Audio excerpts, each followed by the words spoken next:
When this guy comes to a new high school, he straight up walks into a classroom filled with the school's worst bullies. For a moment, silence fills the room, but then the girls start asking who the hell this guy is, and he gets surrounded. One bully asks what our boy wants and gets knocked out cold without any warning. The second gets to taste the floor after a brutal kick to the stomach. With two already down, the big guy in the room barely lifts his eyes from his phone. Jin quickly takes out the remaining brats, leaving them lying on the floor and the girls completely speechless. Then the big guy stands up and says he doesn't know who the hell our boy is, but he picked the wrong guy to mess with today. He tries to land the first strike, but Jin easily dodges it and counters so hard that the bully staggers and nearly falls. The big bully can't understand where Jin's strength is coming from and tries one last move, a powerful sidekick. But Jin simply catches it and drops him to the floor in front of the entire shocked classroom. Suddenly the door opens, and a whole bunch of new guys arrive. The big dude stands up with a grin, saying he doesn't know who the fuck our guy is, but he's dead now. But Jin just calmly looks at those losers. They say he can't just come here and start shit, then rush him all at once to rip that mask off his face. But Jin deals with every single one of them with ease, not even letting them touch him. Meanwhile, in the corridor, the whole crowd gathers, trying to figure out what's going on inside. Suddenly, one guy gets sent flying through the door, and now everyone can see how Jin deals with the bullies. Soon, he's the only one standing in a classroom full of beaten-up bodies, and no one can believe he did it alone. But the big bully is still hiding in the corner, asking why Jin is doing this to them for no reason. Jin just scoffs and asks, "Did you have a reason for bullying other people?" Then he straight up says that if he ever hears about this dude bullying someone again, he'll be back. And he won't be this nice next time. But this bully clearly can't read the room and just laughs, saying our boy is trying too hard to flex, thinking lines like this will make him beg for mercy. So Jin grabs him by the face and smacks him into the floor again and again in front of the shocked students. The bully begs him to stop, promising he'll do as Jin says and won't mess with anyone anymore. Now Jin simply stands up and leaves, leaving the destroyed bullies and shocked students behind. Turns out the main bully is very stupid. Like really, really stupid. He thinks Jin has left and decides to get revenge for his humiliation by beating up one poor boy. That's when Jin returns and throws him to the floor. He breaks the bully's finger to make sure he remembers the lesson well. So who is Jin, and how can he destroy bullies so easily? He is known as the deadliest mercenary, forged through the most brutal training as a child. He has carried out countless dangerous operations, rescuing hostages and eliminating villains, and his family believed he had died there after a plane crash. But now, after all that, he finally returns to his homeland to end up in high school, a place where rich brats bully anyone less fortunate. They surely will try their hand at our MC, but it's going to be their problem.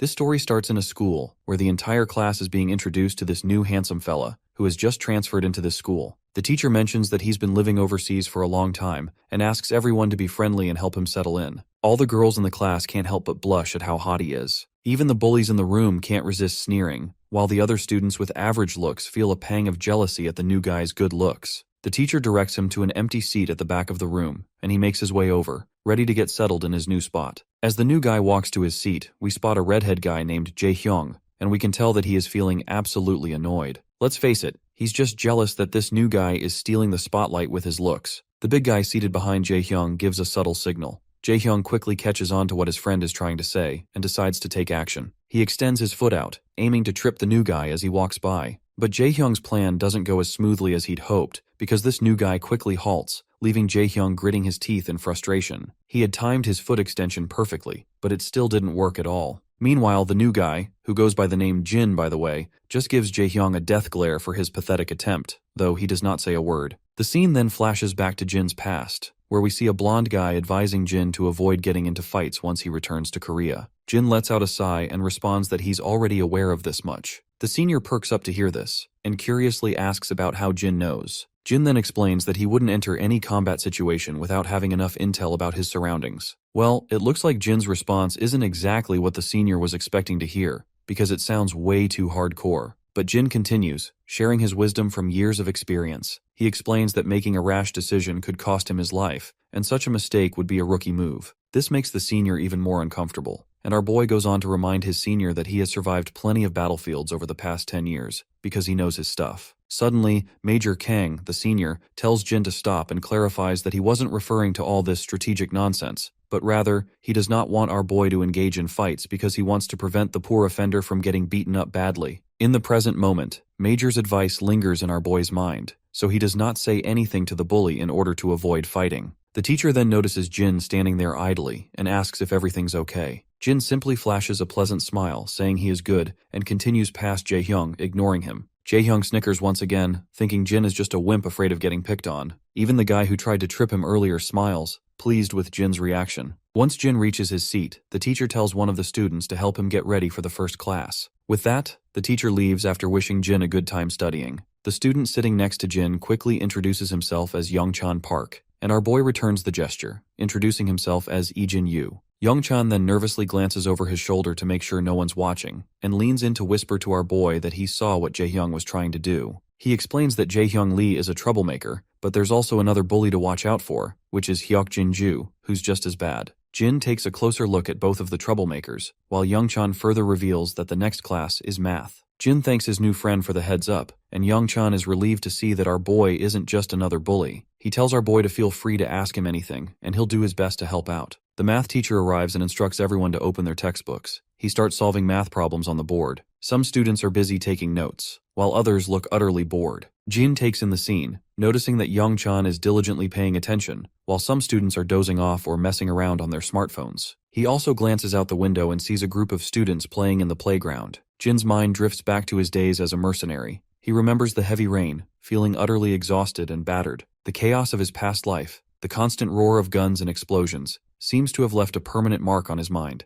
Yet, in the present moment, as he closes his eyes, there's no unpleasant noise. Everything feels unexpectedly peaceful and serene. As dawn approaches, students start heading home. Among them is Dayan, who spots her brother standing nearby. She's momentarily startled and asks if he's been waiting for her. He replies that yes, he was hoping to walk her home. However, he adds that if she has other plans, she's welcome to go on her own. Dayan quickly glances around and insists she has no other plans, but we can tell that she is still really anxious about walking with our boy. Jin then states that if she doesn't have anything pressing, they'll walk home together. Eventually, the girl agrees. Later on the street, the siblings walk side by side, both clearly feeling awkward. Jin tries to break the ice, and asks if she's feeling awkward too. Dayan is startled to hear this, and quickly insists she's not awkward at all, but Jin reassures her that it's okay, as he's feeling pretty awkward himself. Thankfully, this remark finally makes our girl relaxed a bit. Jin then reveals that he was only 9 at the time of the accident, so he doesn't remember much about his remaining family, including his sister. He points out that it must be pretty strange for her too, since she was only 7 and probably doesn't remember much either. Dayan stays silent, because this is in fact true. Just then, she suddenly hears some familiar voices around the corner, and her feet suddenly come to a halt. When Dayan looks at the source of the voice, she spots one of the girls who bullied her in class. She is apparently the friend of that blonde girl who slapped Dayan in the school today. The bully girl immediately notices Dayan and calls her out. Dayan breaks into a sweat, feeling uncertain about how she is going to handle the situation. One of the guys sitting with the bully girl asks who Dayan is. The bully girl reveals that Dayan is the girl Huijin dislikes, and Huijin is the same blonde girl who slapped her earlier. The bully girl also spots her brother walking along with Dayan and starts teasing her, asking if she's out with her boyfriend. She adds some colorful remarks, saying she didn't know bitches could date as well. Our girl quickly gets timid, and frantically tries to reassure her that Jin is just her brother. Well, this comes as a surprise to the bully girl, who didn't know Dayan had a brother. After hearing the rude comments, Jin asks Dayan if this girl is a friend of hers. Dayan timidly agrees, and admits they know each other from their homeroom. But the cocky girl doesn't let up, calling Dayan a bitch again and asks since when they became friends. Dayan trembles as the bully continues her rant. Jin then gives the girl a cold stare, one that's enough to freeze the hell itself. The guy sitting next to the bully girl doesn't appreciate Jin's sharp glare. He gets annoyed and warns Jin to watch himself if he doesn't want to get his ass yanked. Jin continues to glare, which only annoys the fatty more. The bully girl starts egging him on and provokes him to pick a fight with Jin.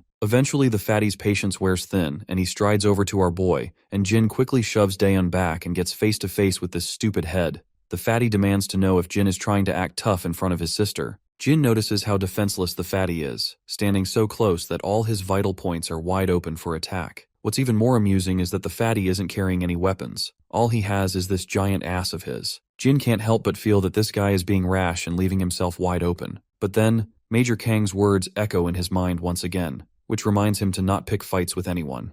Jin lets out a sigh, averts his gaze, and decides to walk away quietly. But Fatty isn't letting Jin off the hook so easily. He grabs Jin by the collar and raises his hand, ready to deliver a sharp slap to Jin's face. Before he can make contact, Dayan rushes to intervene. She quickly bows down her head and explains to the bully that Jin has been living overseas for most of his life and isn't used to the way things work in Korea. On the other hand, the bully girl snickers to see her begging, while Dayan continues to tremble with fear. The fatty, however, snaps at Dayan, saying he doesn't care if Jin was living overseas or not. Seeing his sister so terrified and shaking in fear boils Jin's blood. Fueled by anger, he grabs Fatty's wrist and yanks it. Fatty squirms in pain, even though Jin hasn't done anything particularly aggressive. Jin throws his bag down and takes off his school coat. Calmly, he tells his sister to wait for him and covers her face with the coat, assuring her it won't take more than a minute. Just then, the rowdy thug charges at him from behind. Jin effortlessly twirls around and delivers a solid slap to the thug's face. The single slap sends the thug staggering, blood spilling from his mouth as he stumbles backward and crashes to the ground like a sack of potatoes. The cocky girl and the other goon feel a chill run down their spines, and I can tell they are about to crap their pants if our boy continues like this. Meanwhile, Jin lets out a sigh of disappointment, knowing he's broken his promise to Major Kang. But I guess this is not his fault entirely, as this fatty bastard had this coming. The other goon is so terrified that he has started to reconsider making any move against our boy. The next scene takes us to the countryside, where military soldiers are training tirelessly. Among them is Major Kang, overseeing the rigorous exercises. A fellow soldier approaches from behind and reminds Kang that today is Jin's first day at school. Hearing this, Major Kang gets concerned that despite 6 months of lessons on leading a normal life, Jin might struggle to adapt to his normal school life after so many years as a mercenary. But still, Kang feels a sense of pride, and he's confident that the lessons he imparted to Jin will help him thrive in his new life. Well, it turns out Major Kang's teachings didn't quite do the trick, because Jin is making these bullies look like yesterday's trash. The other bullies watch in shock as the injured fatty lies unconscious, eyes rolled back. The bully girl and her sidekick are shaking with fear as Jin strides toward them. In a flash, Jin lunges and lands a devastating punch right in the gut of the other thug, sending him flying and crashing to the ground. The cocky girl's jaw drops in disbelief. When Jin turns his attention to her, his death glare makes her tremble with fear. Daeon pulls the coat off her face, her hands trembling as she takes in the sight of the two thugs down for the count, even though it's only been a minute since she was covered. Jin notices his sister watching him and, after giving the cocky girl one last intimidating look, he walks away from her. He turns to Daeon and apologizes for covering her face so abruptly. The apology only makes Daeon feel more awkward, so Jin tries to lighten the mood by suggesting they grab some snacks from her favorite store. Daeon stammers that it's okay and they don't need to, so Jin decides they should just head home. As Daeon and Jin cozy up, the bully girl is left terrified to see this. She's completely blown away by how this guy who was so terrifying with just a glare is now acting like a sweet, caring brother. As the siblings walk off together, Daeon gives her one last friendly wave before they head out, leaving the bully girl standing there, face frozen in terror. As they walk home, Daeon asks Jin if he was the one who knocked out those two guys earlier. Jin confirms it, and this only makes her curious about her brother, since he doesn't seem like the type to pick fights. She then explains that in Korea, staring at people like he did can be considered rude and might lead to uncomfortable situations. Jin agrees, adding that meeting someone's gaze can be risky depending on who you're staring at, which is similar to where he's from. Confused, Daeon asks why he stared at those thugs earlier. Jin simply replies that he noticed she was scared and he wanted to protect his sister. Daeon is startled by these unexpected responses, and she simply bows her head down while blushing. An awkward silence falls between them as they continue walking. It looks like Daeon will need to get used to having a caring brother around to look out for her. When they get back to the apartment, we see Grandpa is a bundle of nerves. He frantically tells Jin to just chill and enjoy some fruit, but our boy insists on taking care of the dishes himself. Grandpa's not sure how to handle this, so he eventually lets Jin take over. As Jin washes up the dishes with a steady hand, Grandpa asks if the dinner was okay, admitting he's not exactly a master chef. Jin, keeping it casual, tells Grandpa not to sweat it. He says the food has been great and he's loved every meal. The old man looks visibly relieved to hear that Jin enjoyed the food. You can even see the glimmer of satisfaction on his face. Grandpa then turns to Daeon, asking if she liked the food as well. She nods and agrees. Next, Grandpa shifts gears and asks Jin about his first day of school, and he is curious to know if anything interesting happened. Jin hesitates for a moment, looking a bit anxious about answering. Daeon also feels a bit uneasy, reflecting on how eventful the day has been. But after a moment of pause, Jin admits that it was a good day. Grandpa's face lights up with genuine pleasure at hearing this, clearly relieved and happy. Once everyone hits the bed for the night, we find our guy still wide awake. His mind flashes back to when his grandpa first saw him, and he can almost feel how grateful his old man was to have him around. Jin's cold heart has slowly started to warm up after living with his grandpa and sister for a while. Then, his thoughts drift to the time he was stuck on that airplane before it crashed. Passengers were in a panic, and the emergency oxygen masks had popped out of the compartments. As everyone scrambled to put on their masks, Jin's parents focused on making sure their son could breathe safely. It was a terrifying day for him. Just as the plane began its downward plunge, Jin jolts awake in the present, leaping out of bed in shock and breathing heavily from this nightmare. His heart is racing, and he finally realizes it was just a dream. He glances at his clock and sees that morning has arrived. As he sits there alone, he hears rattling noises coming from the living room. He stands up and goes out, only to find his sister preparing breakfast for the day. He looks around and asks where Grandpa went. She tells him that Grandpa left for work at dawn. She explains that Grandpa took time off to be home when Jin arrived, but now his paid holidays are over, so he's back to work. She also puts on her uniform, and once she's done, she decides to leave for the day. She tells Jin that breakfast is laid out on the table and reminds him to make sure he eats. With that, she heads out, and Jin glances back at the spread of food left for him. Back at school, we see the same bully girl and the blonde girl, Huijin. It turns out Huijin has discovered that the transfer student from yesterday is Daeyeon's brother. The bully girl anxiously confirms this. Her mind flashes back to their previous encounter with Jin, and she feels devastated remembering how he knocked out two of her friends with just one punch. Huijin tries to ask why the bully girl is so scared, but the bully girl remains frozen in fear, unable to speak. I have grown tired of calling her a bully girl, so let's just give her an appropriate name, and let's call her Chicken Shake from this point onward. Huijin continues to press Chicken Shake about what happened. Finally, Chicken Shake swallows her fear and says they should stop picking on Daeyeon from now on. The glare Jin gave her is still burned into her mind and she can't shake it off. Despite her fear, she tries to reassure herself that everything will be fine because Huijin and her brother are basically the top dogs, and everyone at school bows down to them. After a while, we see Daeyeon again. As usual, she gets brutally smacked on the head. When she turns around, she sees Huijin and Chicken Shake together, once again there to bully her. Daeyeon quickly asks what they both want now, to which Huijin tells her to come with her for a second. Our girl asks where they are going. The cocky blonde is clearly ticked off and snaps at Daeyeon, telling her not to get too big for her boots and to follow orders if she doesn't want to get beaten down. She adds that having a brother isn't going to change a thing. A little while later, we find ourselves at the school's recycling station, where Daeyeon is getting absolutely pummeled by the cocky blonde. After a few solid kicks, the blonde tells Daeyeon to keep her head down. Daeyeon, trying to catch her breath, asks why she's getting beaten up in the first place. That's when Huijin reminds her about her brother. She tells Daeyeon that her brother doesn't have to act like a tough guy and warns her to explain to her brother to stop getting so full of himself. She further makes it clear that they won't be responsible for Daeyeon's brother anymore because he's in for one hell of a ride. Daeyeon, still clueless, asks if that means they're targeting her brother from now on. Huijin quickly confirms, reminding her that the two bullies our boy took down were friends of her brother. Since Daeyeon and her brother dared to mess with them, they're not going to get off easy. It's like poking a lion and expecting not to get mauled. Daeyeon's face goes absolutely pale upon hearing this. She yells at the two thugs, demanding to know what they're planning to do with her brother. But all she gets in response is a solid slap across the face for speaking out of turn. The slap leaves a bruise on her cheek, but the sting of the physical pain is nothing compared to the ache she feels knowing her brother is in serious trouble. Daeyeon clenches her jaw, steels herself, and bolts out of the recycling station, leaving the two thug women behind.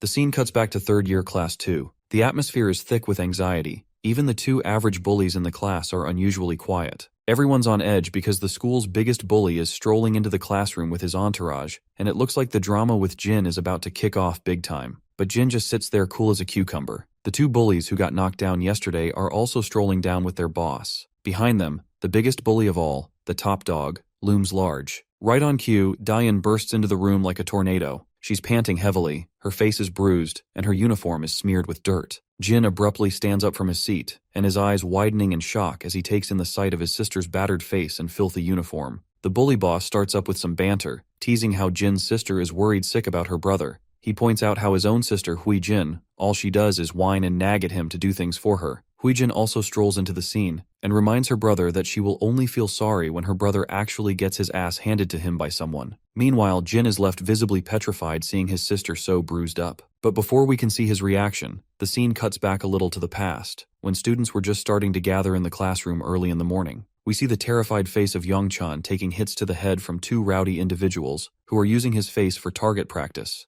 Jae-hyung is feeling pretty cocky about his direct headshot and brags to his friend about it. Hyokjin then gets ticked off and demands this nearby student to hand over his eraser. Once the timid student offers his eraser, Hyokjin quickly takes it. He swings his hand with all his might and delivers a precise headshot to Youngchan. He breaks into a happy dance after landing the perfect hit, but Jae-hyung tries to downplay it, saying this was just a lucky shot. The two friends go back and forth, trying to outdo each other with their headshot skills. Jae-hyung decides to take another shot, swinging his hand violently and throwing the eraser down at the poor Youngchan. But surprisingly, Jin steps in, and the eraser hits him in the waist instead. The two bullies are annoyed by this sudden interruption, and the eraser falls to the ground. Jin then takes his seat right next to the terrified Youngchan. The redhead is visibly ticked off, feeling Jin is finally getting on his nerves. Hyokjin decides to talk some sense into Jin for stepping in, and the redhead quickly agrees. Meanwhile, our boy simply puts his bag on the desk and asks Youngchan if he's alright. The poor fella mutters that he is fine, but we can tell by his pale face he is not fine at all. Youngchan simply leans toward our boy for avoiding any eye contact with those bullies,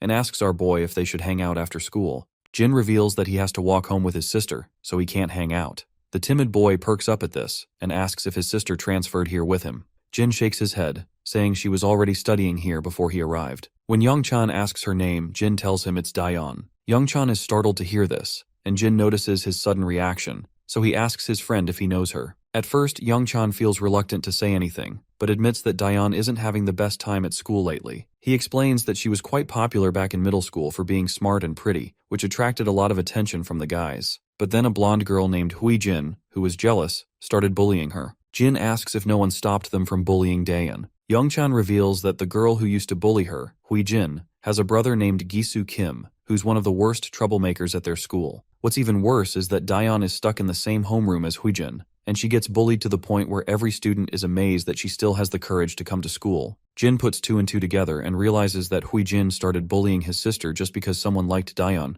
and that's the only reason she's being targeted. But Youngchan somberly reveals that this is just an excuse, because Huijin simply wanted a reason to bully someone. Jin's mind flashes back to several days before, when his grandpa hoped that Jin would have an easier time adjusting to his new school after living overseas for so long. The grandpa then turns to his granddaughter and asks if she's doing well in school too. At that time, little Daeon charmingly assures her grandpa that she's doing absolutely fine and never shows a hint of the grievances she faces at school on a daily basis. Her grandpa praises her, noting that Daeon is always a brilliant student, and even her teachers speak highly of her. In the present moment, Jin realizes that his sister was just putting on a brave face and hiding her struggles to keep their grandfather from worrying. Then, one of the rowdy bullies kicks the door open, and the entire gang of school bullies saunters into the classroom. Hyokjin quickly asks these rowdy bunch what they're doing in their class. Gisu Kim, one of the top dogs of the entire school, just says he's there to handle some business. Hyokjin's surprised to see Gisu and is not sure what to do. You see, Hyokjin is a small fry, while he can deal with the other bullies pretty fine,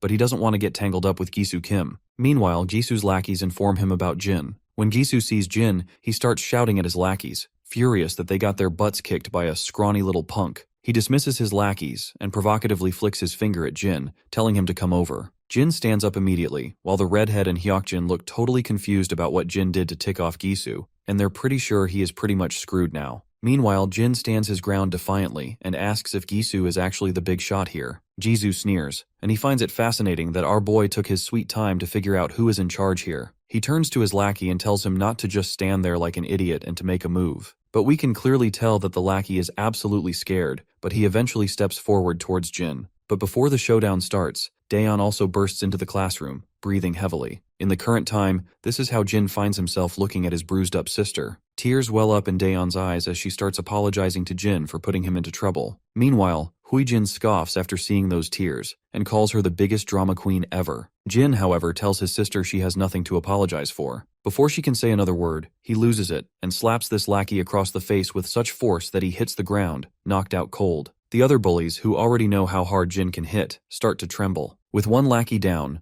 Jin turns to his sister and says that these bullies are the ones who should be apologizing. The fatty charges at Jin with a clenched fist, but Jin effortlessly pushes his hand away. When he spots the exposed throat, Jin delivers a brutal, precise smack to it, like a ninja, leaving the bully spitting and coughing before collapsing to the floor. The other lackey, shaking with fear, tries to land a hit on Jin. Jin responds with a crushing blow to his ribs, and with lightning-fast reflexes, sends the lackey tumbling to the ground. Meanwhile, Gisu's confidence has finally started to fade away, as he sees our boy effortlessly taking down his bullies like they're nothing. The local lackeys of this class, who are still in their beta stage, stand there wide-eyed and expressionless. Even Huijin and Chicken Shake are freaking out, completely losing their composure. After taking down the last two bullies, Jin turns to Gisu and makes it clear that his sister has been suffering because of these thugs, and he's not about to stand for it. Gisu finally decides to speak, sneering as he admits that Jin is not a pushover after all. With a smirk, Gisu swings his leg with lightning speed toward Jin's face, but Jin effortlessly blocks the kick, leaving Gisu absolutely stunned,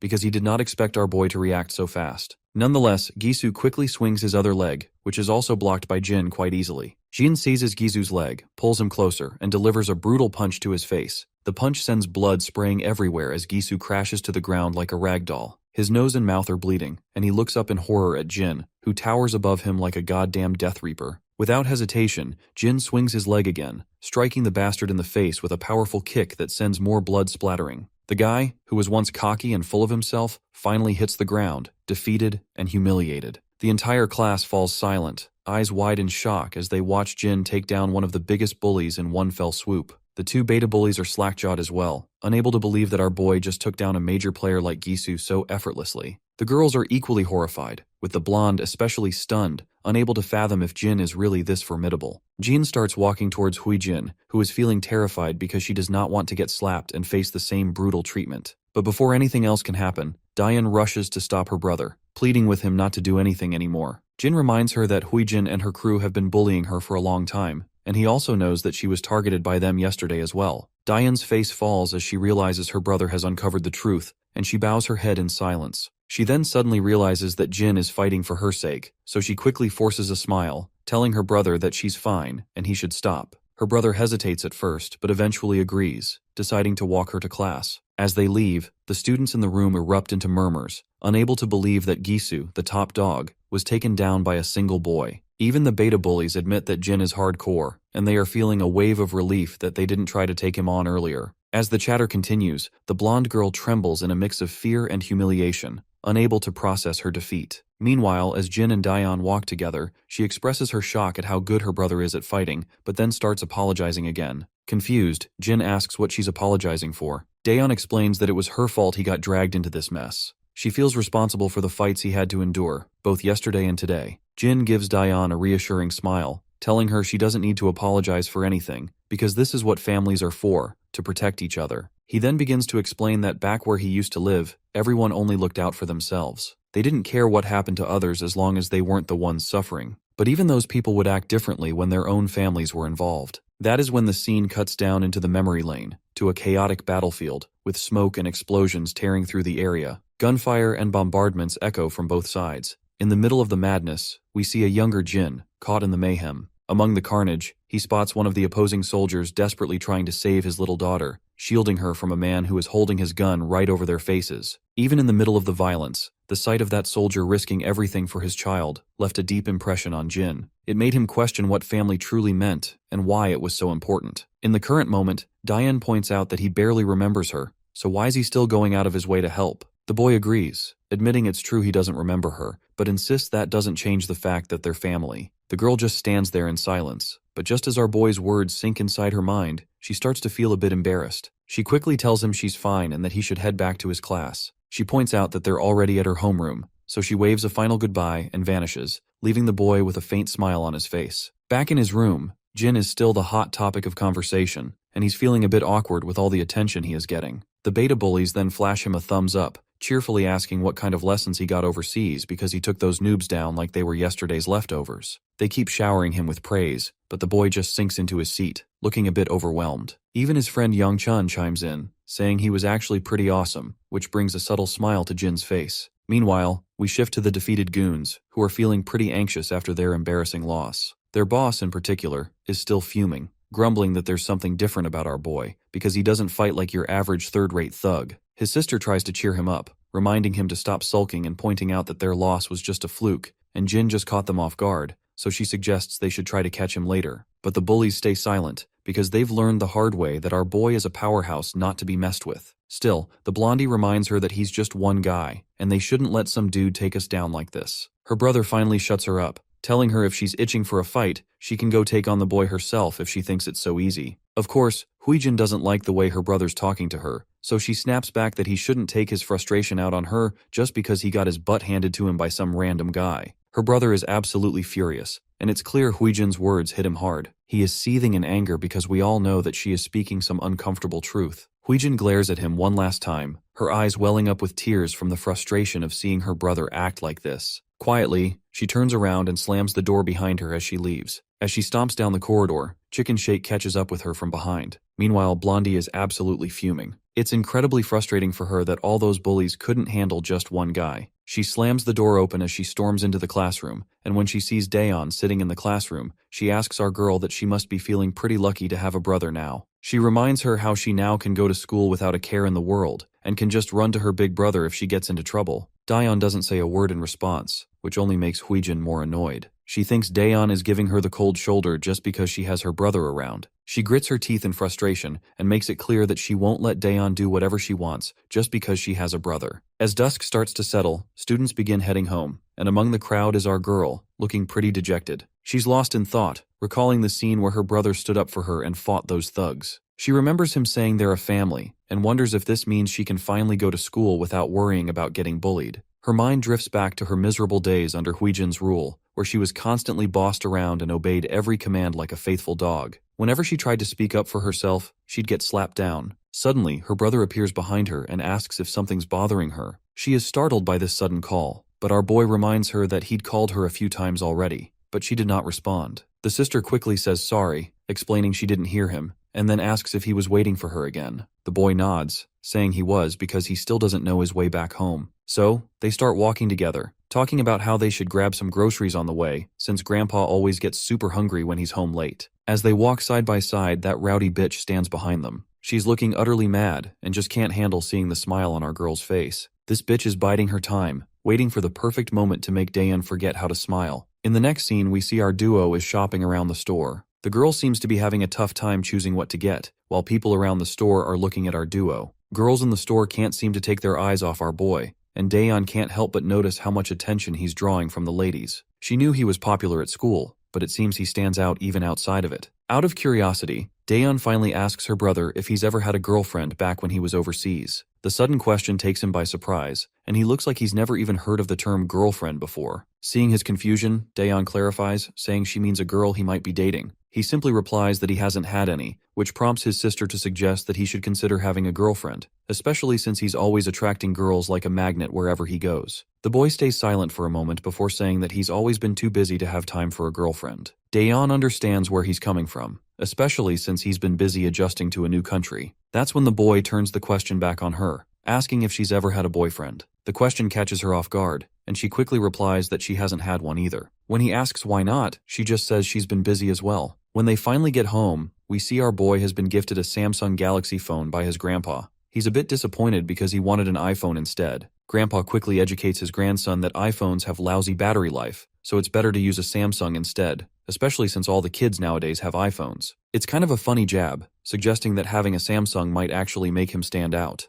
Daeon, on the other hand, is pretty excited because she wanted a Galaxy phone for herself, and she can tell it's the latest model. The boy starts playing around with the phone, while Grandpa reveals that he's already saved Daeon's and his own number in it. Daeon is surprised to find out that Grandpa saved the phone numbers himself, since she usually helps with stuff like that. Grandpa quickly clears it up, saying he got some help from the salesperson. He adds with a grin that he's heard how the younger crowd loves to unbox new things themselves, so he hoped our boy wouldn't mind that he opened the box to save their numbers. In response, Jin quickly says he's totally fine with it. Grandpa then apologizes to Daeon, saying the store only had one of those phones, so he couldn't get one for her too. Daeon reassures him it's no big deal, and they end up having a great dinner, chatting and enjoying their family time. Later that night, the boy is still playing around with his new phone, and he is really digging into the Galaxy experience. He starts to think maybe Samsung phones aren't so bad after all, and could be even better than iPhones. The scene cuts to Major Kang, who's busy working at his computer when his phone rings. He picks it up and sees it's Jin, who lets his senior know that he's got a new phone and this is his new number from now on.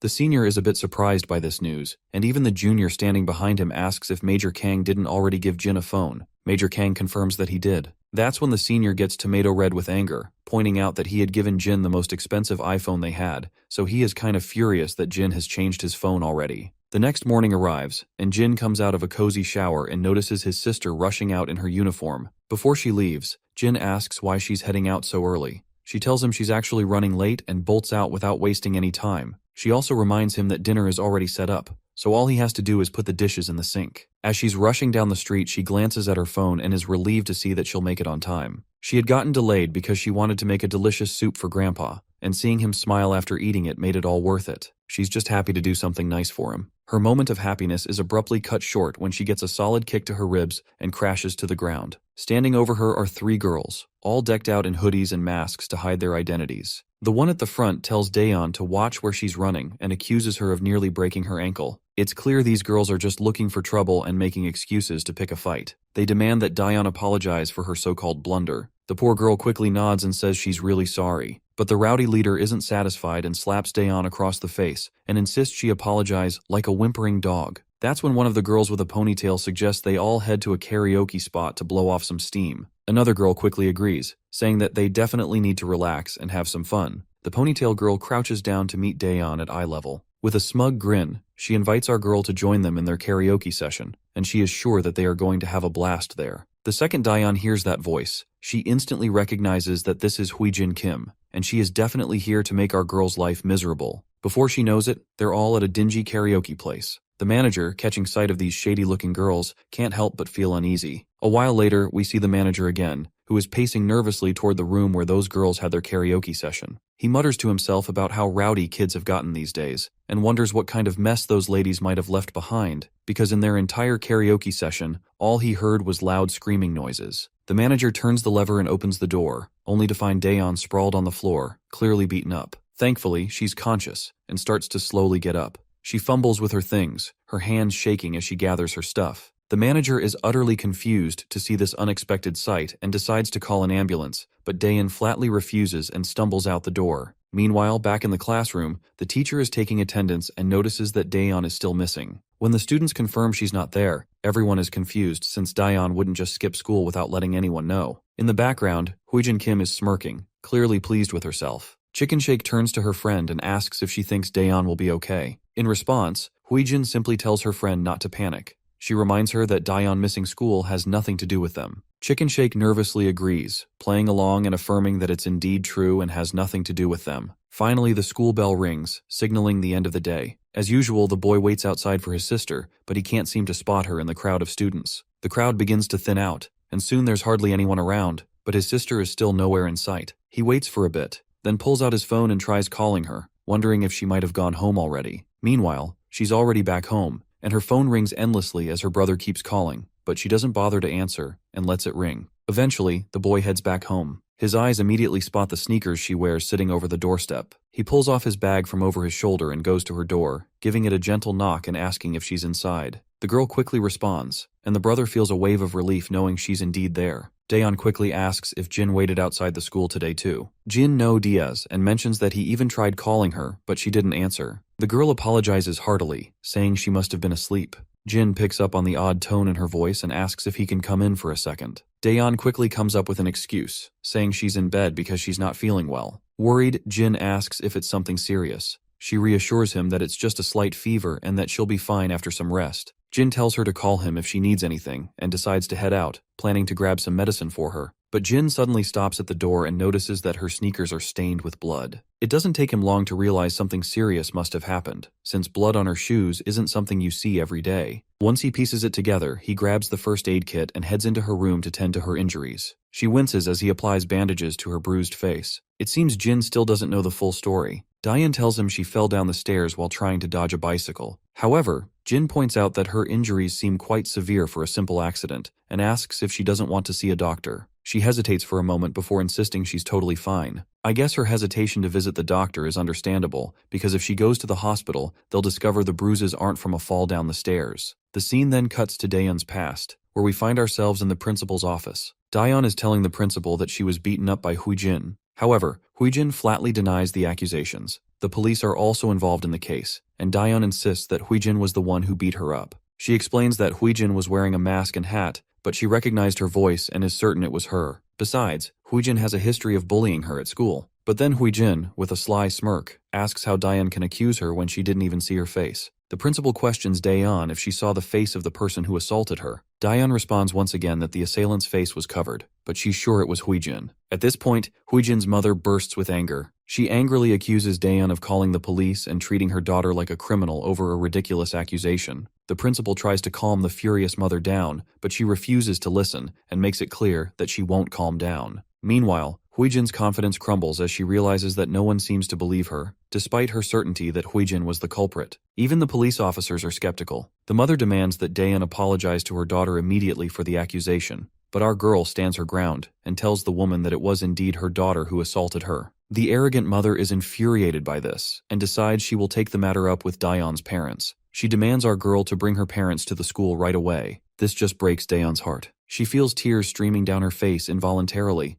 while the villain who assaulted her laughs and walks away unpunished. In the present, she feels trapped in the same situation she faced in the past. She believes that raising her voice without solid proof is futile and is determined not to offend her grandfather, who has always been a supportive figure for her. Suddenly, Jin notices her tense expression and puts his hand on her forehead, asking if she's really okay. The girl responds, albeit weakly, that she's fine. Jin points out that while her bones aren't broken, the bruises are pretty severe and will hurt for a few days. She nods, and finds it surprising that he's actually quite good at this patching up stuff, because she can tell the bandages are perfectly placed. She then becomes somber, remembering their grandfather. She's worried he might get upset about all this, especially since he has a weak heart. This news comes as a surprise to Jin, and the girl further reveals that their grandfather takes pills to regulate his heart health. In response, Jin promises her that he'll make sure their grandfather won't catch whiff of this predicament, and tells her to just get some sleep. As he begins to walk away, she calls out to him from behind. With a pleasant smile, she thanks him for all his help, and Jin reciprocates with the same warm smile. But once he's gone, her smile fades. She wonders if she did the right thing by not telling him everything. She feels that there's nothing a couple of teenagers like her and her brother can really do about the situation. However, we all know that Jin isn't an ordinary teenager, and I wouldn't be surprised if he already knows who was behind her injuries. Later, we find ourselves in a club where the high-energy music is blasting and people are buzzing. In the middle of it all, we spot the boss bully, Gisu Kim. He's gritting his teeth as he drinks and laughs with his boys. They're all discussing Jin and wondering how a single brat could manage to mess things up for everyone. One thug speaks up, reminding everyone that their downfall was due to underestimating Jin. He insists that they can take him out easily if they plan ahead. Another goon agrees, emphasizing that they can't just let him get away with this. A third adds that Jin won't stand a chance against all of them. Despite their enthusiasm, their boss knows that taking Jin down won't be a walk in the park. He's still seething from the humiliating defeat, but doesn't want to let it slide. He puts his glass down in frustration and reluctantly agrees with his lackeys. He makes it clear that going one-on-one isn't their style, so they might think of a strategic plan to take our boy down with numbers. The lackeys grin like Cheshire cats, clearly excited about their plan. This rowdy bunch may think they've got it all figured out, but they're nothing more than a pack of hyenas destined to get their comeuppance from Jin sooner or later. Just as they're planning their next move, Gisu's phone rings. The caller ID shows it's from someone labeled Little Bitch. It turns out to be his little sister, and it seems like even Gisu agrees with us that she indeed is a bitch. Anyway, she starts yelling at him, asking why he's just sitting around at the club. Gisu tells her to either say what she wants or he's hanging up. The girl insists that he owes her big time. Gisu confusingly asks what she's talking about. She then reveals that he roughed up Daeon earlier today. She tells him they can't let the siblings get away with it, or they'll lose their authority in the whole school. Her brother, feeling a bit proud of his sister, tells her she did a good job. He reveals that they're also planning to get payback on Jin. Just then, someone walks into the club. As the bullies turn to see who it is, they realize it's Jin. He appears to be there to settle some business. Gisu gets absolutely furious at the sight of Jin casually walking into his turf, but Jin just walks toward their table with a calm demeanor. Gisu then feels somewhat relieved that they don't have to hunt Jin down anymore to get their revenge. However, Jin isn't there for a friendly chat either, and without wasting any time, he grabs one of the lackeys by the face and slams him down hard against the edge of the table. Another lackey charges at him, but Jin's hand moves so fast that his single punch shatters all the ribs of the attacker. The bully leader and his lackeys grit their teeth seeing their goons go down. The rest of the crew charges at Jin, but my guy just stays cool as a cucumber. As they get close, he kicks one of them down effortlessly, like a true Sigma male. Next, he grabs this purple head and slams him down on the table with a brutal thud. While this purple head is cowering for his life, Jin doesn't stop there and slams this dude against the wall like a rag doll. Then he balls up his fist and delivers a devastating blow to the fatty's face. One of the thugs grabs a glass bottle and swings it at Jin, but my guy casually knocks the bottle from his hand and follows up with a brutal whack to his face, which leaves the thug bleeding his mouth out. Another bully charges from behind, but Jin ducks down, grabs his hand, twists it painfully, and then delivers a hard slap across his face. Jin throws the thug aside and then grabs another lackey by the face. He smashes the guy's ugly mug right into his knee, breaking the thug's nose with a sickening crunch. With all the thugs down for the count, Gisu is left speechless, unable to process what's happening. Meanwhile, his sister is still on the line, and she quickly asks what's going on, because she has been hearing the loud commotion and chaos. Jin turns to Gisu with a chill in his voice, making Gisu shiver. He asks if he needs to repeat himself, because as far as Jin remembers, he's already told Gisu to stay away from his sister. Gisu is absolutely boggled out of his mind to see how the tables have turned. It's kind of ironic that they tried to gang up on Jin, only to end up getting their own gang banged. Jin fought like a pro and wiped the floor with everyone in just a few seconds. Meanwhile, Jin continues to question Gisu, asking what his sister ever did to him. Gisu plays dumb, pretending he knows nothing, while secretly reaching for a glass on the table. He throws the glass at Jin with lightning speed, but Jin just steps back casually, letting the glass shatter against the wall. As he stands there nonchalantly, Gisu grabs a bottle and swings it at him. Our boy steps back once again, avoiding the hit, but when Gisu swings the bottle once more, Jin knocks it out of his hand and counters with a punch, sending the contents of the bottle splattering everywhere. Gisu tries to swing his fist this time, but my guy responds with another brutal smack to the bastard's face, leaving his nose bleeding like crazy. Gisu stumbles backward, gasping for air after the hit, while Jin remains cool and composed, not even breaking a sweat. Jin then asks this bastard what twisted pleasure he gets from harassing a helpless girl. In a desperate move, Gisu grabs a bottle, shatters it, and aims the sharp pieces at Jin's chest. But our boy shows no fear, and he quickly slaps Gisu's hand hard, making the bottle drop. Then he grabs Gisu by the throat and squeezes, causing him to struggle for breath. Gisu's feet trip over themselves as he struggles helplessly, and Jin forcefully drives him to the ground. The bastard writhes and squirms, desperately trying to break free from Jin's iron grip, but my guy doesn't let up. His hand pressed firmly on Gisu's throat, ensuring the once cocky bully knows exactly who's in control now. Jin then leans in and asks Gisu what he should do with him. Gisu, barely clinging to consciousness after the brutal beating, can't muster a response. Jin delivers his final warning, making it clear this is the last time he'll spare him. He warns him to stay away from his sister and to keep Huijin, who is Gisu's sister, in check as well. He emphasizes that if he hears even a rumor about Gisu or Huijin bothering his sister again, he'll be back to finish what he started. To drive his point home, Jin tightens his grip on the bastard's throat even further, pushing him to the brink of unconsciousness. The bully is now desperate and on the edge, starts squirming and apologizing profusely. After that, Jin finally releases his grip, leaving Gisu gasping for air and coughing violently as Jin walks away. As Jin walks out of the club, the staff inside exchange nervous glances, unsure of what just went down. Meanwhile, Huijin and her friend Chicken Shake are strolling down the street.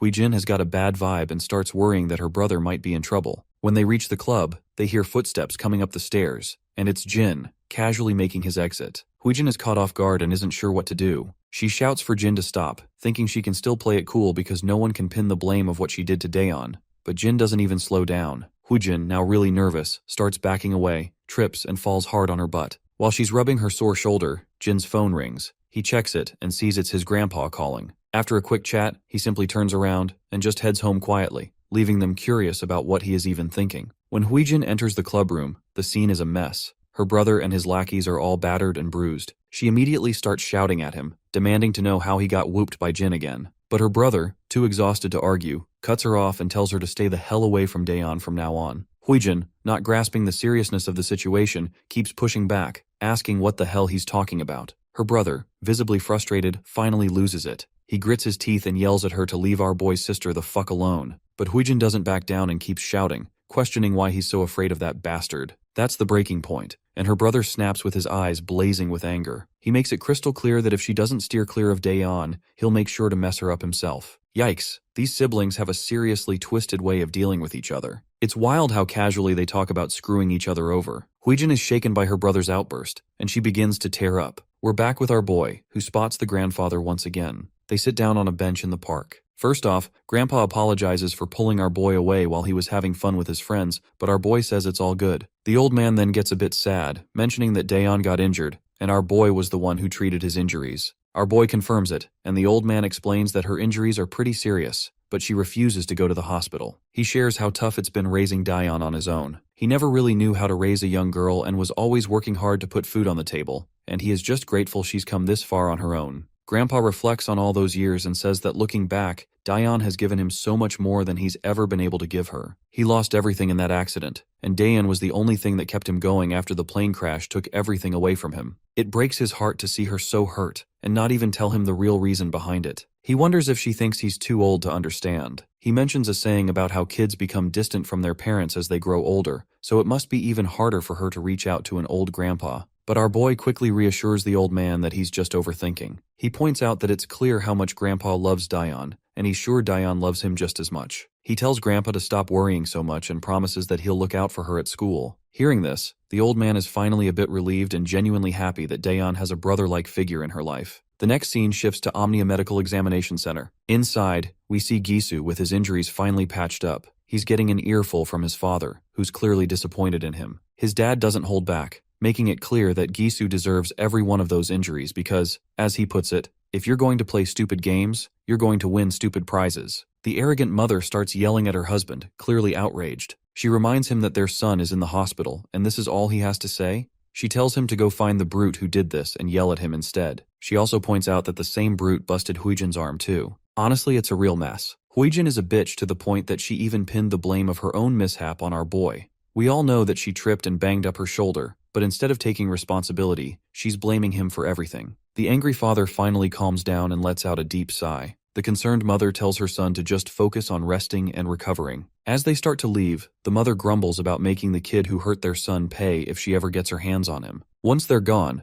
Gisu finally asks his sister why she had to tell their parents everything. He explains that by doing so, she's just made things worse for him. He feels humiliated that people will think he ran to their parents like a whining brat after getting beaten up. His sister then asks how she was supposed to hide the fact that her brother was in the hospital and that her arm was broken. Gisu gets pretty ticked off and demands to know if Jin was the one who did this to her arm. She remembers how she tripped and fell, but she doesn't mention that to him. Instead, she just says that Jin was responsible. It's messed up how she's shifting the blame so shamelessly. She then quickly stands up and tells him to just stay here and get better. She says she'll make sure they realize once and for all who they're dealing with. Jisoo sits there, unsure if they should mess with our boy again. Meanwhile, we're back with their parents. The woman reveals that she's just spoken to Mr. Cha, but her husband asks why she's complicating things and tells her to let the school handle it. The woman responds that it's Saturday already, and she doesn't want to sit back and twiddle her thumbs waiting for them. She starts yelling, pointing out that the school won't deliver real justice for what was done to their kids, and they'll likely only settle for a suspension or expulsion at best.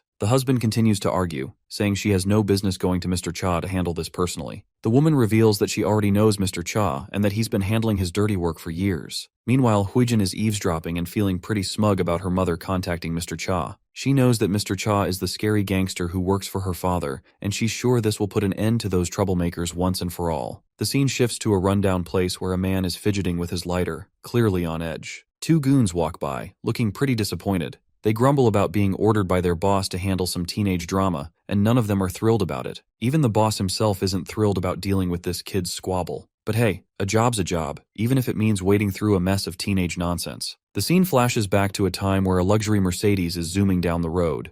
Inside the car, Mr. Cha, the mafia boss, takes a call from the woman. She fills him in on how her daughter's hand got fractured, and her son got beaten up by some teenager. She's insisting that he needs to handle it. Cutting back to the present, Mr. Cha is puffing out smoke from his cigarette, clearly fuming. He's beyond frustrated that he has to deal with this kind of nonsense as well. The scene transitions back to the quarters, where our boy is sitting before his computer, still lost in thought about his encounter with the Gisu. He's wondering if these guys are really going to let it go. Suddenly, the doorbell rings. He hears his grandpa arguing with someone at the door. It turns out that the people at their doorstep want to see Jin. The intimidating man outside claims they just want to talk to Jin for a bit. Grandpa, concerned about the late hour, questions what could be so urgent. Our boy steps out of his room, telling his grandpa that he'll be back soon after he hears what they want. Despite Grandpa's reluctance and even his sister's protests, Jin flashes a pleasant smile. He reassures them that he knows these guys and that it's just a quick chat, nothing to worry about. With that, our boy leaves his concerned grandpa behind. The goons take him to an abandoned construction site, and he wonders who they might be taking him to meet. When they finally arrive, the lackeys report to their boss that they've brought the guy in question. The boss remains silent, puffing on his cigarette. The bald lackey reveals that the kid caught on quickly, didn't make a fuss, and just came along. The boss, a bit surprised and pleased, decides to make it quick. He snaps his fingers, and the lackeys immediately grab their iron bats. One lackey tells his friend to hold our boy's arm, as he'll be the one to dish out the beating. Meanwhile, the boss sighs and decides to text the mother, letting her know that he's taken care of the job. While the boss scrolls through his phone looking for that mother's number, the lackeys ask him why our boy had to mess with the kids of Kim family. As soon as our boy hears the mention of kids, he realizes this must be about Gisu Kim. The boss, feeling frustrated and annoyed, pauses his scrolling, deciding he shouldn't call her while our boy is present. However, he looks over at our boy and is intrigued by how unfazed and emotionless he appears. Just as the lackeys charge at him, Jin suddenly uses his ninja-like speed. He grabs the bald lackey's hand before he can swing at him and pushes the man toward him, delivering a brutal shoulder smash right to the lackey's face. The boss watches this with his wide-eyed eyes as he witnesses this flawless execution of the move. Meanwhile, the other lackey, bat in hand, swings at our boy. He ducks, letting the bat swoosh harmlessly over his head. But the lackey tries another swing, but our boy charges at the bat as if it's no big deal, leaving the mafia boss utterly bewildered. With lightning speed, our boy locks the baseball bat in his arm and delivers a brutal punch right under the lackey's chin. Not stopping there, he follows up with a devastating blow to the lackey's chest. Then, with a fierce grip, he grabs the lackey by the neck and throws him down onto the bricks below. The boss watches in shock, clearly impressed and flabbergasted by the sheer skill and audacity of our boy's moves. The bald lackey grabs our boy from behind, threatening him with death. But our boy quickly jabs his shoulder into the lackey's ribs, and then delivers a solid shoulder smash to his face, sending him crashing to the ground. Mr. Cha realizes that this kid is no average teenager, because his combat skills are exceptional. He finally decides to step in himself. As he strolls forward, he scratches his head, snickering and commenting that he never thought he'd be fighting teenagers at his age. Meanwhile, our boy can tell that even though this man is a mafia boss, he still is a weak sauce, because my guy can clearly spot all of the weak spots of this man. As the boss swings a powerful fist at him, Jin effortlessly sidesteps it. The boss then starts a barrage of punches, but our boy dodges each one with ease, making it look like a walk in the park. As they continue their back and forth, our boy quickly sidesteps, but another punch comes straight at him. He blocks the hit, though the heavy force makes him skid backward. The mafia boss sneers, impressed that he managed to block that one as well. Meanwhile, Jin checks his wrist where he took the punch and his hand winces from the aching pain. He realizes that the mafia boss predicted his movements and delivered the punch with precision. On the other hand, the mafia boss's curiosity has finally peaked, and he asks Jin who he really is. Jin casually replies that he's just a high school student. The boss isn't buying it.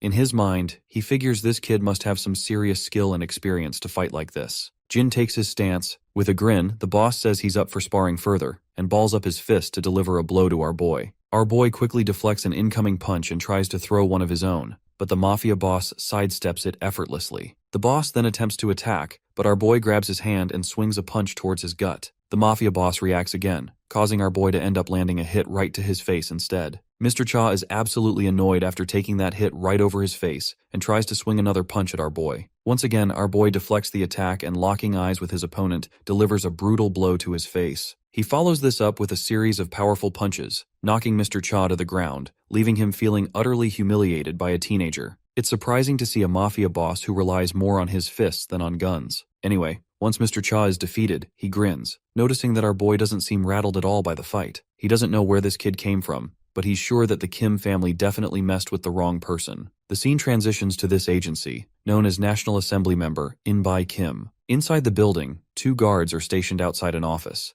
Inside the office, we see Mrs. Kim and Mr. Kim. The woman asks her husband why Mr. Cha hasn't responded yet. She is growing impatient with every passing second, tells him to call Mr. Cha. Mr. Kim responds that she should just wait, as Mr. Cha will call back once he is done dealing with our boy. On the other hand, we also see their daughter, who lets out a sigh, and just then, the telephone begins to beep. The impatient lady quickly tells her husband to put the call on speaker so she can hear the news herself. Mr. Kim begins by apologizing to Mr. Cha, saying he's sorry for the ridiculous favor his wife asked him to fulfill. But the women, however, continue to argue loudly, insisting that their kids were attacked, so she doesn't understand how it can be called ridiculous. To everyone's surprise, Mr. Cha says that he's the one who should apologize. Mr. Kim asks for an explanation, and Mr. Cha reveals that it seems their children have meddled with the wrong person, because Cha himself also had been defeated by our boy. This news rattles Mr. Kim to the core. As far as he knows, Mr. Cha is the best enforcer in the business, and it's unfathomable that he lost to a high school kid. Just then, the office door starts rattling as someone tries to force it open.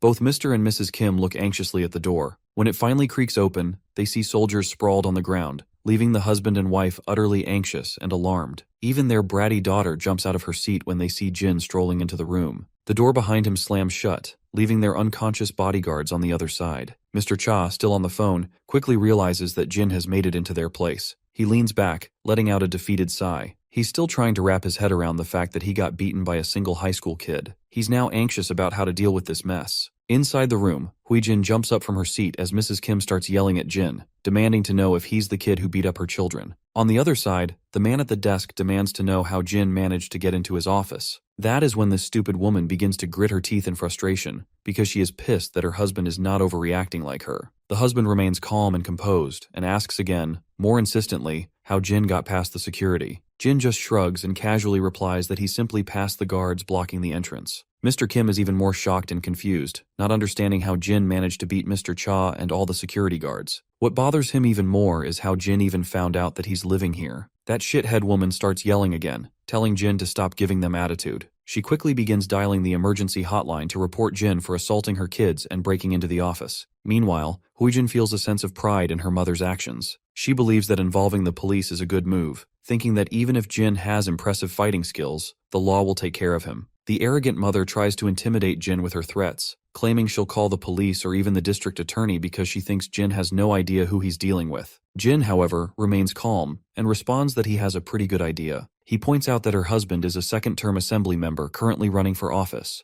The woman scoffs, asking Jin if he knows so much about their status. Then why did he assault her kids? On the other hand, Huijin smugly sneers, feeling satisfied that they've cornered Jin, and faintly tells him that it's game over. The authorities pick up the call, and the lady starts yelling into the phone, demanding that the officers reach Kim's office right away. But before she can say anything more, she falls silent when she hears something unexpected. Apparently, Jin plays the full footage of the karaoke room where Huijin and her lackeys assaulted her sister. The undeniable evidence leaves Huijin speechless, her eyes widening in shock as if they might pop out of their sockets. Mr. Kim stays silent, feeling utterly devastated. The screams of Daeon begging for forgiveness echo through the room, as the trashy ladies continue to beat her to a pulp. Seeing the concrete evidence, Mrs. Kim's jaw drops, and she quickly hangs up the hotline, saying she'll call them back later. On the other hand, Huijin starts yelling at Jin, demanding to know how he got those files. Jin remains silent for a moment, and then the scene flashes back to the outside of the Kim's residence. Inside one of the rooms, Jin is seen sneaking around the house. He opens a laptop and copies all of the data onto a pen drive. In the present, Mr. Kim grits his teeth in frustration, feeling that his kids are a total disappointment. But Huijin quickly tries to reassure her father, explaining that she had a good reason for everything. Mr. Kim, however, angrily tells her to shut up. Jin then reveals that he also has files involving Gisu Kim. He explains to the Kims that their children always save videos of their conquests. He states that he has dozens of clips showing their violent behavior, beating up kids at school, extorting money and valuables from their victims, and even the latest clip of his sister being assaulted by a group of girls at karaoke. Huijin is shaking like a leaf with all these truth bombs exploding around her, but her mother quickly jumps in to defend her daughter, claiming that our boy is just trying to threaten them and that he won't get away with it. But Jin reminds her that he didn't start this mess, and what he's doing now is hardly a threat compared to hiring a bunch of gangsters to attack him, and makes it clear that he has recorded all of it too. The father facepalms in utter disappointment and asks our boy if he did all this just because his kids assaulted his sister first. Jin responds that, as a parent, they have the right to take their children's side at all costs. So as a brother, he will do whatever it takes to protect his sister as well. The man understands where he's coming from and points out that they'll cover her treatment and offer a hefty settlement to make amends. But our boy makes it clear that this isn't necessary. The father is puzzled and asks what he means by that. He then inquires if Jin would like his kids to apologize to his sister. Hearing her father, Huijin grits her teeth and thinks to herself that she'd rather bite her tongue and bleed to death than apologize. On the other hand, our boy makes it clear that an apology won't undo the time his sister spent in fear and pain. So he insists that if they really want to compensate him, he wants his sister to never have to see Jisoo or Huijin Kim again. This demand rattles Huijin's nerves, but her father quickly agrees, stating that he'll have his kids transfer schools or perhaps even send them abroad to study. Naturally, the mother and daughter let out a piercing scream in protest, but the father quickly shuts them down and turns his attention back to our boy, asking if this would be enough to satisfy him. Our boy states that he wants them gone from the school starting tomorrow. In response, the father says he'll inform the school, and once that's settled, Huijin begins to cry, and her tears flow out involuntarily. Just as our boy starts to leave, the father quickly stops him and reminds him that, since he agreed to the demands, he'd like our boy to delete all of the videos he found.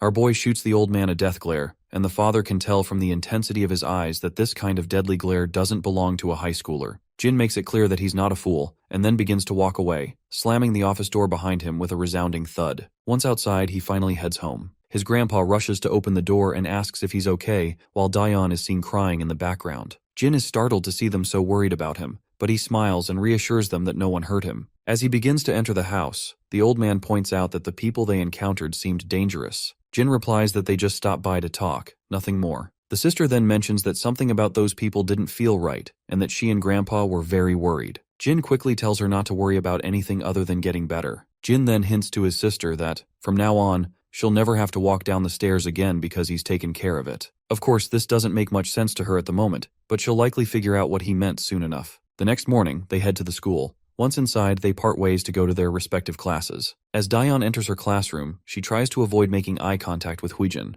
However, her steps falter when she hears students talking about how Huijin won't be coming to school anymore. The entire class buzzes with curiosity about what happened, and one of the girls explains that Huijin and her brother are both going to study abroad. This news hits Daeon like a thunderbolt out of blue, because her biggest obstacle is finally quitting school. The words Jin had said about taking care of the stairs she had fallen down replay in her mind. She quickly realizes that he must have known about Huijin's transfer all along. Daeon rushes out of the classroom in order to talk to him about this. When she finds him and calls out to him, he turns around, but as soon as she tries to speak, she's at a loss for words and remains silent. Jin simply smiles and says, "See you later," leaving Daeon to tear up. She manages to reciprocate with a soft, "See you later," before she breaks down, her emotions overwhelming her. A while later, we find ourselves in an apartment where a blonde girl is asking her friends if it's true that Huijin is moving overseas. One of the other girls confirms that it's true, saying she was shocked when she first heard but has no idea why they're leaving suddenly, as Huijin never mentioned anything about moving abroad. The blonde girl then turns to Chicken Shake, who is sitting silently and seems too preoccupied with herself to respond. One of the girls snaps her out of her reverie and asks if she has nothing to say about it. This rattles the timid girl to her core, and the blonde girl asks her directly if Huijin is really moving overseas, figuring that since they're in the same class, Chicken Shake might know more about it. Timidly and nervously, the girl confirms that it's true, and that their teacher announced it to the class earlier. The blonde girl then asks if she tried reaching Huijin directly. Chicken Shake admits she did, but Huijin didn't pick up the call. Hearing this, all the girls start to believe it might be true. Meanwhile, Chicken Shake nervously checks her phone, biting her nails in anxiety. The last message she got from Huijin was that her mother was going to take care of our boy, and ever since, Chicken Shake has been freaking out, wondering if Huijin's sudden move has anything to do with him. Just then, Huijin herself arrives in the room, looking absolutely furious. The girls are shocked to see her, and Huijin just takes a seat on the sofa, grumbling about how she barely managed to sneak out of the house. The girls ask Huijin if she's really moving overseas. Frustrated, Huijin grabs her head and says it just happened, but she explains she'll be back after 1 semester. We then flash back into the past, where her dad told her to spend a semester abroad, promising he'd sort everything out by the time she gets back, because he doesn't want those videos going public either. She keeps this part to herself though, and the other girls just laugh and tease her, saying she's going to enjoy her vacation. The blonde sneers, clearly annoyed by their attitude. Another girl asks why the sudden move and if Gisu is going too. Huijin simply says it's a family matter, and she doesn't need to go into details. The redhead girl then asks about Daeyeon and her brother, curious about how things went and if Gisu managed to beat our boy or not.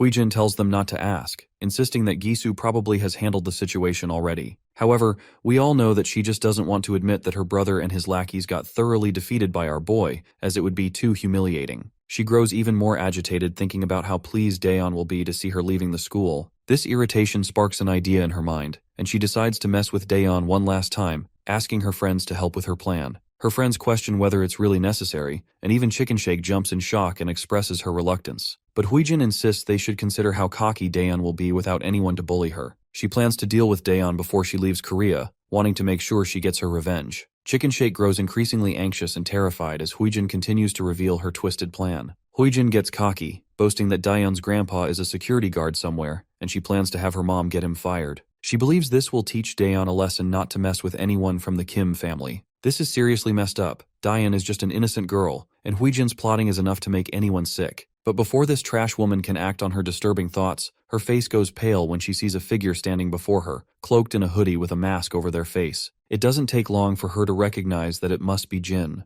However, Jin pulls a classic Uno card move and asks her who Jin is, questioning how she can be so sure when he's wearing a mask and she can't see his face. He casually explains that he's just here to check if everyone's having a good time, and is quite pleased to see that everyone from the karaoke room video is present. One of the girls starts trembling and asks what he's talking about. That's when the boy reminds them he's referring to the place where they all filmed his sister getting beaten up. Huijin's face turns ashen as she realizes he might have been there waiting all along just to mess with her. Chicken Shake is visibly sweating and trembling, clearly aware of what might come next. The other 2 girls just sit there, utterly silent. The boy starts to shut the door, asking why no one's singing, since he thought everyone here loved to scream along to loud music. With that, he slams the door shut, leaving us with no clue about what he might do next. The scene takes us to the hospital, where the Kim family is gathered. The father, In-by Kim, is clearly annoyed, asking where Huijin went. Her brother explains that she stepped out to say goodbye to her friends. In-by's irritation grows as he asks why she left when she was supposed to stay put until they had everything sorted out. Just then, a guy bursts into the room, quickly turning on the TV and telling his master he needs to see what's going on. On the screen, It's clear that our boy has already made the videos of what Huijin did go viral. The footage is spreading fast, and the situation is quickly becoming a public spectacle. The entire Kim family falls silent as they watch the news. The reporter continues to drop bombshells, revealing that there are dozens of violent videos circulating, with many more incidents likely unrecorded. Civic groups and politicians are now proposing a special bill to bring the culprits to justice. Gisu starts to lose his composure, and the reporter adds that the nation is especially appalled by the revelation that the culprits are the children of candidate In-by Kim. It's clear that the father is in deep trouble, and it's all thanks to his outrageous wife who pushed everything to this point. Given Huijin's plan to make our grandpa jobless, it seems they're getting exactly what they deserve. We cut back to our boy being grilled by Mr. Cha, who demands to know why he went ahead with his plan when he had already come to terms with the Kim family. Our boy's mind flashes back to the past, where we find him learning all about the Kim family's deep political connections. He reveals that it was highly unlikely everything would have gone smoothly, so he did what he felt had to be done. In the present, he admits he did not honor the agreement they had. Mr. Cha questions whether he really thinks the Kim family would just let him walk away.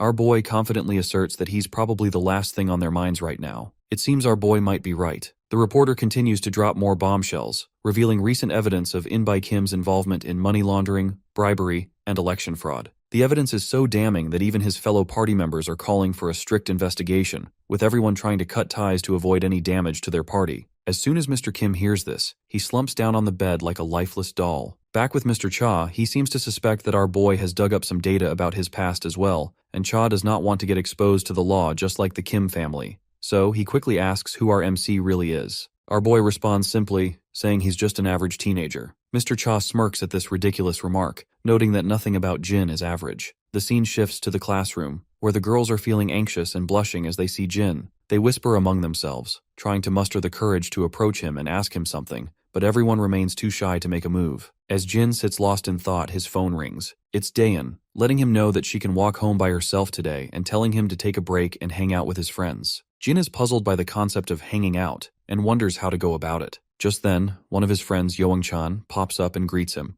As Young-chan sits down, he asks if he is busy today. Our boy remains silent, which prompts Young-chan to remember that Jin always walks his little sister home, so he must be busy after school. But not surprisingly, Jin tells his friend that he's actually free today. Young-chan's face lights up with happiness, and they plan to hang out after school. However, Young-chan's enthusiasm quickly fades when he hears an unpleasant voice. As the scene zooms out, we see these two beta bullies of the class step forward. They both reveal that they've heard the news and know that Jin is the reason Gisu Kim is moving abroad. Young-chan is totally shocked by the news, and the other students lounging around are equally caught off guard. The bullies spill the beans that even though Gisu and his sister were all set to move abroad, they're stuck now because their whole family's in hot water after the info leak. Our boy jumps in to set things straight, telling the bullies they've got it all wrong. But Jae-hyung chimes in, saying there's no need for modesty because everyone knows our boy trashed Gisu and his crew at their hideout a couple of days ago. Hyokjin backs him up, explaining that Jin took them all out by himself, and now everyone's saying Gisu is too embarrassed to show his face at school. He's itching to hear just how badly our boy must have beaten Gisu to make him leave the country altogether. Young-chan is finally convinced that Jin is actually a skilled fighter, and that his performance that day wasn't just luck. Hyokjin leans in and says, now that they won't have to deal with that jerk anymore, he's itching to throw a party, so he invites our boy to celebrate after school today. Jae-hyung agrees, adding that they've been in the class for days without really spending time together, and he suggests they show our boy around the area, but our guy flatly turns them down, saying he already has plans for today. Naturally, the bullies are puzzled and ask what he's up to. With a pleasant smile, Jin replies that he's planning to hang out with Young-chan. That's when Jae-hyung starts creeping in with his disgusting grin, leaning toward Young-chan and saying he'll join their hangout. Hyokjin also leans closer to the terrified guy and expresses his desire to join in as well. After forcefully making Young-chan agree, they start to walk away, saying they'll meet up later. Our boy quickly asks his friend if he really wants to let these goons join in, and the poor guy stutters a positive response with a pale face. The teacher finally arrives in the classroom, and she's brought along two transfer students. One of them is a plain-looking guy, but the real standout is a stunning beauty with striking black hair. Young-chan's eyes immediately light up at the sight of her, and our boy quickly asks if he knows who they are. Young-chan explains that everyone knows this girl. She's Yeona Sin, and her grandpa owns SW Corporation, the biggest company in Korea. The guy next to her is Seokju Ko, and there are rumors that he's been with her since they were kids and is seen as her associate and bodyguard. The teacher notes that since everyone's familiar with these two, she won't waste time on introductions. She reveals that both of them have been studying in the US for the past 2 years and will be joining the class starting today. the beta lackeys don't seem too thrilled about these two newcomers in the classroom. With just Jin before, their chances to rule the classroom were slim to none, but now, with these two around, they're not so sure they can even think about bullying anyone. Meanwhile, Youngchan was curious about the two extra desks in the class, but it's clear now who they're for. He can't help but think Yona looks even more stunning than he remembered.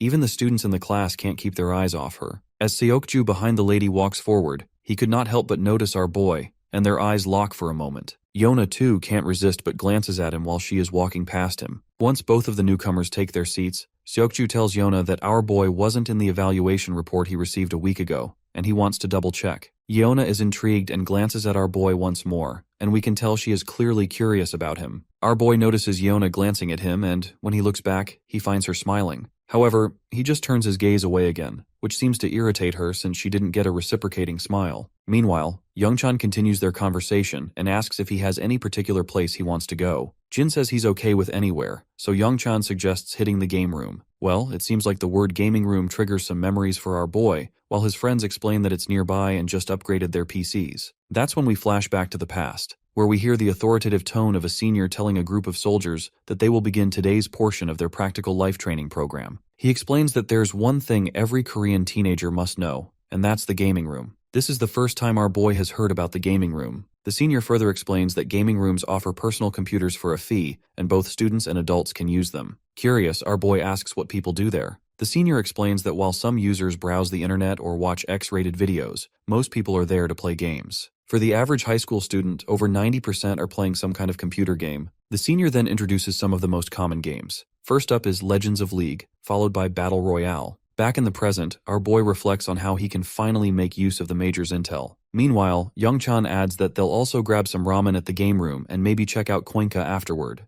Well, it seems like Koinka is yet another term our boy picked up during his military days while learning about practical life. The senior explains to him that high schoolers frequently visit coin karaoke, also known as Koinka. These establishments basically allow for sing-alongs with just a few coins. Major Kang tells our boy that he should prepare a few songs to sing in case he ends up going to one, and promises to send him a list of popular songs for kids his age to learn. As our guy starts brainstorming ideas and trying to remember some songs, his friend sits nervously nearby, wondering why Jin suddenly looks so serious. Once the bell rings, the students head out for the day, and that's when we see this hottie once again. And as usual, she is with her lackey. Apparently, they're discussing our boy, and discover that he transferred just a few days ago, is 18 years old, and happens to be Daeon Yu's older brother. Yona is surprised to learn that Daeon has a brother because she thought her only family was her grandpa. Seokju Ko agrees and explains that Daeon has been living with her paternal grandfather since her parents and brother died in a plane crash. Yona then asks how she still has a brother. Seokju Ko replies that it's hard to believe, but apparently, her deceased brother has suddenly come back to life just before they transferred to school. He suggests they should dig a little deeper into our boy's past. Meanwhile, it's gotten pretty late already, and we find our boy strolling alone. His phone keeps ringing with notifications from his friends, showing they had a blast at the gaming center. We flash back to the gaming club, where we see Hyokjin, our boy, Jaehyung, and Youngchan all hanging out. Everyone is amazed by how Youngchan carried them through the game. Jaehyung even asks about his rank, guessing it must be Diamond or Master. Their jaws drop when Youngchan timidly reveals that he's actually at Challenger rank. From that moment, their attitude toward Youngchan shifts completely. In the present moment, even our boy finds this sudden change odd as they keep chatting excitedly about Youngchan's impressive rank. As he's looking at his phone, his sister arrives. He quickly asks her what she's doing here. She explains that they ran out of garbage bags at home, so she went to get some, and she also picked up a few snacks. Our boy offers to carry the bags, but his sweet sister insists it's not necessary. She then asks if he was hanging out with his friends, and he confirms that he was. She feels a warm sense of relief, glad to see that he's made friends and that people aren't avoiding him because of the fight. When she asks where he went, he bluntly replies that he went to the game room. Well, it seems like this isn't exactly what she expected to hear, as she thought he might have developed different interests after living overseas for so long. Curious about her own experiences at school, he asks how things have been for her. She pauses for a moment before responding that school hasn't been this fun in years. She then asks if he also had something to eat. He nods, saying they had a blast at the game room, where every kind of snack was available. He then asks her about her plans, and she mentions that she's waiting for Grandpa to come home so they can eat together. Our boy then asks if he can join them, which confuses her since she thought he'd already eaten. He awkwardly admits that he's still a bit hungry. We already know that our boy just wants to have some quality family time. When they get home, there's a spread of delicious food laid out on the table, and they all seem to be having a great time eating together.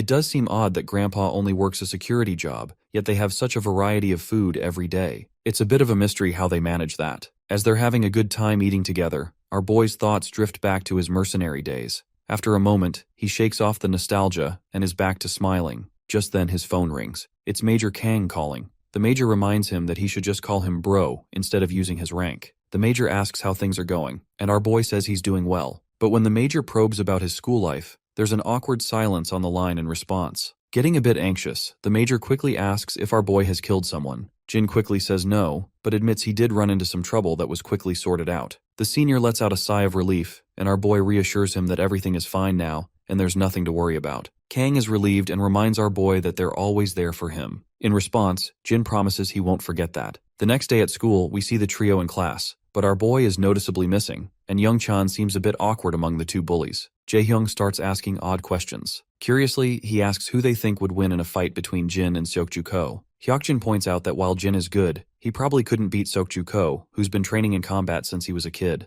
To him, our boy seems like an amateur in comparison. Jae-hyung agrees, adding that Seokju-ko is one tough motherfudger. Young-chan then asks if it's true that Seokju-ko fought against 20 dudes and won. Blonde quickly corrects him, saying it was actually 30 guys. The number leaves Young-chan momentarily stunned. He even forget to breathe for a second. Brownhead explains that when a group of street thugs was harassing Yona-sin, Seokju-ko took them all out. He says it started with 10 guys, but they kept coming. By the time 30 guys showed up, Seokju was still going strong. He walked off without a scratch while the 30 thugs were left unconscious on the street, like discarded toys. The timid boy then asks about the rumors he heard, about Seokju catching the kidnappers who took Yona. He's heard that the people behind it were all retired soldiers. The blonde quickly confirms that the story about Seokju-ko catching the kidnappers is probably true as well. He insists that Jin doesn't stand a chance against Seokju because he is on a whole other level. It's sometimes hilarious to think that teenagers in these Korean manhwa are taking down entire gangs single-handedly, making the government and all those intelligence and law enforcement departments look like they're just wasting taxpayer money. In the meantime, our boy suddenly stops in the corridor when he comes face to face with Seokju. Without wasting any time, Seokju asks him straightforwardly what he's doing here. Confused, our boy makes it clear that he doesn't understand what he is getting at. Seokju simplifies his approach and asks why he is lying about his identity. He mentions that he's heard our boy had a hand in Gisu and Huijin Kim moving away. Jin clarifies that he did have some beef with Gisu,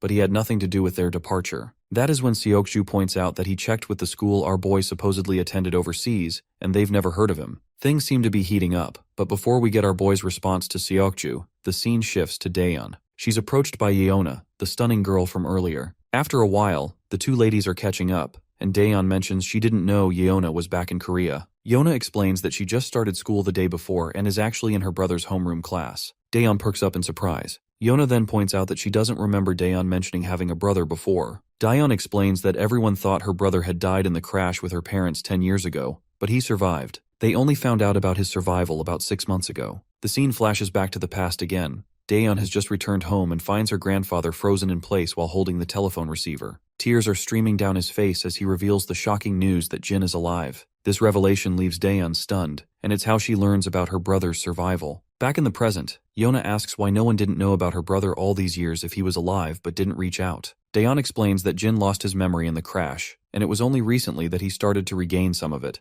and someone helped them locate and reconnect with him. Yeona, clearly skeptical, finds it hard to believe. Daeyeon confirms that Jin only has faint memories of having a grandfather and a younger sister. After the interrogation, Yeona flashes a pleasant smile and comments that their grandfather must have been overjoyed to get his grandson back. Yeona comments that their grandfather is indeed overjoyed, explaining that after receiving the call, he cried for hours and then took time off work to enroll in cooking classes. He wanted to improve his Korean cooking skills, thinking that Jin might not have had much of that growing up. Yeona comments that their grandpa must really love his grandkids, and Daeyeon smiles, agreeing that he definitely does. But then Yeona throws a serious question her way, asking, is she absolutely sure Jin is her brother? Daeyeon looks a bit surprised but quickly gives a positive response, saying Jin is definitely her brother, and they even took a DNA test to be sure. Our girl then asks why Yeona is so interested in her brother. This question clearly catches Yeona off guard. Since she is not sure what to say, she quickly asks, almost frantically, if her brother has a girlfriend. We then cut back to our boy, who asks Seokju what the hell he's talking about. Seokju repeats his question, asking what's so important about this school that our boy had to forge his records just to be here. Jin responds by asking if he's being accused of having fake records.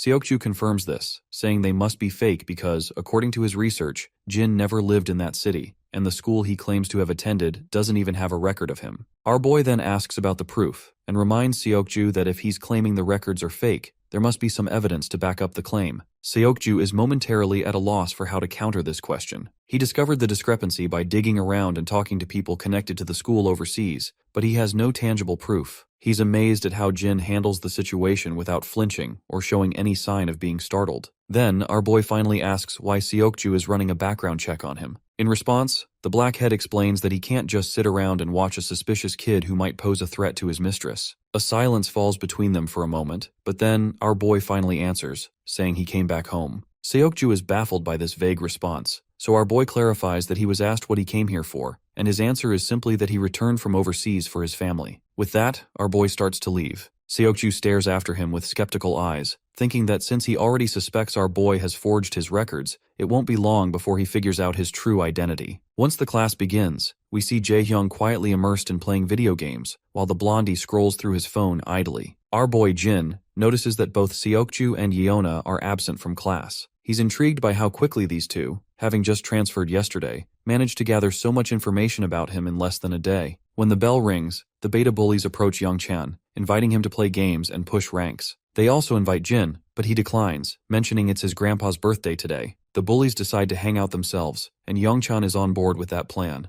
Meanwhile, we're back with the Black Beauty, where Seokju is filling her in on the situation. He's convinced that Jin has definitely forged all his records and even questions the authenticity of the DNA test. Seokju further mentions that his research dug up some pretty rough stuff about his sister, Daeyeon. Apparently, she's been getting seriously bullied by Gisu Kim and his sister for the past 2 years. When Yeona asks just how bad it was, Seokju says it's enough to make anyone wonder how she endured the bullying all these years. He explains that the videos of her assault weren't exactly publicized, but he is pretty sure that the assault she faced was just as serious. Yeona's pretty blown away and can't help but think about how messed up kids these days can be. Seokju adds that Jin's already knocked out Gisu Kim and his crew twice, and saved her sister from the bullying. Yeona chuckles to herself, thinking it's kinda sweet that her long-lost brother comes back from the dead and takes out her bullies, while Yeona's own siblings only ever seem to want to get rid of her. Yeona's curiosity gets the best of her as she starts piecing things together. She points out that if Jin had really come to school with the intent to target her, it doesn't make sense that he'd be so upfront about it. A smart person would have stayed under the radar. Seokju agrees, noting that someone with a real plan would have kept a low profile. Yeona's mind starts racing once again, and she asks if Jin might have some kind of ulterior motive related to Daeyeon's family. She brings up the insurance money from the plane crash. Seokju then reveals that the grandpa received it but hasn't used it, making it grow over the years. Furthermore, grandpa returned the share of money which he got for Jin's death, since he was alive. But there's still a substantial amount left, so there is still a possibility that he might be after the money. Yeona connects the dots and highlights that if Jin might actually be after the money, then it could mean Daeyeon is in danger from her own brother. The scene shifts back to the grocery store where our duo can be seen shopping,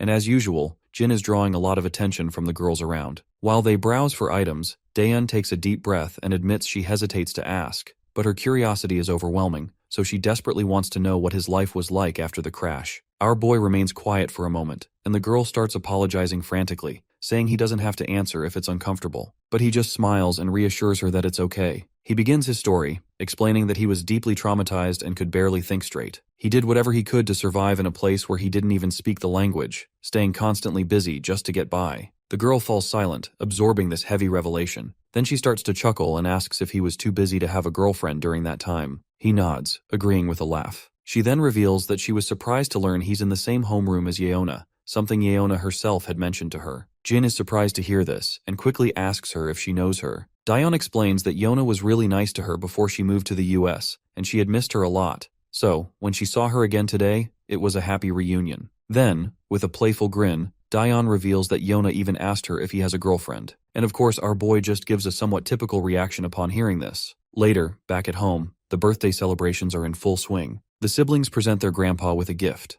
As he unwraps it, he discovers a high-quality wallet inside, and his face lights up with joy. He's genuinely touched and feels a bit guilty for the low pocket money they have, thinking they must have spent more than they could afford. But his granddaughter just smiles warmly and reassures him that they had more than enough to get him a gift, and besides, it wasn't too expensive. The old man's hands tremble with happiness as he holds the wallet. With his voice thick with emotion, He tells them that the biggest gift he could ever ask for was already given to him when Jin came back home safe and sound. Nothing could ever top that. Suddenly, the sound of a phone ringing grabs everyone's attention. Daeon rushes to her room to answer it. While she's chatting on the phone, Jin tries to eavesdrop quietly. That's when he hears the girl mention she's heading out to the convenience store for a bit. The old man questions why she's going out at this late hour, and it turns out she is heading out because Yona stopped by for a quick chat. Well, we can tell that Jin definitely senses something is off. Later that night, Jin is digging into his computer, trying to uncover all he can about SW Corporation, which Yona's family owns. He's curious why Yona seems so interested in him, and why they're running a background check on a random transfer student like him. Jin reflects on his conversation with Seokju when suddenly he hears a call from his grandfather. When he steps into the living room, his grandpa mentions he's heading out for a bit too. Our boy asks if he's going after Daeon, and the old man kinda agrees. He adds that he just needs some fresh air. Jin smiles and tells his grandpa to stay put, and he'll go check on her instead. But the old man insists on going out by himself. Jin then reminds him about the early job he has in the morning, and finally, our boy decides to head out on his own. Later, we see both girls chatting away about their studies and other topics. Yona shares her experiences studying abroad and suggests that Daeon consider studying outside as well. In response, Daeon admits she never really thought about it before.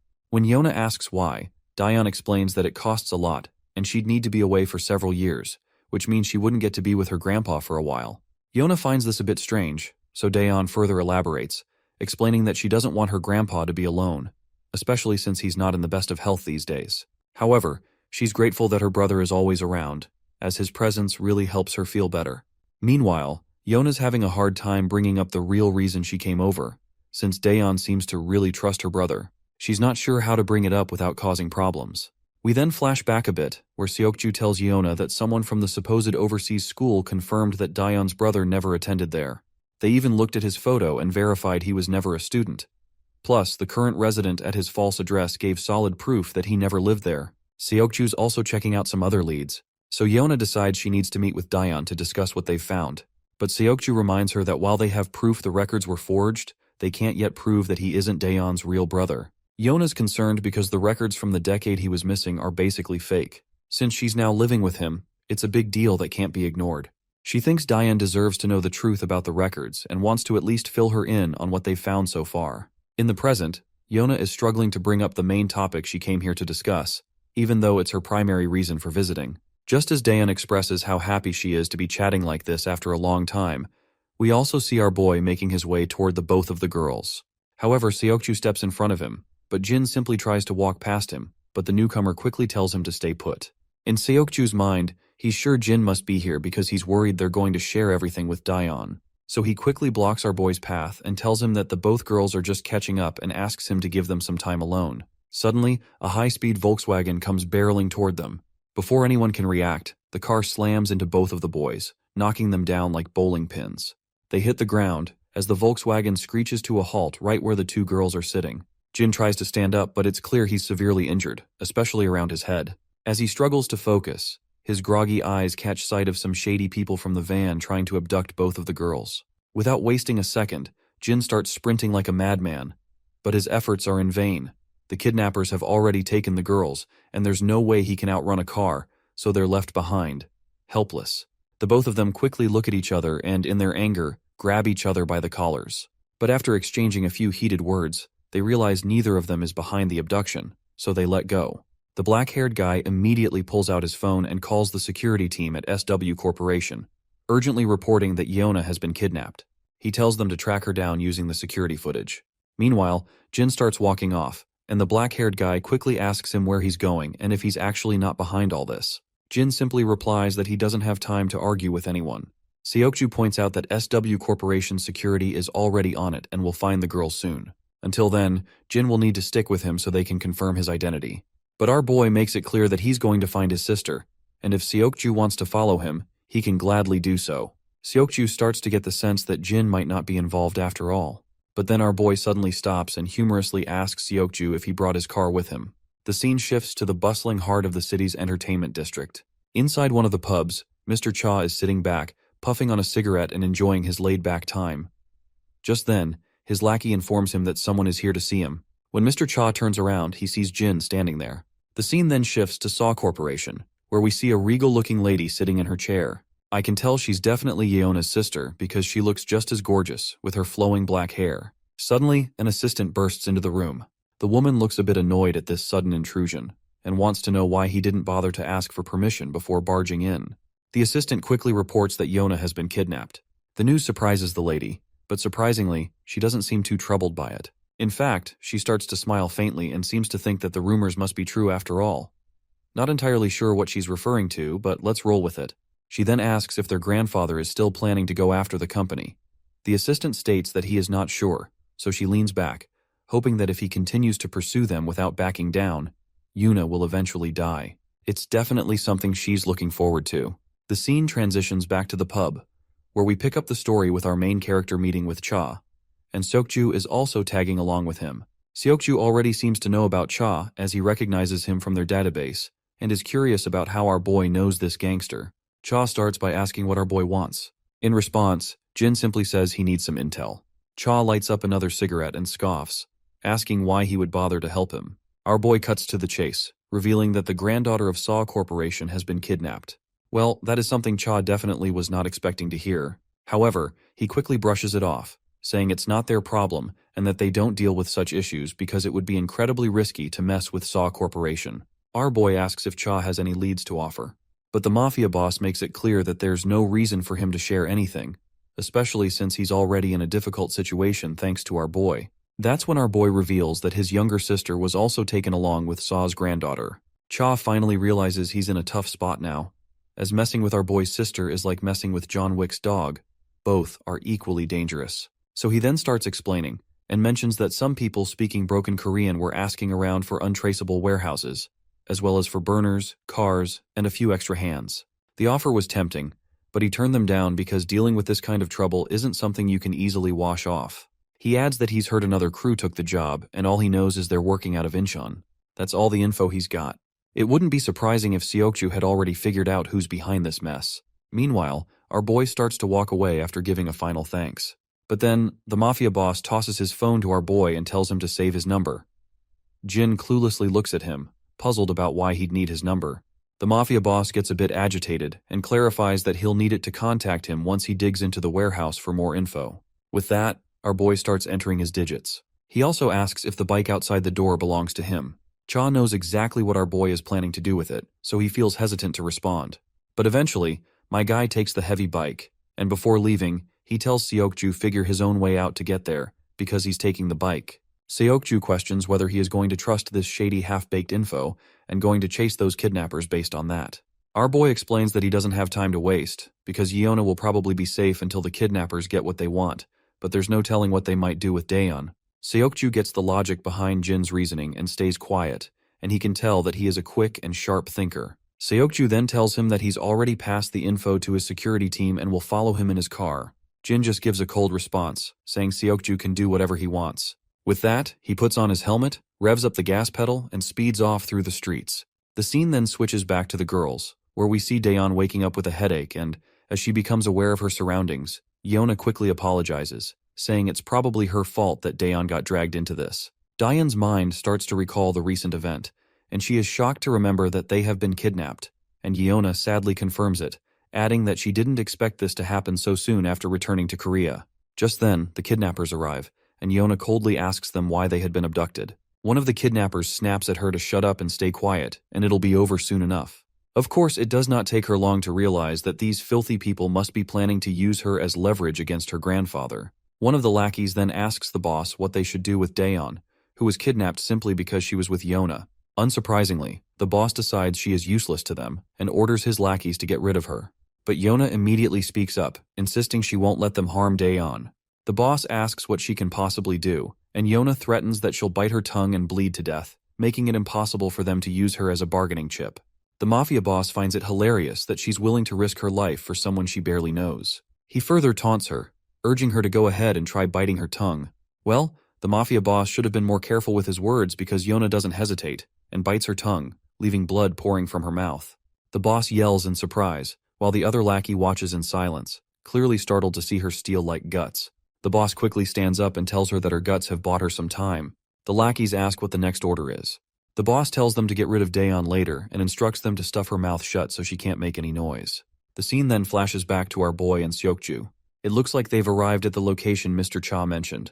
Seokju points out that the location seems legit because SW security tracked the minivan footage to this area. As our boy starts to move forward, Seokju tells him to stop and wait for backup, since he sent their coordinates to SW security and they should arrive soon. But our boy reminds him that Daeon doesn't have much time left, so he gotta make it quick. There's no room for argument, so they proceed forward and spot a bunch of goons patrolling the area. Suddenly, our boy leaps over one of the goons, grabs him by the throat, and starts choking him out. The lackey eventually loses consciousness, and our boy quietly drags him into the shadows, adding him to a pile of other goons he's already taken down. Seokju is also helping out, and he's blown away by Jin's ability to take down opponents silently. He's so impressed that he asks Jin who the heck he is. Jin just casually replies that he's an average student at the same school. The scene shifts to SW Corporation, where we finally meet the big boss, the grandpa of the company. He's getting a report from the black-suited guy about the kidnappers' demands. The guy explains that the kidnappers want SW Corp to cancel their recent contract. If SW Corp doesn't respond within an hour or refuses to comply, they'll kill Miss Yona. The old man asks about the security details, and the black-suited guy says that SW security will reach the location where Yona is being held within 50 minutes. Back at the shady location, we hear two lackeys chatting. They're curious about their client and why they're making them do this kidnapping. One of them says their boss has already made it clear that it's none of their business and they should just follow orders. Just then, one of the lackeys gets a smack right on the head and crumples to the ground. He turns around, wincing, to see Jin, who's already taken out the other guy. After they're done with the goons, Jin asks his fellow how many he's knocked out. Seokju says the guy he left behind makes it 5 in total. Jin then does a quick mental tally and realizes they've taken down 14 guys, meaning the enemy have got plenty of muscle and resources. Seokju is blown away that Jin managed to take down 9 guys while he struggled with just 5. Finally, Jin asks the blackhead who's pulling the strings. The guy lets out a heavy sigh and says they don't really know. Apparently, these kinds of incidents pop up now and then. This kind of thing also happened when they were in America. He never thought it would happen again so soon after coming back to Korea, and feels like he should have been more on the ball. Jin points out that the real mastermind must be with Yona right now, so he decides to push deeper into the location. Before he moves on, Jin asks Seokju if he'll be okay. Seokju looks puzzled and asks, "Okay? About what?"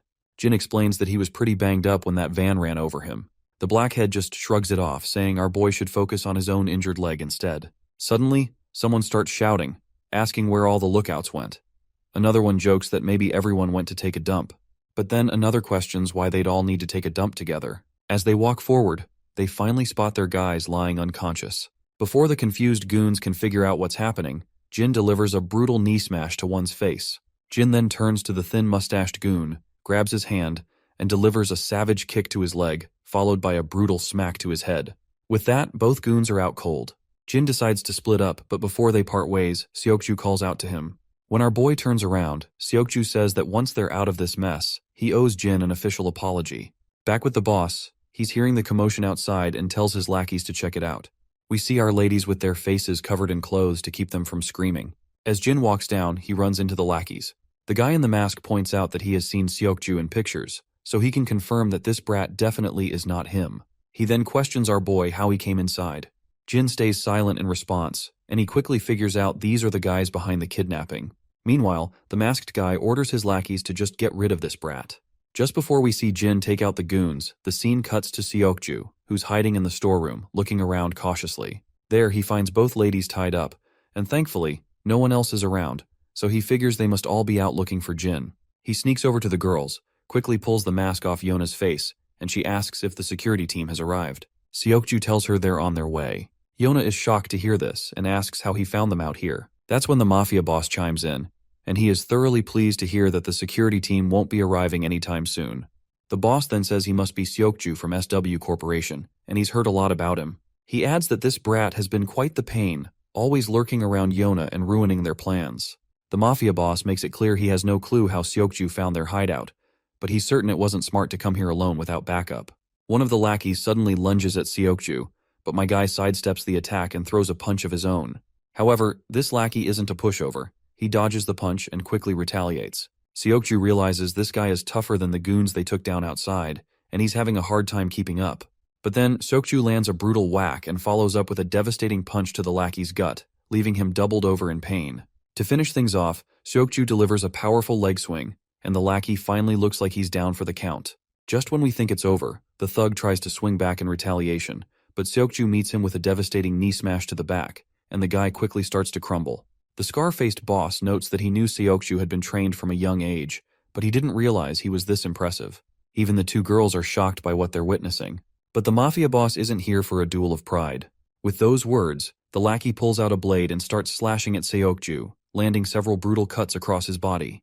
The boss grins under his mask, saying he didn't expect this brat to fight empty-handed, which makes dealing with him a lot easier. The lackey charges at Seokju again with the dagger and begins swinging left and right like a madman. Seokju does his best to dodge, but he's still taking deep, painful cuts that leave him struggling to move. The boss pulls out his own dagger and starts juggling it in the air, clearly enjoying himself as he eyes the girls. As soon as Seokju sees this, he immediately knows Daeon is in serious trouble. The poor girl is already terrified, just imagining what's about to happen. Before Seokju can react, the bastard throws his dagger straight at her, aiming to end her life. But at the last second, Yona leaps in front of Daeon, and just as the dagger is about to hit, Seokju jumps in front of both girls, taking the blade straight into his back. The mafia boss scoffs at Seokju, mocking him as a pitiful bastard who's only good for the empty praises people give him. He then orders his lackeys to leave Yona alone and kill the other two. The lackeys quickly agree, and begin to walk forward to carry out the order. Suddenly, everyone hears the door creak open, and all eyes turn to see Jin making a badass entrance after taking down the goons and leaving them sprawled on the ground. Back at the club, Gangster Cha is there with his lackeys. They fill him in with the latest info, reporting that the Goshung cartel is behind the abduction. Cha is stunned by the ridiculous mistake the Goshung cartel made by getting involved with both Jin and SW Corporation. It was bound to backfire, considering how the cartel never digs into their clients before taking a job. One of the lackeys then asks Cha why he helped Jin. He further points out that Jin is the one who put them in a tight spot, and he's the one who exposed all the dirt on the Kim family they'd been keeping under wraps for years. Cha lets out a big sigh, saying he had no choice. He points out that he's just an old man who couldn't possibly take on a kid like Jin, and they can't just take revenge on him, especially since it was the Kim family who messed with him first. The lackeys then remarks that they don't have to help Jin either. Cha falls silent for a moment, then chuckles to himself, and further states that he had no choice but to help him since his sister was kidnapped. Back at the hideout, Jin makes his grand entrance.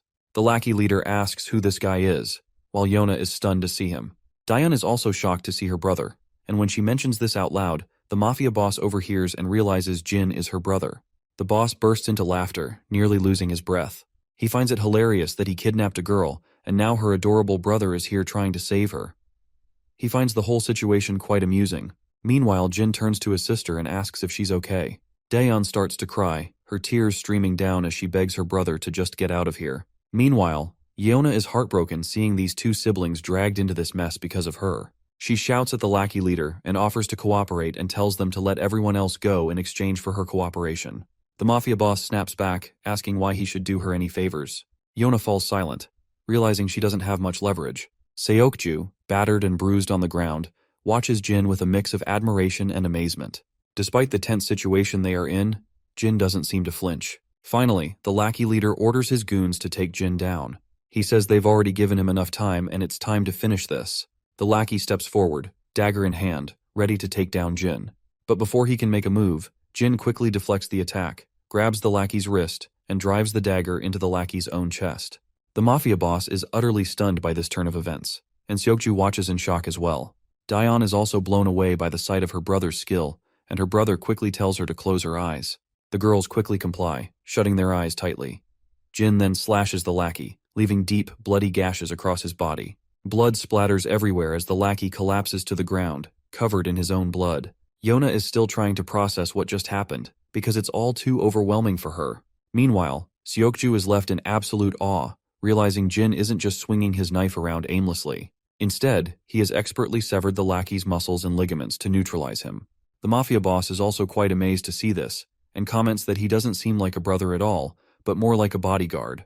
Jin keeps advancing toward him, and the boss retracts his previous statement quickly. He admits that Jin must be more than just a bodyguard because no ordinary kid could wield a knife like that and maintain such a cold gaze. He then brushes it off, saying it doesn't really matter because he's still planning to kill Jin anyway. He swings his dagger at him, but my guy quickly ducks down with a godspeed, and the boss keeps on swinging his dagger left and right.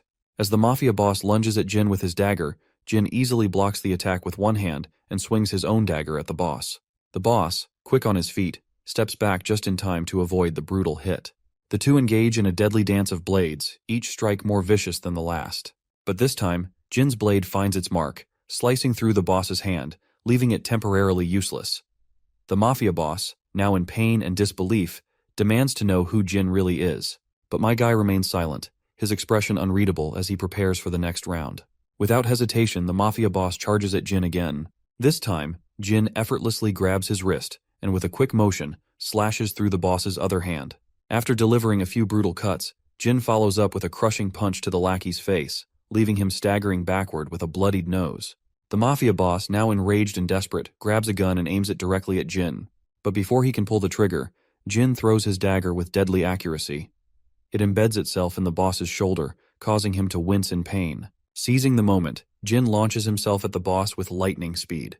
He delivers a devastating slap under the boss's chin, sending him crashing backward like a sack of potatoes. The mafia leader, now thoroughly beaten, collapses to the ground, his pride and power shattered. The others watch in stunned silence as Jin stands tall like a total badass, his presence alone making Yeona and Seokju tremble slightly. Jin steps forward, gently telling his sister to open her eyes. When she does, she sees him standing right there, a reassuring smile on his battered face. Without missing a beat, he tells her he's here to take her home. Yeona is momentarily shocked by his injured appearance and places her hand over his wounds, asking if he's okay. Jin, with a warm smile, reassures her that he's fine, despite the injuries. His calm behavior and comforting words make her emotions overflow, and she starts to cry uncontrollably. Jin does his best to comfort her, his own heart aching to see her so upset. Yeona is deeply moved by the compassion Jin shows for his sister, observing them with admiration. The next day, we are at SW Seoul Medical Center. Jin sits quietly in the corridor, his handsome face drawing the attention of passing nurses. His phone buzzes with a message from Jae-hyung, who's curious why Jin isn't at school. Jin replies that he's got an errand, and as he checks his messages, he sees his friends excitedly discussing their hangout and teasing him for missing out. Jin smiles as he reads his friends' messages, feeling a warm connection despite missing out. He leans back in his seat, letting his gaze drift around the corridor. His eyes fall on the room across from him, marked with a sign that reads, Psychiatry Department. The scene transitions to later that night. After Jin's intense battle with those Goonies, the police and authorities arrive at the scene. They round up all the criminals present, and doctors begin tending to Jin's sister. Yeona approaches Jin and tells him that he should take his sister to the hospital, and promises to take care of the bill. Jin looks puzzled and asks why, given that his sister seems to be unharmed. Yeona explains that even though Daeyeon doesn't appear injured at the moment, she may have sustained unseen injuries. The trauma of the situation is significant, and she emphasizes that it's crucial to ensure Daeyeon gets thorough medical attention. She also mentions that she recently discovered Gi-soo and Huijin Kim had been harassing Daeyeon, and while she's relieved they've been penalized, the resolution for the victims is still incomplete. She further explains that speaking with a counselor could be beneficial for Daeyeon after the traumatic experience. This is why we are waiting outside a psychiatrist's office rather than an emergency ward. As Daeyeon exits the room, she approaches Jin and asks if he's been waiting long. Jin reassures her that he just came here a few minutes ago. He then inquires about what the doctor said. In response, she explains that there's nothing serious to worry about.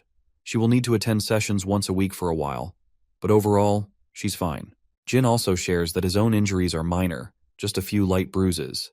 The girl also let out a sigh of relief. She is relieved that he's okay. Jin's mind drifts back to how she was so emotional after being bullied, a tough reminder of everything she went through. She calls out to him, and he flashes her a smile, asking what's up. She just smiles back and says she forgot for a moment what she was going to ask. But inside her head, we can tell she's hesitant to bring up her question. The scene shifts back to earlier when the doctor was checking on her well-being. In the background, she overhears soldiers talking, completely amazed that a kid took down most of the kidnappers on his own.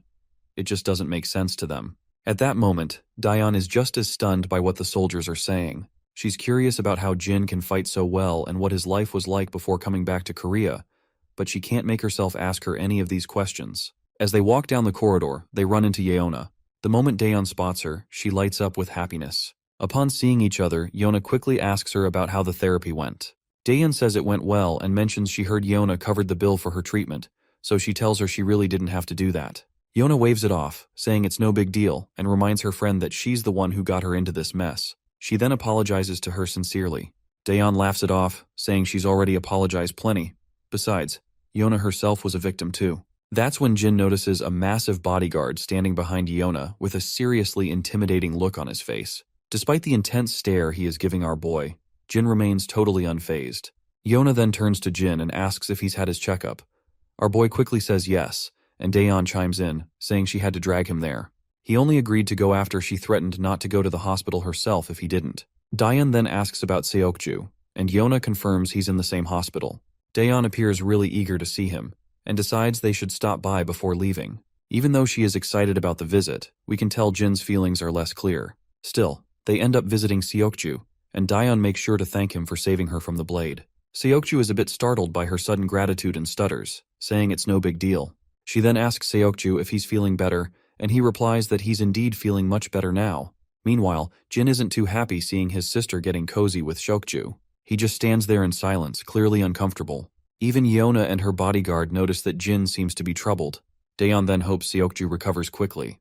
With that, they decide to leave.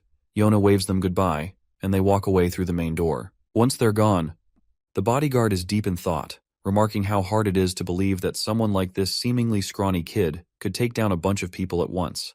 It's just unbelievable.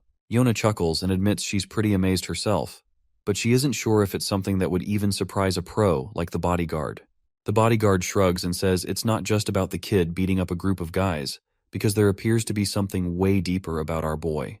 The bodyguard explains that our boy quickly and quietly neutralized over 10 guards, which is no easy feat. Even a trained pro would struggle to do that without some kind of backup. What's even more mind-blowing is that he didn't kill any of them. He just made them unfit for combat. And judging by the cuts on the 2 men found in the cargo container, his knife skills are insanely advanced, especially considering those guys were retired soldiers, not just a bunch of common thugs. He wraps it up by saying that, based on Seokju's report and the state of those thugs, it's pretty clear that Jin Yu is a highly trained pro with a ton of combat experience. Both Seokju and Daeon are completely blown away by this. A while later, we catch up with Daeon and Jin. Daeon quickly apologizes, feeling really ashamed that she always seems to need his help. Jin tells her she doesn't need to apologize at all, and that he should be the one thanking her. Daeon is startled to hear this, and Jin continues, saying he understands what it feels like to have a family now. You see, it is for the first time in his life he put someone else's safety above his own without any calculations, something he'd never experienced before coming to this country. So, he's starting to get what family really means. We then see the same woman with short black hair again, and I will say it once again, she's likely Yona's sister, and she looks utterly distraught that Yona was rescued safely. The reporter details that there is suspicious rumor going around. He elaborates that while Seokju played a key role in the rescue, the exploits of another student who accompanied him were even more extraordinary. She asks how that's possible, and the reporter responds that even the chairman has taken an interest in this student, and we already know that this student is our boy, of course. The woman is shocked and wonders if these rumors might actually be true. We see Jin once again doing some hardcore pull-ups. As he works out, his mind flashes with images of the people he fought that day. Just as he's lost in the intensity of the exercise, Daeon knocks on the door and mentions that she's brought some fruit. While Daeon munches on the delicious fruit, Jin arrives and quickly asks his sister how she's feeling. She responds that she's already answered that question 1,000 times, and she's fine. Once Jin sits down, he notices something on Daeon's mind, so he asks her what's up. That is when she assures him that she does not hate him just because she saw him fighting and beating those guys brutally. She claims that it doesn't change how she views him. After all, he did all this just to save her, and she won't ask him about his past either. Daeon then gets somber, saying she was never able to tell Grandpa about any of the bad things that happened at school. She just wasn't ready to share it with him. But now, she feels more relaxed, as if she can open up about anything. Suddenly, her phone rings. It's Yona on the call, so she grabs the phone and heads to her room while still on the call. A while later, we see Yona sitting in front of Jin, who quickly tells him to take a seat as well. Jin sits down and asks why she wanted to see him. Yona explains that she wanted to apologize for putting Daeon in such a dangerous situation. Even though she's already apologized before, she wanted to say it to him personally. She explains that Seokju will also come to apologize in person once he's better. She also wants to thank Jin for saving her as well. Jin makes it clear that he only went to rescue Daeon, not Yona. She shrugs, saying that it doesn't change the fact that she was saved thanks to his intervention. Once she's finished, Jin asks if there's anything else she wanted to say. Yona admits that she also wanted to let him know that they will stop investigating his background, so she is hoping that he is not too mad that they tried to dig into his past. She then lets out a sigh and explains that she couldn't ignore the fact that all of his documents were forged. After a recent kidnapping attempt in America, it raised some red flags for her. She's been in many tough situations since she was little because of who she is. She says that although they never figured out the truth behind his fake records, she won't be investigating it further. Jin starts to leave, saying if there's nothing else, he'll be on his way. Yona looks startled and asks if he could spare a couple of hours because her grandpa wants to meet him and thank him in person. While Jin is heading back, he replies that there's no need for that since he wasn't there to rescue her in the first place. Yona falls silent, and Jin heads home, walking down the dimly lit, gloomy alleys late at night. As he walks, we see a familiar person over that street. As the scene zooms in, we see that this is one of Mr. Cha's lackey, who has been brutally shot in the gut, and it does not take long for our boy to recognize who this man is. The man is barely holding on to his life, but makes sure to start berating Jin, blaming him for putting his gang in danger. He explains that they were already struggling after Jin exposed the Kim family. Then, their boss also helped our boy by tipping off the location of the Goseong cartel, which stirred up trouble between the Goseong cartel and their gang. Mr. Cha's turf is now under attack. His friends and lackeys have already been killed, and the Goseong cartel leader made sure to personally visit Dushik Cha. When Goseong finally faces off with Cha, he throws a verbal jab, asking why he doesn't just give up before making a fool of himself in front of his men. Cha responds with a jab of his own, pointing out that he's already sent most of the crew on a weekend off. Yet Goseong brought his entire platoon of lackeys. Then another guy in a coat chimes in and tells Cha that he really shouldn't have stirred up trouble by messing with the Kim family. And when it was not enough, he tipped off Goseong and his men recently. Our gangster throws another brutal jab, and this time, Goseong himself loses his cool, and he is going absolutely bonkers to what just Cha said. He furiously orders all his lackeys to charge at Cha, and the gang rushes at Cha like a pack of wild dogs, ready for a fight. But our beloved gangster isn't just any weakling. He deftly ducks, letting a punch zoom past over his face, and retaliates with a devastating blow that leaves his attacker reeling. Another lackey tries to swing at him, but ends up taking a brutal hit right under the chin, crashing to the ground in a pool of blood. Goseong grits his teeth in frustration while Cha continues to drop lackeys as if they're mere flies. Suddenly, Cha takes a brutal jab with a stick from behind. He groans in pain but quickly recovers, throwing a punch in return that sends his assailant crashing down for the count. Even though Cha manages to take out a bunch of guys, the sheer number of lackeys is overwhelming. It's clear that despite his skill, he won't be able to take them all down like this. Our beloved gangster takes his stance, knowing he's up against copious amounts of people, and is furious that Goseong brought so many guys when he knew Cha does not have most of the men in the club. He can't help but smirk when he thinks about our boy, and wonders if he has saved his little sister by now. With the speak of the devil, Jin arrives outside the club. The lackeys standing guard tell him to get lost, but Jin isn't about to take orders. He delivers a brutal kick to one of them, sending him crashing to the ground and leaving the other two speechless at Jin's audacity. He then dismounts from his bike, and the two remaining lackeys try to take a swing at him. But Jin effortlessly grabs one's hand and delivers a devastating smash to his face, leaving blood splattering everywhere. The remaining lackey tenses up at the sight and ends up taking a heavy kick to his gut. With both goons taken care of, he moves further into the club, only to find a brutal scene of dead bodies. As he advances, a group of arrogant thugs orders him to leave. But our boy remains unfazed and keeps walking toward them. One of the thugs steps up, yammering some nonsense, but my guy quickly silences him with a single blow, sending him crashing to the ground and leaving the others utterly terrified. Despite their fear, the thugs recklessly charge at him, and our boy begins to deliver blows, taking them down one after another. The scene switches back to Gangster Cha, who is now exhausted after knocking out a bunch of thugs. Goseong is absolutely livid, unable to believe that Cha is holding his own for so long by himself. On the other hand, Goseong's assistant feels a sense of relief that they only attacked Cha while he was alone. Otherwise, it would have been a massacre. More lackeys charge at our gangster, but he quickly takes out the one in front of him. Before he can fully move around, he receives a devastating punch to the face. Cha responds in kind, delivering a powerful punch back with equal force. At this point, Cha is barely hanging on. Even Goseong reluctantly admits that he is a tough nut to crack and deserves praise for his efforts. However, he makes it clear that Cha looks like he's at the end of his rope and should just give up now. They'll make it worth his while. Cha spits out a mouthful of blood and asks why he should do that. Wiping the blood off his face, he decides he's going to finish what he started, no matter what. We can tell that the big cheese is not impressed by Cha's gutsy display, and the swarm of lackeys surrounding the place are visibly shaking to hear his bold statement. Suddenly, there's a commotion at the entrance, with the lackeys screaming their heads off. Goseong, bewildered, asks what the hell is going on and why his men are screeching like dogs. They turn around, initially seeing nothing, but then they hear footsteps. Out steps Jin, and the entire crowd of lackeys is stunned to see a kid in their midst. Cha is equally shocked to see him, and quickly asks what the hell he is doing there. To which Jin casually responds that he's just there to return the motorcycle he borrowed. Well, Cha was literally not expecting to hear this kind of crap while they are surrounded by death itself. Meanwhile, Goshung's assistant sneers once he realizes that Cha knows this kid, so he promptly orders his lackeys to take Jin down as well. The lackey proudly complies, and begins to walk toward our boy as if he is about to scold the toddler. Cha then tells them that it would be better if they just leave him alone. But the assistant insists they can't just let Jin go since he's seen everything. Cha snaps back once again, saying they should pray to God that Jin feels generous enough to let them go, not the other way around. The assistant has no clue what this stupid head is yammering about, but he soon gets a wake-up call when Jin takes down one of his guys with a single punch.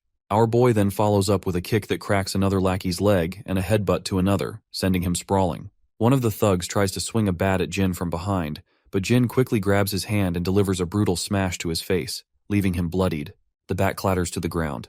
Goshung is completely blown away by Jin's display, and Cha just smirks, saying it's their fault for not listening earlier. He adds that even though Cha himself is tough, he wouldn't stand a chance against this kid. The Big Cheese simply commands his lackeys to take Jin down, and they quickly charge at him. But as usual, Jin effortlessly takes them down, making them look like amateurs in the process. Growing impatient, the Big Cheese shouts at his lackeys to stop letting a little punk beat them. But just as he's about to make another command, he suddenly falls silent when he sees Cha charging at him.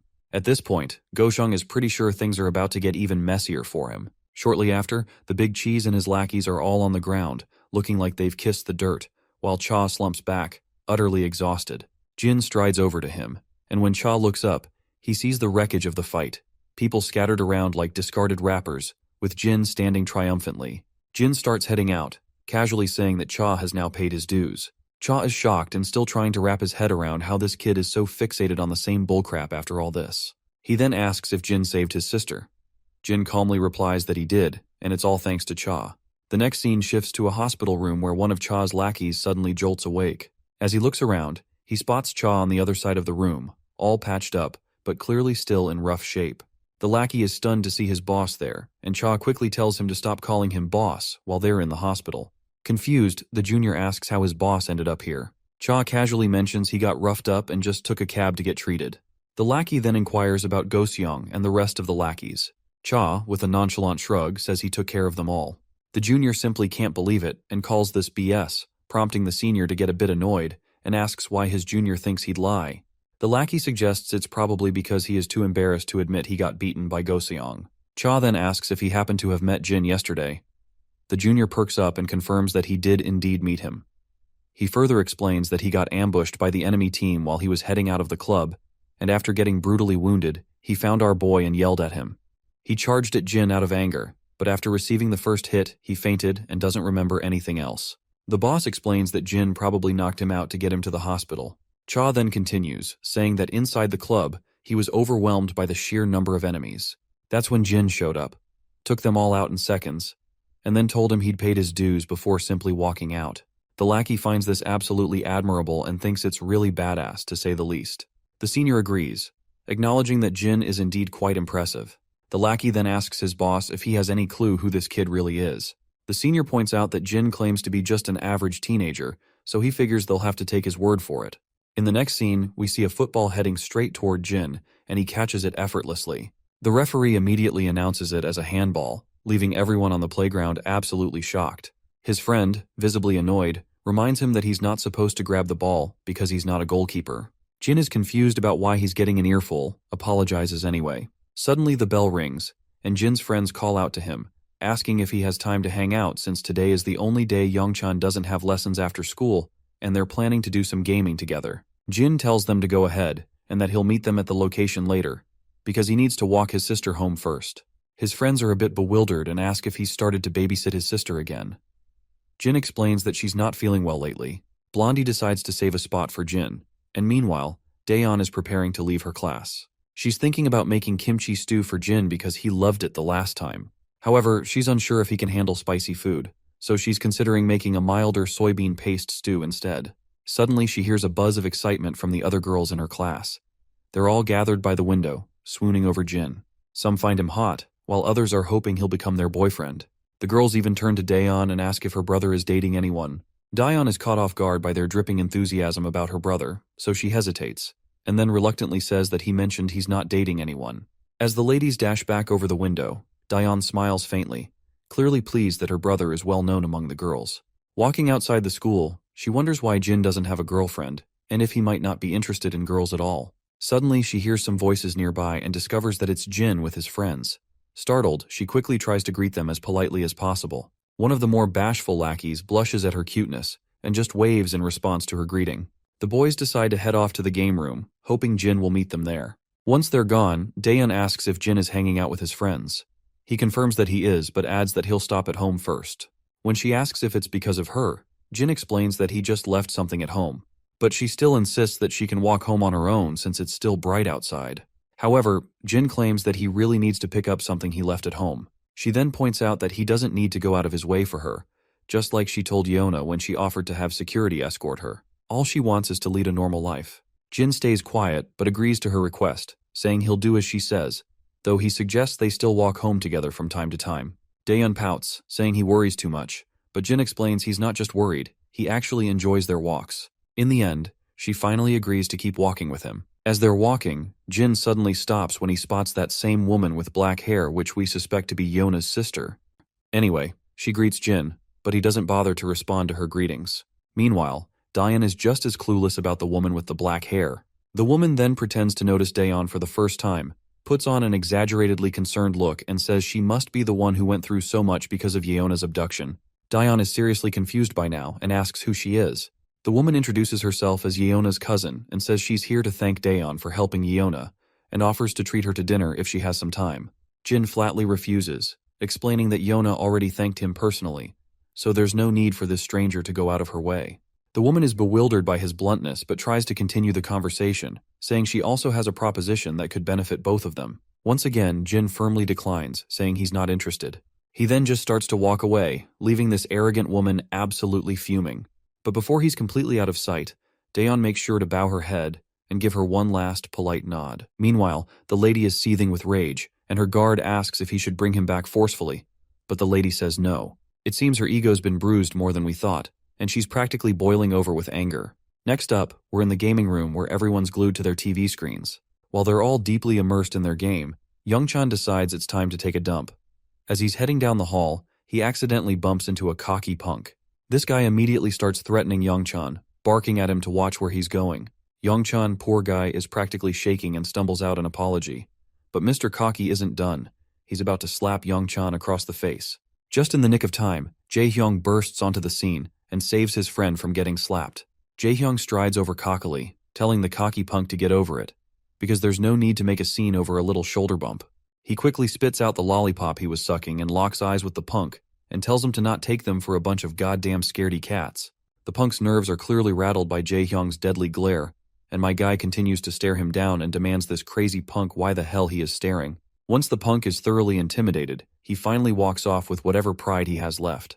Jae-hyung lets out a puff of air through his nostrils, looking pretty pleased with himself. On the other hand, Youngchan still appears to be in shock, watching his friend and reflecting on the turn of events. It's a bit of a shock to him, considering Jae-hyung used to be the one bullying him, and now he's the one coming to his rescue. Orangehead tells them they'd better hurry, or Hyokjin will start giving them grief for being late. So, they head toward the toilet, while Youngchan still can't believe his eyes that this dude saved him. When they finally return, Hyokjin asks why taking a dump took so long. Orangehead explains there was some idiot trying to mess with Youngchan. Hyokjin's interest peaks, and he quickly asks who it was. Orangehead says the guy was wearing a Gosok Tech uniform. Blondie then turns to Youngchan, checking if he's okay. The timid fella simply replies that he's fine, because nothing had happened since Jae-hyung interrupted just in time. Orangehead decides it's time to just dive into the game. But then, a bunch of rowdy people burst into the gaming room. It's the same guy Jae-hyung bumped into earlier, and he's brought his lackeys to get revenge for the humiliation. Hyokjin is completely absorbed in his game, and doesn't notice the people standing over his left shoulder. When he finally looks up, he sees a bunch of goons towering over him, and the leader of the gang quickly tells him to step outside.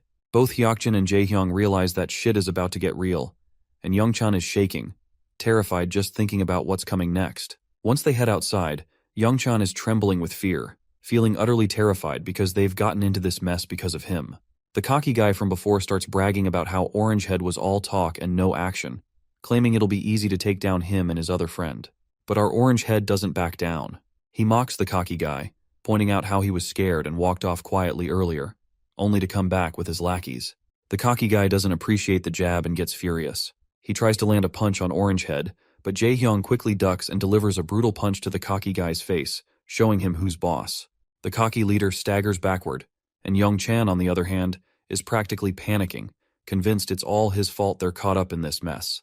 That's when Jae-hyung speaks up, telling his terrified friend that he doesn't need to feel guilty about anything, because these bastards are the ones who should be sorry. Those words absolutely melt Young Chan's heart, because seeing his friend looking so badass while saying that is almost overwhelming. But then, Hyukjin chimes in, pointing out that it's the exact same line Jin used a while back, and even the way Jae-hyung said it had the same energy. He jokes that he basically copied Jin, and now he feels like he needs to bleach his eyes after seeing his copycat friend in action. Orange Head starts blushing, feeling totally embarrassed, and admits that Jin looked so cool when he said those words that they stuck in his head, and he couldn't help but repeat them. While the trio is caught up in their own back and forth, they momentarily forget they're actually facing off against a gang, and they are too distracted to pay much attention to the goons. But soon enough, the lackeys charge at them, because they are not here just to be simply ignored in the middle of the fight. The Orange Head stands his ground. As soon as one of the thugs reaches him, he delivers a powerful kick to the guy's gut, sending him stumbling backward. Another goon tries to swing at him, but Orange Head responds with a brutal whack, taking him down. Young Chan, who's not exactly a fighter, is more or less panicking on the sidelines, unsure of what to do. Hyukjin, however, is in full battle mode, taking down goons left and right. He turns to Young Chan and tells him to stay back and just watch from behind. Orange Head agrees, pointing out that while Young Chan might be a pro gamer, he is out of his element in this fight, so they have got things under control. Young Chan is completely blown away by this. He can't believe they're fighting because of him, and yet they're telling him to stay back. The goons are squirming and quivering on the ground after taking a serious beating. Our boys, on the other hand, are starting to struggle a bit, exhausted from the fight and outnumbered. Eventually, Jae-hyung takes a solid hit to the gut and feels the pain. He's sure that he is screwed because the cocky guy is about to land a punch right on his face, but before the punch can connect, Young Chan jumps onto the cocky guy, grabbing him tightly like he's found his brother from another mother. They both crash to the ground, and the cocky guy starts shoving Young Chan aside, but Young Chan holds on tightly despite the fear. That's when Orange Head takes his chance and swings his leg, delivering a devastating blow to the cocky guy's head. The impact leaves Young Chan a bit teary-eyed from the sheer brutality he's just witnessed, something he's never experienced before. Orange Head stands tall, looking like a boss after giving the cocky guy the final kick. He glances at the guy who's clearly down for the count. Hyukjin can't help but jab at Orange Head, noting how Young Chan had to step in to save the day. Orange Head quickly gets embarrassed and defensive, saying he was just about to take the guy down himself. They turn to Young Chan, who's on the verge of tears. Orange Head immediately asks if he's okay. The timid fella quickly reassures him that he's fine and apologizes for causing all this trouble. The scene shifts to our boy finally making it to the game room, only to find it empty. He tries calling his friends, but no one picks up. Just then, he hears someone calling his name. He turns around to see his friends, who eagerly tell him he missed all the action. The beta bullies start bragging about how they just whooped some Goseok Tech guys. They head inside, and as they climb the stairs, they point out to Jin that while he might not be familiar with the Goseok Tech guys, they're pretty tough, but not a match for them. As they head into the gaming room, they're shocked to find a bunch of people lying unconscious on the ground. The beta lackeys are blown away by the sight and quickly ask who took down all these Goseok Tech guys. Our boy casually points out that he came looking for everyone and was jumped by these guys when they saw his uniform. The three of them are absolutely stunned to realize that our boy took out all these men single-handedly. After their mindless fun at the arcade, the group heads out to grab some grub. The beta bullies have brought the same delicious food Young Chan usually eats, but Orange Head forgets to grab drinks and decides to go get some as soon as possible. Young Chan decides to go with him, but Orange Head opts to go himself. As they start eating, Hyukjin feels proud and laughs about how they took down the Goseok Tech goons. Orange Head agrees, saying the goons came in trying to act tough but ended up getting beaten like dogs. Meanwhile, our boy looks at the tuna mayo food with no clue how to proceed. He watches as Jae-hyung tears off the seal and pops the snack out of its wrapper. He mimics Jae-hyung and starts to take a bite. While eating, he asks his friends who started the fight. Jae-hyung explains that one of the goons was messing with Young Chan outside the game room, which triggered the whole scene. Our boy checks in on his timid friend, asking if he's alright. The friend says he's good, because Jae-hyung showed up to rescue him just in time. Orange Head then shares some advice, telling Youngchan that in situations like this, he should never back down. Youngchan looks a bit confused to hear this, so Orange Head explains that you shouldn't flinch in front of a bully. You need to make it clear you're ready for anything, or they'll just take advantage if they think you're scared. Hyokjin agrees, saying you've got to show you won't take any crap, or they'll just walk all over you. Youngchan asks what if they end up hitting him. Orange Head just shrugs and says they're going to try to hit him even if he's scared, but Youngchan worries they might hit him harder. Orange Head agrees, but he points out that if you don't stand up for yourself, you'll just be seen as a pushover, and that's worse than getting beaten up. Hyokjin also adds his 2 cents, saying he's seen this trick work before because no one wants to deal with trouble. Bullies usually pick on the quiet ones who never speak up. Youngchan stays quiet, probably realizing that he's always been picked on because he didn't stand up for himself. As they chat, our boy keeps munching on his delicious food. The scene then drifts to his past, where instead of fancy food, he was stuck with some mediocre curry and a piece of dry bread. At that time, he had no choice but to eat it. What made it worse was that there were always strong guys around him, bullying the weak and taking their food. One day, a cocky guy demanded our boy hand over his food, but Jin wasn't having any of it, so he fought back and left a gruesome mess behind. His memory makes him reflect on how the same pattern of the strong preying on the weak seems to repeat itself, both in his past and present situations. That's when Youngchan finally musters up his courage and says out loud that he doesn't like either of the beta bullies. The 2 bullies choke on their food, their breath caught in their throats at hearing this. Youngchan continues, saying he hates them because they bullied kids in class, including him. Orange Head looks curious and asks when they even bullied anyone. He points out that they only joked around sometimes, nothing more. The blondie also agrees, saying that they never physically hurt anyone in class or made anyone do their dirty work. Compared to some of the other guys, like Gisu Kim, they're practically saints. But Youngchan stands firm, saying that even though they might just be joking or playing rough, it's still a form of violence to others. The beta bullies are stunned, because they are not sure what to think of it. Youngchan further continues, explaining that it's the same kind of violence no matter how big or small. He resents them for being so cruel without a shred of guilt. Once he is done speaking, he points out that since beta bullies told him to stand up for himself, he spilled everything he had in his mind to try it out. The beta bullies are completely thrown off by Youngchan's words. The blonde one is at a loss and says no one's ever told him anything like that before. He didn't realize people could see their actions that way and thought they were just joking around. The other bully also agrees, saying they figured it was okay since they weren't as bad as some of the others. Youngchan, still feeling nervous, explains that he was surprised by how nice the beta bullies seemed when he hung out with them. He guessed they didn't realize that what they were doing was a form of bullying. Feeling guilty, Orange Head quickly apologizes. The blonde also says sorry, admitting they're not sure how to fix things but at least want to offer an apology. On the other hand, our boy is still messing with his food. When he takes off the shell of his rice ball, it drops to the ground, and he's totally bummed out to see his meal ruined. His friends don't really know how to react, and they end up yelling at him when he tries to eat the rice ball after picking it up. In the bustling heart of the city, we find ourselves back at SW Corporation. There, we see that same woman who claimed to be Yona's cousin is sitting at her desk. Suddenly, Yona storms into the room, clearly fuming, and she yells this woman's name, Jie. The sassy lady looks up and smiles at Yona, but before she can say much, Yona cuts her off with a sharp tone, demanding to know if she met Jin recently. Jie tries to play it cool and reminds Yona that it was actually Yona who was tracking Jin's background because she was suspicious of him. Yona frustratingly admits that she did investigate Jin, but had promised him she wouldn't pursue it further. Now she is also telling Jie to stop nagging our boy as well. Jie raises an eyebrow and reminds her that she shouldn't forget the kind of world they live in, especially given the recent kidnapping event. So, she makes it clear that they are not taking any chances, and our boy's background is a major concern. Yona insists that Jin wasn't involved in any of the recent trouble, but Jie quickly interrupts, saying that just because Jin helped with a rescue doesn't make him trustworthy. Jie's manager also chimes in, pointing out that Jin's identity is a significant issue for the school. They emphasize that a school affiliated with SW Corporation shouldn't have accepted a student with fake records, and they make it clear that they won't overlook this matter. Yona frustratingly grits her teeth, while Jie just smiles with a hint of satisfaction. She explains that they might receive some good news soon. Curious, Yona asks what kind of news she is talking about. Jie's manager explains that Jin's records were restricted, so they had to consult higher-ups in their network to obtain more information. Jie looks at Yona with a challenging smile, asking if she's not curious about Jin's true identity.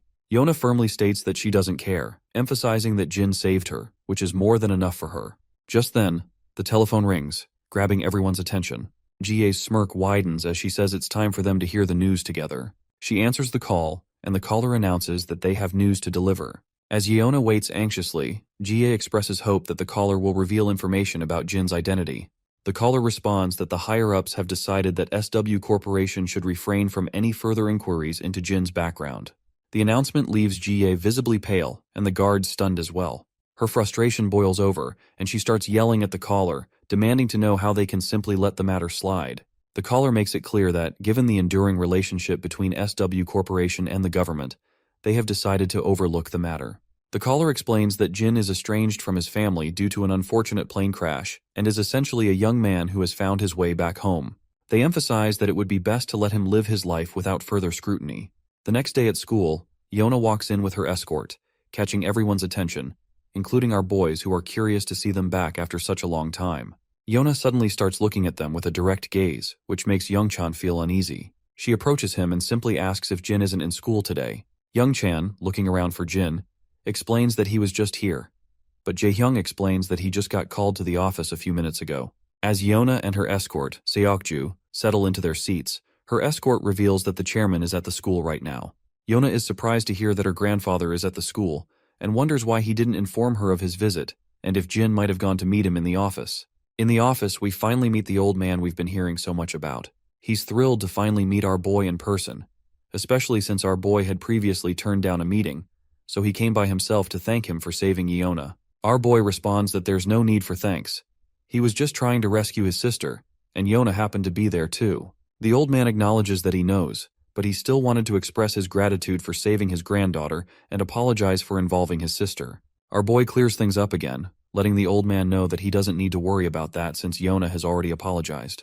The old man stays silent after hearing this, and our boy starts to head into the classroom. That's when Grandpa finally asks if he will become Yeona's bodyguard. Not surprisingly, he flatly refuses and makes it clear that this isn't something an average teenager like him can handle. The old man reminds our boy that an average teenager couldn't really handle a unit of kidnappers made up of former Special Forces soldiers either. Jin then points out that Yeona already has an internal security team guarding her 24/7. The old man agrees but says that a security team can't be with her at school. And besides, she wouldn't be able to live normally with a team trailing her all the time. He explains that Seokju was in charge of her security, but the recent incident made him realize he isn't the right person to protect her, so he's thinking of giving the job to our boy. Jin starts to walk away again, saying he can't help. The old man goes quiet for a moment, and then says he wasn't just here to thank him for saving Yeona. He also wanted to thank him for what he did 3 years ago. As soon as our boy hears this, he freezes and quickly turns back toward the old man.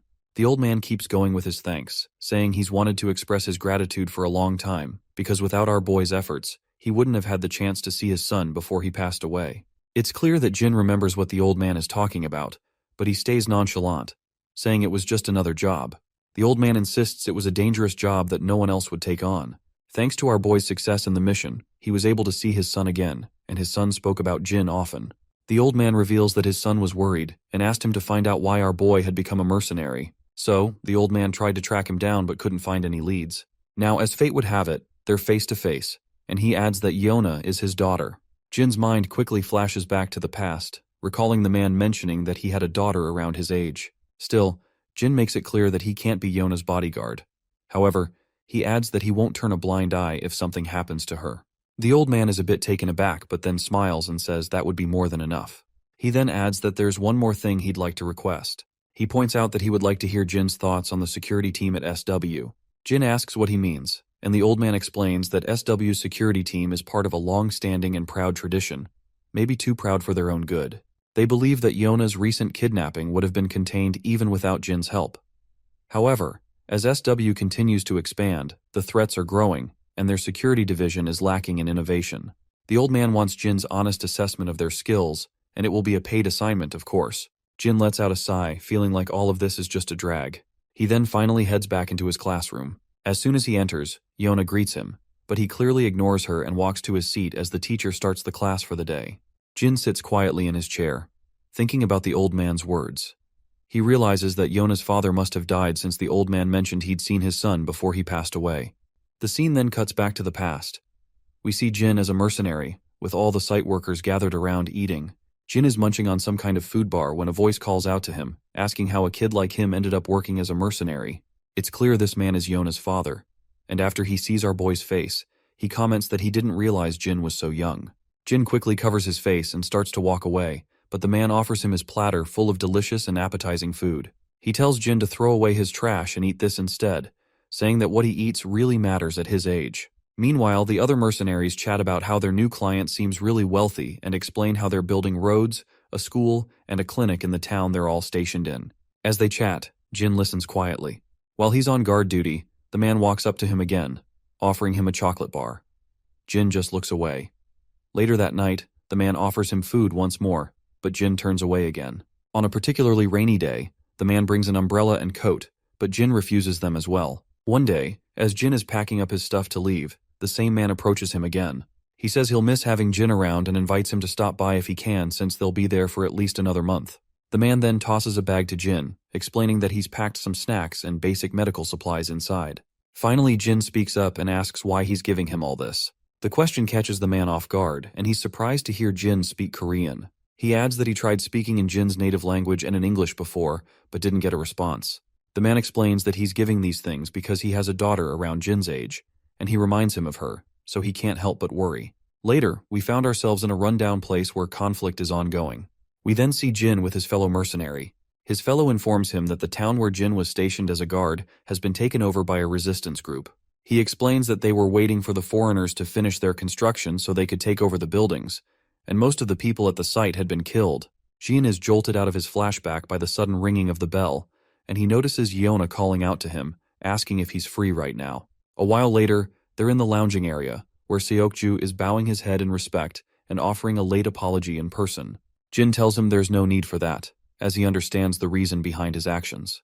Yona then says she's pretty sure Jin will deny it, and explains that Grandpa asked her to invite him on his behalf. Jin agrees without hesitation, leaving Yona quite puzzled to see that he actually agrees without protest for the first time. The scene then shifts to Jie, who is gritting her teeth in frustration. She's fuming mad that the higher-ups aren't releasing Jin's true identity. Just then, her manager enters and mentions that the same student has arrived, which shocks Jie a little.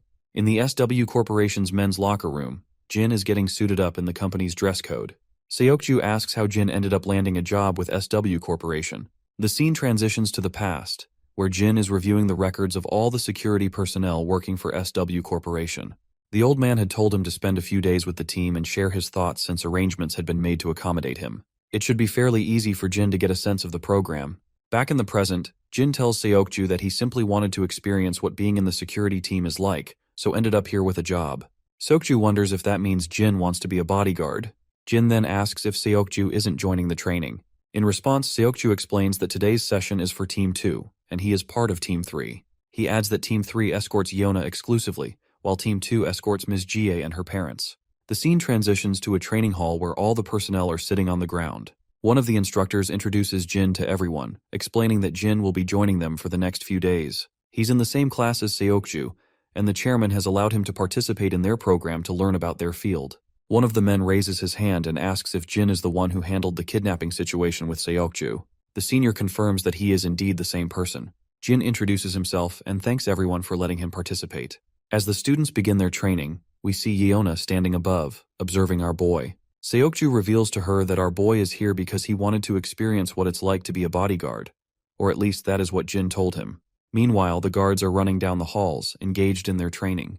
As Yeona watches our boy, she also notices someone else in the hall, and it's Jie along with her guard. Yeona curiously wonders what she is doing there. Meanwhile, Jin is running across the hall with the other soldiers. The senior leading the pack takes a quick look back and sees that Jin is keeping up well, so he decides to pick up the pace, running even more intensely. After several rounds, all the soldiers are completely out of breath, and the senior looks utterly exhausted, as if he might faint any moment. Jin, however, looks as if nothing has happened, taking just a simple, casual breath. The senior reveals to us that they've run enough to make anyone faint, but Jin kept up the whole time and even looks like he could handle 20 more laps. They move on to other intense exercises, and Jin excels at those as well. From the sidelines, Yeona is absolutely blown away by how Jin outperforms everyone, leaving them struggling to keep up. Meanwhile, Jie just sneers, saying it's just basic training, and still Team 2 is falling way behind this kid. As our boy stands there, the senior is wondering where in the hell they found this kid. He's questioning if he's been trained somewhere before because he's just too good. Then the senior notices Jie standing nearby, and his face goes pale as soon as he makes eye contact with her bodyguard. He realizes he's going to catch flack from Jie and her bodyguard later for falling behind compared to a high schooler. Suddenly, one of the juniors raises his hand and points out that he's heard this student played a critical role in Miss Yona's rescue, so he wants to test the kid's skills himself. The senior gets angry and asks if he really wants to spar with a high school kid, yelling at his junior for being out of his mind. But the senior finds himself completely blown away when the kid himself volunteers to fight and says he doesn't really mind. The senior, completely at a loss for words, scratches his head in frustration and reluctantly agrees. He tells his juniors to get the protective gear for our boy. Before long, our boy is decked out in his gear, and the other guy facing him gets suited up too.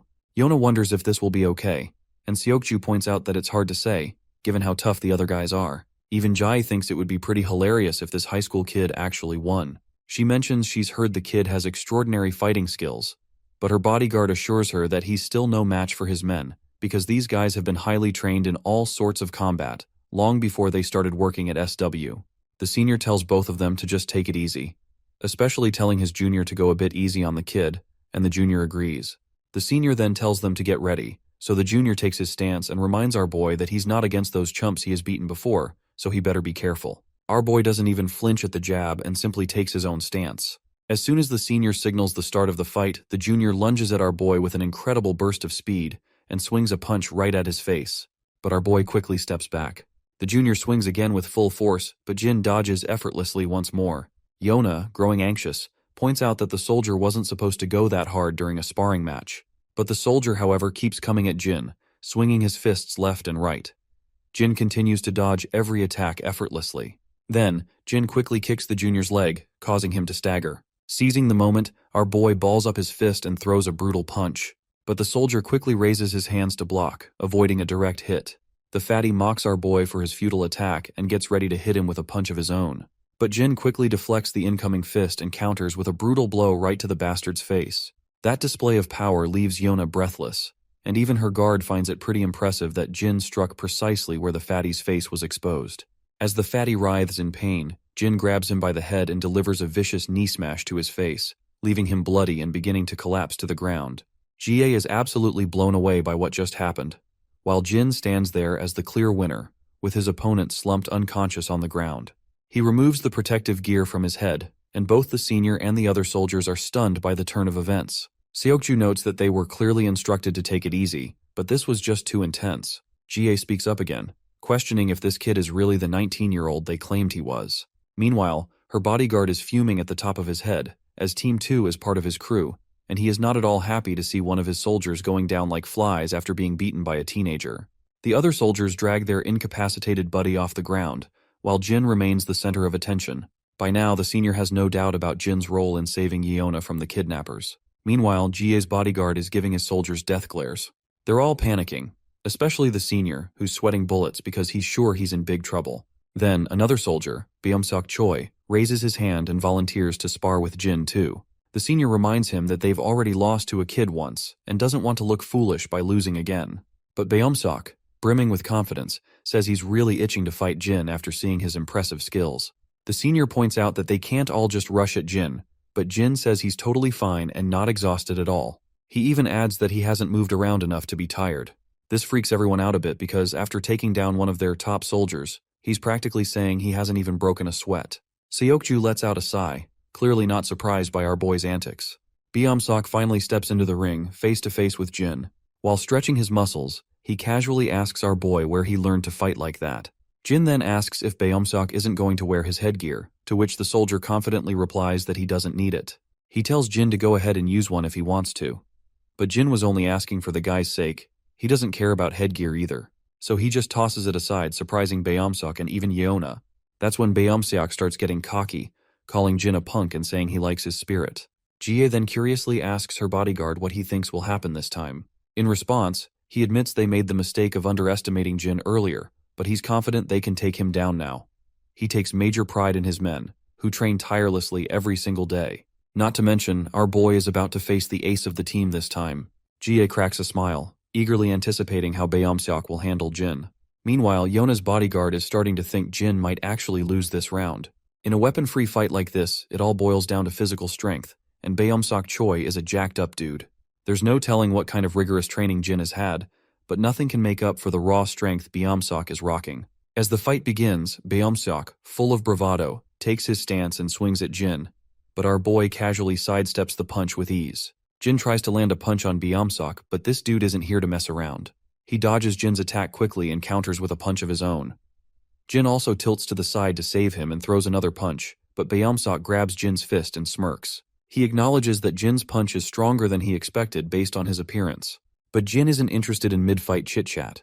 He throws another punch, but Beomseok blocks it effortlessly. He gives Jin props for his great timing, but smirks and scoffs that no one can break his guard with pesky blows like that. But that's where he's dead wrong. Jin quickly swings his leg and lands a solid kick to Beomseok's thigh. The cocky guy is now totally stunned, and the senior's jaw practically hits the floor to see our boy making a hardcore comeback. Then Jin follows up with another brutal kick to Beomseok's leg. By now, Beomseok is absolutely fuming and throws a punch in a fit of frustration. But Jin calmly takes his stance and lands a nasty whack to Beomseok's chin, followed by a few more blows that leave the cocky guy clenching his teeth in frustration. Beomseok tries to swing at Jin again, but our boy deflects it with some slick ninja-like moves. Then, he delivers a solid slap to Beomseok's throat, making him cough up and spit. With a heavy thud, the once muscular guy drops to his knees. The first shocked face we see is Yeona's, quickly followed by Jie and her bodyguard. Meanwhile, Jin just stands there while the muscular guy coughs violently on the ground. Yeona's bodyguard is blown away by how strategically Jin broke Beomseok's upper guard. By striking his knee and then immediately going for the neck, he effectively narrowed the gap in their physical strength. Further attacks on vital points would have completely neutralized Beomseok's advantages. Jin then asks if anyone else is itching for a throwdown, but it's clear no one's eager to step forward. That's when the senior chimes in, telling Jin he shouldn't go for the neck or knees when sparring. Jin, looking genuinely puzzled, asks if there are rules to sparring and apologizes if he broke any since he wasn't aware. The senior quickly clarifies that there aren't really any specific rules, but it's just something he felt like mentioning. Well, deep down, the senior feels like he is just trying to save his sorry face after getting his butt handed over by a high schooler. After witnessing the entire battle, Jie is absolutely certain that it wasn't just a stroke of luck that Jin was able to rescue Yeona, and she wants her bodyguard's take on the matter. The man, clearly pissed off after seeing his soldiers drop like flies, reluctantly admits that from basic training to serious combat, Jin excels in every aspect. Jie smiles thoroughly at this, and then quickly tells everyone to move on to the next course. Everyone is startled, especially Yeona, who has no clue what Jie even means by that. Jie then walks over to Jin and reminds him that since he's here to experience real security duties, it's finally time to see what it's like to be a real bodyguard. Jin listens intently as she explains that since he's paired with Team 2, he'll be escorting her, and she's looking forward to his service. Yeona, however, can tell from a mile away that this woman is cooking up something shady.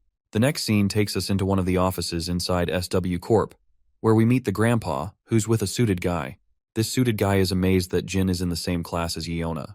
He explains that he learned about Jin's background during their research, but it's still a shock to see that codename Jin is actually this young kid. The suited guy adds that Jin's name only came to light a few years ago, which means he was even younger when he first gained recognition. He just can't wrap his head around how this kid could be the same ruthless individual he's heard about. The scene then shifts back to the locker room, where Jin is finally suited up in a real bodyguard outfit, and he looks seriously badass. Evening has arrived, and we find Diane and her grandpa together. The old man asks her if Jin is still out with friends. In response, she explains that Jin had to take care of something and said he'd be a little late.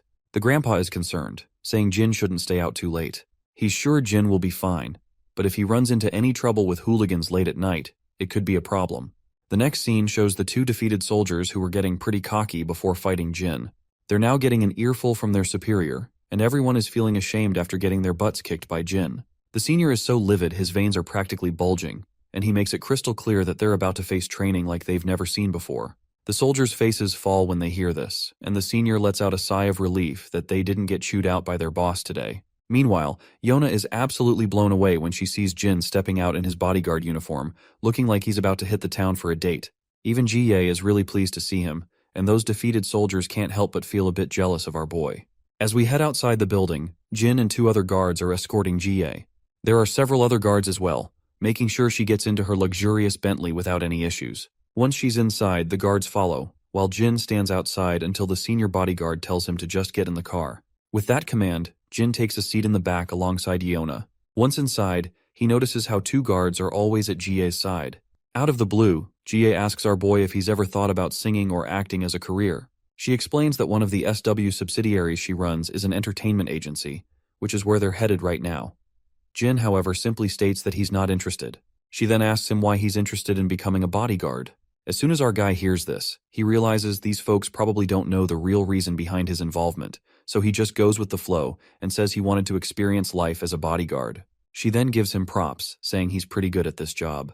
Judging by how well he did in training today and how easily he beat the guards in Team 2, she's impressed. But when his bodyguard hears about his Team 2's defeat, he's absolutely livid, turning red with anger. He's embarrassed to get reminded that his team got trounced by a high schooler. On the other hand, Jin points out that he only won because Team 2 let their guard down. They had to hold back because he's just an inexperienced kid, so he had a greater advantage from the start. If they had taken him seriously as a real opponent, he's pretty sure he would have lost both duels. The woman acknowledges the situation, but deep down, she thought Jin would be more boastful about beating working guards. Turns out he's not like that at all. Meanwhile, the bodyguard is blown away by how our boy has thought through everything so well. A while later, they finally reach their destination. In that other SW Corporation building, we see she's sitting in her office, while our boy and the senior bodyguard are standing outside. The senior is amazed that after standing there for an hour, our boy hasn't even flinched. So out of curiosity, he asks where he received such intense training. Our boy simply looks at him and stays silent. The senior asks again where he picked up those moves from the sparring session, because this isn't something you can just pull off by luck. In response, Jin just says he learned on the streets where he grew up. This vague answer really ruffles the senior bodyguard's feathers, who wasn't expecting such a brush-off. Well, his answer wasn't too far from the truth. The scene then transitions to his past, showing how he really did learn these skills on the streets. We see him running alongside his buddy, while a hail of bullets rains down from behind. He's climbing ropes to reach the treetops in harsh weather and facing off against highly trained soldiers and killers. But he never flinches. Once they head out again, their car zooms down the highway. Jie asks if he's feeling alright since it's been a long day. He says he's fine, and she finds it odd because it's his first day on the job for this line of work. But he confirms once again that this is indeed his first time. Meanwhile, the senior bodyguard reflects on how this is typical of our boy. He hasn't asked a single question since they started the route, and hasn't shown any signs of being affected, even when they deliberately skipped dinner to test him. It's as if he's fully aware that these things can happen in security work. He never budged from his position until he was instructed to do so. Suddenly, Jin notices something serious up ahead. There's a truck coming, and the driver inside looks either drunk or sleepy. It's hard to tell. What is clear is that the truck veers out of its lane and heads straight for the car Jin and Jie are in. The truck skids across the road and crashes into their car. Once the car comes to a stop, the bodyguards from the other car rushes over. The airbags have deployed, and the senior bodyguard quickly checks the back seat, asking if Jie is all right, and what he sees there blows his mind. Jin has managed to hold Jie close, saving her just in time to avoid the worst of the crash. The bodyguard is amazed that Jin could react so quickly and protect her in that split second before impact. But then Jie yanks herself away from Jin and creates some distance. The other bodyguard rushes to her, asking if she's okay. The other guards quickly gather around to discuss what just happened. One of them reports that the truck driver was definitely drunk. The junior guard adds that the driver appears unconscious, and they're currently pulling him out of the vehicle. The senior guard tells everyone to call an ambulance, secure the driver, and make sure to get to the bottom of this incident. Meanwhile, inside the car, Jie looks at Jin, who's sitting quietly. She's startled and asks if he's okay. Jin simply nods in affirmation. But Jie points out that he might have been hurt and suggests he should come with them to the hospital to get checked out. Instead of responding to this, Jin reminds her that she should always wear her seatbelt, even when sitting in the back seat. Seems like this is not what she was expecting to hear at such a critical moment, so she has no clue how to respond to this brutal truth bomb. Back at home, Daeon is busy preparing some delicious food, and Jin also walks into the living room and asks if she's making lunch. She responds that she's cooking for Grandpa and will save some for him to have later too. Jin reminds her that Grandpa is already at work. Daeon explains she plans to take it to his workplace, just like she used to visit him there often, but hasn't ever since our boy came back home. Jin decides to tag along with her and seals the deal with a warm smile. Later, in the bustling city, we find Grandpa happily chatting with his fellow officer. The officer is teasing him, asking if he won the lottery or something, since he looks so cheerful since returning from vacation. Grandpa looks puzzled and asks what he means. The officer points out that he just looks unusually happy lately. Grandpa is confused by the teasing, and his friend further reveals that apartment 703 just gave them some snacks to share. He's told to drop by to grab him after his shift. Grandpa replies that he'll come by after he finishes sorting out the recycling. As the old man starts shoving down the trash into the bins, he reflects that he might have let himself get too excited about Jin's return, to the point where others have started to notice his happiness. Suddenly, Grandpa hears some commotion. He sees a thug slam on the brakes in the middle of the road and get out of his car. Another person behind him tells him to move his car instead of blocking the road. But this cocky guy just gets out of his sports car, holding 2 disposable glasses. With a smug attitude, he uses every name in the book to tell the other guy to shut up, saying he'll be back in a minute after tossing these glasses. The man in the car is visibly scared by the thug's attitude. The thug strides over to Grandpa and drops the 2 disposable glasses into the dustbin, but he's so careless that they just fall to the ground instead of making it into the bin, leaving Grandpa with extra work. The old promptly picks up the scattered trash. Meanwhile, the thug's girlfriend, who's still in the car, tells her boyfriend to throw this bag of trash as well.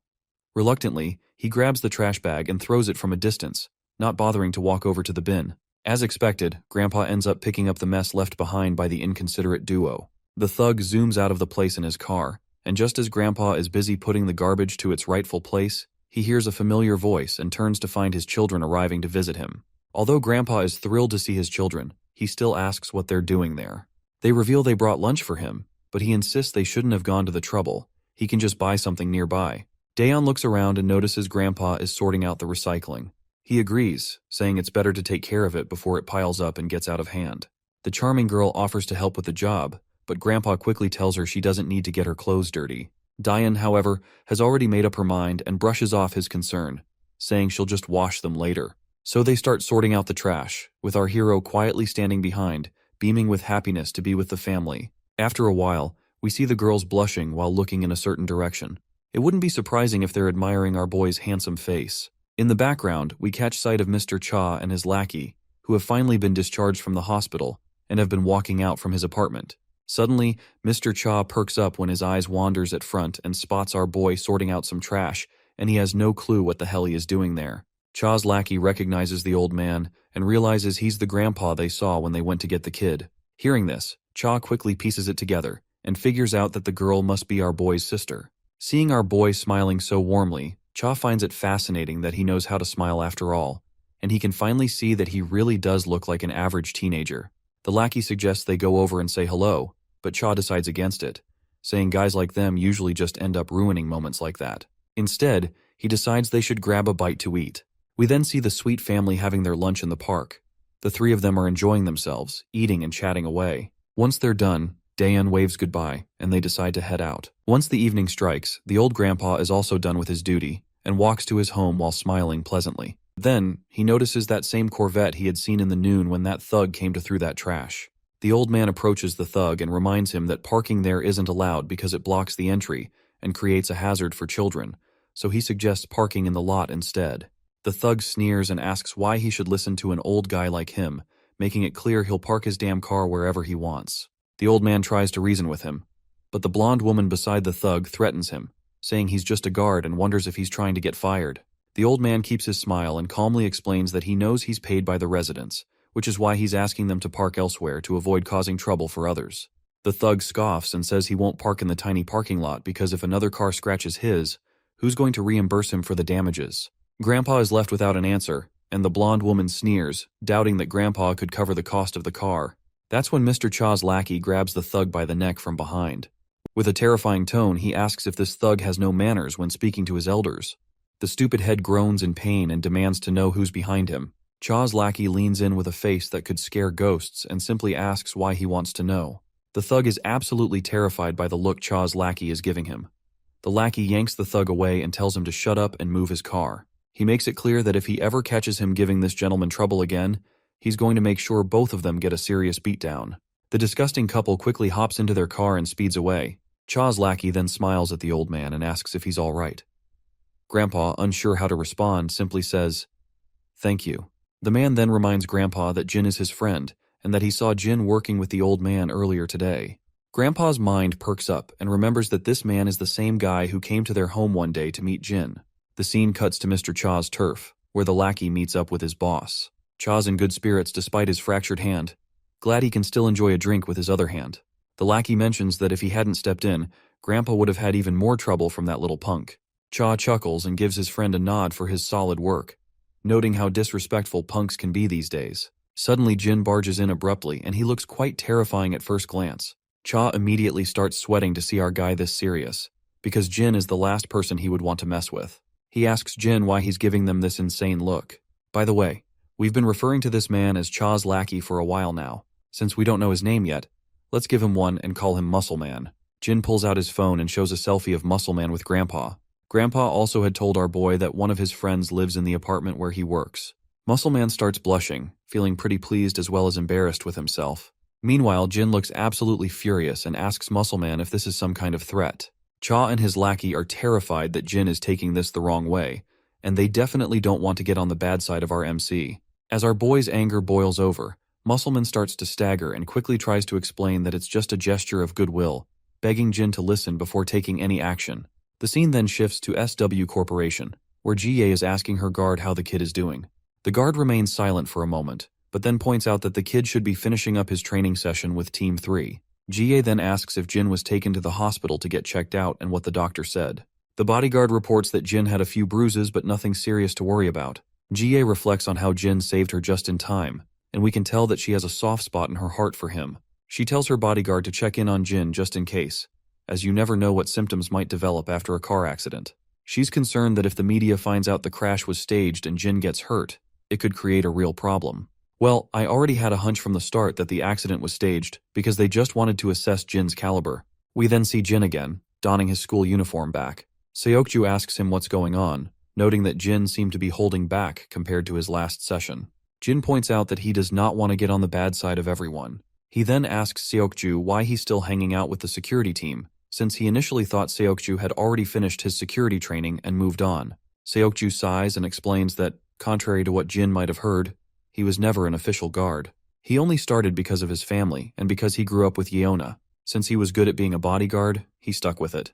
He admits that after seeing how Jin rescued Yeona from kidnappers, he realized he's not as skilled as he thought he was and felt he needed to improve. Seokju mentions that he got all his training from SW but is curious about where Jin learned his moves, because he seems like a trained professional.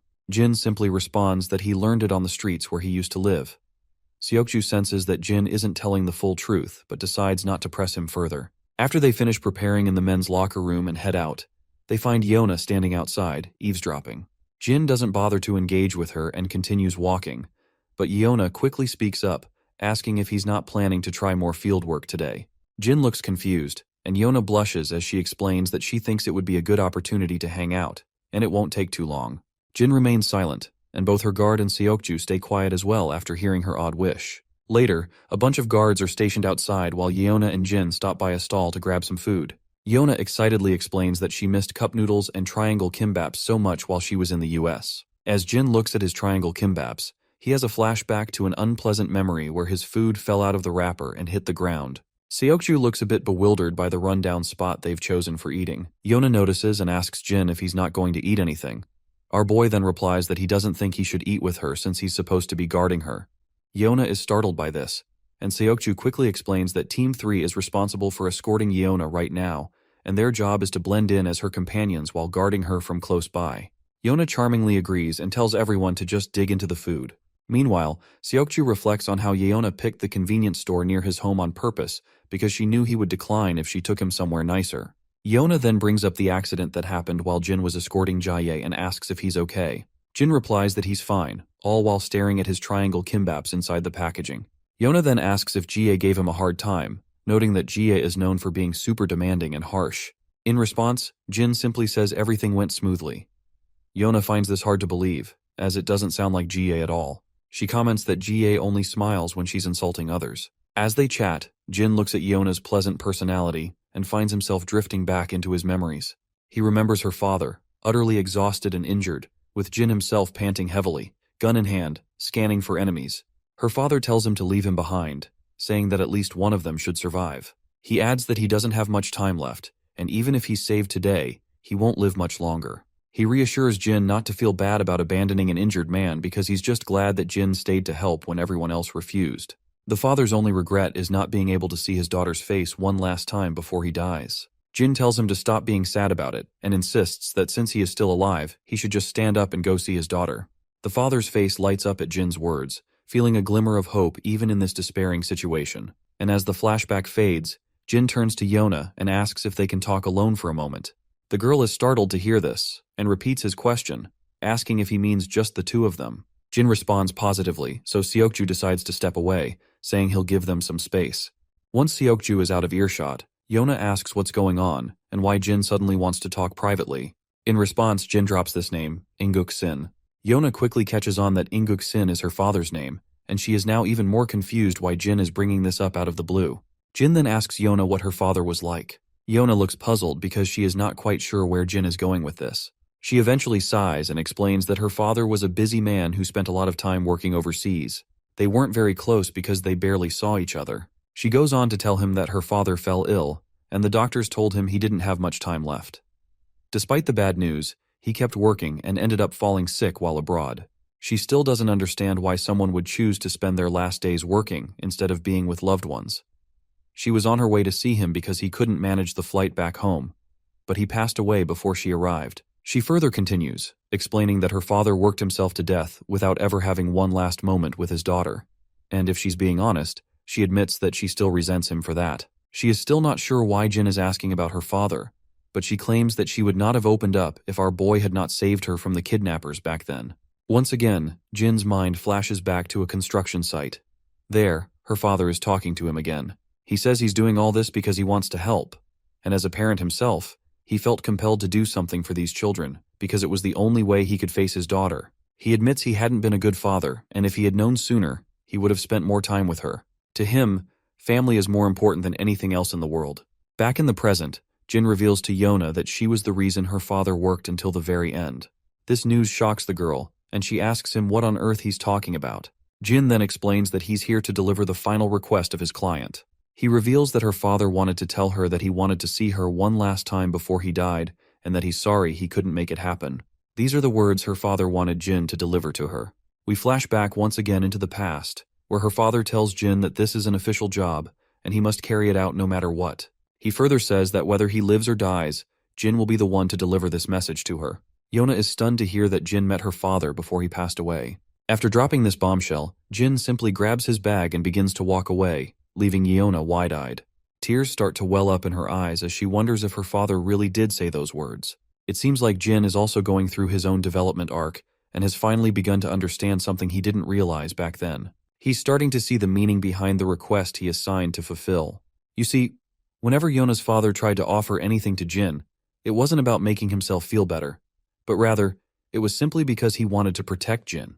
The father simply made that request to get Jin away from the battlefield, because he was trying to do what he could to help him. The next scene takes us to Jin's apartment. The doorbell rings, and Jin quickly opens the door, only to find his senior, Major Kang, standing there. Later, they sit down in the living room at the dining table, and Jin's grandpa is thrilled to finally meet Major Kang in person after only talking on the phone before. Major Kang apologizes for not coming sooner to say hello. He explains that he returned to Korea with Jin, but wanted to give him some time to reconnect with his family first. Grandpa finds it surprising that Major was here in Korea all along, and states that he was eager to thank him in person. He remarks on how shocked he was to learn about all the things Major Kang had done for Jin. Earlier, the old man had thought Kang was just an embassy employee, not the very person who brought Jin home. Major Kang happily explains that they wouldn't have survived without Jin's help either.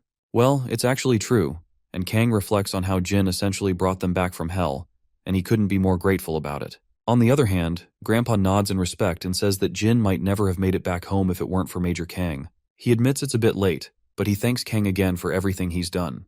Major Kang starts to sweat and looks a bit anxious, quickly waving off the thanks and saying there's no need for it. Nevertheless, Grandpa is curious and asks how a military officer ended up meeting Jin. Major Kang feels confused initially, as he is not sure what to say, but soon collects himself and explains that Jin was their guide when they were deployed overseas. He got them out of a tough spot, and Kang says they definitely wouldn't have made it out alive without Jin's help. Grandpa then invites Major Kang to stay for lunch, noting that it's almost noon. Major Kang happily agrees, and as he munches on some fruit, he turns to the little girl and asks if she's Jin's sister. The girl gets a bit frantic but quickly confirms with a yes, and Kang gives her a warm smile and tells her that being Jin's younger sister makes her like a younger sister to him as well. So he jokingly adds that now she's got two stylish bros to hang out with. How cool is that? The little girl feels a bit awkward, but musters up a polite response. After all, she's just a 17-year-old trying her best to be courteous, while a 36-year-old man is trying a little too hard to be hip. As noon arrives, the table is loaded with food, all thanks to Grandpa's high-paying job as a security guard. Major Kang dives into the food with enthusiasm, eating so fast that Grandpa feels bewildered and tells him there's no need to rush. Major Kang apologizes and explains that he's just too excited because he can't remember the last time he had a nice home-cooked meal like this. Grandpa then asks if Kang's mother is no longer with him. Kang replies that she's alive but not very good at cooking. He and his father prefer to eat out instead, which spares them the awkwardness of pretending to enjoy her food. Kang gets a bit emotional and adds that the mess hall was the best part of being in the military, and he knows that sounds a bit tragic. Both Grandpa and the girl give an awkward smile, while Jin quietly continues eating his food, being the good guy he is. In the next scene, Jin and Major Kang are hanging out outside. Kang expresses his happiness at seeing Jin and mentions that the other boys also fondly remember him. Jin's mind flashes back to all the pleasant memories of his fellow juniors being kind to him, and a genuine smile spreads across his face. He then asks his senior what brings him here all of a sudden. Kang explains that he was out on business and thought he'd stop by to see his junior since he had a few days off after finishing his assignment. He's really glad to see that Grandpa and Jin's little sister seem so nice. Jin smiles back to hear this, and Major Kang beams back at him with the same energy. As the senior stands up to leave, Jin asks if he's heading out already. Kang nods, saying it's already a bit late. Major Kang further states that he would love nothing more than to sit and catch up, but he has to go meet his fiancée. This news takes Jin by surprise, and he asks if his senior has gotten engaged already. Kang confirms this, and Jin is left staring, unsure how to respond. Seeing Jin's flat reaction, Kang gets a bit agitated and annoyingly asks if Jin is jealous of his senior finally finding someone. Jin quickly denies it, while Kang explains that it's a bit of an old-fashioned arrangement since their parents set them up. He admits he's kind of glad about it, especially since he's always too busy with assignments to date much. As Kang waves goodbye, he tells Jin to take care of himself. Just as he's about to leave, Kang suddenly stops and calls out to Jin. Our boy quickly responds to the senior's call, and Kang cryptically asks if he has found the answers he was looking for. To understand what Kang is referring to, the scene flashes back to a time when Jin asked his senior about what family is all about. At that moment, Kang found the question really hard to answer and remained silent. Back in the present, Jin confirms that he still doesn't fully understand what family is all about, but he's starting to get a sense of it. Kang is pleased to hear this and gives Jin a heartfelt goodbye. We then return to the SW Corp, where GA apologizes to her visitor for calling him at the last minute, explaining that she didn't have enough time to see him elsewhere. Well, to everyone's surprise, the visitor appears to be Major Kang himself, and he quickly reassures her that there's no problem at all. In fact, he's the one who called her out of the blue and is just glad she could spare some time for him. As she takes her seat, she comments that she's heard Major Kang has been dispatched overseas a lot lately, so it must be quite busy for him. The man scratches his head and modestly says he's sure he's not as busy as she is, as he's just scrambling around trying to be useful. She tells him not to be so modest, knowing well how tight his schedule is. Kang grins sheepishly in response, while she thinks to herself that she never imagined she'd end up with a military man, and they wouldn't have even met if their parents hadn't arranged it.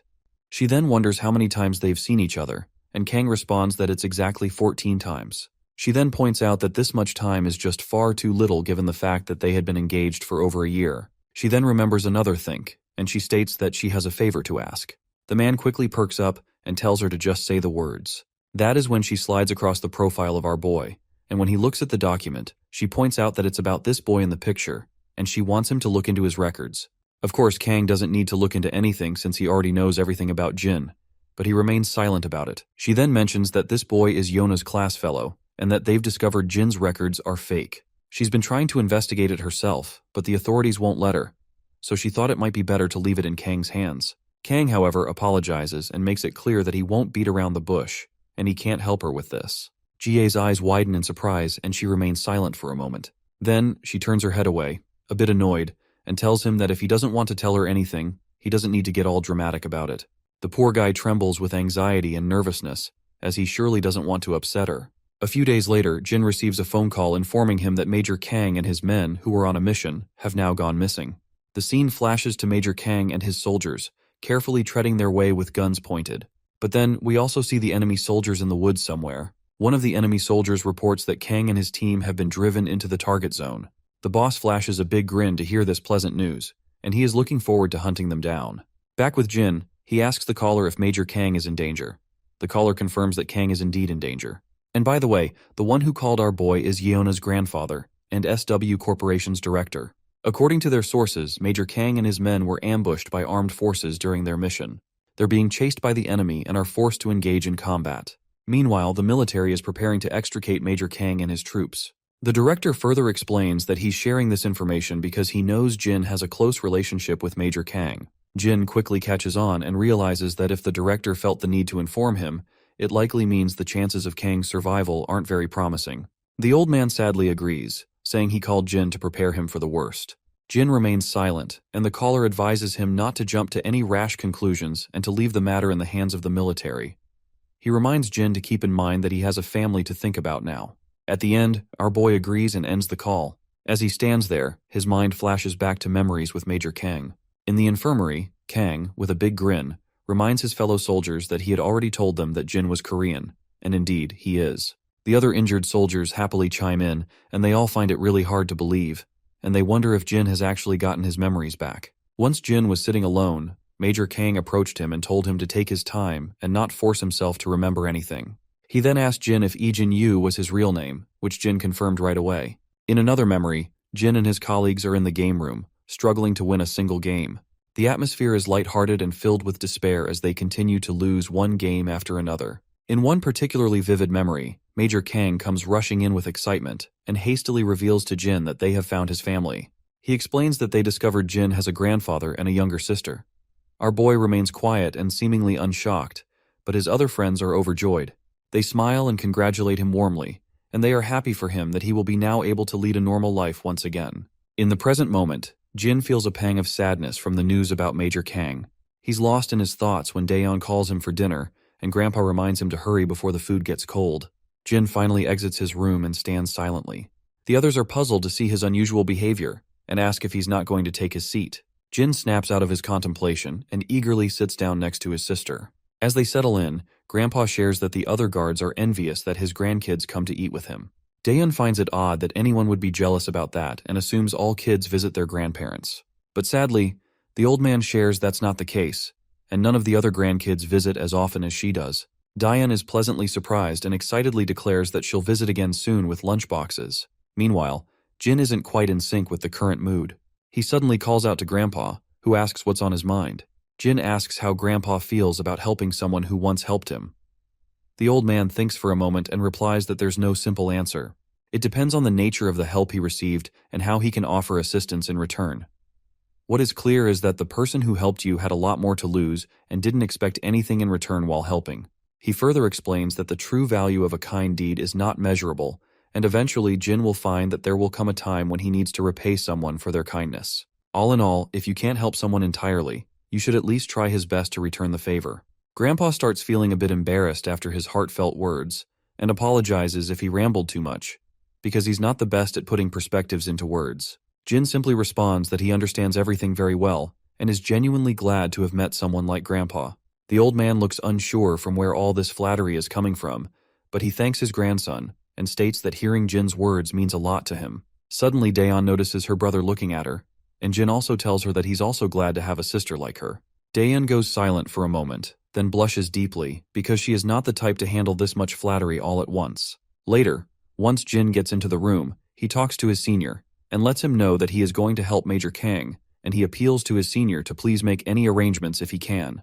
Well, it seems like the director isn't too sure about sending our guy into the fight, but it looks like he doesn't really have a choice. The next scene cuts back to the woods, where we see Major Kang completely exhausted, taking deep breaths to catch his breath. He then instructs everyone to rest for a bit and tells one of the soldiers, Seokun, to scan the perimeter, while Jiseok and Sucheol are sent to check how close the enemy is. One of the soldiers speaks up, mentioning that everyone is pretty wiped out, and Gwangsik has lost a lot of blood.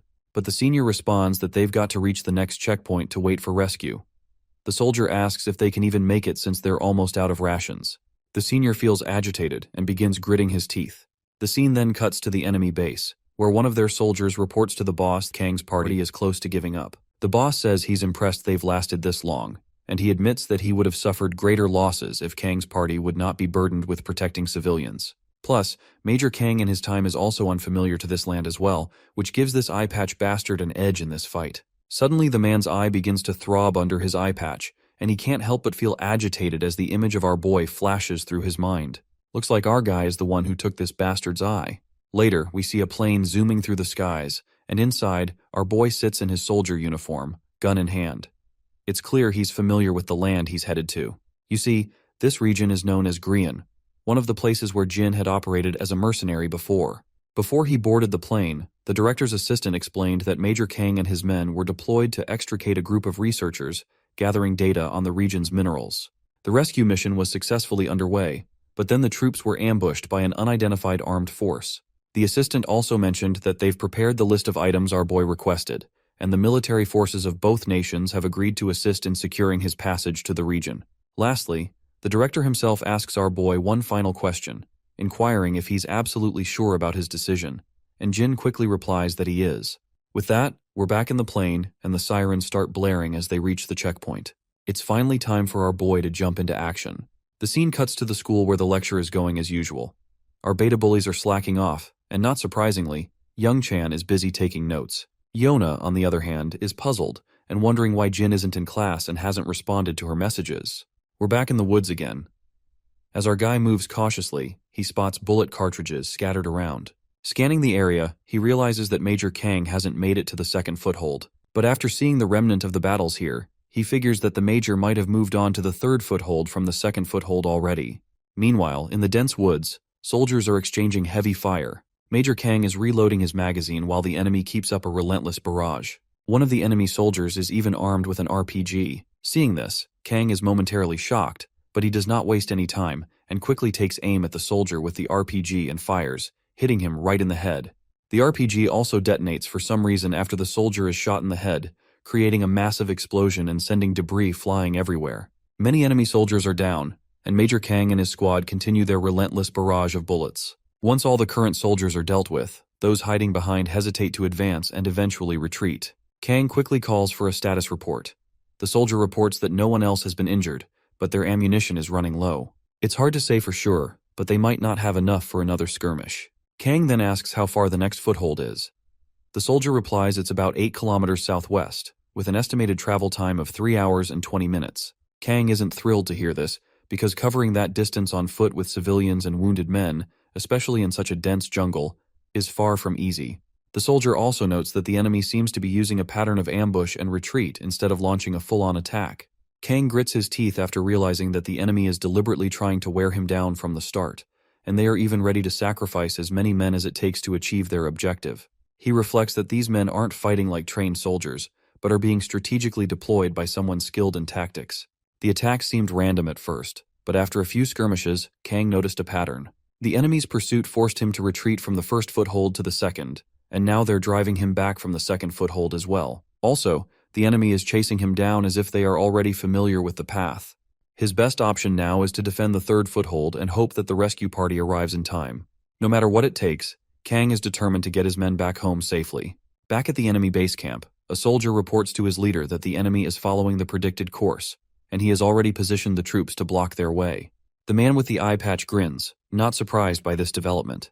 After all, there aren't many routes the enemy could have taken. Suddenly, a mercenary bursts into the tent, asking how many more of his men will have to die needlessly. He questions why the eye patch guy won't just let them charge in full force instead of sacrificing themselves just to retreat.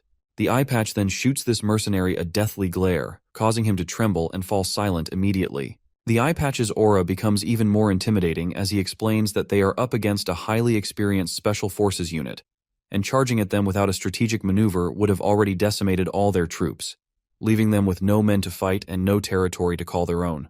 But then, the eye patch man starts smiling again and returns to his normal behavior. He assures his mercenary friend that none of them will matter to him from this point onward. With those chilling words, someone shoots the poor man in the head, and he falls to the ground. I guess he really won't have to worry about anything from now on.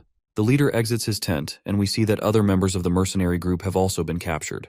He finally gives the green light to hunt down Major Kang and his party, but also orders his soldiers to dispose of these useless fools before they go. A while later, we see Kang's party, all looking exhausted. One of the soldiers comments that they've covered half the distance and will definitely reach the foothold on time if they keep this pace. Kang decides to stay on guard and slow their pace slightly. You see, the enemy knows this terrain well, but they don't, and they're aware of the exact path Kang's party is taking right now. Back with the eye patch man, he's practically brimming with joy. He's reveling in the hunt and eagerly anticipates the moment he'll capture his prey. just when they think they've escaped. He can barely contain his excitement, imagining how the fools will feel when they realize they've been screwed from the start. He's so thrilled that he orders his soldiers to inform the others that their prey will be arriving soon. Meanwhile, Kang and his party make their way through the terrain and come across the slaughtered bodies of the mercenaries scattered on the ground. Every one of them is dead, and Kang is left bewildered, with no clue about what's happening.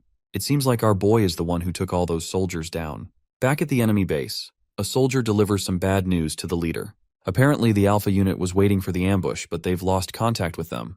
The boss is jolted in shock, demanding to know how this could possibly be true. The soldier explains that they've tried multiple times to reach the Alpha unit but have been unsuccessful.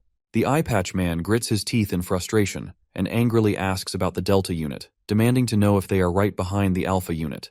The soldier replies that the Delta unit is closing in on the target, with almost 2 kilometers left to go. The boss orders his men to get in touch with the Delta unit and ensure they catch the prey no matter what.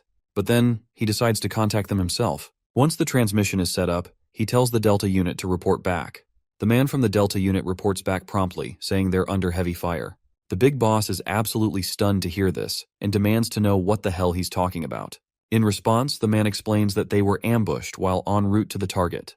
The big boss then asks who they're fighting, and the reporter responds that they have no clue about their enemy, but before he can say anything more, there's a loud bang, and the transmission abruptly ends. The big cheese is left gritting his teeth in utter frustration, absolutely annoyed by the fact that they're the ones being hunted. Meanwhile, we see our boy, and it's clear he is the one causing havoc among the enemy ranks. The soldiers from the enemy team are unleashing a barrage of bullets, but Jin is dodging them with such finesse that it's almost unbelievable. Jin knows it will take Major Kang about 30 minutes to reach the third foothold, so he plans to keep the enemy soldiers engaged until then, ensuring his friend and the rest of the team can escape safely. He then slides across the ground, swiftly aiming his gun at the enemy. He locks onto his target and takes the shot, dropping one of them instantly. Without missing a beat, he aims at the second soldier and takes him down as well. The soldiers quickly realize where the sniper fire is coming from, but before they can react, Jin unleashes a barrage of bullets, blowing them away. More soldiers appear, and they immediately start bombarding Jin with a new wave of bullets.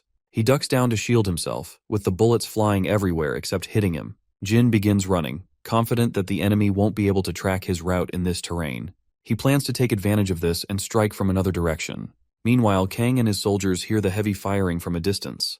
The soldier reports that the gunfire is coming from the route they just passed. Kang is baffled because the mercenaries were already dead before he arrived, and now there's intense fire coming from the direction they came from. He shares his confusion with his friend, saying he can't make sense of it yet, but they'll wait at their current position until the rescue party arrives. As they wait, the senior begins to hear loud bangs once again, and enemy soldiers are dropping dead left and right, all thanks to our boy. The enemy retaliates with gunfire, but my guy quickly ducks behind some rocks. He reveals to us that the enemy has figured out he's the only one attacking them, and he's been outnumbered from the start. However, they're starting to panic because their numbers have dwindled to half. He spots 3 more soldiers who don't seem to know his exact location. With quick precision, he takes aim and shoots them down immediately. He then glances at his watch and sees that there are still 14 minutes left until the rescue team arrives. As the sun begins to rise, our soldiers keep a close watch on the enemy. One of them announces that the rescue unit will be landing soon. The civilians let out a sigh of relief at this news, but Kang quickly reminds his relieved soldiers to stay alert until they're safely out of this mess, especially given his bad feeling about how the gunfire suddenly stopped. Suddenly, their transmitter crackles to life. From the other side, they hear a man reporting that this is Jin, and he is only 3 minutes away. The soldier notes that the name sounds familiar, and it doesn't take Major Kang long to connect the dots and realize who was behind all that gunfire which abruptly stopped. When he looks ahead, he sees our boy walking toward them with his hands raised in the air. Major Kang peers through his sniper rifle scope and confirms that it's indeed Jin. The other soldiers can also confirm it's Jin, but they have no idea what he's doing here. Major Kang is still in utter disbelief, and he surely does not want to believe his eyes. Right on cue, the rescue helicopters arrive on the scene. Kang rushes over to Jin, grabbing him by his shirt, and sternly demands to know what the hell is doing here and why he came. Jin remains calm and simply says he knows this region better than anyone. Kang reminds him that he doesn't need to be here anymore since he's transitioned from a mercenary life. In response, Jin explains that this is exactly why he came, because he did not want to live a regretful life. You see, ever since our boy heard that Major Kang and his men were in danger, he knew that he would regret it for the rest of his life if he didn't come to their aid. Kang just gets even more furious, reminding Jin that he's just a kid. Despite his anger, he pulls Jin into a tight hug, tears streaming down his face once his emotions overflow his mind. Finally, the chopper lands, and the rescue team quickly spreads out to tend to the survivors and offer aid. Meanwhile, back with the eye patch guy, his lackey reports that the Alpha unit has been wiped out and 17 out of 20 Delta troops are dead. Although he's not completely certain, he's confident that Alpha was annihilated instantly and Delta was ambushed while on the move. The eye patch guy grits his teeth in utter frustration after hearing the report. I guess his anger is understandable, because everything was going according to his plan, and his prey was moving just as he expected, and there were no reinforcements nearby. All he had to do was wait for the moment to strike. But somehow, someone managed to destroy Alpha and nearly wipe out Delta as well. The only combat he's seen like this was from someone who messed up his eye. And as he remembers Jin, his eyes begin to throb once more, and it finally clicks into his mind that our boy must be behind all of this mess. His lackey quickly notices the eye patch guy's unusual behavior, and the eye patch points out that this is exactly the kind of combat that 001 was known for. The lackey reminds him that 01 was terminated years ago, but the boss tells him to check again. He orders his lackey to analyze the current situation, considering the possibility that 001 might still be alive. The scene then cuts to the SW Cooperation Training Area, where guards are diligently doing their daily routine exercise. Among them are Seokju and Jin, with Yona watching from the sidelines. The training involves some running and rope climbing. Seokju seems unable to take his eyes off Jin, likely because he struggles to keep up with him. After the rope climbing, the next exercise is desk jumping. Seokju and Jin stand shoulder to shoulder, ready for the challenge. As they start running at an incredible speed, Jin effortlessly outpaces his fellow, leaping over desks with such ease as if he was born for it. The spectators on the sidelines, including Yeona, watch in awe, marveling at how Jin seems to excel at everything he does. Once they finish the course, the group takes a moment to catch their breath. Seokju is panting heavily from exhaustion, but when he glances at Jin, he's shocked to see that Jin hasn't even broken a sweat. In the men's locker room, Seokju continues to observe Jin, and he is fascinated by his prowess. That's when he notices a spot of blood on Jin's arm and points it out. Jin also takes notice of the bloodstain but quickly brushes it off, saying it's nothing, and simply puts on his school coat. Seokju, however, is blown away, realizing that only a deep wound would bleed like that. Yet Jin managed to outperform everyone in training despite the injury. Seokju then speaks from the heart and points out that whenever he looks at Jin, he feels like he's been stuck in a small pond his whole life. He doesn't know much about our boy, but he's sure that Jin is not an ordinary Joe, and it's clear that he has been at this game for a long time, especially after witnessing how he rescued Yeona, and how he nailed the entire training session. He further explains that since he was young, everyone told him he was a prodigy, but seeing Jin has pushed him to confront his own limits, which is pretty damn frustrating. He makes it clear, though, that he won't let our boy outshine him in training. Jin then asks him if that's why he was keeping such a close eye on him. Seokju feels a bit awkward after being called out, but Jin points out that it's pretty hard not to notice when Seokju has been trying to outdo him in every training session. Still, our boy admits he gets it and understands that Seokju can't help but compare themselves since they're the same age. Seokju stays silent after hearing this, which just confirms that he's definitely comparing himself to Jin. Anyway, our boy then asks Seokju if it's true that he's more than just Yona's bodyguard, and that he's been trained as her aide since he was young. Seokju points out that he's not sure who told this to our boy, but it's kind of true. His grandfather is the chief secretary to the chairman of SW Corp, and his dad works alongside him as an aide.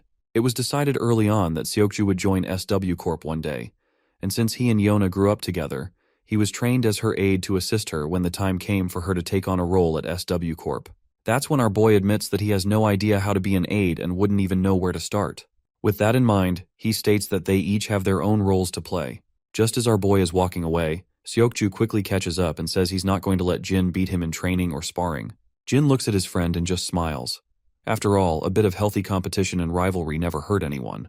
Once they get out of the men's locker room, Yona is waiting outside as usual. She gives both of them props for a well-done training session and then turns to our boy, asking if he's been busy lately since they haven't seen him at school for a while. Jin simply says he had something to take care of. Yona stays silent for a moment, and then suddenly his phone rings, and the caller ID says, "It's Major Kang."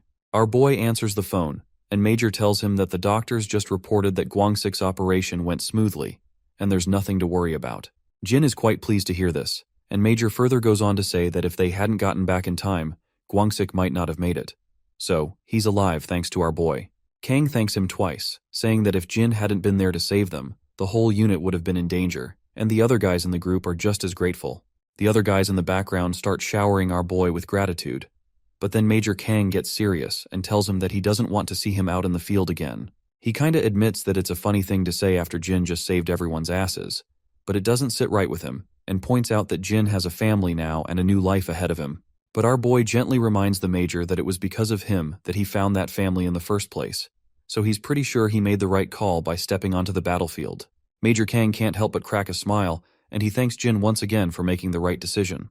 Jin then hangs up after saying goodbye, and when we look ahead, we see Yona standing there with a clueless look on her face. She seems a bit startled, probably because she's never seen him smile like that before. Yona then frantically asks Jin if he needs to hurry back home, to which he replies that he doesn't, because his friends are waiting for him at the game room. Intrigued, Yona quickly says she wants to go there too, but it seems Seokju isn't sure if they should head over. Eventually, they make their way to the game room. When our boy steps inside, he's momentarily startled by the scene in front of him, and Seokju and Yona look just as confused. The game room is a complete mess. Peripherals are scattered on the ground, and one of the staff members is busy trying to clean up the aftermath of what looks like a fight.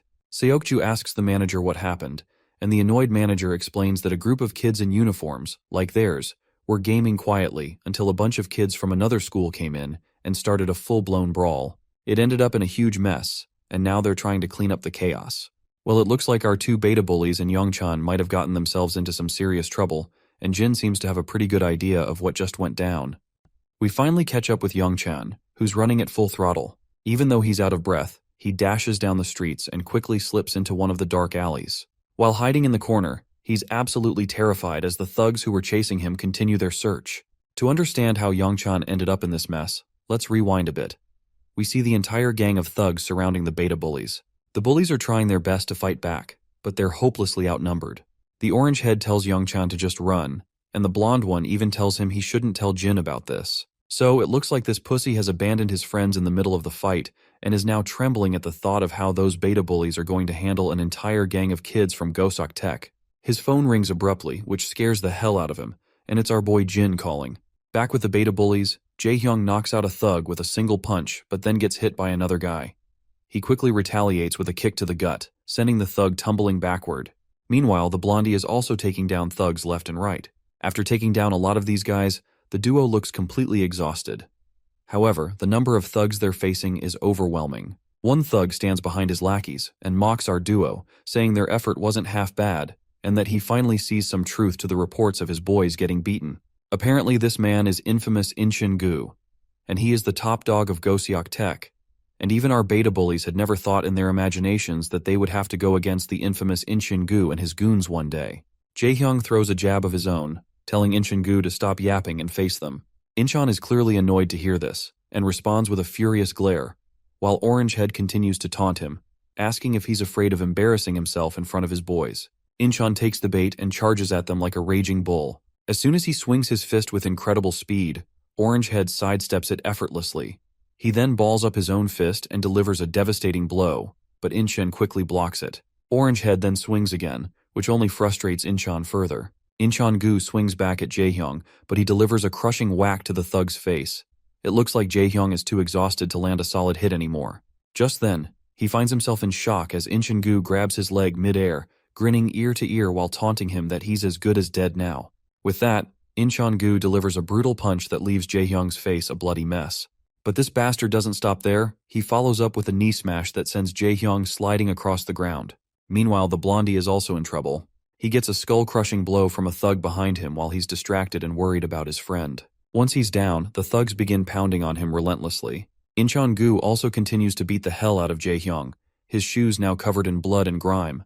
But he shows no mercy, crushing Orange Head's skull with vicious intent. Suddenly, another lackey arrives from behind and informs Inchan that Taisu wants these guys brought to him. The other lackey then asks what they should do about the one who got away. Inchan instructs him to tell everyone to gather at the club and start chasing that third guy. It seems like they're talking about Youngchan, and it looks like this scaredy cat has finally run into our boy. He fills everyone in on what happened, how the Gosok Tech guys came in and jumped them, and how they seemed pretty pissed off about what went down a few days ago. He further explains that they were caught off guard, but Jaehyung and Hyukjin quickly managed to fight back until Inchin Gu showed up. Jin has no clue who Inchin Gu is, so the scaredy cat explains that Taisuki rules Gosok Tech, and Inchin Gu is his right-hand man. They're notorious enough to have been recruited by the gangsters even before they graduated. He explains that there were 20 of them waiting to ambush them, and Jae-hyung and Hyukjin told him to run away. 2 of them faced off against all 20 and made him promise not to tell anyone. The scaredy cat admits it's all his fault because Jae-hyung helped him when the Gosok guys tried to mess with him. Jin finally asks where he last saw Jae-hyung and Hyukjin. The scaredy cat quickly explains that he left them in an alley by the subway station, which is also the usual route to the game room. Jin begins to walk forward quietly without saying a word. Youngchan tries to ask where he's going to look for them, and this scaredy cat still looks afraid, convinced that even Jin couldn't handle 20 guys on his own. The Goseok guys are known for being tough, as most of them go straight into gangs. But then the scaredy cat's mind flashes back to all the pleasant times he spent with his friends. With those happy moments in mind, he steals his resolve, shakes off his worries, and confidently joins Jin in the cause. They both begin to walk away, while Yona is left unsure of what to do. Seokju, on the other hand, stands quietly. But then, the bodyguard asks him if he's not joining his friends. Seokju is startled to hear this, and the bodyguard repeats his question once more, asking if he's not going with them since they are his classmates. The bodyguard then flashes a grin and tells Seokju to snap out of it. He reminds Seokju that even though he might hang around suits like the guard himself, he's still a high school kid, just like those two. Seokju thinks for a moment, and then a smirk spreads across his face as he finally makes up his mind. He turns to Yeona and lets her know that he'll be back in a few minutes, and that it won't take him long. The girl is caught off guard by his unexpected behavior, and as he walks away, she thinks to herself that she has never seen a look like that on his face before. Suddenly, Yeona announces that she's tagging along too, but her guard quickly cuts her off, saying she can't get mixed up in any trouble, and he's sure those two will be able to handle it quite easily. Yeona is clearly annoyed by her guard's party-pooping attitude, and she quickly turns her gaze away to express her frustration, leaving the poor guard sweating profusely. Meanwhile, Youngchan is still worried because he knows Jin is a hardcore fighter, but he's not sure if he can handle 20 guys. His worries seem unwarranted when he sees Seokju joining them in their cause. Jin glances over his right shoulder, and Seokju simply states that he's joining as well since they are his classmates too. This makes Jin smile, and the trio struts down the path with full confidence. Once the trio finally arrives at the scene, they find nothing but broken sticks and blood splattered everywhere. Youngchan is freaking out, convinced they were just there. He wonders if maybe they managed to escape, but Seokju quickly spots 2 smartphones and picks them up, and explains that it's more likely the thugs took them away. Youngchan confirms that these phones belong to the beta bullies, and Seokju points out that the broken phones on the ground were left intentionally, and Jin is also pretty sure he knows whose blood is on the ground. Suddenly, some of the thugs stroll into the street. They spot our trio and quickly recognize that they are wearing a Sainon High uniform. They also see Youngchan, who had run away earlier. The thugs begin to approach them, calling Youngchan every name in the book and saying they've been chasing him everywhere just to find this little bastard. While Youngchan is completely rattled, Seokju feels relieved that they don't have to chase around for answers, since they can just ask these thugs where their friends were taken. Jin strides confidently toward one of the thugs, but that bastard doesn't like our boy's attitude and tries to punch him, but Jin quickly deflects the punch and lands a solid hit to the thug's face. Another thug swings his fist, but Jin delivers a brutal whack to that one as well. He then grabs the thug by the head and smacks him with a knee to the face. Meanwhile, Seokju is not holding back either, and he is also taking down thugs with precision and skill. Before long, all the goons are down for the count, smeared in their own blood. Youngchan's face has now moved from scared to shocked as he watches Jin and Seokju take down the thugs in no time. One of the goons groans in pain, and Jin quickly approaches him, demanding to know where their friends were taken. The thug remains silent, looking both pissed and cocky even after his face is smashed up. He flashes Jin the middle finger, telling him to scram. To return the gesture, my guy slams the thug down to the ground with incredible speed, leaving him unconscious with his eyes rolled back. Youngchan looks absolutely anxious, unable to believe how Jin just bashed the thug's face into the concrete. Blackhead decides it's time for him to handle the questioning, figuring Jin is not the best person for interrogation. We finally arrive at the club where all the goons have been gathered, and it's packed with these guys. In the center of the chaos, we see the beta bullies being tossed around like trash. Youngchan tries to look up once he hears smashing sounds, and he is absolutely blown out of his mind when he sees this dude with tattoos swinging the bat like a madman, leaving the blood splattering everywhere. The guy going off with his bat is Tae-soo-gi, the big cheese of this joint. While he is busy pounding someone on the ground, his lackeys arrive saying they have brought the both of the thugs back. The man finally stops after hearing this, and tosses his baseball bat and signals his lackey for a cigarette. The poor guy scrambles to get it for him while Tae-soo plops back down in his seat, and he is looking clearly pissed. He's angry because he had to deal with a lot of crap from his boss over the rumors that our beta bullies had beaten down 10 of his men. The scene flashes back to a tense meeting between Taisugi and his boss. Taisu is being grilled about the rumors that 10 of their guys got taken down by just 2 high schoolers. The boss is practically fuming and points out that most of their crew is made up of Goseok Tech grads, tough recruits who aren't supposed to be getting beaten by some random high schoolers. He's straight up threatening Taisu, saying if this is how he handles things, his position might be on the chopping block. In the present, Taisu is still fuming about the mess he's had to deal with because of these 2 beta bullies. He glares at them, asking if they're the ones who gave his guys such a hard time. The lackey nods, but then Taisu asks where the third one is. Inchan anxiously adds that one of them managed to escape, but he's sure they'll catch him soon enough. The boss is floored by this, clearly not expecting to hear that they haven't got all their targets yet. His reaction shows just how out of sync this situation is with what he had in mind. Inchan and his lackeys feel anxious, realizing that Taisu is in an unusually bad mood, likely because of what his boss said yesterday. So he decides to keep things smooth and just offers a hasty apology, hoping to defuse the situation. Taisu finally calms down and asks incredulously how he's supposed to believe that these flimsy little guys managed to take down 10 men. He demands to know where their other partners are. Jae-hong just tells him to screw off, and gets a solid kick in the face for using foul language. Meanwhile, Taisu is blowing off steam by puffing out smoke, and his lackey keeps beating both of our guys.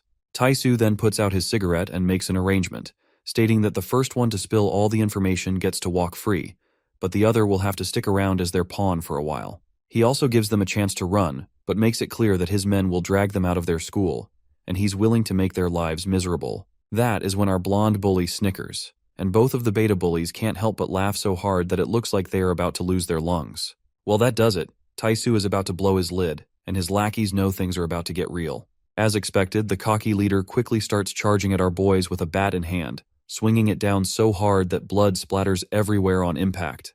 Even the lackeys are getting concerned to see things spiral out of control. On the other hand, the bastard keeps beating the hell out of our beta bullies until he suddenly stops after sensing commotion nearby. When we look outside, the thugs who were loitering around the club are now sprawled on the ground. Inside, everyone falls silent as they hear the door creak open. All eyes turn toward the entrance, and in strolls our trio, confidently, without a care in the world. The boss is fuming at the sight of these high schoolers barging in and demands to know how these morons managed to take down the fools guarding the place outside. On the other hand, Youngchan is absolutely scared out of his mind when he sees both of his friends lying on the ground, covered in their own blood. Inchan quickly points out that this is the same guy who got away earlier. The other lackeys in the club start snickering, mocking Seokju and Jin, saying they're really scared if these two are supposed to be the backup Youngchan ran to get. Meanwhile, Youngchan is about to crap his pants, second-guessing whether infiltrating this place was a good idea after all.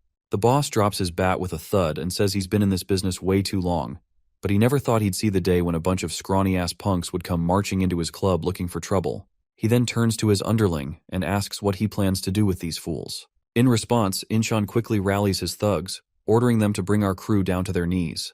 The lackeys charge at our boys, bats in hand, ready to finish this once and for all. At the same time, Inchan feels a bit relieved, thinking at least they'll be able to wrap this mess up today. He doesn't even want to imagine what would have happened if this dragged on for another day. But little does he know, he and his lackeys are in for one heck of a ride. As expected, Seokju and my guy have already started dropping these bastards left and right. Inchan and his crew go pale, and even the other fools standing around are trembling in fear. Our boys quickly shrug off their bags, and Inchan is absolutely boggled to see they've already taken down 4 of his guys. The rest of the lackeys rush toward them, but Seokju and Jin just take their stances, ready to rumble. They start smashing down these thugs like they're nothing more than trash in their way.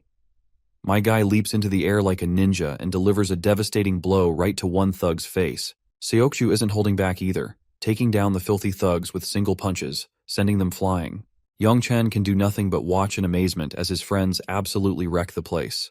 They're both taking down these thugs like it's nobody's business. When the cocky leader sees his lackeys getting a thorough beating, his cigarette drops from his wide-open mouth in shock.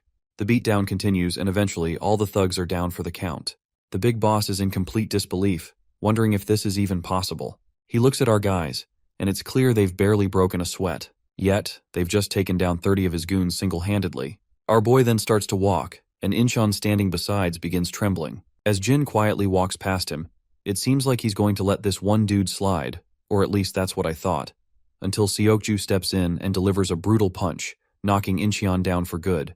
The boss, now in a panic, grabs his bat and takes a firm stance, but Jin just keeps walking toward him. Once they're finally face to face, the boss quickly swings his bat, but Jin responds with a smack of his own. Jin then slaps the boss across the throat, grabs his head, and in his usual style, smashes the bastard's face into his knee, causing blood to gush from his nose.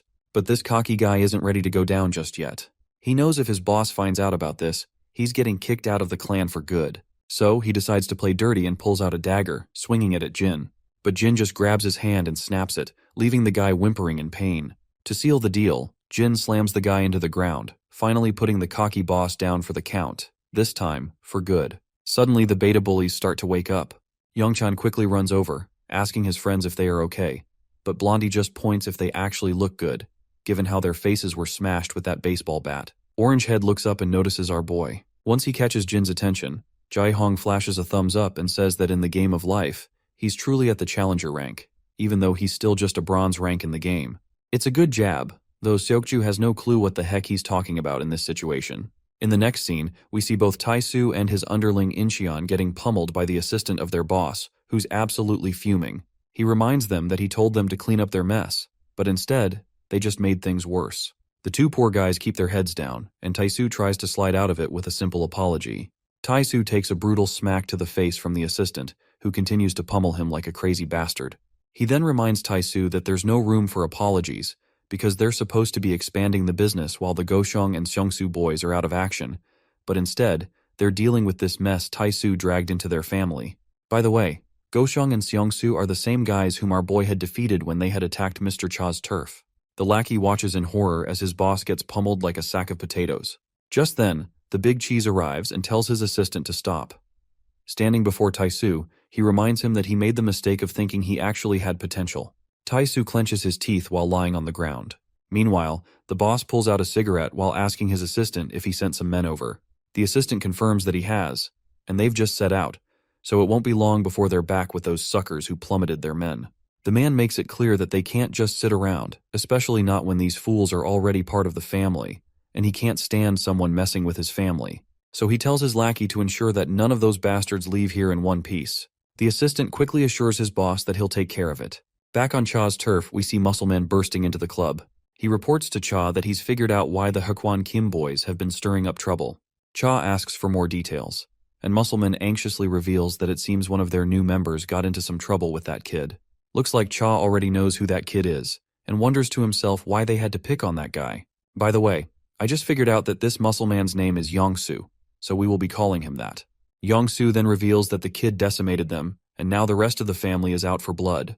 They don't want word getting out that their men got beat by some high school kid. Cha lets out a puff of smoke and tells Yongsu to round up some men because things are about to get real.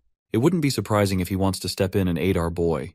Yongsu quickly states that he's already on it, and with a big smile adds that some of the boys have dropped by to say hello. He mentions that since Cha has already dealt with the Kim family and Goshong, all the former lackeys are back in the game. Cha starts to stand up, chuckling to himself. He points out that these damn fools are back and just looking for an excuse to have fun and get drunk. He opens the door to find all the lackeys lined up, all glad to have their boss back. Cha stands tall, appreciating the crew and saying he's also glad to see everyone back. He acknowledges it's been a while since they had a blast together, but he suggests they tackle one quick job before catching up over some drinks. Later on the streets, Yona and Seokju find themselves suddenly surrounded by a group of thugs. The leader of the thugs smirks, clearly pleased that they didn't have to search far to find them. He mockingly apologizes for crashing their date, but warns that he's taking both of them with him. But before the thugs can make their move, a fleet of cars screeches to a halt around them. Out step a group of guards clad in sharp suits, quickly surrounding each and every thug.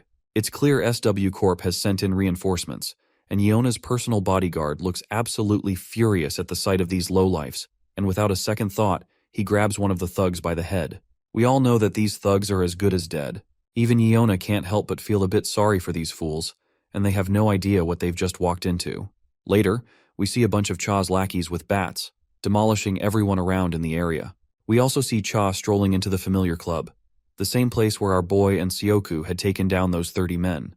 The leader of this gang is clearly in shock to see Dushik Cha there. Even the two lackeys standing behind him are absolutely blown away and terrified, realizing they're facing the boss of the Dushik gang, who is the toughest gangster in this part of town. The boss struggles to believe it and asks Cha why he's here, reminding him that they never touched any of Cha's men, so there must be some kind of misunderstanding. Cha calmly reminds him that he should have just let the kids sort it out among themselves, because he finds it a bit childish for an adult to get involved in such matters. Of course, the boss of this area is shocked to hear this and asks what the hell that even means. But then, it quickly clicks in this mind, and he asks if Cha is here because of our boy. Cha smirks and replies that since the boss of this turf has gotten involved with that kid, it makes sense for him to step in as well. Later, we find Daeon enjoying some delicious noodles and drinking down all the savory soup. She feels really refreshed and happy. Jin watches her with a big smile, glad to see his sister so happy. Daeon feels a bit awkward after showing too much excitement and quickly responds that she hadn't had cup noodles in ages, so she was just a bit excited. But Jin reminds her that he hadn't said anything about it. Just then, his phone rings, and it's Mr. Cha calling.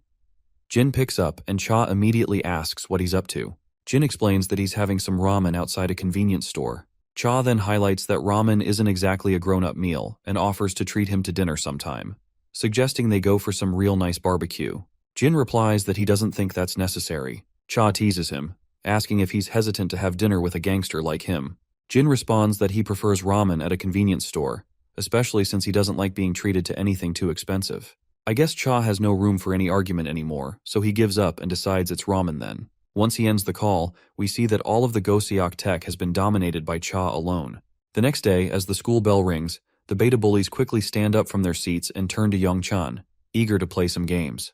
By the way, did you notice how the beta bullies always wear casual clothes, while the rest of the kids in the class follow a specific dress code? Is this a Korean thing, or did the writer just want them to stand out? Anyway, Young-chan glances at Jae-hyung's fractured hand and asks if he's even in any condition to play games. Orangehead quickly raises his hand and starts flicking his fingers around, saying he's damn sure he can still play because all his fingers are okay, so he can use a mouse just fine. Young-chan is baffled by how Orangehead is trying to flex his broken arm, while our boy finds it a bit admirable. Blondie then warns Orangehead not to use his injury as an excuse during the game, because he already knows that he is going to blame his arm after he plays poorly. They then turn to Seokju, asking if he wants to join them. For a moment, Seokju looks startled, but Jae-hyung promises that snacks will be on him today as a gesture of thanks for all the help. Seokju is quiet for a moment but then agrees to go. In the end, Yeona also expresses her desire to join them. Blondie checks if she's sure about going to the game room, and she confirms it, wondering if it's a problem for her to tag along. Seokju then turns to our boy and asks if he's still at bronze rank. Our boy confirms that he achieved bronze a while ago. Seokju beams with pride, leaving everyone a bit puzzled by his reaction. Without further ado, he starts walking forward, ready to head to the game room. Jin can't shake the feeling that there's something off about Seokju. Despite this, they all enjoy themselves in the game room, with Yeona observing quietly behind them. Jae-hyung, in particular, is getting a lot of flack from his friends for being terrible at the game, and he is almost worse than Jin himself. After some intense gaming, they grab snacks from the game room's canteen, continuing their fun while munching on chips and other goodies. Yeona keeps glancing at Jin, her attention clearly focused on him. It's evident that something about him is capturing her interest. Eventually, they decide to head out. As Jin walks down the path, his phone rings. It's Daeon calling, and once he picks up the call, the girl quickly asks him if he is going to have dinner outside. Jin tells her he's almost home, and just as he says this, he spots Grandpa and Daeon standing there in the distance. Jin asks where they're headed, and Daeon and the old man reveal they're off to pick up some groceries for dinner. Jin decides to join them, but the old man is concerned that he might be tired. Jin responds that he's fine, since he was just hanging out with friends. At the grocery store, they diligently pick out everything they need. Once they're done shopping, Jin volunteers to carry all the bags. As they walk out, Jin's attention is caught by a shady figure standing nearby. The person is wearing a hoodie and exudes a serious, intimidating aura. Jin quickly realizes who this man is, and the figure greets Jin and calls him 001, making Jin's heart skip a beat. The scene flashes back to the past, showing a younger Jin and the same man with long hair, who appears to be a fellow mercenary. In the present, Jin's reaction to seeing this man is immediate, and he starts walking toward him, leaving Grandpa and Daeon puzzled by his behavior. Grandpa then curiously asks if this man is someone Jin knows. In response, Jin explains that they were teammates from back when he used to live elsewhere. The old man then tries to make a good impression by introducing himself as Jin's grandpa. The man responds with a pleasant smile, though Daeon looks a bit startled and begins to step back. While the two exchange deadly glares to each other, Grandpa points out that the newcomer must be tired from traveling, so he invites him to join them for dinner. However, the man politely declines, saying he was just in the neighborhood and thought he'd drop by to see Jin. Grandpa then decides to give Jin and his friends some space, so they begin walking off to let them catch up. Once they are left alone, the man smirks and points out that Jin seems to be doing well for someone who was supposed to be dead. Jin then finally speaks up and addresses this man as 006, asking how he managed to track him down. That is when the long hair reveals that their camp has found out that Jin is still alive, and they are now searching for him. He reassures Jin that there's no immediate danger since they haven't discovered where he lives. He further explains that he was in the area on a mission and decided to drop by when he heard about how camp was already looking for him. However, he warns Jin that it won't be long before they catch up. It seems like the camp is preparing to send someone to deal with our boy once they have found out his location, and it's only a matter of time before they put 006 on the job. Jin gets alert to hear the threat, but 006 just smirks and brushes off the tension, telling Jin there's no need to get defensive since he's only here to catch up with an old friend.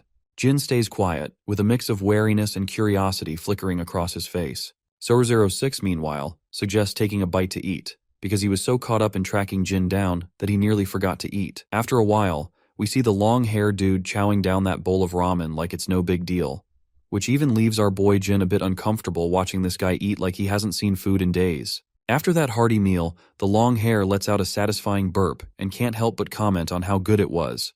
Jin agrees, saying not only is it delicious, but it's also convenient and high in calories.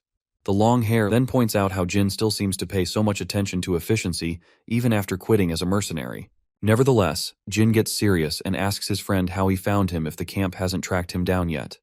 To which, Longhair replies that he already knew Jin was alive because he knows him like the back of his hand.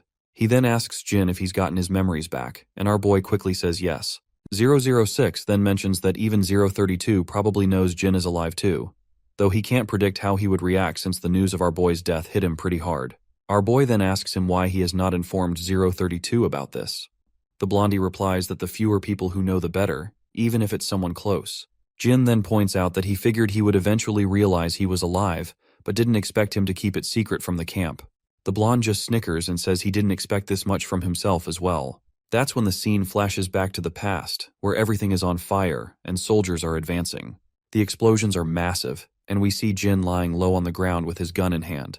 The blonde guy walks over to him, crouches down, and rubs the ground, noticing blood on the grass, which is a clear sign that someone just cleared through the area. But, eventually, he just goes back, leaving our boy there in the hiding, and crawling down over the grass. In the present, the blonde admits he has no clue why he did not take our boy back to the camp when he found him back then, but he's kind of proud of his decision. He explains that they were trained like dogs, forced to obey the camp's commands, but he felt a strong camaraderie with Jin. But then the blonde gets pretty annoyed, crushing the can he's holding, and demands to know why Jin didn't stay hidden for good. Jin responds that he had no choice. The blonde then wonders if getting his memory back has changed him, or maybe living in a place like this did. He just can't quite decide if it's for better or worse. Suddenly, Blondie's phone rings, and he promptly pulls his phone out of his pocket. After picking up the call, he doesn't say a word, and after listening to the caller, he simply puts the phone back. The smile on his face makes it seem like the camp might have already tipped him off to take Jin out. As expected, he grabs that chopstick from that empty bowl, and after snapping one and sharpening it, he swings it down at Jin. But Jin quickly grabs his hand, stopping the sharp piece of wood just an inch away from his eye. The bastard then tries to swing his other hand, but my guy quickly stops that too, and the second piece of wood halts right before it hits his neck. While they're locked in this deadlock, the blonde apologizes, saying he had only come to say hello today, but the camp found out sooner than expected and just gave him orders to wipe him out. Jin kind of agrees, saying it can't be helped since orders are orders. Suddenly, a girl walks out of the grocery store, and when she looks over, she spots these two guys who are, surprisingly, tidying up the place. She can't help but blush, noticing how handsome they both look. After they put the trash into the baskets, the blonde comments that this is probably not the best place to carry out the task on such short notice. The blonde then starts walking away, and before leaving, he points out that he likes this version of Jin better, saying he's sure it's an improvement. He quietly walks off, and the scene cuts to the SW Corporation. Inside the training hall, we see Seokju engaged in some hardcore exercise. Suddenly his phone rings, and when he checks, he sees it's Jin calling. Seokju quickly picks up and asks what's going on since it's rare for Jin to call him. That's when Jin says he needs a favor, and states that he needs access to some surveillance footage in the area because there's someone he wants to track in real time. Seokju is startled by this unexpected request, and explains that he'll need clearance from his superiors, which will take some time, and tracking someone's location is difficult. Seokju then asks when he needs this, and Jin replies that he needs it right now. The reason behind this urgency is that if 006 is in charge of this mission, he might go after Grandpa and Daeon first. But he does not say this to Seokju. Seokju is utterly bewildered, because he has no clue how he's supposed to pull this off. The scene then transitions back to Cha's club, where the first thing we see is Cha's face. His lackey Yongsoo reveals that Jin came by asking to borrow the motorcycle, so he let him take it. Cha's face turns to annoyance when he realizes his only bike had been taken by our boy. His lackey then asks if he shouldn't have let Jin borrow it, to which Cha replies that it's absolutely fine. Besides, he never even rides it anyway. Yongsoo then anxiously admits that he was scared shitless when Jin showed up so late at night, and after encountering Jin so many times, all the kids in school uniforms make him jittery these days. We then see Jin zooming down the road on the heavy bike. That is when Seokju reports back, saying he's just sent the location to Jin and that the target hasn't moved for a while, so it should be accurate. Seokju looks absolutely exhausted after scrambling to prepare all the info on such short notice, and he could not help but point out that he is noticing something sketchy about the guy Jin mentioned.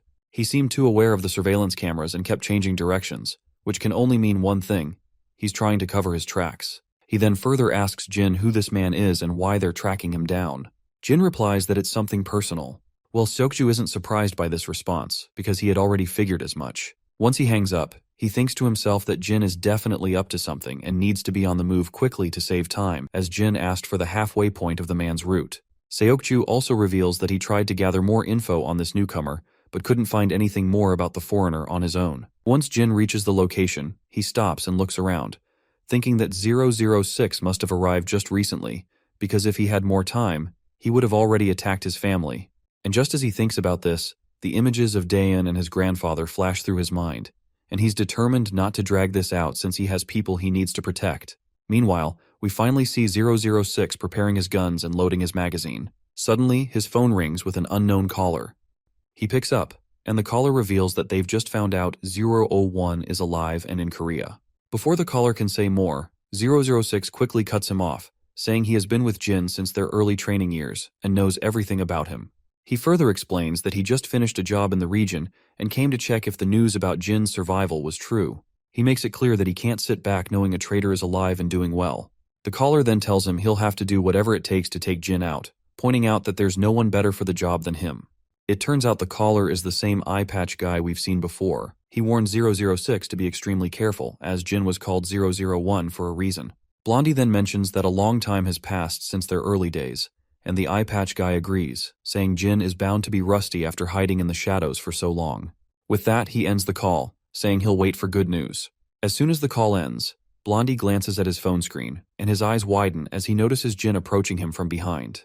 He scrambles to pick up his gun, but before he can do anything, Jin grabs him by the waist and slams him to the ground, leaving the gun out of reach. Both quickly get back on their feet. 006 feels clearly annoyed, and mutters that he made sure no one was following him, and wonders if it was those damn cameras that gave him away. As they face off, Blondie admits he knew Jin would come looking for him, but wants to know why he didn't waste any time, considering it hasn't been that long since they last said their goodbyes. Jin remains silent, and 06 assumes that the new version of 01 doesn't talk much either. Both then quickly dash at each other, exchanging blows with such speed that it's barely possible to see them landing. Jin finally deflects an incoming punch and throws one of his own, but Blondie sidesteps it effortlessly. However, Jin follows up with a powerful shoulder smash that sends Blondie staggering backward. Just as Jin attempts to kick him, Blondie grabs Jin's leg and slashes it down with a dagger, which is a pretty scummy move, not gonna lie. Blondie grins ear to ear, commenting that Jin's skills have actually improved even more since their last training. As Jin tends to his injured leg, Blondie lunges at him again. Jin quickly steps back, narrowly avoiding the dagger as it zooms past his throat. They engage in an intense dance of hack and slash, with Blondie doing his best to tag Jin with the blade. Eventually, Jin manages to take the dagger right into his shoulder. But before Blondie can attack again, Jin ducks down, grabs Blondie's hand, and gives it a satisfying twist, sending the dagger flying into the air. Blondie then kicks Jin in the chest, causing him to stumble. He then quickly reaches for the gun, and once he has it in hand, he tries to take aim. However, he soon gets stabbed by his own blade, which jabs into his shoulder. Blondie continues to fire a barrage of bullets, even as Jin dodges and runs around. The pistol eventually runs dry, and Blondie grits his teeth in frustration. He quickly throws the empty gun away, grabs his suitcase, and starts running. Jin is wide-eyed to see this bastard running, because if this man escapes, his family will be in danger, so he pushes through despite his injured leg and chases after him.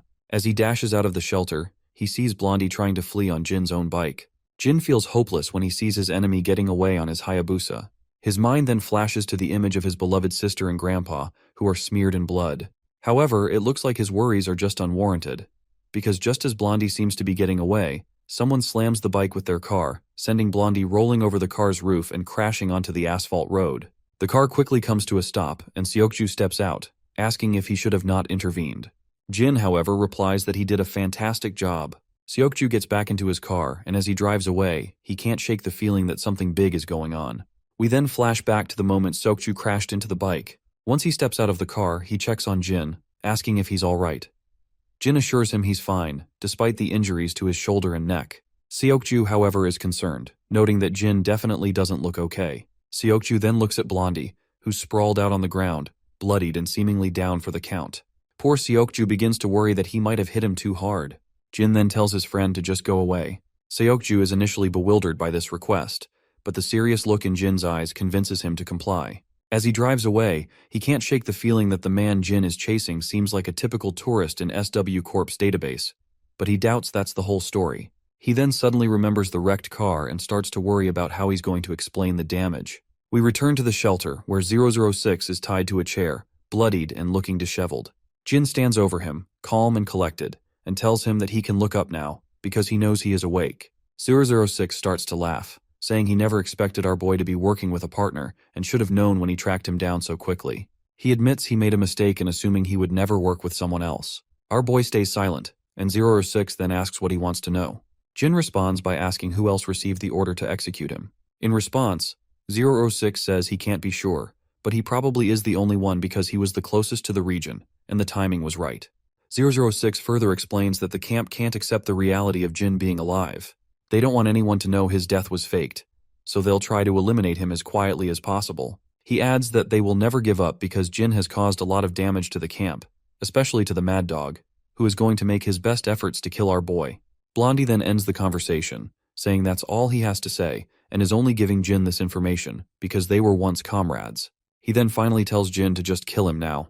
Jin grabs the dagger and begins walking forward. It seems Blondie isn't really afraid of dying, because he'd rather be killed by our boy than by some random enemy. He begins to close his eyes, bracing himself for death. But to his surprise, Jin starts untying him. Blondie asks what the hell Jin is doing, and our boy simply responds that he's freeing his legs.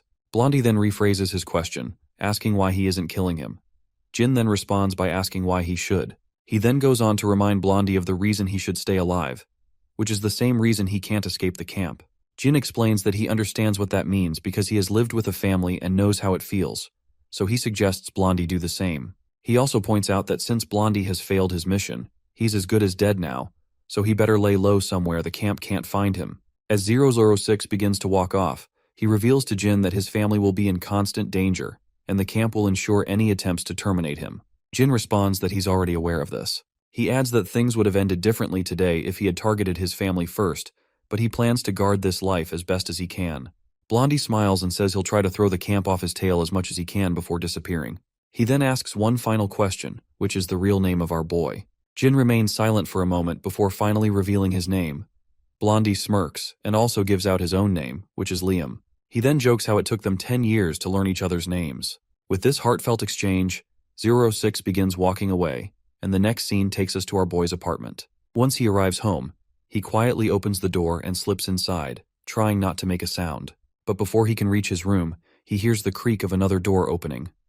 His heart skips a beat as he realizes he's been caught sneaking in.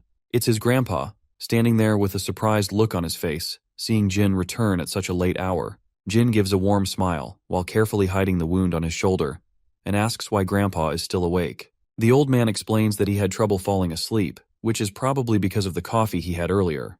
With a pleasant smile, he tells Jin to go and rest, pointing out that Jin must be tired as well. With that, Grandpa retrieves back into his room. As Jin is about to head to his own room, he hears his sister calling him. Once he looks at her, she quietly reassures him, saying not to worry too much about Grandpa. He was just waiting up because he's still concerned about whether Jin is having a hard time settling back into life in Korea. She then reminds him that she had left dinner on the table for him, knowing how much he enjoys home-cooked meals. After that little chat, she heads back to her room quietly. Jin moves over to the delicious spread laid out on the table and smiles broadly at the sight. The scene then shifts to Seokju, and when his phone rings, he picks it up and sees a message from Jin. The message is a thank you note for slamming 006 with his car and for providing the pinpoint location. Seeing this, Seokju can't help but feel a bit embarrassed by the compliment from his friend. The next day at school, Yona and Seokju are walking side by side as usual when Seokju spots Jin standing outside the classroom. They call out to him, and he promptly looks up. Both of them ask why he's standing there, to which Jin replies that he needs to talk to Seokju about something. Yona is startled by this and starts wondering what it could be about. Once they get inside the lounge room, Seokju inquires about the incident from the previous night. Jin, seemingly prepared to explain, states that he thought it was time to tell what happened. Seokju braces himself, and Jin finally reveals that the man he hit with the car last night was someone he used to work with and who had come to see him. A silence follows, with Seokju expecting more details. When he asks if that's all, Jin simply says that's pretty much it because it's better if he doesn't know anymore. Seokju feels a bit bummed out, not expecting Jin to keep things so low-key. Jin, however, is convinced Seokju must have looked into the guy he tracked down last night. He tells his friend that it's best not to dig any deeper into the man's past, and that he's sharing this because of his help. Seokju feels proud after being acknowledged by our boy, and tells him that he doesn't want to dig any further either, especially since this guy is tied to Jin's past. After their little chat, the both boys head back to class. Yona then curiously asks Seokju what they talked about. When Seokju doesn't answer right away, she tries to guilt-trip him, asking if he can't even share that much. Seokju caught off guard and quickly improvises and says he was just asking Jin how to level up in a game. Yona lights up, thinking this means Jin is really into video games. But then she remembers Youngchan is way more into gaming, and Hyokjin and Jaehyung are also much better players. She wonders why Jin would ask Seokju for advice when those guys are pros, or maybe Jin just wanted to chat with someone on his own level. Well, this little banter really hits the poor guy right in the gut, while our boy seems to be busy minding his own business. Once school ends, we see Yona outside. She's making notes about their groceries and wondering if she should buy some fruit since it's been a while since Grandpa had any. Suddenly, someone calls her name.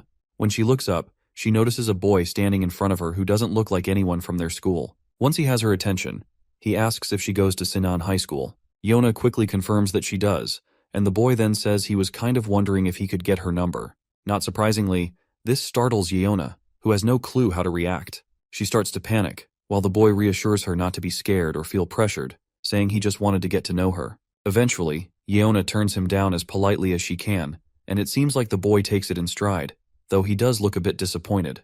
A big guy from behind comes up and mocks the boy for getting rejected so quickly. That's when the boy shows his true colors, getting all cocky and sternly reminding her that all he asked for was her phone number.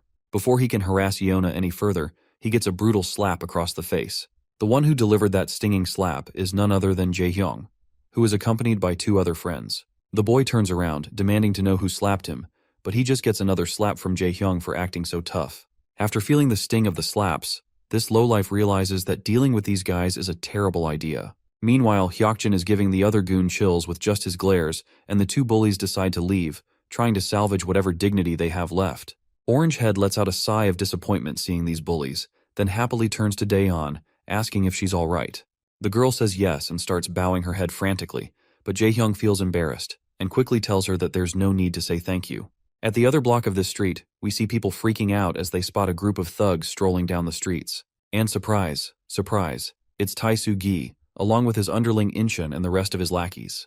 They're casually strolling down the area, and wouldn't you know it, the same guy who tried to harass Daeyeon is with them, clearly bringing in Tae-soo as backup to get revenge on our beta bullies. By the way, this harasser's name is Taeshong, and he apparently is the brother of Tae-soo-gi. Meanwhile, Tae-soo is feeling absolutely annoyed, grumbling about how every wannabe tough guy in town seems to think they can mess with them these days. That is when his lackey reminds him that word of their defeat by the bunch of high schoolers is getting around, and they might need to do some damage control. So, they decide to start spreading their terror by taking out the thugs who dared to mess with Taesong. A creepy smile spreads across Tae-soo's face as he agrees with his lackey, saying they're going to show these guys what Goseok Tech is really made of. Suddenly, his little brother points his finger at Daeyeon and states, "That is the girl who got me smacked by a bunch of guys." Well, it looks like these punks are in for one hell of a ride again because our boy is strolling down the street with his sister. The harasser quickly points out that the guy walking beside her isn't the one who slapped him earlier. Tae-soo, on the other hand, feels like he's seen this person before. When he takes a closer look at our boy, He's absolutely devastated to recognize who it is. His lackeys also start trembling as they remember that this is the same guy who beat them up after infiltrating their turf. While Taisu is trembling in fear, his little brother asks, "What's the matter?" Taisu asks if the girl next to that guy over there is the one he was trying to hit on. His little brother nods, only to receive a devastating slap across the face. Taisu angrily asks his brother if he's trying to get them all killed. The poor kid is in absolute tears, clueless about why his brother is coming down so hard on him, but he ends up getting even more of a beating. Later, we find ourselves back at the apartment, and Dayon is really amazed at how good Jin is at peeling fruits. The brother smiles and asks if she thinks so. She nods, saying she could never get them this smooth and round, no matter how hard she tries. Suddenly the phone rings, and the sound echoes through the living room. The voice seems to be coming from Jin's room, so he heads over and finds his phone on the table. When he checks it, he notices it's an unknown caller, but he answers anyway, and it turns out to be 06 on the line. 006 reveals that he has left a trail for the camp to follow, as far away from Jin as possible, and that's where he'll be for the next few days. Once he's out of the country, he plans to leave more traces in other countries to throw them off, which should be quite helpful in confusing them. Jin agrees and adds that he'll set up a separate trail as well. Blondie then strikes a banter, pointing out how Jin was supposed to be a dead man, and now they are trading places, so he doubts that they will ever be able to cross paths. So he wishes him best future before ending the call, and our boy wishes him as well, and with that sweet note, their call ends. The next day at school, Jin hears about his sister getting harassed after school yesterday, but his friends quickly reassure him that Jaehyung handled it, with Orangehead confirming that he knocked the guy in the head a couple of times and sent him on his way. Suddenly, Seokju pops into the scene and quickly asks what the harasser looked like. Yongchan explains that he was in a Gosok Tech uniform. As soon as they hear this, Seokju perks up, and Jin points out that it's the same school they had trouble with a while back. My guy then gets absolutely furious, realizing that someone harassing his sister from Gosok seems way too coincidental. Seokju agrees, saying they can't just overlook this. Meanwhile, the beta bullies, who are usually eager to pick fights, are feeling unusually anxious about the situation. Even they think that jumping to conclusions might be premature. Right on cue, Yeona jumps into the scene and breaks up the tension. She asks what they're talking about and reminds them that every guy just wants to hit on Daeyeon because she's always been popular with guys since she's undeniably pretty. Her brother does not understand any of this, while Yongchan agrees, saying Daeyeon has already been asked out a bunch of times before. It seems like Jin is still having a hard time stomaching the fact, but Yongchan adds that she's indeed popular. You see, no one was able to approach her when Gisu Kim and his sister started picking on her, and she looked unhappy for a while. Jaehyung also confirms that his sister is indeed pretty, and even Blondie chimes in, saying he knows a bunch of guys who had a crush on her. Jin still has no clue how to react to this, and looks more thoughtful. Meanwhile, the beta bullies are left wondering if this is such a hard concept for Jin to understand. But then Seokju speaks up again, saying they should still get to the bottom of this. Jin responds positively, and Seokju decides they can go right after school since there's no training. Meanwhile, the others standing around are utterly clueless about what these two are up to, and Yeona even asks if they were paying any attention to what they had just said. The scene then cuts to Goshok's turf, where Taisu is sitting in a chair, looking pretty annoyed. His lackey is filling him in on how everyone is treating them like trash. Recently, Seongsuk High even gave them a beating, and all the nearby schools are treating them badly these days. Taisu reflects on how just a few days ago, he was yelled at by his seniors, and everything seems to have fallen apart since he messed with our boy. His lackey quickly gathers all the boys and tells his boss that they need to do some damage control before things get out of hand. The boss stays quiet, letting his cigarette fall and squashing it under his foot. He decides to go along with the plan, and his lackeys crack smiles, seeing their boss in better spirits. That's when Jin bursts into the room with Seokju. The boss's face turns terrified at the sight of these familiar faces, and even the lackeys who were smiling a moment ago now look scared. Everyone steps aside as Jin heads straight for the boss. He suddenly stops and asks Taisu why he harassed his little sister. Taisu's mind flashes back to when he saw the siblings walking down together, and quickly explains that he had no clue she was Jin's sister. Of course, Taisu's response only boils Jin's blood, and even Seokju starts exuding a deadly aura. The boss quickly begins to scream, saying that the encounter with his sister was purely coincidental. He further explains that his little brother just tried to talk to her because he saw her on the street and didn't know she was Jin's sister until now. Our boy is intrigued to hear this, and the man further explains that his brother didn't mean anything by it. Now that they know who she is, he'll make sure his brother doesn't go near her again. Jin remains quiet, while the gangster still looks terrified. After exchanging final glances, Jin and Seokju begin to walk away. Once they're outside, they slam the door behind them, and the boss quickly tells his lackeys that they'll think about damage control another day, and he is confident his lackeys will understand. Once outside, Jin meets up with his friends. They ask what was said, and he reveals that it was indeed a coincidence, and that the guy who talked to Daeon is Taisu's younger brother. Jaehyun is rattled out of his mind to hear this, and his soul nearly leaves his body when he hears this. Meanwhile, Yona reminds them that she had already told them there was nothing to worry about. But Jin states that he still plans to keep a close eye on them for the time being. After all, they can't just take their word for it. A while later, Jin is sitting with Mr. Cha, who looks at his ramen and the other strange stuff and remarks that it's been a long time since he had food like this outside a convenience store. He suggests they should have just bought some good barbecue instead. Jin, however, denies the suggestion, which annoys Mr. Cha. The gangster then brings up that he heard our boy had borrowed his motorcycle again. Jin admits he did and promises to return it later that night. However, Mr. Cha tells him to keep it, saying he'll just leave it sitting there anyway. Jin insists on returning it, and Mr. Cha sighs, telling him to do whatever he wants. Once Cha gets a lot of noodles onto his chopsticks, he begins to slurp down the deliciousness with gusto. On the other hand, Jin is politely enjoying his triangle food, while Mr. Cha can't help but notice how Jin looks like an average teenager. But on the other hand, this same kid totally destroyed the Kim family single-handedly, and also dealt with the SW Corporation like a pro. Suddenly, Mr. Cha calls out to Jin, asking what exactly he does every day. Jin simply replies that he goes to school, just like any normal kid. Of course, Mr. Cha had expected this kind of response, but it's not what he wanted to hear. The scene then transitions to SW Corp, where the chairman is standing and peeking through the window. It's always funny to see that classic manhwa scene where the rich boss stares out of the glass window from their office. Meanwhile, the director's assistant reveals that many have voiced concerns about SW Corp being a bit too aggressive in its expansion. The director just shrugs and says that things get a bit chaotic when people start looking out for their own interests. They're taking all the necessary precautions with their expansion, but they can't avoid making a few enemies along the way. The assistant also agrees, and points out that their aggressive tactics are causing SW Corp some trouble with some pretty shady organizations, and the SW Corp advisors have also noticed some suspicious activity from other companies lately. In the next scene, Jin's sitting with the director, who offers Jin to have tea. But our boy politely declines, saying he's good. The director then asks how working with the security team has been for him. Jin says it's been fine. The director moves on to ask how he's liking the school, and Jin responds that it's nice. Finally, the director asks if there's anything they can do to help him with anything, and Jin says no in response. Our boy then asks if that's all the director wanted to talk about, and, if so, he's heading out because training is about to start.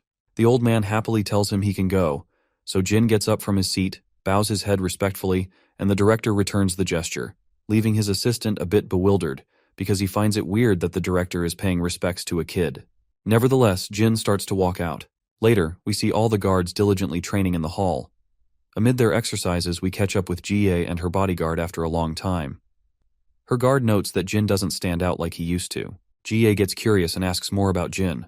The bodyguard responds that while Jin doesn't stand out as much as he used to, he's definitely quicker and more athletic than their men. He's certain that Jin is quite experienced because his skill level can only be achieved through rigorous training in combat, so there's no doubt that he's received a lot of professional training. After hearing this, Jie's interest in Jin is piqued.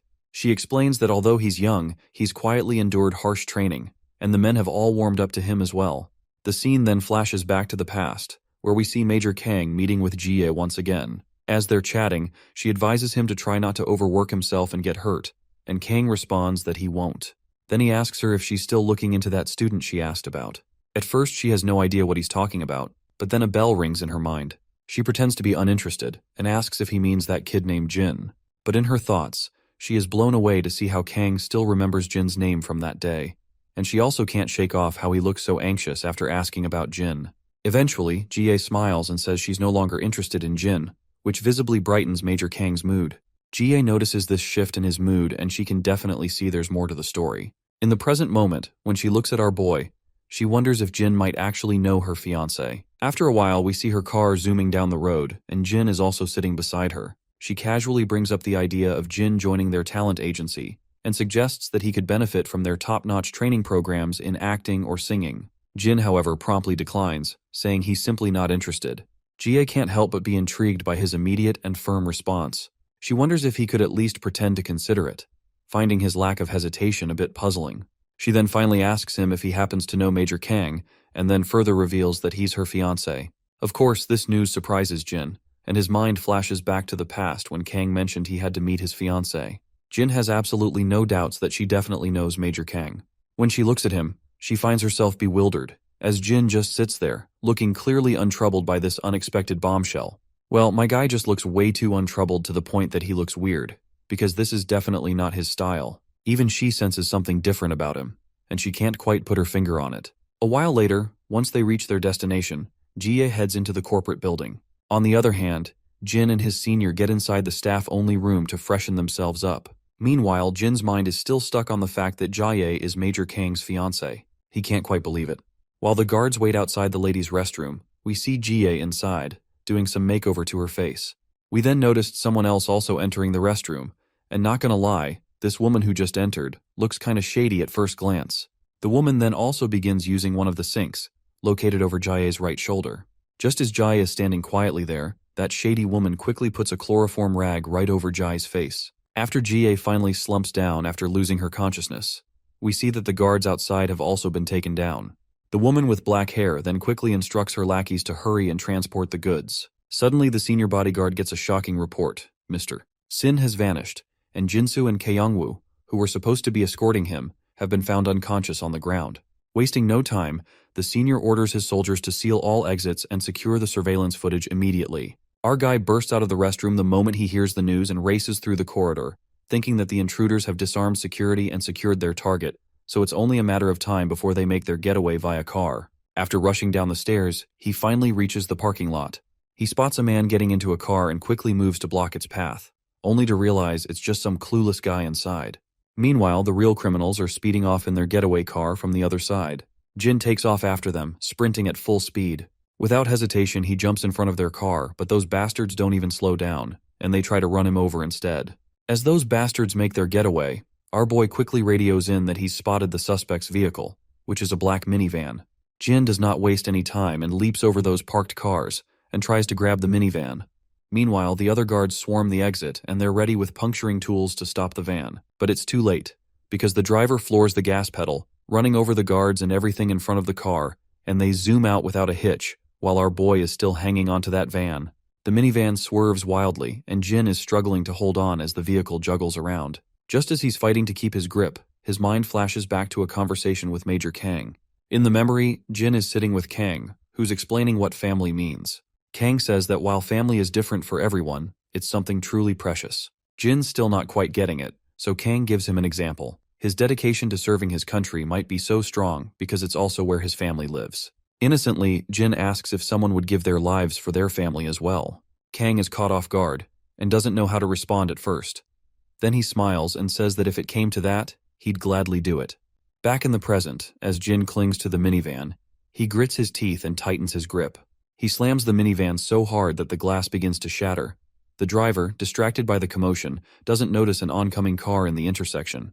The two vehicles collide, and Jin is violently flung off, crashing down about 10 meters away. Right at that moment, the minivan guy takes its chance, slams the gas pedal, and speeds away. Jin then also starts running after the car. Inside, a woman with black hair glances back at him, giving him a mischievous twinkle with her eye. As Jin runs after the van, he starts to fall further behind until the vehicle disappears from view. Once he is exhausted, he comes to a halt. But just then, the senior guard arrives, and he quickly asks which way the van went. Jin doesn't answer. Instead, he hops into the car, which annoys the senior, who sternly tells him to get out. But Jin tells him to just hit the gas pedal and gives him the precise direction of where the van went. Reluctantly, the senior guard hits the gas. He then also reports to his subordinates that the kidnappers took a side road to the right and instructs them to coordinate with the police and dispatch their units. He then also reminds Jin that he should just drop off on the way home since he's just a kid and not part of the security team. He adds that his involvement in this mess wasn't his responsibility. But Jin counters, saying he's currently in practical training and chose to be here tonight, so he's the only one responsible for his presence. He also reports that he saw one male and one female in the vehicle, both of whom were Asian, but he didn't notice any other accomplices with them. As the senior guard looks at Jin, ready to berate him further, he notices Jin's injured face and hands. Concerned, he quickly asks if Jin is all right. Jin replies that he is fine. The senior is struggling to come to terms with the fact that Jin was reported to be hanging onto the vehicle and was the first to track down the kidnappers. He also managed to hang on as long as he could, identified their route, and even saved Miss Yona once. The senior realizes that Jin has proven himself in this situation, and he can't think of anyone more reliable right now. Meanwhile, Yona receives news that Madame Jie has been kidnapped. Her guard explains that they've left the security to a minimum and sent out all units to find her. Team 2 and NGU are currently in pursuit of the kidnappers. Yona perks up at the mention of Jin, and the bodyguard further explains that Jin had been on duty with them when the incident happened. A while later, Jin and his senior guard make their way to a rundown factory, because this is the last place kidnappers have been spotted. Right on cue, they also spot the same minivan, and the kidnappers are carrying Miss Jai in the wheelchair with them. Senior knows that they don't have time to wait for reinforcements, so he tells Jin to stay put. As he steps out of the car, he's shocked to see a group of scruffy individuals emerging from the minivan, each armed with a sharp knife. Jin also gets out of the car and insists that they can't wait for others to arrive. The senior then reminds him that this isn't like training since it's real combat. Jin responds quickly, saying he doesn't mind. This response triggers a flashback for the senior, who recalls the shock he felt when the team leader of Team 3 revealed that our boy is a professional fighter. The gorilla even confirms it once again, saying that based on everything he's seen, this is at least his conclusion. Back in the present, as our boy strides forward confidently, the bodyguard finally decides to head down further. He tells Jin that he'll take care of things inside the shelter, so he better not let those filthy swine beat him. Just then, one of the goons tries to stab the senior, but our guy quickly sneaks up on the bastard from behind and delivers a devastating blow to his face, causing the dagger to drop from his hand. But before he can catch a break, another sucker swings his dagger at our boy. But once again, my guy throws this sucker down this sucker backwards, and Jin himself quickly grabs that fallen dagger from the ground and stands back to face off these stupid heads. The thug who lost his dagger scrambles back to his feet, only for his boss to start berating him, because he is not thrilled to see his grown men getting beaten down by a punky punk like this. He then berates Jin, questioning if they even let kids carry knives in their security detail. The other goons start to walk off, telling their buddy to handle Jin while they go after the senior. But it looks like they've seriously underestimated him. Their jaws drop when my guy grabs another thug and snaps his hand with a satisfying crunch. One guy tries to stab Jin, but he quickly flips the script, grabbing the thug and slicing his belly open before driving the dagger into his shoulder. As the thug drops to the ground, the others start to feel a little scared. When Jin gives them a deadly glare, they finally get the message that this kid is a bodyguard for real. Jin charges at the remaining goons, slicing through them left and right. One by one, he takes them down until only one thug is left. The last goon quickly blocks Jin's attack. As he swings back at Jin, my guy grabs his hand, slashes his belly with the other hand, kicks his leg out from under him, and holds the knife to the thug's throat. But instead of slitting his throat, he uses the back of the dagger to knock the thug out cold. Meanwhile, the kidnappers inside the shelter are still hauling Miss Jai along. The lady is frustrated that security is catching up faster than they expected.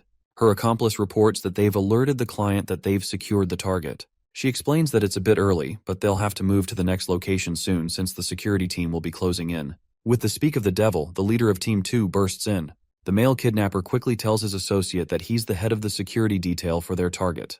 While the senior grits his teeth, glaring at the kidnappers, someone tries to sneak up on him from behind. But the senior quickly sidesteps the attack, and as the bulky thug charges at him again, the senior grabs his hand and delivers a solid punch to his face. Another goon rushes at him with a dagger, but the senior quickly takes him down as well. Just when it seems like the senior has the upper hand, the situation takes a sharp turn. Despite his skill, even the most seasoned fighter is no match for a gun. One of the kidnappers pulls out a gun, its barrel gleaming under the dim light, and points it directly at Jai's head. They coldly warn the senior that they won't hesitate to pull the trigger if they have to. The threat hangs in the air like a deadly promise, and the senior could do nothing other than express his frustration with his twisted face. The man makes it crystal clear that she'll die the moment he moves, so the senior doesn't budge an inch.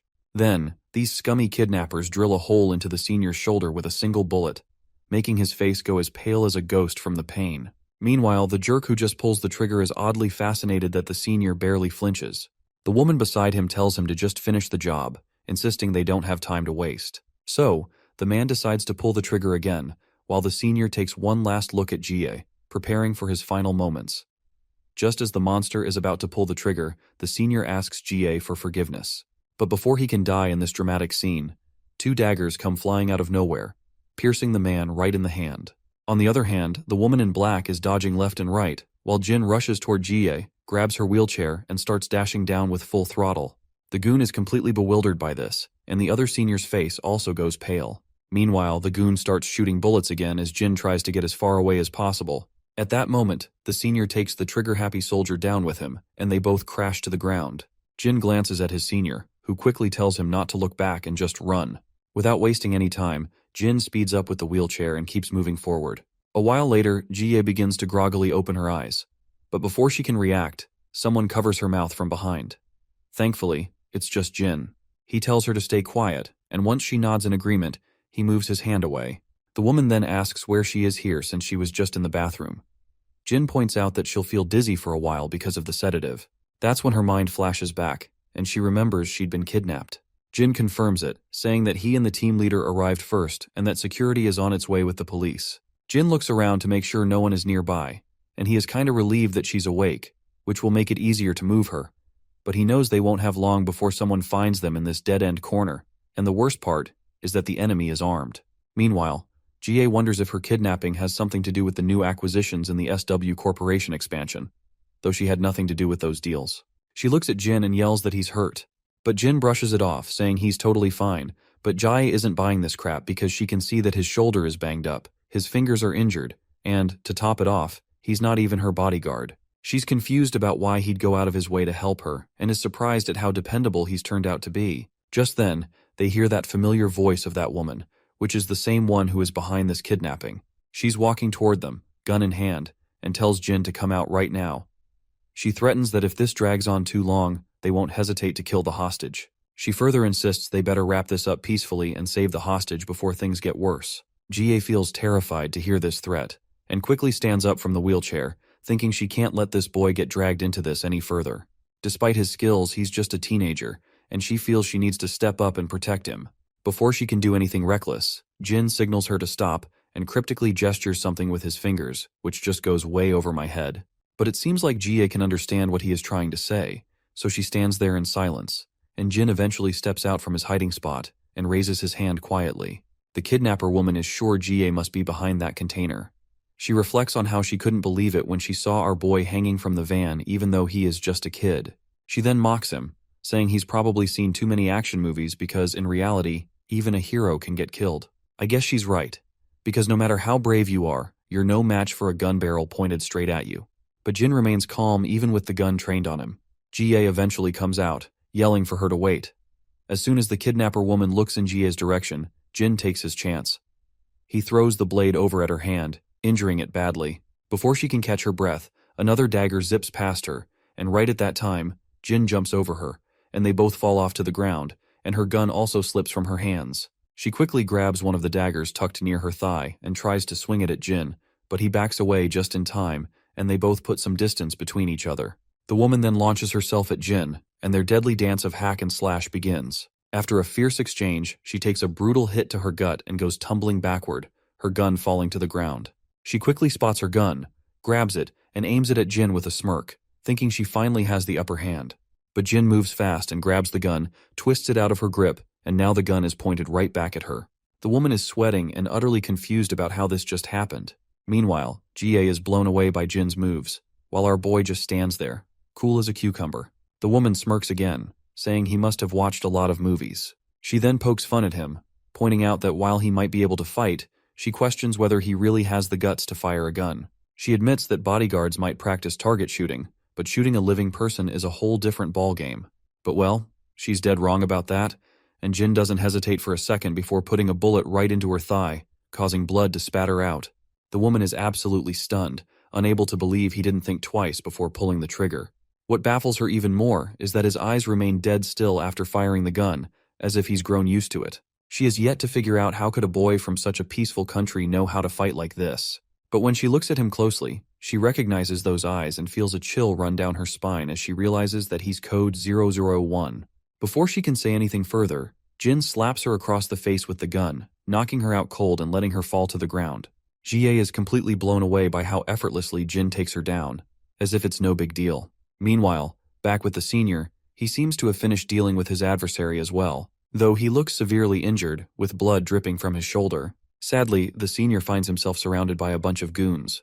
The bastard from before gets back on his feet, puts his hat back on, and retrieves his gun from the ground.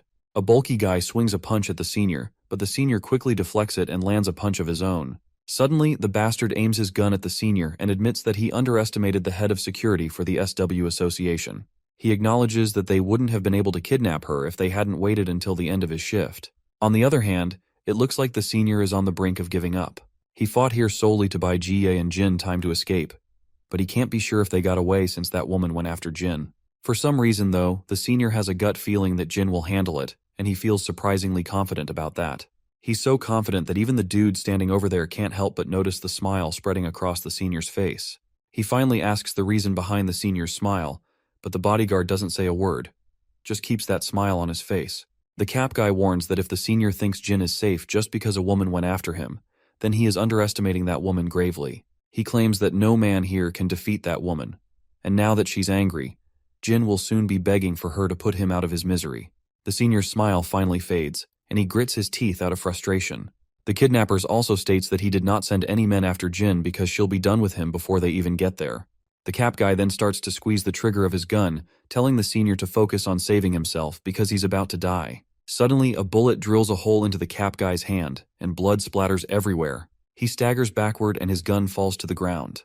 The senior quickly turns into the direction to see where the shot came from, and is shocked to find Jin standing there, gun in hand.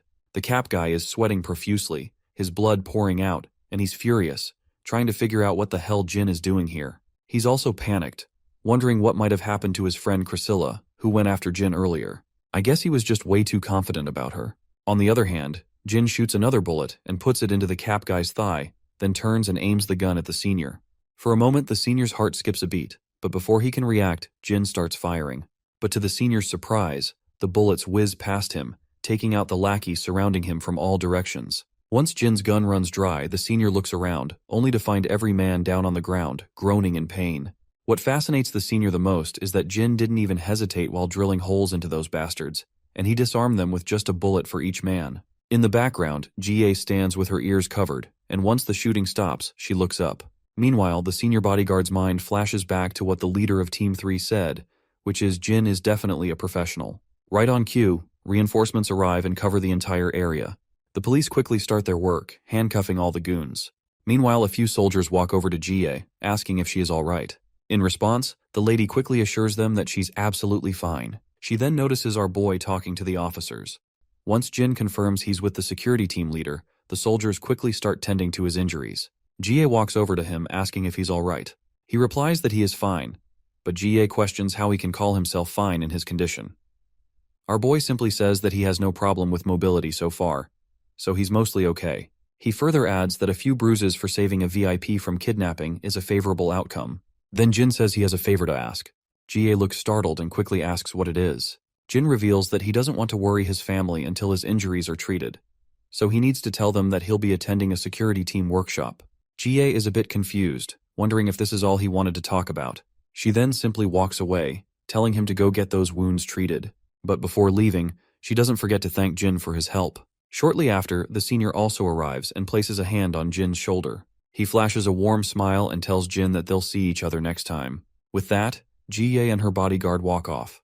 The scene then cuts to an unknown location, where a mysterious man sits behind a desk in a dimly lit office. An unknown lackey stands behind him, delivering the sad news that their attempt to kidnap Jie has failed. The boss smiles to hear this, and explains that success in kidnapping her was never the real objective, because it was merely a way to deliver a message to SW Corporation. He elaborates that they will start to watch their steps more carefully once they realize the trouble their expansion can cause, and that's all he's after. The scene then cuts to a chamber where that same woman from the kidnapping is sitting. She appears annoyed while saying she never expected a beast like Jin to be on their payroll, and she's talking about the mercenary who's really a force to be reckoned with. The man just stays quiet, so the woman goes on, saying if she'd known he was working with SW Corporation, she would have handled things a lot differently. In fact, she probably wouldn't have taken the gig at all. The man acts all clueless, but the woman tells him not to play dumb. She points out that Jin, the mercenary, always keeps his face covered, but she recognized his eyes because she'd crossed paths with him before. She mentions that about 6 months ago, Jin vanished off the radar, and there were all sorts of rumors about him retiring or even being dead. She never thought he'd end up working for SW Corp. The man's response remains the same, and he further states that he can't make sense of any of it. You see, he's heard a thing or two about that mercenary and thinks it's pretty hilarious to imagine one of their guards being a top-notch mercenary. The woman eventually just stops arguing because, let's be real. Talking to this guy is like trying to reason with a brick wall. A bit later, we're at the SW Corporation's medical center, and the first person we see is Lady G chilling in one of the wards. I used to think she was a total villain, but it turns out she's not that bad, but just super curious about our guy. We also spot her guard hanging around. When GA asks what he's doing here since he took a bullet, he casually says he can handle simple stuff just fine. GA's not having any of that and tells him to head home and rest up, because one less guy on duty isn't going to make a huge difference anyway. The guard states that he just can't rest, feeling responsible since the whole mess happened while he was off shift. He further explains that the mercenaries were working from abroad, and they still haven't figured out who they were working for. Even the mercenaries themselves don't know their client, since multiple middlemen were involved. GA's mode turns sad as she reflects on how first Yeona was targeted, and now she's been kidnapped as well. She asks him if it's all just a coincidence. The guard shakes his head, saying it's definitely not a coincidence. Well, this just makes GA even more down. GA then thinks about how our guy handled the whole situation like a total badass, and he was looking even more impressive than during training. She reminds her guard that he's really not just an average teenager after all. The man agrees, acknowledging that he's definitely not an average guy. In her mind, she thinks to herself that Grandpa must know Jin's real identity since he put the kid on their security team. She then recalls that Jin had multiple fractured ribs and detached fingernails from fighting off the kidnappers, not to mention a deep cut on his shoulder from a missed bullet. The guard then points out that Jin had been clinging to their vehicle during the attack and must have gotten those injuries when he fell off. GA's face goes pale as she realizes that Jin managed to fight off all those thugs even with all those injuries, and even took on 5 men with knives while she was unconscious. Well, that just adds another layer to the situation, and her face looks even more shocked than before. The guard agrees that it doesn't make much sense, but it's surprisingly true that Jin was able to pull all that off. GA quickly stands up from her bed, rushing toward the door and heading straight to the ward where Jin is admitted. As soon as she bursts into the room, she finds him getting suited up again in SW uniform. When Jin looks around, he spots GA and her guard. The lady doesn't waste any time and immediately asks him what the heck he's doing getting dressed. Jin explains that he's going home since he hasn't been there for 2 days. GA reminds him that he has serious injuries and can't leave until they're done treating him. Jin explains that he'd rather rest and heal at home. GA starts shouting, telling him not to be ridiculous, and asking who gave him permission to do something so rash. In response, our boy simply says it was the doctor who told him. Despite all of Jae's protests, Jin simply packs his bag, and the lady further asks him how he plans to explain this to his family. Jin in response points out that the bruises on his face can easily be explained by saying he got hurt during training. GA is annoyed to see how this guy has an answer for everything. She then tells her guard that she needs a moment alone with Jin. Once the guard steps out, she tells Jin that she wants him to come work for her after he graduates. Our boy looks at her, and GA states that there's nothing in it for him if he stays with Yeona because, as she puts it, she's just a child. She goes on to explain that Yeona only has her inheritance from her parents, but she doesn't have the means to secure her own future. GA, on the other hand, claims she can guarantee our boy a safe and secure future. After a moment of silence, Jin says he has one question. Hearing this, GA assumes he's probably curious about the salary, so she quickly tells him not to worry, as she'll make sure he's paid more than he can imagine, with plenty of extra benefits on the side. But Jin flatly refuses to have such thoughts, and instead asks what she meant by him staying with Yeona. The woman remains quiet for a moment, then abruptly asks if he's dating Yeona, to which Jin flatly says he's not. But GA thinks to herself that Yeona always waits for him during training, which probably means she has a serious crush on him. Anyway, she tells him to come and work for her when he graduates, promising to make his family happy and get him a good job right away. Jin seems to find the offer tempting, but he doesn't say much in response, and just tells her that he'll think about it. Later, back at the apartment, we see Yeona and Grandpa, and they both get utterly shocked when Jin explains that he got hurt during training. Grandpa asks if it's something serious, to which Jin reassures him that it's not, stating that it's just blisters on his fingers, and the doctor said it wasn't anything to worry about. The old man then asks his grandson if the security team he's working with is really what he wants to pursue in the future. Jin doesn't give a definitive answer, only saying that it's what he's interested in for now. Grandpa reminds him that even if it's what he feels like doing right now, he can always change his course if he finds something else he's passionate about down the line. Since Jin is still young, Grandpa adds that he'll support him no matter what he chooses to do. Jin smiles in response and agrees with his grandpa. Grandpa then feels a bit awkward and asks if he suddenly jumped into a heavy topic. He mentions that high school seniors are often worried about their future careers and wonders if he might have busted his chops. Yeona snickers at this and reassures Grandpa that he didn't say anything wrong. Jin, meanwhile, has no idea what busting chops even means. The scene then transitions to a familiar camp where we see that same eye patch guy. His lackey reports that 032 went off course without notifying anyone, and suspects it might be because he heard the news about 001 being targeted for elimination. The eye patch guy just scoffs, calling 032 a fool. He says that no one should let their emotions dictate their actions when one of their brothers gets killed, which is precisely why he believes that having a family is absolutely useless. Meanwhile, we catch a glimpse of a mysterious man who might very well be 032. It wouldn't be surprising if he came to Korea to meet our boy. The scene then cuts back to Jin, who is stretching his fingers to make sure they're working properly. His mind flashes back to a memory of the kidnapper woman who seemed to recognize him as someone familiar. He has no clue who she was, but if she knows him by his mercenary name, maybe she isn't related to the camp. Suddenly his phone rings, and when he looks at the screen, he sees that it's Yona calling. A while later, Jin finds himself outside a convenience store. Not surprisingly, Yona is there too, and they have heaps of triangle kimbap spread out on their table. The girl then quickly points out that she didn't have dinner and was craving triangle kimbap, but Seokju still thinks to himself that this much food seems like a lot.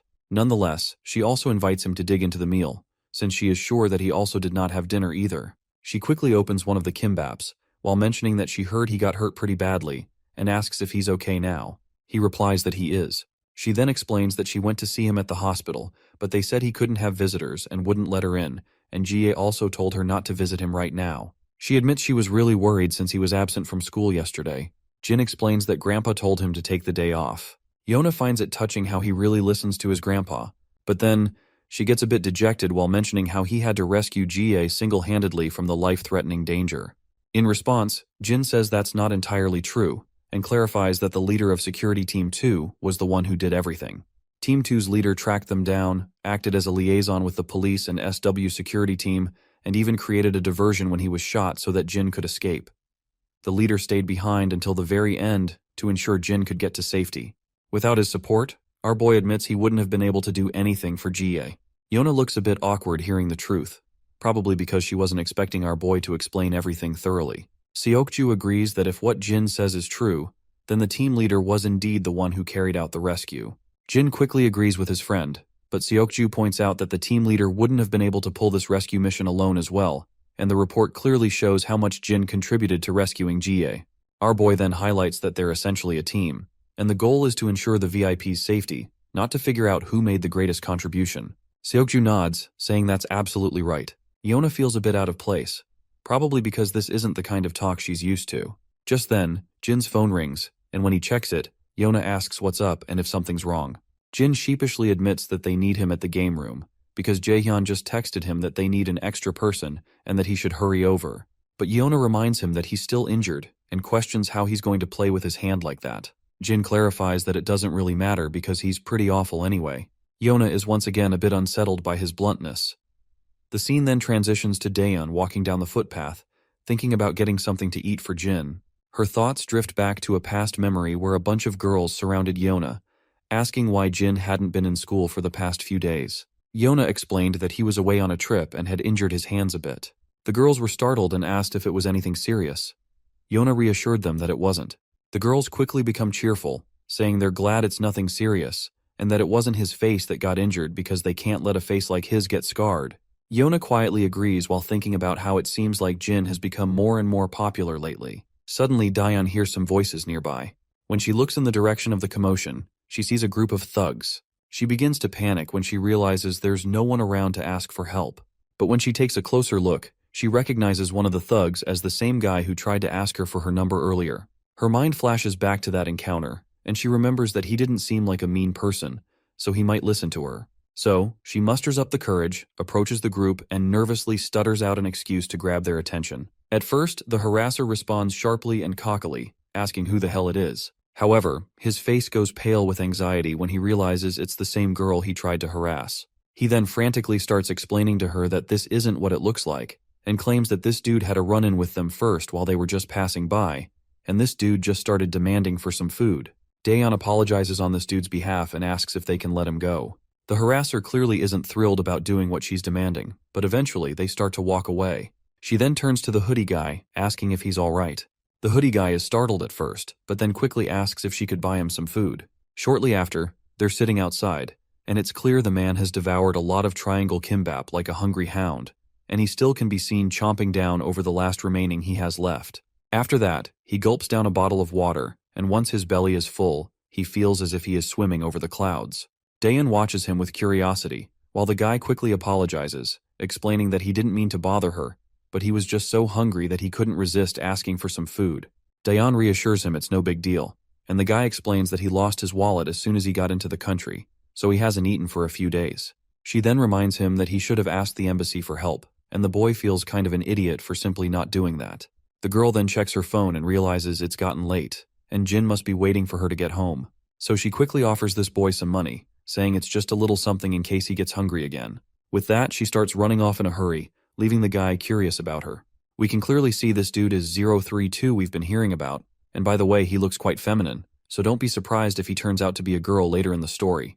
The scene then shifts back to the past, where we see Jin bursting into one of the rooms with his gun in hand. Inside, he finds this lady protecting a girl. Jin doesn't open fire immediately, but his transmission tells him to eliminate the target and return to base immediately. The girl in the ponytail's arms trembles in fear, and that is when Jin hears someone calling, and he finds himself jolting awake from this unpleasant dream. He quickly sits down over his bed, and he can literally feel his pulse pound.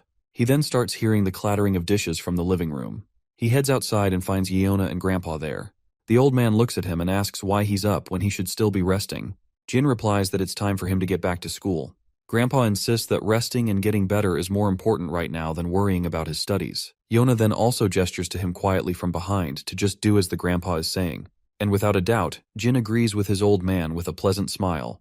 Before heading out, the old man mentions that he'll be home late tonight because his colleague, Mr. Lee, isn't feeling well, so he's covering his shift. Jin then asks Daeun why she's leaving so early. She replies that she got up early and plans to study a bit before school starts. As usual, she reminds him that breakfast is on the table, so he better eat up.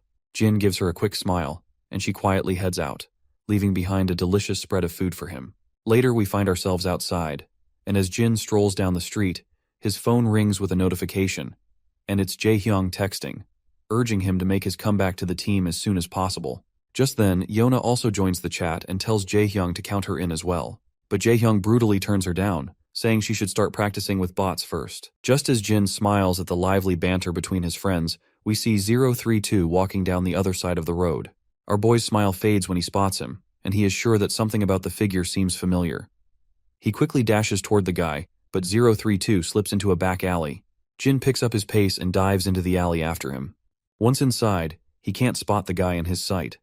He follows the path further and ends up at a construction site. After climbing up one of the buildings, he scans the area and soon spots his old friend, who's now holding a gun and aiming right at him. Femboy doesn't hesitate and opens fire, sending a barrage of bullets toward him. But our boy quickly dives behind a nearby wall for cover, while his previous injuries are still hurting. Femboy starts walking toward our boy, and he can't help but remark about how long it's been since they last met. Earlier, he admits that he was a bit startled to see someone trailing him, but he's even more surprised when he found out that it was our boy. That is when it finally hits Jin that this dude is 032. The hoodie guy keeps walking forward and points out that he already knows 006's habits, so it's no surprise to him that our boy is still alive. He finds it fascinating that he did not have to look around to find our boy. Jin then asks if the camp sent him to eliminate him, but this question just goes above the femboy's head, and he has no idea what Jin is talking about. Jin, on the other hand, already knows that the camp would never send anyone to finish the job which 006 failed to complete. But the femboy just tells our boy to shut the hell up since he's not their leader anymore. Despite this, Jin keeps pressing for more info, asking if the camp didn't send him. Then he must have run out from the camp without anyone's permission. Femboy simply responds that none of this should matter to a traitor like him. He claims that he doesn't want to hold any resentment towards our boy, but his circumstances are forcing him to do so. But he does mention that 006 was his only family, the only person who looked out for him in that hellish camp. While 032 is rambling on with his sentimental talk, Jin quickly throws a metal projectile at him, hitting the gun in 032's hands. Distracted, 032 loses focus, allowing Jin to jump over him, and they both crash to the ground. 032 quickly tries to break free and aims the gun right at Jin's face, but Jin reacts fast, kicking 032's hand and sending the gun flying. Not missing a beat, 032 pulls a dagger out and tries to slash Jin with it.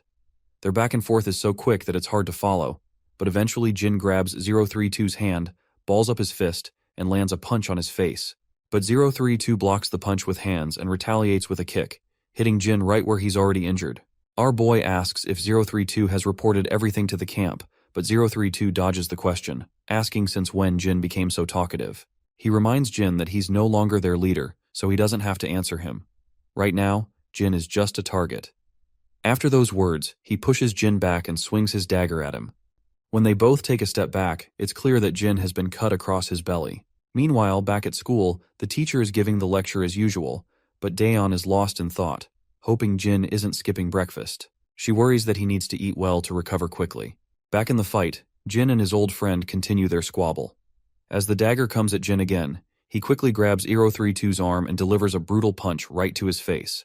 The hoodie guy slides backward after swinging his blade, and he is absolutely huffing and puffing. Jin's side hurts from the cut as he asks 032 one more time if he's reporting everything to the camp. Once again, the femboy dodges the direct questions and wonders why Jin is suddenly talking so much. He then makes it clear that he won't tell anything to a traitor who killed his friend 006. Afterwards, he swings his blade again, but Jin quickly jumps over him, landing a brutal punch to his face. Jin follows up with a series of powerful swings, eventually landing a devastating blow to 032's belly, sending him staggering backward. On the other hand, 032 notices the gun over his left shoulder. Before he can grab it, Jin dashes down, but 032 manages to pick up the gun and aims it straight at Jin. Jin reacts quickly, grabbing the gun by the barrel and redirecting the bullets to ricochet harmlessly into the ceiling. Once the firing stops, Jin pins the femboy to a pillar, and the guy starts groaning in pain. Jin then asks him if he's here out of loyalty to the camp or to avenge 006. The femboy doesn't respond and instead slams his knee into Jin's belly, then points his gun at him again. He begins firing another barrage of bullets, but Jin quickly ducks behind the pillar, trying to shield himself from the onslaught. The femboy grits his teeth and keeps shooting, determined to take our boy down. Jin looks back and sees 032 moving away. As soon as he tries to follow this bastard, he is left struggling behind due to his wounds, with one last cut bleeding intensely. In desperation, he calls his friend Seokju, and when the blackhead answers, his face goes pale upon hearing Jin's request for surveillance data of the area. Seokju quickly starts moving, and Yona notices him heading out of the classroom. Once outside, he asks Jin why he's getting involved in something so messy again. Nevertheless, he tells Jin he'll call him back in a few minutes and advises him to just send him the physical description and location he wants to track. Once the call ends, we find ourselves outside, where the femboy is strolling down his path, and he's absolutely annoyed, thinking that if our boy hadn't been busy asking all those questions, he could have killed him multiple times. He also notices that Jin has gotten way stronger ever since the camp days. He then recalls how our boy was asking him if he is here to take revenge for 006's death, or if he has been sent by the camp. He has no clue why he was asking him those questions, or why Jin just did not kill him right away. While 032 is walking, the same harasser and his goons spot him again. A creepy smile spreads across the harasser's face as he decides to pick on him once more. 032 spots the goons too, and he's definitely not thrilled to waste time with these idiots, and he simply ignores them and keeps walking forward. Suddenly, a few more thugs block 032's path, towering over him as if they're about to devour him alive. But in the blink of an eye, all of these thugs are piled up on the ground like discarded toys. As 032 walks on, he notices Daeon standing nearby. When their eyes meet, the girl quickly recognizes him as the same guy from before. The man starts rummaging through his pockets, pulls out a note, and hands it to her, thanking her for her earlier help. He says it's all he has right now but promises to pay back the rest soon. Daeon then tells him he doesn't have to do this and worries that he might not have anything left for himself. She bows her head and assures him it will be all right. Later they stop by a restaurant. Daeon comments that he shouldn't have returned the money until he had more saved up. The guy simply replies that not everyone should wait until they have extra to repay someone for their help. She then asks him how old he is, and he replies that he's 17. Yona finds it fascinating that they're the same age, and 032 is also surprised to hear this. With that in mind, Yona quickly decides to become buddies since they're the same age, and 032 agrees to the idea. It's hilarious to see that she's trying to make friends even though she doesn't even know his name yet. She then asks if he's from overseas, and he confirms that he is, saying he's traveling right now. When she asks if he's traveling with friends, he says he's on his own. Yona is intrigued by this, finding it fascinating that he's traveling alone. She asks how many countries he's been to, and he admits he's not exactly sure, but probably he's been to almost 20 countries. As they're chatting it out, Jin finally arrives as well, but slows down when he sees 032 sitting there, and his eyes nearly pop out of his sockets when he realizes that he is sitting with Daeon. But Jin doesn't rush in immediately. Instead, he stands silently behind the wall while his sister and the guy continue their chat. Dayan asks how long he's been in Korea. The guy is initially silent, but eventually says he'll stay until he's finished with what he's doing here. She smiles and remarks that he must be staying nearby since she ran into him again. The guy confirms it and states that he had some business in this area, but he also guesses that she must live around here as well. He then feels a bit awkward about asking such an obvious question, but Dayon reassures him that she doesn't actually live there. It's just her school is just around the corner. Suddenly Jin dashes in, and before 032 can react, our boy grabs him and throws him down onto the ground, leaving him in pain. Jin then picks up a chopstick from the bin and tries to jab it into 032's face. However, 032 quickly grabs Jin's hand, but Jin responds by swinging a punch instead. After their brief exchange of blows, both of them finally take a step back for a moment of respite. Jin feels guilty for dragging his sister into this mess and stands there, frustrated with himself. Dayon, on the other hand, is bewildered by what's happening. 032, clenching his jaw, tells Jin they should take this somewhere else because Dayon has nothing to do with this. Jin is surprised that 032 wasn't targeting his sister. When Dayon calls out Jin's name, 032 is also shocked to see that she knows him. She yells at her brother and demands to know what's going on and why he's here. But instead of responding to her, Jin tells her to get out of there immediately. The girl then asks him once again what he is doing here. But she suddenly feels a chill running down her spine by the serious look in his eyes, which is the same look she's seen before. She then points out that he's severely hurt. On the other hand, Femboy finally asks her if she knows Jin, and she responds that he's her brother, her older brother in fact. She also apologizes for Jin's behavior, explaining that he's not usually like this. The guy is initially shocked, but then smiles, seeing how big of a coincidence this is. Jin tells his sister to give them a moment, and Dayon quickly agrees. As 032 and Jin face each other, 032 comments on how he didn't think Jin was actually her brother, and questions why he's suddenly using this disguise. Jin makes it clear that he'll only answer if 032 answers him first. With that said, our boy asks him if the camp sent him here, or he just wants to take revenge out of loyalty just because our boy betrayed the camp. 032 is clearly frustrated by Jin's relentless questioning and eventually snaps at him, asking why he keeps asking the same useless questions and what good it does now. But when he looks into our boy's eyes, he eventually reveals that he left the camp as soon as he heard Jin had killed his friend 006. He further admits that he's not here because of the camp, but he's here because he wanted to avenge 006's death, because he was the only family he had. Jin reminds him that he and 006 weren't even close, so why is he actually feeling a great urge to avenge? The femboy kinda agrees, and points out that they never spent time together outside of training or missions, and he's not even sure if revenge is what he is really after. He is now not even sure why he just ran away from the camp. After a moment of silence, Jin reveals that his friend 006 is actually not dead. Not surprisingly, this revelation nearly makes the femboy's eyes pop out of his sockets. Jin further drops truth bombs that 006 faked his death and disappeared to avoid being found by anyone, and he does not want to even let his friends find him out. The guy is officially shocked, and he asks once again if 006 is really alive, and Jin confirms it without a shred of doubt. The realization hits the femboy hard, and he starts feeling pangs of guilt when he understands why Jin had been asking him the same questions repeatedly.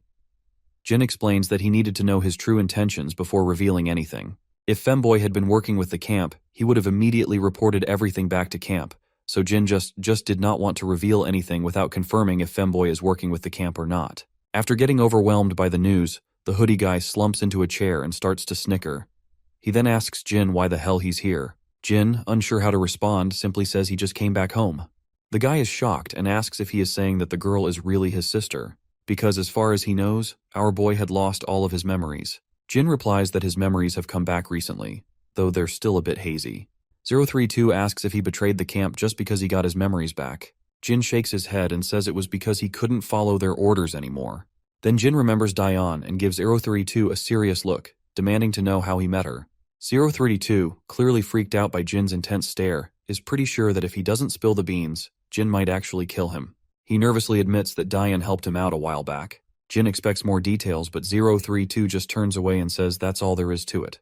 Jin finally chills out, and 032 is relieved to see him calm down, though he's still a bit rattled by how Jin looks even way more deadlier than he looked while fighting. Despite everything, Jin starts cleaning up the mess, and his friend also lends his hand in cleaning the area. While they're cleaning up the mess, femboy asks if 006 is okay. This question triggers a flashback for Jin, and he remembers the brutal hit 006 took from the car and how he was tossed around afterward. Keeping that in mind, he doesn't go into details and just says his friend is kinda okay. Femboy shrugs and says it doesn't matter as long as his friend is still alive. After all, he did try to kill Jin, so it's expected that he might be hurt. Jin then turns to him, asking how he can trust someone like our boy, especially since he is a traitor to the camp. Femboy replies that it's because Jin has never lied to any of them. Even though he betrayed the camp, 032 believes Jin wouldn't betray his friends. He mentions that 006 had the same opinion about our boy as well. Upon hearing this, Jin then says that he understands everything. His friend gets curious to hear this vague line, so he asks what he means by that. Jin reminds him that on the day the entire camp was mobilized to track him down, 006 intentionally let him run away from the camp, otherwise he wouldn't have made it out alive. Femboy smirks at this and points out that they probably hated the camp even more than he did. Jin smirks in return, and then his friend asks if there's any way to reach 006. Jin says no, not until 006 makes contact first. Jin then reassures him that he will tell 006 to reach out to Femboy when he does get in touch. He then starts berating himself up for lashing out at Jin for no reason and almost getting himself killed in the process. He then also highlights how 006 had gone into hiding just to protect his friend. Jin then also reveals an interesting tidbit and explains that if the camp had known that 006 has a close relationship with the 032, then they would have used this to their advantage, so 006 did not tell anyone before vanishing. Femboy gets sad to think about how his friend is sacrificing himself to keep his friends safe. That is when the hoodie guy also reveals some interesting news, which is that the camp is making sure that no one finds out that our boy is still alive. Jin asks if they are actually covering this up, and his friend confirms it, saying it's true. He adds that only a few high-ranking officials know that Jin is still alive, which is why the camp can't conduct a full-scale search for him. Hoodie guy notes how strange it is that Jin, being the top soldier, is being kept hidden like this. Jin then asks him how he found out that 006 had been supposedly killed by Jin's hands if this information was kept secret. His friend in response explains it's because of Dog, the guy with the eye patch. After that, 032 decides to head out, saying he needs to make a few stops on his way back to the camp to scatter some trails and make sure they don't track Jin. But as he's about to leave, he notices Daeon peeking out from behind a pillar. Jin smiles when he sees his sister, which leaves the femboy completely stunned, because this is the first time he has ever seen Jin smile like that before. His friend then asks if Daeon is actually his sister, and Jin nods with confidence. But his pleasant expression fades as he gets angry when 032 asks if he can say a final goodbye to her. 032 starts to tremble under Jin's intense gaze. Eventually, the poor guy just waves his goodbye from a distance, and the girl reciprocates with the gesture. She then quickly turns to Jin, asking if he knew 032, and Jin responds with a simple, yes. She then questions why he was so harsh if he knew him. Well, Jin has no clue how to counter this question. But then he remembers Yona mentioning that Daeon has always been popular with guys, and is pretty. Keeping this in mind, Jin makes an excuse, saying he thought some weirdo was trying to hit on her because she's pretty. Daeon is startled to hear his explanation, and a cold silence settles between them after Jin's awkward comment. Later that night, Jin is back at the apartment, secretly tending to the wounds he got from the fight. Once he's patched up, he sits quietly, reflecting on how the camp is covering up the fact that he's still alive, and wondering what their next move might be. We are back with our femboy once again, and he is still preoccupied with thoughts of Daeon, trying to figure out if she really is Jin's sister. Suddenly, he notices something in his apartment and quickly pulls out his gun, aiming at the front. A voice calls out, telling him to take it easy. Once this mysterious man appears from the shadows, femboy sees a bald guy standing there, which leaves him momentarily stunned. The bald guy tells him to put the gun down before they talk. Femboy finally relaxes his muscles while the bald man looks around and asks if this is where he is living right now. He then questions if he has managed to kill our boy. Femboy counters it, asking this stupid head if taking down Jin looks like a walk in the park for him. The hoodie guy then inquires what he is doing here. The shady figure replies that he's just handling some business. But before the femboy can react, the bald man slips a dagger out from his sleeve and quickly plunges it into the femboy's belly. As he drives the blade deeper, he says he's here to teach him a lesson and to take this bastard out for disobeying the camp. The poor guy trembles as he asks if the camp really ordered his elimination. The big guy confirms, but only if he refuses to go back to the camp. He then yanks the dagger out from the chest and swings it again at the hoodie guy, giving a nasty cut across his thigh. The poor guy groans in pain, and he is further thrown away backwards, landing on the floor. The bulky bastard hovers over him, while complimenting him for his great agility. The poor hoodie guy is losing blood fast from his belly wound, and he demands to know what the hell this sucker is trying to achieve by doing all this. The Baldy coolly replies that he's taking care of things while he has the chance, because he always waited for this moment to kill him. Now that 006 is out of the picture, he is sure that no one can save this femboy from getting killed by his hands. Hoodie Guy then throws a jab at this bastard, stating that he did not know he was too scared of 006, and he finds it hilarious that this Baldy had to ambush him like a coward. Of course, this little jab really ticks off the gorilla, and his anger takes over. He quickly swings his dagger at the boy. But then, femboy pulls out his own dagger and lands a nasty cut on the gorilla. Now the gorilla's even more enraged, and swings back at the femboy, and while the poor guy's doing his best to keep up, his wound starts to throb.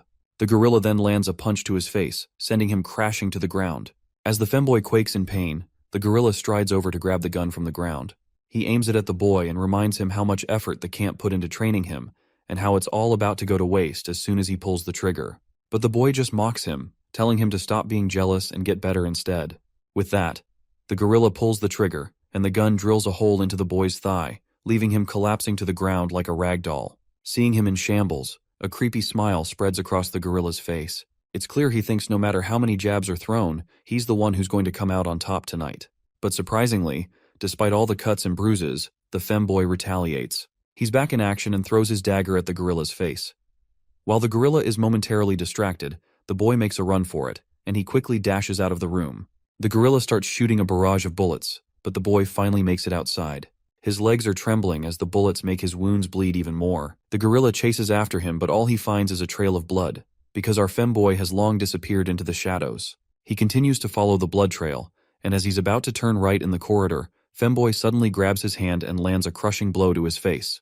Before the gorilla can react, the boy pulls the magazine out of the gun and throws it right in the gorilla's face. After those humiliating hits, the big guy gets even more ticked off and recklessly swings his dagger, but he completely misses his mark. As surprising as it is, the blows this bastard took weren't from the femboy, but rather, they were from our boy, who just gave this bastard a run for his money. The gorilla's face goes pale when he realizes it's our boy. Without wasting a moment, Jin charges at him and delivers a devastating crunching blow to his face, leaving it all bloodied. The gorilla tries to attack again, but Jin hits him with more strikes to the belly and seals the deal with brutal knee smashes. But he doesn't stop there.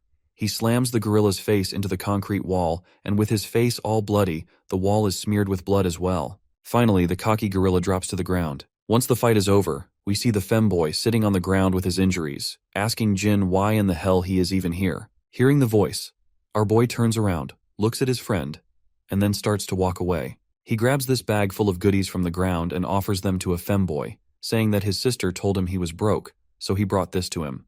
Femboy takes a look and finds food supplies. He starts laughing, teasing our boy for being such a softie, and asks what's changed him so much. He wonders if he's hurt his head or something, but then realizes that our boy has been like this all along. The scene shifts to the SW Corporation. We see our boy sitting before the director. The old man points out that the man he brought in turned out to be an international fugitive.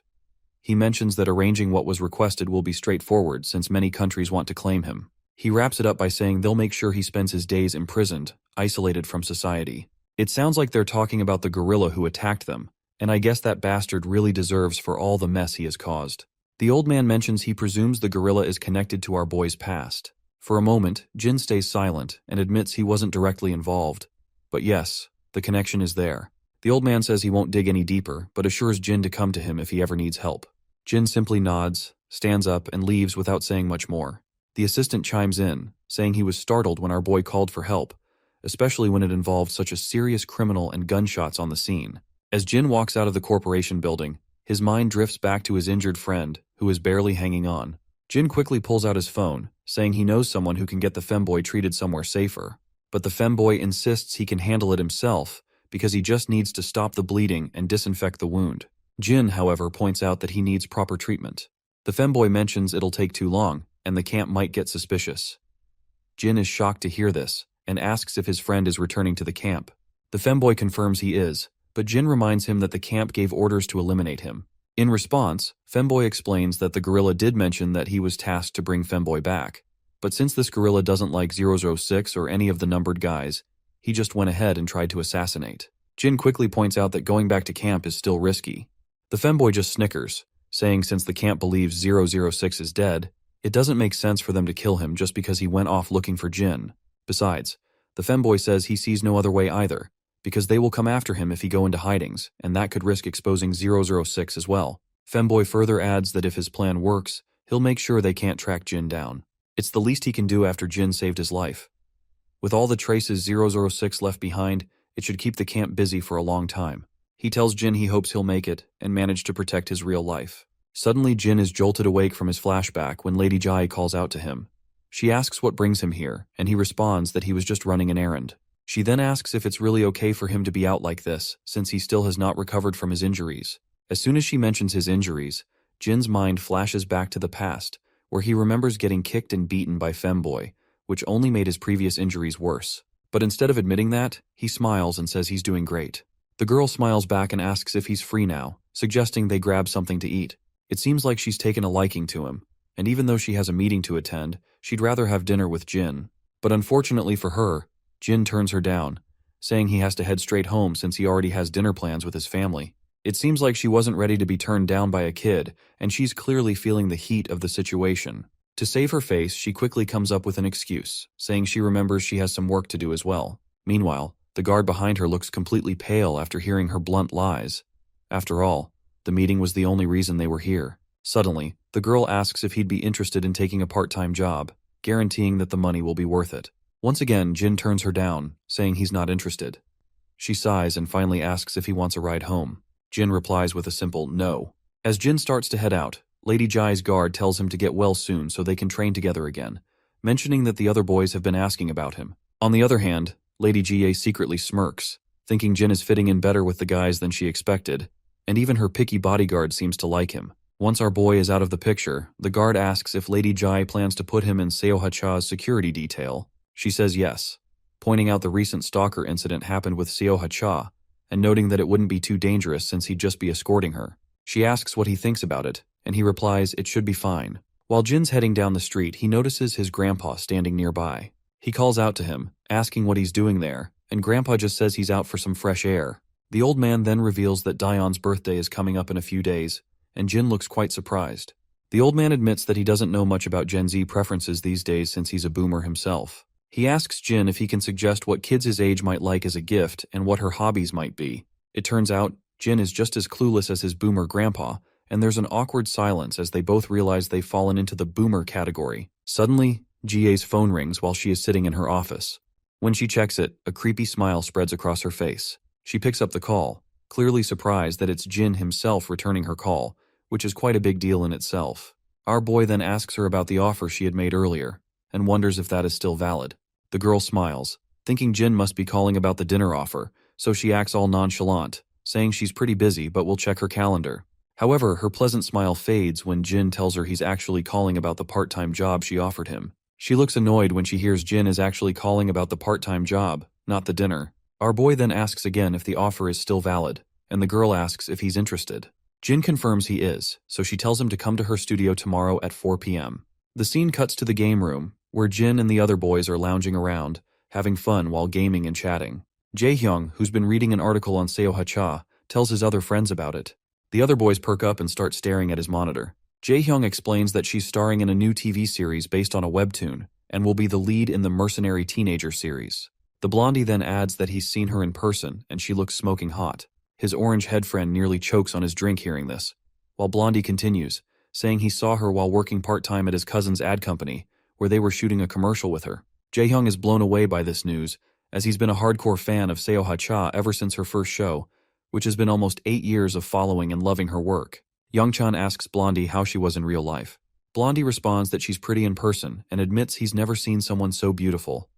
The other guys can't help but blush and call Blondie a lucky bastard. Jae-hyung even asks Blondie to let them know if his cousin's company needs anyone again. The scene cuts to the ad shoot set, where everyone is preparing for the next advertisement. They're eagerly waiting for Seoha-cha to come out of her room. Inside, Seoha-cha hears the news that a bodyguard is coming to escort her. One of the crew confirms it, but Seoha-cha replies that they already have someone from the agency handling it. But the guy reminds Seoha that the guard coming this time is from SW Corporation. He mentions that he had already told the corporation that there is nothing to worry about, but they were still worried because of the stalking by some stalkers. He assures her it's just one guy who will be tagging along with her, so it won't be much of a hassle. The gorilla-like guard standing nearby then confirms that the new guy is just a trainee. Of course, this doesn't sit well with the actress. She wonders why they would send a trainee for something like this. As everything gets ready for the shoot, everyone's attention is suddenly caught by the crisp sound of shoes thudding on the floor. When they turn around, they're blown away by the elegance this man exudes. Even though we don't get the chance to see this elegant man, I can confidently state that it's our boy crashing the party here. Back in Seo Ha-cha's dressing room, the gorilla-like guard mentions that SW sent the trainee to get some experience, and he assures her that he will keep an eye on him to make sure he stays out of her way. Seoha's assistant thanks the guard for his help and apologizes for the extra trouble, saying this whole situation is way above his paycheck. The guard reassures them, saying there's nothing to worry about. He adds it's SW's fault for sending a rookie, and he personally finds it rather humiliating to work with someone below his level. Suddenly, there's a knock on the door. When the guard cracks it open, he finds Jin standing there, and our absolute handsome boy in his suit looks totally lady killer, and he quickly states that he's from SW. The assistant is totally bewildered, wondering if he's really a bodyguard or just trying to pull a fast one on them. Jin formally introduces himself and confirms he's indeed the guard sent by SW. The man finally acknowledges it, though he almost thought Jin was some kind of celebrity in disguise, because he just looks too hot to be some random bodyguard. On the other hand, the gorilla perks up to see our boy, and he finds this nothing short of a joke that they have sent a literal kid. Nevertheless, Jin asks if he can come inside, and the assistant gives him the green light to enter. Once Jin is inside, Seo Ha-cha takes one look at him and is absolutely blown away, finding it ridiculous that this handsome kid is a bodyguard. Jin introduces himself personally and tells her he'll be her bodyguard from now on. Seoha quickly reciprocates with the gesture and says it's nice to meet him. Jin starts looking around, trying to get a feel for things, while Seo Ha-cha is still wondering if this guy is really a trainee bodyguard. He looks more like a boy band trainee that SW is trying to debut, and she suspects they probably sent him here to get some exposure. Meanwhile, our boy wants to confirm if this is her first day on set. The assistant confirms this, and once the formalities are out of the way, our boy quickly points out the elephant in the room and asks if the stalking began 2 weeks ago with letters. The woman clarifies that it's been going on for longer than that. She explains that the stalker somehow knows her address and keeps leaving strange letters in her mailbox.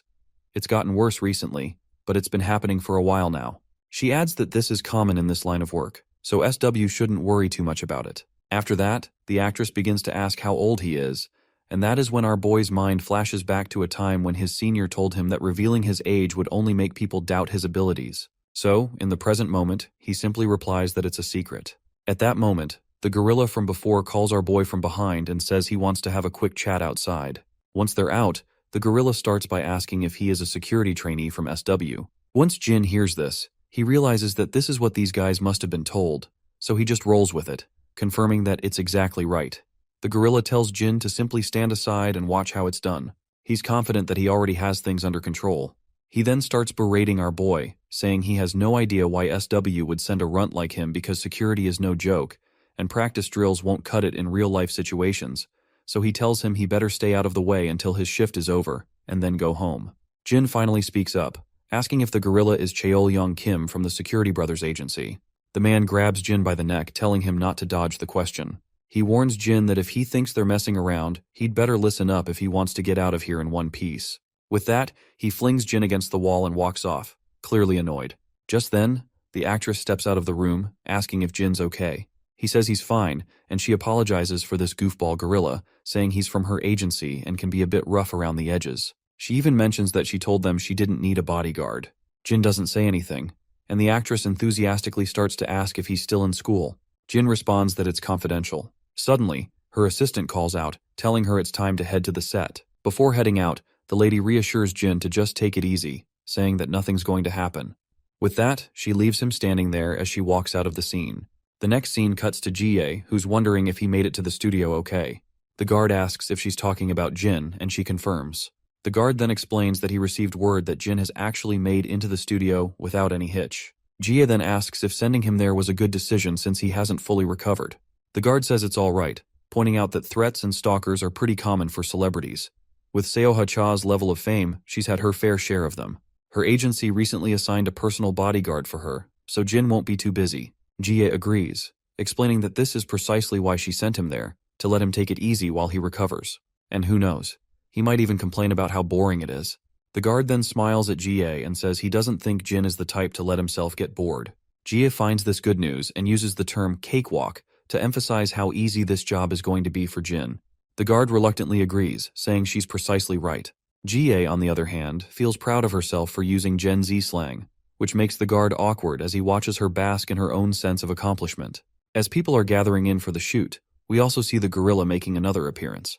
Despite the hottest actress sitting right before them, everyone's attention seems to be fixed on Jin, as they can't take their eyes off him. The big man then asks Jin why he left his post for so long, saying they're not here on a field trip. Jin replies that he was scanning the perimeter. The cocky guy starts fuming, questioning what kind of perimeter Jin is talking about, and what a kid like him could possibly know about this stuff. Suddenly, the director wraps up the shooting. As everyone is taking a moment of respite, Seoha Cha's assistant offers her some water. Just as she's about to take a sip, her attention is grabbed by Jin, who announces loudly that he needs everyone to remain inside. The entire staff is all ears after hearing this request, and Jin continues, saying that the police will be arriving soon and everyone in the studio must cooperate with the investigation. The actress is now thoroughly confused and asks what's actually going on. Jin then shows her an envelope with a tiny camera inside. She asks Jin what this is, and he explains that it's a spy camera he found in the waiting room. The news hits like a thunderbolt out of the blue, shocking both the gorilla and the actress's assistant, as well as the actress herself. Even the people standing all around start murmuring, wondering how a spy camera ended up hidden in her waiting room. The actress begins to tremble, and Jin continues, saying he checked the surveillance footage but didn't find any security cameras at the entrance of the waiting room. This makes it difficult to figure out who installed the spy camera. As usual, the gorilla is fuming, berating Jin for not revealing this sooner. But Jin doesn't give a damn about the gorilla's rage. He continues, saying that Ms. Cha didn't use the waiting room after he found the camera. He was just waiting so as not to disrupt the shoot, and no one has entered the room to retrieve the camera, nor has anyone left the studio. The gorilla's frustration reaches its peak. His nerves are practically popping out, and his mind is on the brink of exploding, and he's convinced Jin is trying to screw him over. He tries to snatch the camera from Jin's hand, demanding he hand it over. But Jin just steps back with such a nonchalant flair that it's almost unbelievable. The gorilla, clearly fed up, asks Jin what the hell he's trying to pull. Jin just says it'd be best if Miss Cha's assistant took the camera. The gorilla turns to the assistant and demands he let him take the camera so he can have his team stage it with the police. The poor assistant, clearly flustered, hesitates but eventually agrees. The gorilla snatches the camera from Jin's hand without a second thought, and everyone around is pretty unsettled by how this giant guy is throwing his weight around. As they step outside, the gorilla starts laying into Jin, asking why he didn't come to him first with something like this. Jin shoots back, wondering why he should have, especially since the gorilla had already said he did a thorough investigation when Jin asked if he'd checked the waiting room. The gorilla's rage hits a new level as he demands to know if Jin was aware of the camera when they spoke earlier. Jin confirms he was. This sends the gorilla into overdrive, yelling at Jin for not immediately reporting to his superiors. Jin makes it crystal clear that the gorilla is not his superior, and that's the last straw. The gorilla tries to slap Jin around, but Jin's not the kind of kid to just take that. He quickly stops the gorilla in his tracks. Fuming, the gorilla finally backs off, muttering that Jin would have been dead if it weren't for SW Corporation. Later, we see the van speeding down the highway. Inside, the lady and her assistant are having a chat. She asks how long it's going to take to figure out who planted that camera. The assistant says the forensic team is on it and should have some answers soon, but the lady isn't so sure. She mentions that they seem to think she was overreacting about something as little as this camera. The big man, ever the reassuring presence, tells her not to worry. He insists he will run his own investigation into the matter. While the actress looks sad and all, Jin glances at her but doesn't say anything. When they arrive at her home, she gets out of the car and Jin follows, but the assistant tells him to stay in the car as he'll drop Jin off at the nearest station. Jin, however, says he'll head back on his own. With the final exchange of goodbyes, the assistant drives off, leaving Jin standing there. Once the car is out of sight, Jin walks around the actress's house. That's when we see her sneaking out of her own house, wearing a mask and a cap. As soon as she steps out, she finds herself startled by the presence behind her and looks around, finding him standing by her side. She quickly asks how he's still there, and Jin simply responds that he was just scanning the area. She gets a bit embarrassed and tells Jin that he can go home since she's just heading to the convenience store around the corner, and asks if she's not allowed to do that. Jin responds that she's free to do whatever she wishes, and that's exactly why he's here. The girl lights up at this, and later, we see her enjoying some delicious noodles outside the convenience store. She tells Jin not to just sit there but to dig in too. She mentions that she was going to take the noodles home but decided to eat them outside since he's here. She looks down and admits that when she's really stressed, she likes to unwind and stroll around the neighborhood. She's been in the business for so long that it's hard to walk around anywhere freely, and she hasn't had time for friends either. She then asks Jin what he does for fun with his friends. He replies that he sometimes goes to the game room after school. She then asks Jin again if he actually mentioned a game room. Jin confirms that he did, which leaves her shocked, because it suddenly feels like she's talking to a teenager again. While Jin is sitting there, he spots some familiar faces, and they are his friends, who are absolutely blown away to see him hanging out with the infamous actress. Jin stands quietly in the background while the lady waves to them with a pleasant smile. After a while, all of Jin's friends join her at the table, and it turns out they all ended up at the game room together. Jae-hyung points out that he never imagined he'd be gaming with her today. The actress smiles and says she didn't think she'd end up at the game room either, as she usually just games at home. Jae-hyung gets a chill when the actress smiles and talks, because she looks even more attractive in person. She thanks him for the compliment and also points out that she won't forget how they told her she sucked at games. Youngchan, with a deadpan expression, confirms this, saying there's no doubt she actually sucked. Surprisingly, as much as Jae-hyung likes her, he adds there's no mercy for noobs. Blondie agrees, and he looks totally worn out, exhausted from playing with noobs like Jin and Seo-ha. Jae-hyung tells her not to take it personally, but advises her not to tell people she's a gamer, as it will be just insulting in itself. The actress erupts in a smile and a cheerful laugh after their little banter. Eventually, they decide to part ways. After a final wave, Jin and Seo-ha head off together, while the boys stand behind, still unable to take their eyes off her. Youngchan even remarks that he can't believe he grilled Seo-ha Cha about her gaming skills. Jae-hyung agrees, and he feels like it's all just one big dream. As they walk out, they carry the sweet autographs of Seo-ha Cha, signed over their uniforms. Later, we see a Mini Cooper zooming down the road. Inside, Seo-ha is still in disbelief that her bodyguard is actually a high school student. Jin feels a bit awkward, seeing her so chatty and enthusiastic, while Seo-ha continues to gush about how much fun she had with him, admitting she never thought she'd be hanging out at a game room like that. She usually just plays games alone at home. Jin suggests that if she finds gaming in public difficult, she could invite her friends over to play. Seo-ha explains that she's been a trainee since middle school, so she honestly doesn't have any friends. Once she debuted, she was too busy with work to make any real connections. She sometimes hangs out with people she meets through work, but she wouldn't really call them friends. Seo-ha then asks him about his life, because she is curious why he's working as a bodyguard while still in school.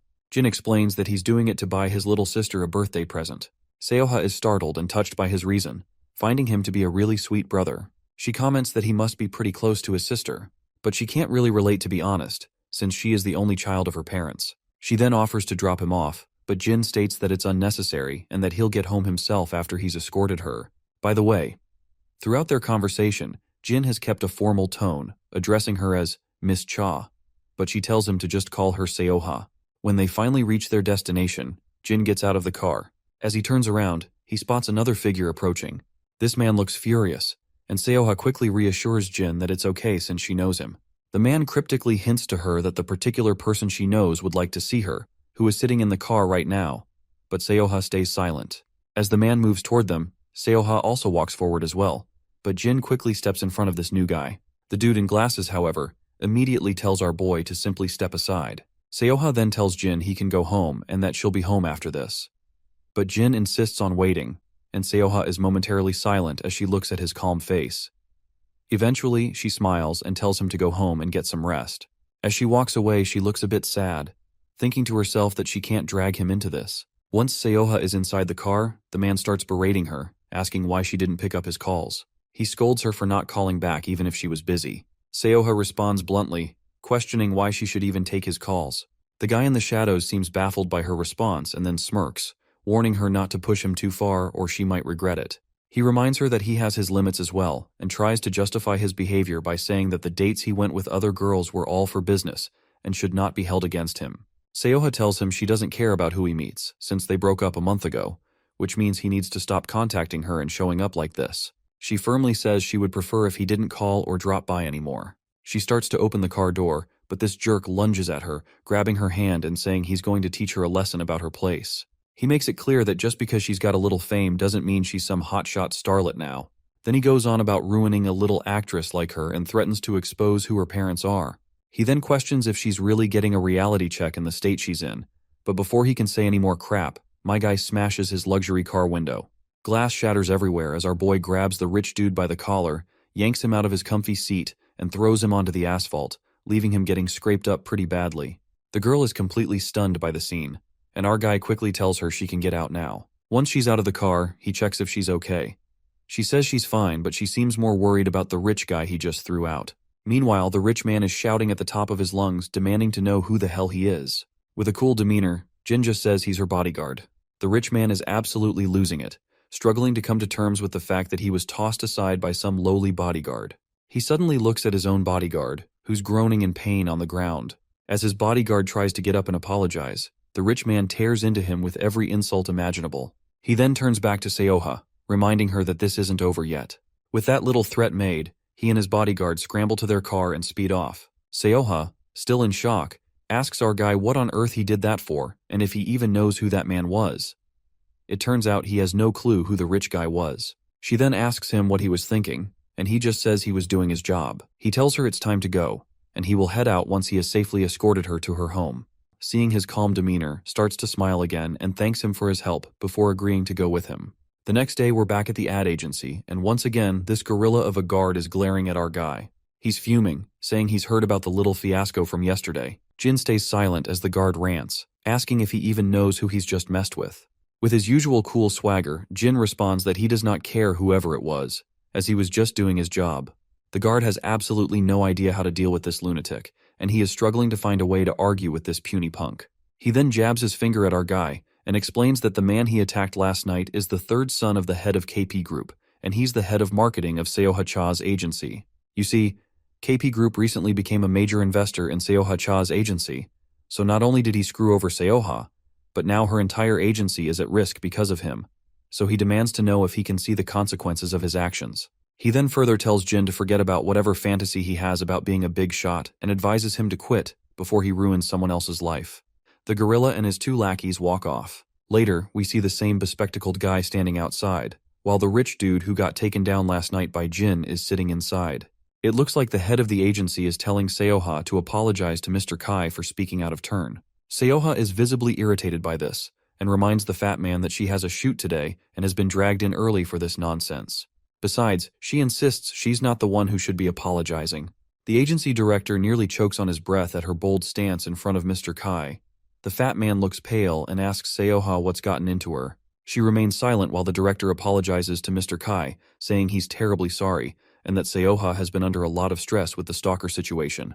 Mr. Kai then pretends to understand her predicament, saying she is going through a lot of stress, so he can forgive her. He then throws the contract papers onto the table, explaining that the contract was another reason he came here, since he heard she hasn't signed it yet. Seoha's frustration is off the charts, and the director reminds her that she had plenty of time to think it over, and he is sure that she will cooperate with the agency, since she has been with them since her trainee days. He also notes that he adjusted the conditions in her favor as well. Seoha quickly realizes that they're trying to corner her again and will team up to force her into signing. Mr. Kai then recalls the bodyguard from yesterday and tells the director to get rid of him as well, saying he can't stand the idea of such a violent person being around Seoha all the time. The greedy fatty quickly agrees to send that other guard back, who is our boy by the way. But as expected, Seoha tries to protest, but the fatty shuts her down and states that it's not just about what happened with Mr. Kai last night. He's also heard from the head of security that our boy is a problematic person. It seems like that bastard gorilla-like guard has reported about our boy as well. Anyway, Yoena quickly tries to defend Jin, stating that he did nothing wrong and what happened last night wasn't his fault. But suddenly her words catch in her throat as she realizes she's accidentally mentioned Jin's name. As soon as this rich bastard hears his name out of her mouth, he asks her if she's gotten that close to him, and if that's why she was being so rude last night. Seoha is clearly fed up with his constant suspicion and the way he's always digging into her personal life. She tries to explain that he's got it all wrong, saying Jin is just a bodyguard, and she's tired of this arrogant guy hounding her long after their breakup. The jerk smirks again and hints about getting rid of our boy who is working as a bodyguard for her currently. This twisted question catches the poor girl off guard. On the other hand, he goes on to say that someone who's so violent shouldn't be protecting people at all. Seoha quickly catches on to what this man is trying to imply, and she finds revolting how he is trying to take his revenge on an innocent boy.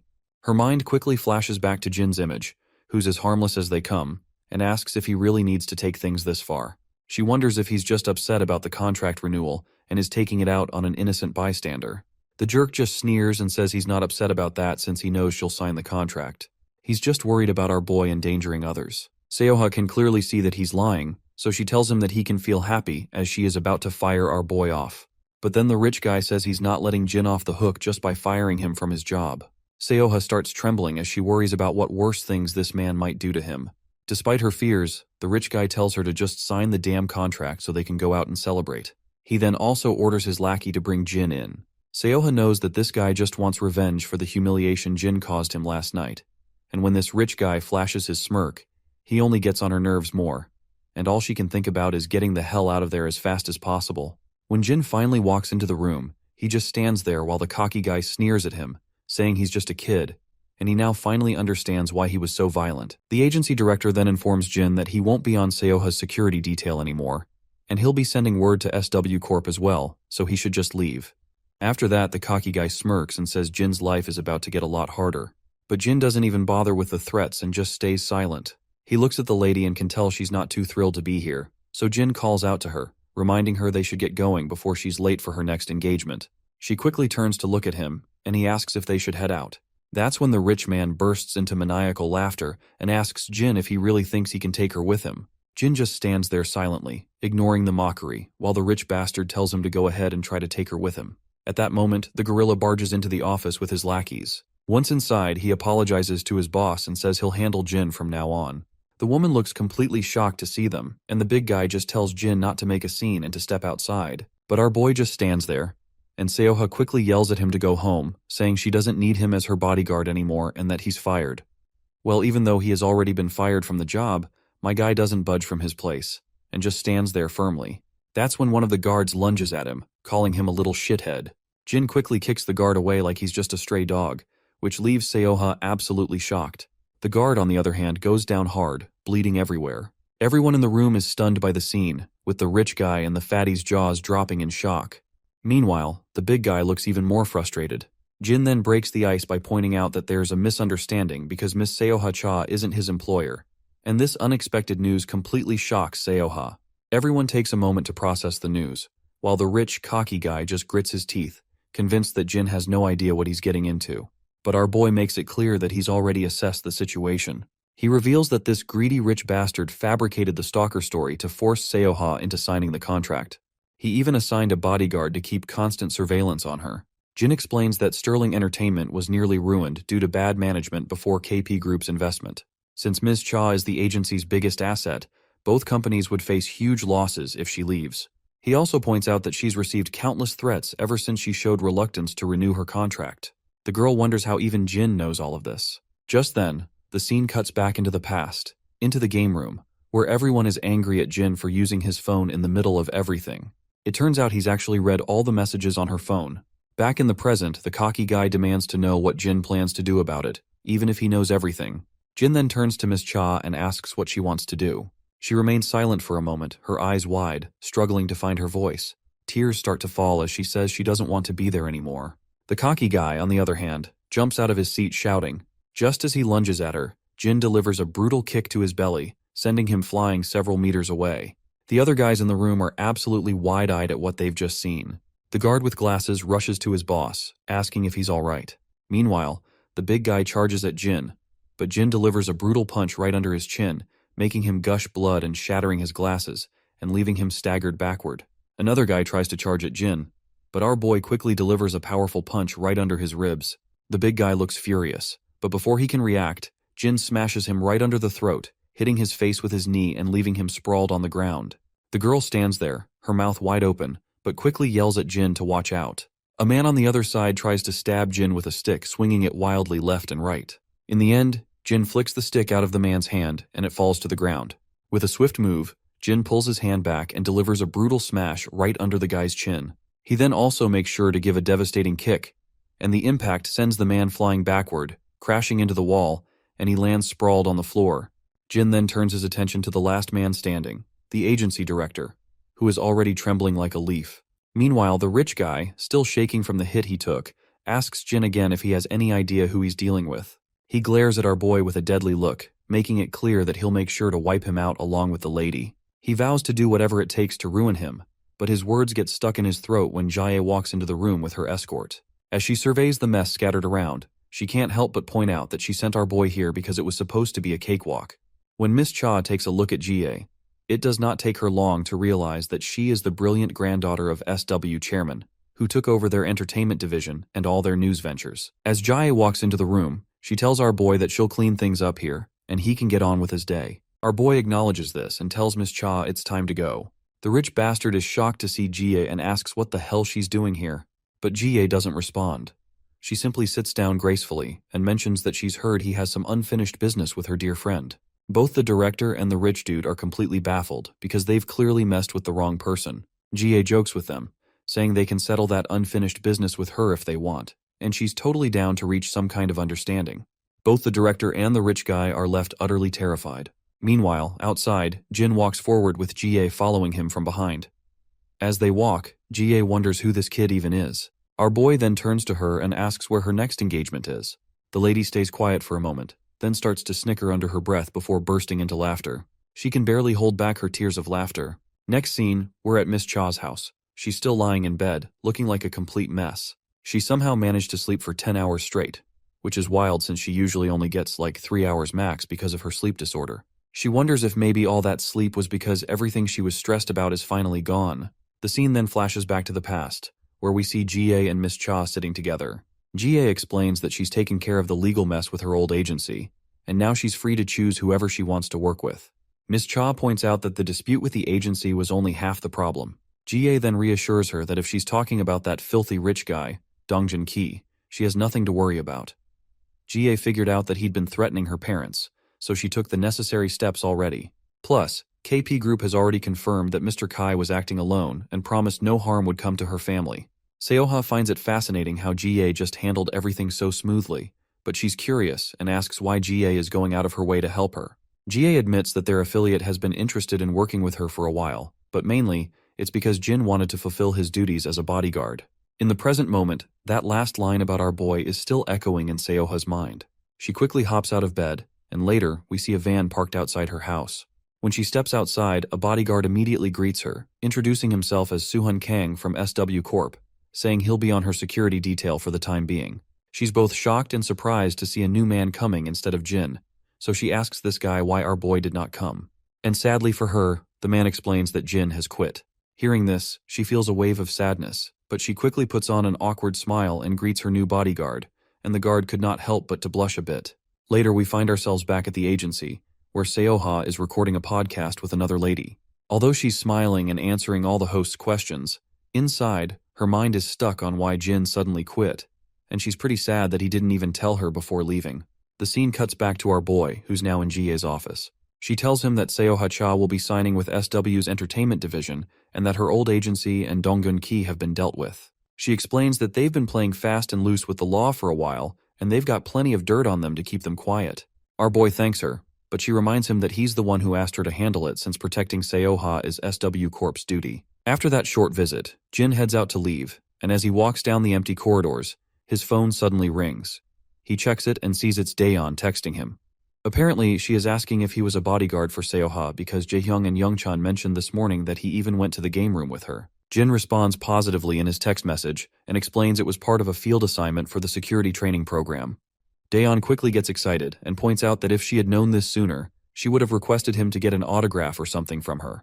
Looks like Jin has finally found out what gift he might get to his sister after all. Anyway, while he's chatting with her, his steps slow to a stop when he sees Seoha right in front of him. She quickly plays it off like it's such a huge coincidence that they ran into each other here. Her guard in the background thinks to himself that she literally came out just because she heard Jin was around. Anyway, she mentions that she's here for a meeting and then asks if they can chat for a minute once they're outside. When they step out, she begins the conversation by thanking him for everything. But he quickly replies that there's no need for thanks since he was just doing his job. She looks a bit down while asking why he suddenly quit. He explains that he strained himself and felt some pain around his wound, so he decided he wasn't fit to continue working in those conditions. She's surprised and asks if he got injured while working for her, but he quietly states that it's just an old injury from his past. When she inquires if it's serious, he says it's just a broken rib.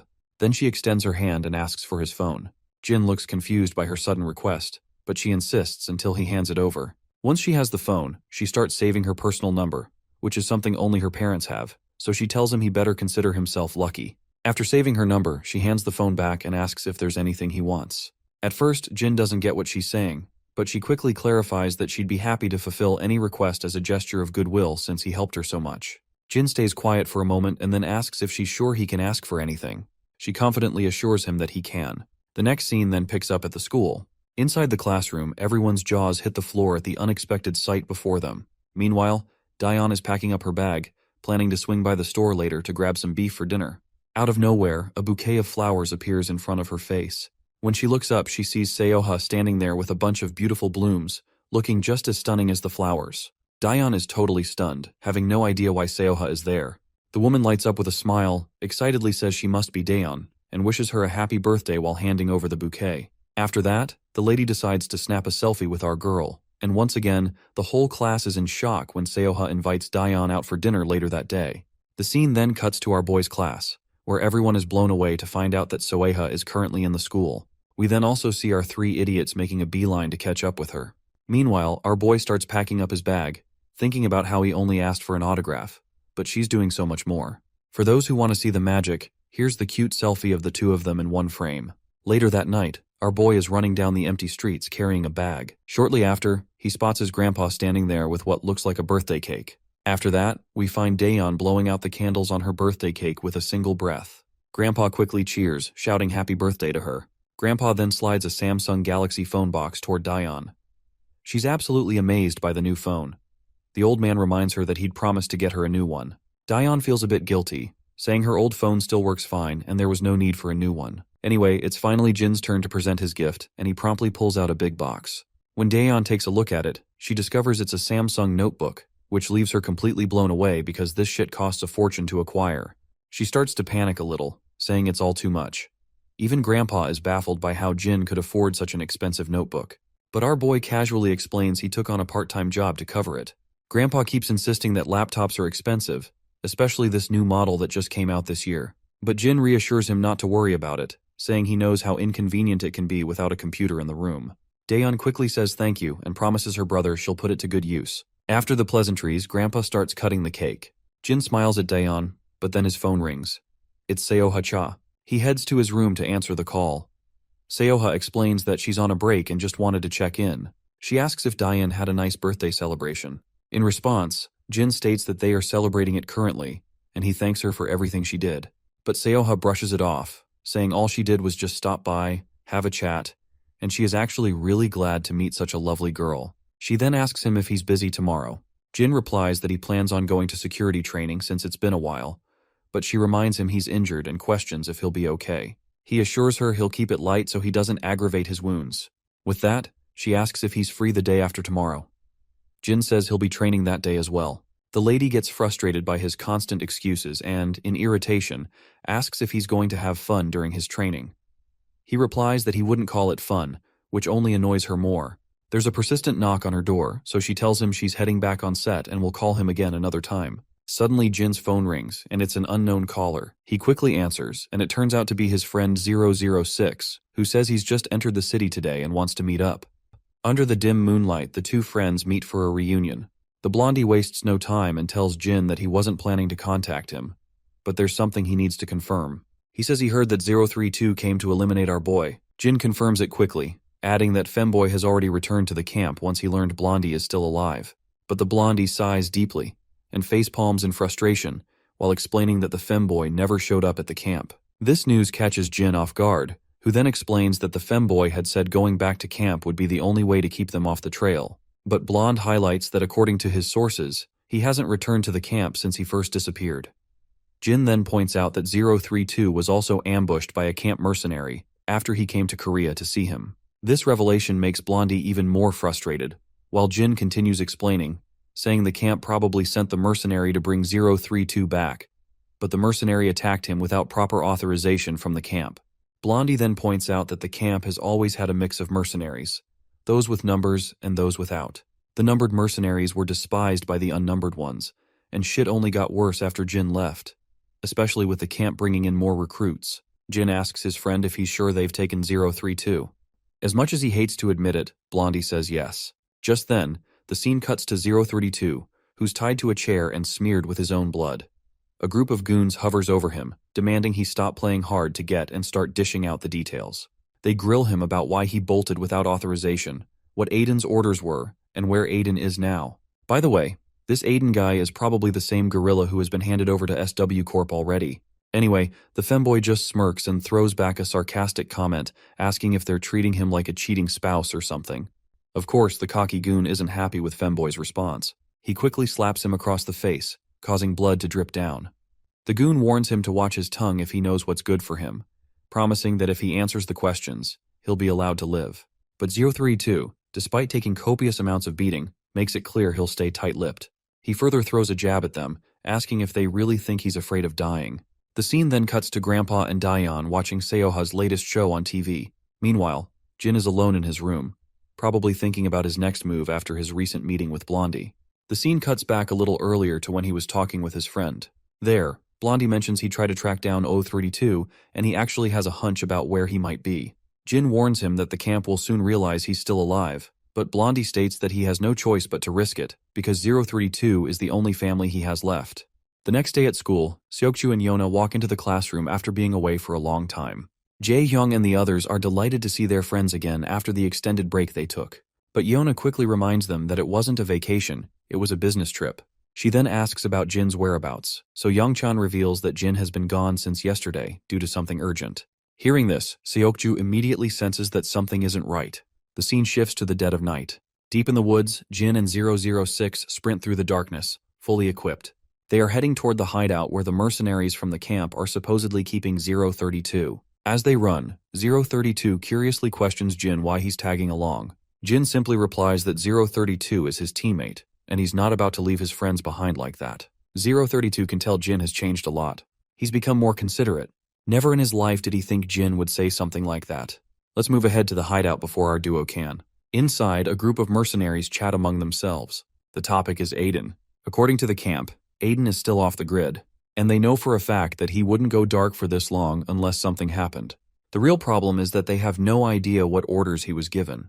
To further rub salt on the wound, 032 refuses to talk about Aiden. They've started to hate these numbered mercenaries. To think the camp trained these kids so well that even after all the torture, 032 still won't crack. Fed up, they decide to finish him off. But before the bastard can pull the trigger, he gets drilled by a bullet. Looks like there's a new player crashing the party. A figure with a sharp physique steps into the scene. It looks like he is one of the numbered mercenaries, 004 if I have to be specific. The guy seems ruthless, and it doesn't take long for him to mow down every last fool who tries to take him on. Meanwhile, Jin and 006 finally reach the place, only to be met with a disturbing sight, bodies littering the ground outside. 032 recognizes some of the faces. They are mercenaries the camp recruited a few years back. Jin takes note of the clean and precise stab wounds. They're fresh, which means they had been killed just recently. He decides they need to split up and assess the situation carefully. Moving cautiously, they advance further, only to find more corpses along the way. Then, deep inside one of the rooms, Jin finally spots 032, tied to a chair. While 032 is unconscious, he is still breathing, which is good news. But something feels off about the dead bodies littering the ground. 2 enemies were shot from the front, while 2 had their throats slit. This fighting pattern seems oddly familiar, and it doesn't take long for Jin to realize that it's 004. 004 always found close combat thrilling, preferred melee weapons because it made things riskier. Before Jin can process further, gunfire erupts. 004 unleashes a barrage of bullets, forcing Jin to dive for cover behind a piece of furniture. The moment Jin spots an opening, he returns fire. But his bullets miss the mark, so 004 seizes his chance and throws a barrage of bullets of his own. This game of cat and mouse continues, with both of them trying to tag the other. Eventually, Jin manages to injure 004's fingers, forcing him to throw his gun. But that bastard just starts dashing at our boy without any weapon in hand, and my guy fires a barrage of bullets from the other side. Still, the bastard is fast and doesn't let those gunshots hit him. In retaliation, he throws his own dagger at Jin, which catches him off guard. Seizing the opportunity, that bastard quickly retaliates with his other dagger to jab our boy. But Jin saves himself by blocking the dagger with his own gun, and even kicks 004 hard enough to send him skidding across the floor. Yet, this isn't enough to wipe the sassy smile off this shithead's face. In fact, that little back and forth actually felt thrilling to him, and he wants more. While he thinks Jin's a great talent, it's a pity that he's about to be taken down. It looks like 004 doesn't recognize that the person he's fighting is actually 001, not some camp mercenary, especially since Jin's face is covered. So the bastard charges at our boy at full speed and tries to jab him, but his first attempt is fruitless. His second attempt also goes nowhere, yet the bastard keeps throwing sharp swings one after another. Then, our guy punches the bastard squarely in the face, but 004 responds by swinging his dagger again. Still, every attempt to jab our boy falls short, and he gets smacked in the face once more. Next, the blow 001 throws is so devastating that the bastard crashes and skids across the ground. Luckily, he stops right near his rifle, quickly picks it back up, and throws a barrage of bullets. Jin is a quick guy too. He runs for his own gun, and after equipping himself, aims its barrel straight at 004. The two have each other locked in their sights. By now, even 004 can tell that the person he's fighting isn't weak sauce. There is no way he would not have recognized a mercenary this good, so he's curious about exactly who the man behind that mask is. But it soon dawns on 004 who his actual opponent is, and that thought just makes him even more riled up and ready to take Jin down. Though all that excitement goes over his head, causing him to take a direct bullet in his right arm. And the one who fired that shot is actually 006 over the window. Seeing that there are two people, 004 has no choice but to fall back. He breaks through the window and jumps out of the building in order to escape. Before Jin can catch up to him, the bastard is already speeding away in his Jeep Wrangler. The only thing they can do right now is figure out what the hell 004 was doing here. Given how he killed everyone here, it's clear that he wasn't with the mercenaries. But Jin is currently more worried about 032, because his condition doesn't look good at all. Without further ado, they put 032 in the car they came in. Though 006 isn't sure where to take him for treatment since taking him to a hospital is a no-go. That's when Jin suggests he knows a place where they can take him. But 006 reminds him that 032 is in very bad shape, so he won't be able to survive the boat journey without dying. They'll have to get him treated in this country before they can leave. Well, Jin is on board and ready to go wherever he wants. But 006 won't let Jin come with him. He's already grateful to Jin for coming here, but he doesn't want to risk dragging Jin into the mess, especially since Jin's life has finally started to get back on track. So 006 decides to part ways here. After a moment's pause, Jin finally shakes hands, and they go their separate ways. The scene then cuts to injured 004, who's done patching his wounds. His mind is fixated on the recent fight he had. He's pretty darn sure that it was Jin, especially since those eyes are exactly the ones he remembers. And this thought excites him like no end. It's dead of night, around 2 a.m., and Jin quietly enters the apartment to avoid disturbing anyone. But it looks like his sister is already awake, and she mentions that Grandpa had been up all night waiting for Jin, though he finally went to bed. She happily explains how Grandpa was worried sick about him, feeling very alone and hollow after not seeing him for so long. Anyhow, she's hoping that her brother took care of the matters he needed to. Before heading back to her room, she points out the sandwich she left for him. So after having that sandwich, Jin retires back to his bedroom. But before he can catch any Z's, his phone rings. It's Seo Ha-cha calling him. She apologizes for calling so late, but she needs to ask something. She wants to meet him tomorrow, as there is something she wants to talk about. Only if he's free. She doesn't mind joining him at his training place, as it won't take long. Eventually, Jin agrees to meet her. The next day, he goes to meet her. He gets into her Mini Cooper, and once he does, she curiously asks if he skipped his training today, since it's time for his session. She even thinks he might have lied about training at all. But he quickly tries to ease her doubts by explaining that he's just taking a few days off for some personal matters. Hearing that, she relaxes a bit, glad she isn't actually bothering him by inviting him along. She then offers him a can of carbonated drink. The reason she didn't meet him in the morning was that she was worried people might recognize her during the day. She suddenly asked him to meet because she wants some advice, and maybe a little help. It's actually about her brother. You see, she has a younger brother who's in high school as well, a bit younger than Jin. She thought he might understand him better since both Jin and her brother are teenagers. Well, it looks like she totally picked the wrong example of a typical teenager. Anyhow, she continues that her parents told her he keeps coming home with new bruises every day. When they ask, he simply says he was playing around with some friends. But if they probe further, he just goes to his room or even leaves the house. At first, she didn't think much of it since he's at that age, but she's grown worried. There might be something more serious going on. Jin asks if she's ever tried asking him directly. Miss Cha explains that whenever she tries, he won't come out of his room and doesn't answer her calls either. She reveals that she was pretty close to her brother before she started working, but after she moved out and got busy, she couldn't really be there for him. Their relationship was fine, but he started avoiding her about a year ago, so she wants Jin to try to find out the real reason behind his behavior. She doesn't really have anyone else to ask for help, besides Jin, especially since it might just spark weird rumors if she talks to someone else, which could make things worse for her. The next day, the scene shifts to MH High School, where students have begun pouring in. Inside the school, we see Jin walking down the corridor. prepared like a man on a mission. He's got a picture of Miss Cha's brother, Jinwoo Cha, who's a second-year student in this very school. Finally, he finds the man in question. But Jin is soon distracted by a group of girls insisting he take off his mask for just a second. While our boy isn't sure what to do, the girls eagerly wait for him to pull the mask down. He bails out by excusing himself, saying he has a cold. Yet the girls just keep staring at him, because even his voice has that effect on them. We then shift back to Jinwoo Cha, who, as soon as he enters class, faces some typical bullies. One loudmouth starts berating Jinwoo for coming in late. There's also a girl in the group who looks as unattractive as possible, and another bully with tattoos all over his arms. As usual, Jinwoo starts to feel sick just at the sight of these bastards. The gray-haired bastard once again calls out Jinwoo, and the poor guy quickly starts apologizing for arriving late. He says he wasn't feeling well, which is why he was late.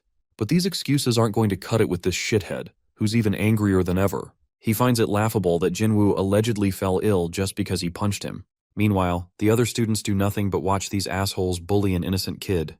Then the tattooed guy speaks. He rises from his seat and orders Jinwoo to hold his backpack up to his chest. When Jinwoo tries to argue, the bastard only gets angrier, throwing daggers with his glare like a baboon. Eventually, Jinwoo gives in and holds the bag as commanded. As he does, that tattooed bastard tries to execute a move he just watched on YouTube and kicks the bag hard. The impact is brutal, causing poor Jinwoo to crash to the ground. The bastard, on the other hand, is very dissatisfied with his move because it wasn't executed as cleanly as he wanted. He threatens Jinwoo, telling him to act like a good punching bag or else there'll be consequences. He orders him to pick up the backpack again. Jinwoo is devastated. He just can't take it anymore. Then the bully girl in the group starts feeling hungry, and the silver-haired guy, Sunghan, is hungry too. Hearing this, the tattooed guy decides to grab some food before starting their practice. So he sits back down and orders Jinwoo to bring them some food. The poor guy, with no option, just complies like a loyal dog. And that bitch even reminds him not to forget her milk coffee.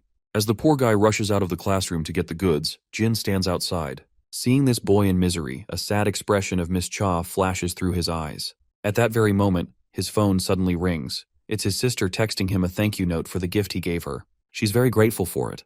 That warm brother and sister relationship he shares only makes him want to help Miss Cha with her brother, so he finally decides to step in and help Jinwoo out. As Jinwoo picks up the ordered food, he reflects on how much he's grown to hate the school. Suddenly his phone rings. It's his sister, Seoha.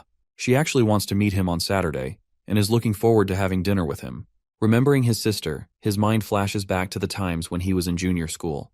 Back then, the entire class always expressed their disapproval over his sister's performance. That's why his attitude changed, and he started believing she was just a bad actor. So he always berated her to do better because everyone at school kept talking shit about how bad she performs. It was only so much humiliation he could endure. Now, as he reflects, he feels pathetic for how he treated his sister.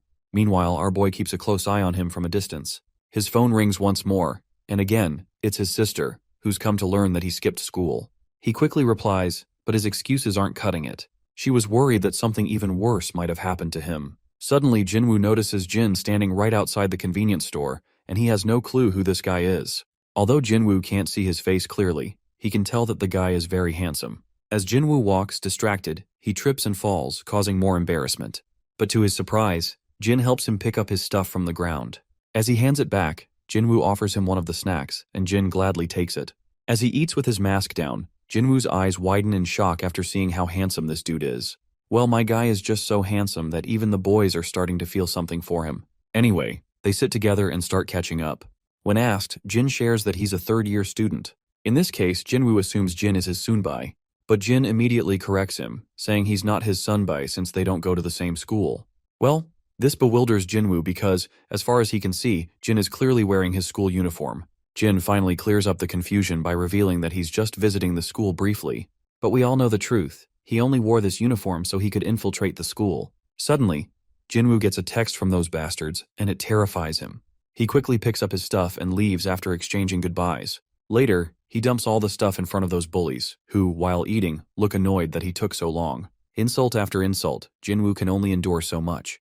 It's weighing him down, and he's not sure how long he can keep up with this shit. There's still a lot of the school year left until he finally graduates. As he's lamenting his fate, that bully girl suddenly accuses him of looking at her thighs, but Jinwoo immediately denies it, for obvious reasons. His face goes pale as he keeps assuring them he wasn't looking at their legs. By the way, I don't know this bully girl's name, so let's give her an appropriate one. From now on, we'll call her Cheeky Witch. Cheeky Witch keeps accusing Jinwoo, while the tattoo guy just munches on his food, casually watching the WWE Championship. Then, out of nowhere, he suddenly stands up. Without any prior warning, the bastard lands a hard hit on Jinwoo's leg. He follows up with a perfectly executed next attack, grabbing Jinwoo and choking the life out of him. The bastard looks very pleased with himself, as if he just perfected some twisted technique he learned from a livestream. As Jinwoo lies defeated on the ground, his mind flashes back to the past. Back then, those guys used to tease his sister, throwing disgusting comments about her, calling her ugly. They were sure she was a dirty woman who had already been with dozens of men. But every time Jinwoo tried to stand up for her, those bastards just beat the crap out of him. Also, for clarity, these guys do not know that he is the brother of Seoha, and that they are unintentionally insulting his sister in front of him. He finally wakes up in the infirmary, and it looks like Jin is the one who brought him here. Jin questions why he's been enduring all this and never told his sister about it. Jinwoo is caught off guard by the question, but Jin simply repeats himself, asking again, why hasn't he told his sister Chaseoha about this? Jinwoo is now 100% sure that this guy already knows about the relationship he shares with Seoha.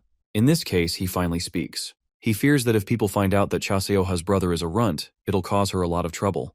You see, celebrities have to take care of their image more than anything. Not just them, but their families too. If people find out that her brother is a pathetic bread shuttle, it'll be a perfect excuse for them to look down on her. It doesn't matter how he justifies it, people will always find a reason to judge celebrities. Jin then asks why he didn't tell a teacher, but Jinwoo feels that it's not that easy for him. If reporting them was an option, he wouldn't be struggling like this. Even if he somehow gathered the courage to report them, it would only make things worse.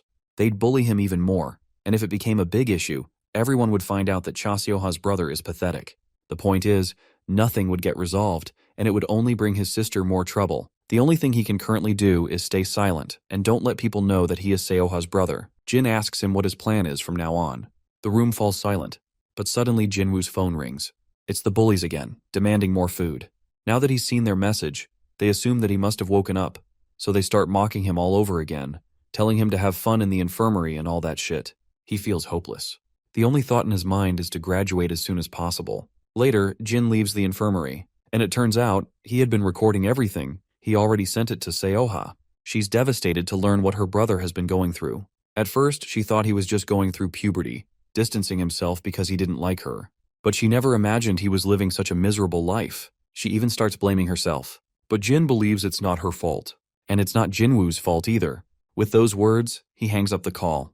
His mind drifts back to the moments he shared with his sister. And this only fuels Jin to help Seoha mend her relationship with her brother. So, he puts his mask back on and gets ready to venture out once again. We transition into Jinwoo's class, where the entire student body is glaring at him. The bullies in particular surround him, smugly demanding to know why the hell he's here and what he wants. But my guy doesn't say anything. He lets his fists do the talking. One single hit is enough to leave his opponent dazed. Another dumbass charges at him recklessly. He gets smacked too and sent flying. Finally, Tattoo Guy takes his eyes off his phone and glares at our boy. The other bastards charge at him, but one by one they all get smacked and drop like flies. Cheeky Witch and her friends stand there in utter disbelief, witnessing something they never expected. Meanwhile, my guy stands tall, surrounded by the fallen. Tattoo Guy finally puts his phone away and gets up.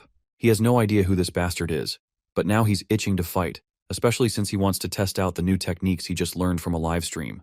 The big guy takes his stance and initiates the fight with a punch, but my guy just ducks, dodging effortlessly. Frustrated and bewildered, Tattoo Guy clenches his fists and throws another punch. This time my guy blocks it. Then, he follows up with a brutal elbow smash of his own. Tattoo Guy's face is a bloody mess, but he refuses to back down. He charges again, only to get wrecked by a gut-wrenching punch straight to the stomach. To finish him off for good, my guy locks his arms around the bastard's body and throws him down with precise execution. The idiots standing around go pale, completely stunned. They have no clue what the hell just happened. Even the bastard on the ground is left gritting his teeth in rage. But soon enough, more guys crash into the classroom, looking pissed. They're especially annoyed that their guy, Youngsik, just got his ass whooped. The gang leader steps forward, questioning Youngsik about who this punk is. Of course, Youngsik has no clue. He just stammers that this bastard showed up out of nowhere and started wrecking shit. The gang leader then addresses our boy directly, wondering who the hell is this guy, and why is he here. But my guy doesn't respond. That silence pisses off the gang leader even more. He thinks that this piece of trash is ignoring him. Now he's itching to rip off that mask my guy is rocking. The dumbasses charge all at once, but my guy moves fast. One eats a brutal elbow to the face. Another gets his cheeks clapped, literally. Youngsik somehow manages to stand up again. He screams at his goons to gang up on our boy. Of course, they all rush in, thinking they're about to overwhelm him. But we all know who's really about to get wrecked here. Meanwhile, Jinwoo walks down the corridor, sulking. His mind keeps circling back to that guy, the one he met earlier. He's not sure why he showed up, only to disappear just as mysteriously. But right now, he's more concerned about his own life, and he's sure there's no hope for him. Suddenly, his attention is grabbed by a crowd of students gathering outside his classroom. He has no idea what's going on. Then, out of nowhere, a bastard gets thrown straight out of the classroom, shocking everyone. Jinwoo's curiosity spikes. He seriously wants to know what the hell is happening. When he steps inside, he sees absolute carnage. The guy he met earlier is in there, wreaking havoc on all those bullies. By now, even Youngsik is beyond curious, wondering who the hell is this guy. He's never seen anyone in this school with that kind of aura. The shithead starts cowering when my guy begins walking toward him. He demands Jin again to reveal his identity and why he is doing this. But Jin just finds the question ridiculous. Coming from a guy who bullies others for no reason, he has no right to ask why Jin is doing this. Jin stares into Youngsik's soul and makes it clear that if he ever hears about him bullying anyone again, he'll come back. And next time, it won't end like this. Youngsik starts to think that maybe this sucker is friends with someone they messed with. But he's too dumb to take the hint. Instead, he keeps running his mouth, throwing jabs at our boy. He keeps yapping until my guy has had enough. He grabs the bastard by the face and slams him into the ground. And he doesn't stop. Again and again, he smashes his face down. The students watching are horrified. Finally, my guy warns him to don't ever threaten anyone again. Then, without another word, he leaves. The whole room is left in stunned silence. Jinwoo also stands there in complete disbelief. Never in his wildest imagination did he think someone like that guy even existed. Youngsik acted tough, but even he was nothing against this guy. Suddenly, Youngsik notices Jinwoo standing nearby. And just like that, Jinwoo panics. Youngsik, on the other hand, glares at him and starts cursing. He seems totally pissed. And from the looks of it, he's more than ready to beat the crap out of him. But before poor Jinwoo faces anything, my guy storms back into the classroom, grabs the bastard by the head without warning, and throws him over the desks, leaving him utterly bruised and battered. To drive the point home even further, Jin grabs one of the bastard's fingers and snaps it without hesitation. The others just stand there, their faces pale, while my guy asks this shithead if the previous warning wasn't enough. He demands that this bastard answer. Does he still want to mess around? Youngsik finally manages to choke out a response in his struggling voice, promising that he won't mess with anyone again, and this time, he means it. But my guy isn't worried about that. If this bastard pulls anything funny again, he fully intends to come back and beat the crap out of him. With that, my guy heads out of the classroom again. As he leaves, he assures Jinwoo that this was just payback for the food. Later, Jinwoo calls Sewa and explains the entire situation. He also reassures her that there was a small problem, but it's been taken care of. Meanwhile, Cheeky Witch is hanging out with her friends, talking about how everyone who got injured was sent to the hospital, and Youngsik got it the worst out of all of them. They still have no idea who that sucker was. Rumor has it that the mysterious guy wasn't even from their school, which is why they can't find him anywhere. Among all the murmurs and chatter, Jinwoo just sits quietly. But deep down, he's curious too. He wants to know exactly who the man under that mask was. Suddenly, someone approaches Jinwoo. It's his sister Seoa. Cheeky Witch is absolutely stunned to see Seoa standing there in the flesh. All the students immediately pull out their phones, eager to capture the moment. Jinwoo's eyes nearly pop out of their sockets. This is the last thing he wanted to happen. He had been trying his best to keep his identity hidden, not wanting any unnecessary attention or rumors. Cheeky Witch is bewildered to realize that Seoa is Jinwoo's sister. Seoa, on the other hand, gets straight to the point. She's here because he kept ignoring her messages. She tells him to grab his bag because he's coming with her. Jinwoo is reluctant as he is not sure where they're going. His reluctance annoys Seoa, so she repeats herself. Grab your bag. Without further argument, Jinwoo quickly picks up his bag. Seoa then turns her attention to Cheeky Witch and calls her out for bullying her brother. She lets everyone know that she's already aware of what they did to him. And for that, she fully intends to sue them all. She wants to expose all these bullies to the law and show everyone just how pathetic Cheeky Witch and her friends really are. With that, she walks out of the classroom, dragging her brother along with her. Jinwoo quickly catches up to his sister and nervously asks what she plans to do now. He's worried that people will spread nasty rumors online or send her hate just for being associated with someone as pathetic as him. His sister stops him right there and questions why he even thinks that way. Jinwoo mutters that he was involved in school violence, and if that gets out, nothing good will come her way. But Seoa doesn't give a damn. She doesn't believe any of this is his fault. It's the bullies who were in the wrong. She makes it clear that she doesn't care if rumors spread or if it causes her trouble. She just wants her brother to stop thinking he's pathetic. Jinwoo is overwhelmed by all of this, and before he knows it, tears start falling. In the crowd of students, Seoa suddenly notices Jin standing there. Without a word, he quietly walks away. The next day, Jin arrives at his own school and takes his seat in class. His friends immediately start bugging him, saying they want to play games with Seoa again, and asking him to contact her. As they chat, the focus shifts to Seokju and Yona. Seokju makes a wild guess that while they were in America, Jin was actually busy escorting Seoa. Well, Yona is already aware of this. For some reason, that fact doesn't sit well with Yona. It wouldn't be surprising if she had a massive crush on Jin. The scene shifts back to the past, where Yeona meets her cousin, Jie. As usual, Jie is being cheeky, throwing playful remarks left and right. She claims she's heard something interesting. Apparently, Yona got herself a boyfriend while she was in America, and according to Jie, that so-called boyfriend is now coming to Korea. In the present, Yona is totally frustrated just thinking about everything that's happened. Her frustration is so obvious that even Seokju can't help but notice. Suddenly, she stands up abruptly, walks toward the group, and expresses her desire to have a little discussion with Jin. She asks them to give her some alone time with him. Of course, everyone is left clueless, and they all start to get the wrong idea, which only makes the atmosphere more awkward.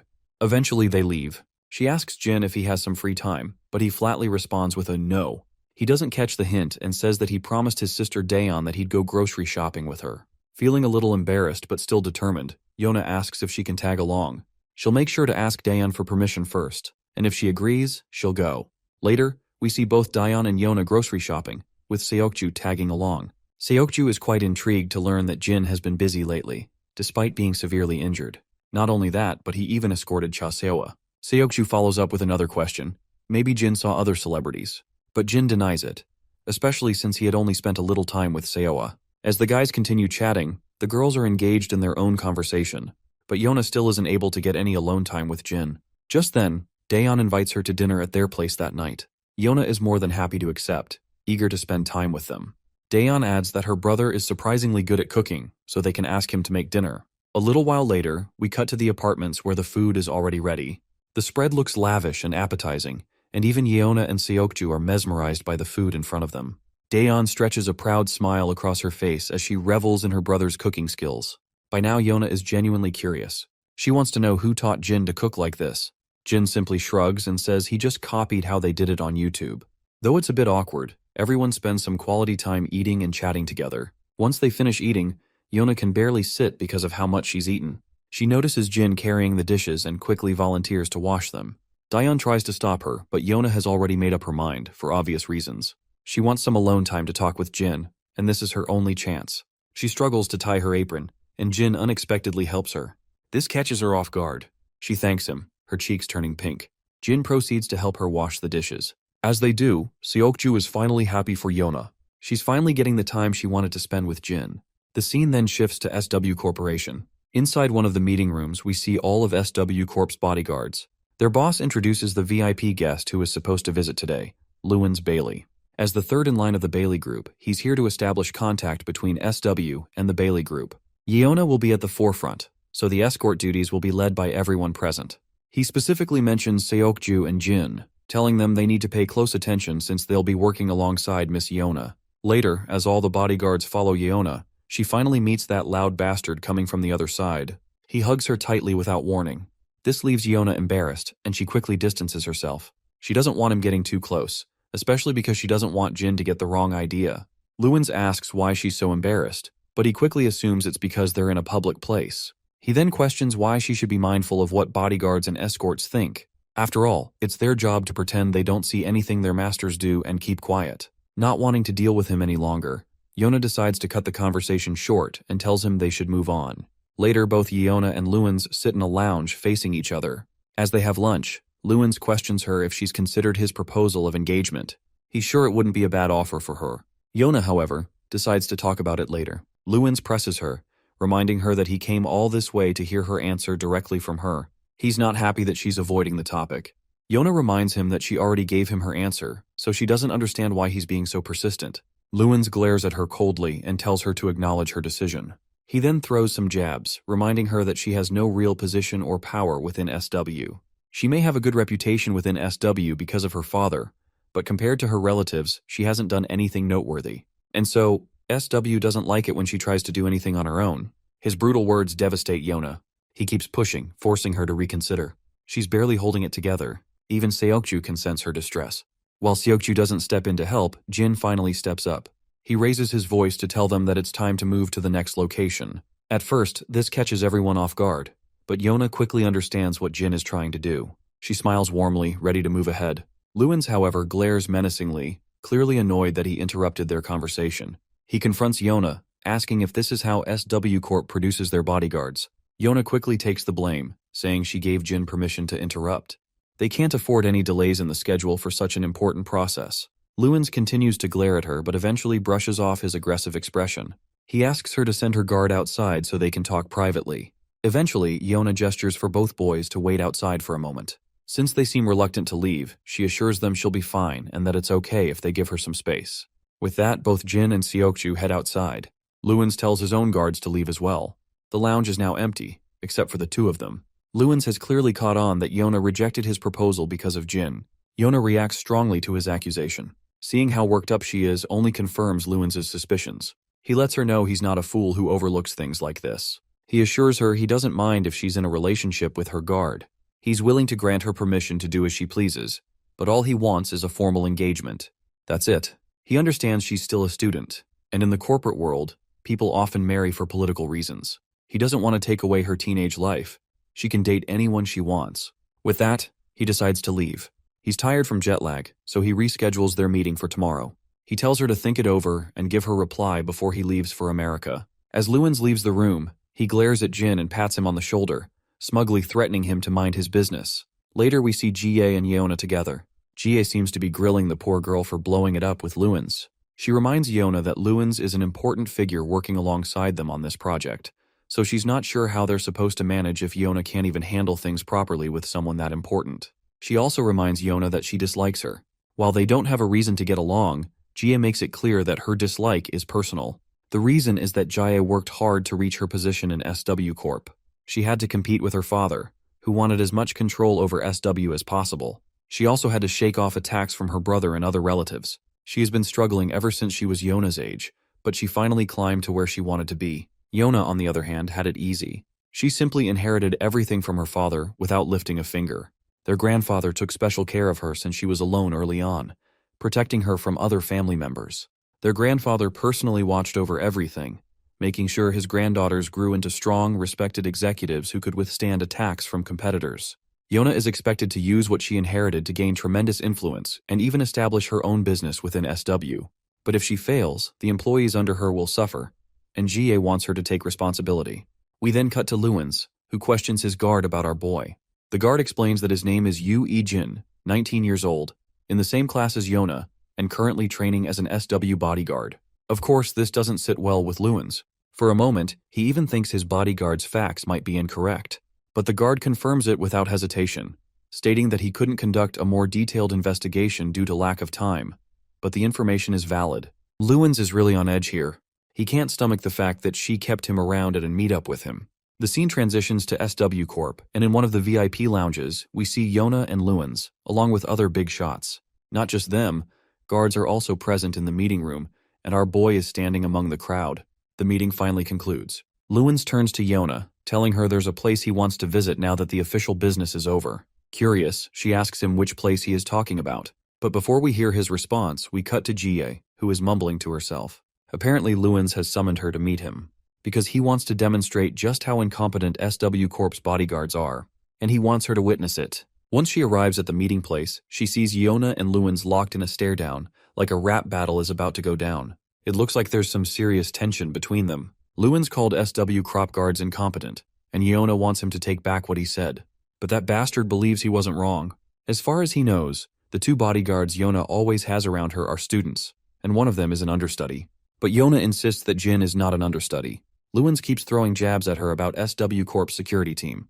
Finally, one of Yona's senior guards speaks up on her behalf. He explains that SW's security team doesn't operate the way Luins thinks. While he understands the reason for Luins' misunderstanding, their team is made up of tested and competent people, including those two bodyguards. But Luins remains sassy with his words. We can tell that this bastard is intentionally pushing SW Corp's buttons, because he wants to initiate a sparring session with SW Corp. So he throws down the gauntlet, challenging her to a sparring match. his bodyguards versus hers, to see just how competent SW Corp really is. But Yona already knows what this bastard is plotting, so she doesn't respond immediately. So he tries to provoke her, wondering if, perhaps, her bodyguards aren't as competent as she claims. Besides, it will benefit both sides if they get a chance to train with each other. But Yona makes it clear that she's not about to make a decision like this on her own. After all, bodyguards are here to protect them, not to put on a show. Jie seems pretty satisfied with Yeona's thorough response to the provocation. Even Seokju looks pleased. Luins, on the other hand, is finally out of arguments. He then shifts his attention to our boy, pointing out that Jin is the reason this situation escalated in the first place. He tries to provoke Jin, sneering at how he's hiding behind the very person he's supposed to protect, which, even for an understudy, is a pretty low standard. But we all know Jin isn't the type to act on impulse, so he stays quiet. Luins then throws a jab at all of the SW Corp's bodyguards, calling them third-rate and claiming they're nothing but an embarrassment to their master. Of course, not all of the guards are as composed as Jin. They quickly take the bait and are ready to fight Luins' bodyguards. But the senior bodyguard of Team 2 remains composed and responds wisely. He makes it clear that they are here to protect their client, not participate in sparring matches. If his team gets injured, they won't be able to carry out their duties. That's when Jie catches everyone's attention. Being the senior, she grants Team 2 permission to engage in the duel. Now they are free to make a choice whether they want to fight or not. Many of them are eager to prove themselves. But Luins isn't happy about this. The only reason he wanted this sparring session was because of Jin. If Jin isn't participating, then it's pointless. To his surprise, Jin steps forward. Yona tries to stop him, but Jin reminds her that he's part of Team 2 as well. And just like that, Jin ends up facing a bodyguard representing Luins. Luins is thoroughly satisfied to see this. He's sure Jin will learn his place once he loses an arm or a leg. Meanwhile, Jie knows Jin is skilled, but she's still worried. He's young. But her bodyguard assures her there's nothing to worry about. Out of all the sparring matches they've had, not a single person has beaten Jin yet. As soon as the referee signals the start of the match, my guy moves with the speed of light and delivers a brutal knee smash, knocking his opponent out on the spot. Luins, who was smug just moments ago, is now utterly baffled. Meanwhile, Seokju and the others are beyond pleased to see these scumbags getting their asses whooped. Even Jie cracks a smile, realizing she was worried for nothing. One of Team 2's members steps up, ready for the next fight. But Jin isn't done yet. He challenges Luins to send the next person. This, of course, rattles the hell out of Luins. In his eyes, the audacity of this lowly guard to provoke him is beyond infuriating. But eventually, he sends one of his best men. Luins' guard assures him that they won't lose this time. The battle starts. The opponent lunges at Jin, only to get punched hard in the face. Jin follows up with an elbow smash. Despite the brutal hits, the guy lunges again, only to get slammed across the face once more. And that final knee smash is enough to knock him down cold. This is just another humiliating slap to Luins' pride. Meanwhile, Jin asks for the next challenger. Luins turns red like a tomato. This humiliation is getting too much to endure. Still in denial, he refuses to believe Jin is actually that strong. Instead, he convinces himself that his guards must have let their guard down. But his escort guard corrects him. While the first guard was caught off guard, the second was fully prepared. It's a hard pill to swallow, but even Luins' senior guard admits that Jin is simply skilled. Still, Luins refuses to entertain the idea that a random high schooler is capable of taking down two of his elite guards. But the senior guard just shrugs. No matter how much Luins denies it, the truth doesn't change. The next opponent steps in, way more alert and prepared than the previous two. Even Seokju can tell this guy has figured out how to handle Jin. As soon as the opponent throws his first punch, my guy dodges effortlessly, tilting to the left. The opponent keeps throwing punches, one after another, but every single one is dodged. Left, right, again and again. And the moment Jin sees an opening, he throws a punch of his own. The opponent tries to counter with his own punch, but my guy grabs him by the head and tosses him aside like he's nothing but a trash bag.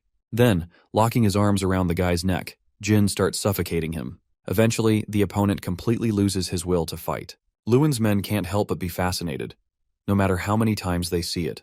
Meanwhile, Jin is already demanding the next opponent. Luins grits his teeth. After taking so many brutal hits to his pride, he's barely holding himself together. His senior guard even suggests surrendering, because at this point, he's figured it out that they won't be able to beat this monster with the people they have. But Luins refuses to back down. Instead, he suggests that his senior guard fight next. Meanwhile, Jie's escort guard also thinks that Luins is going to stop here.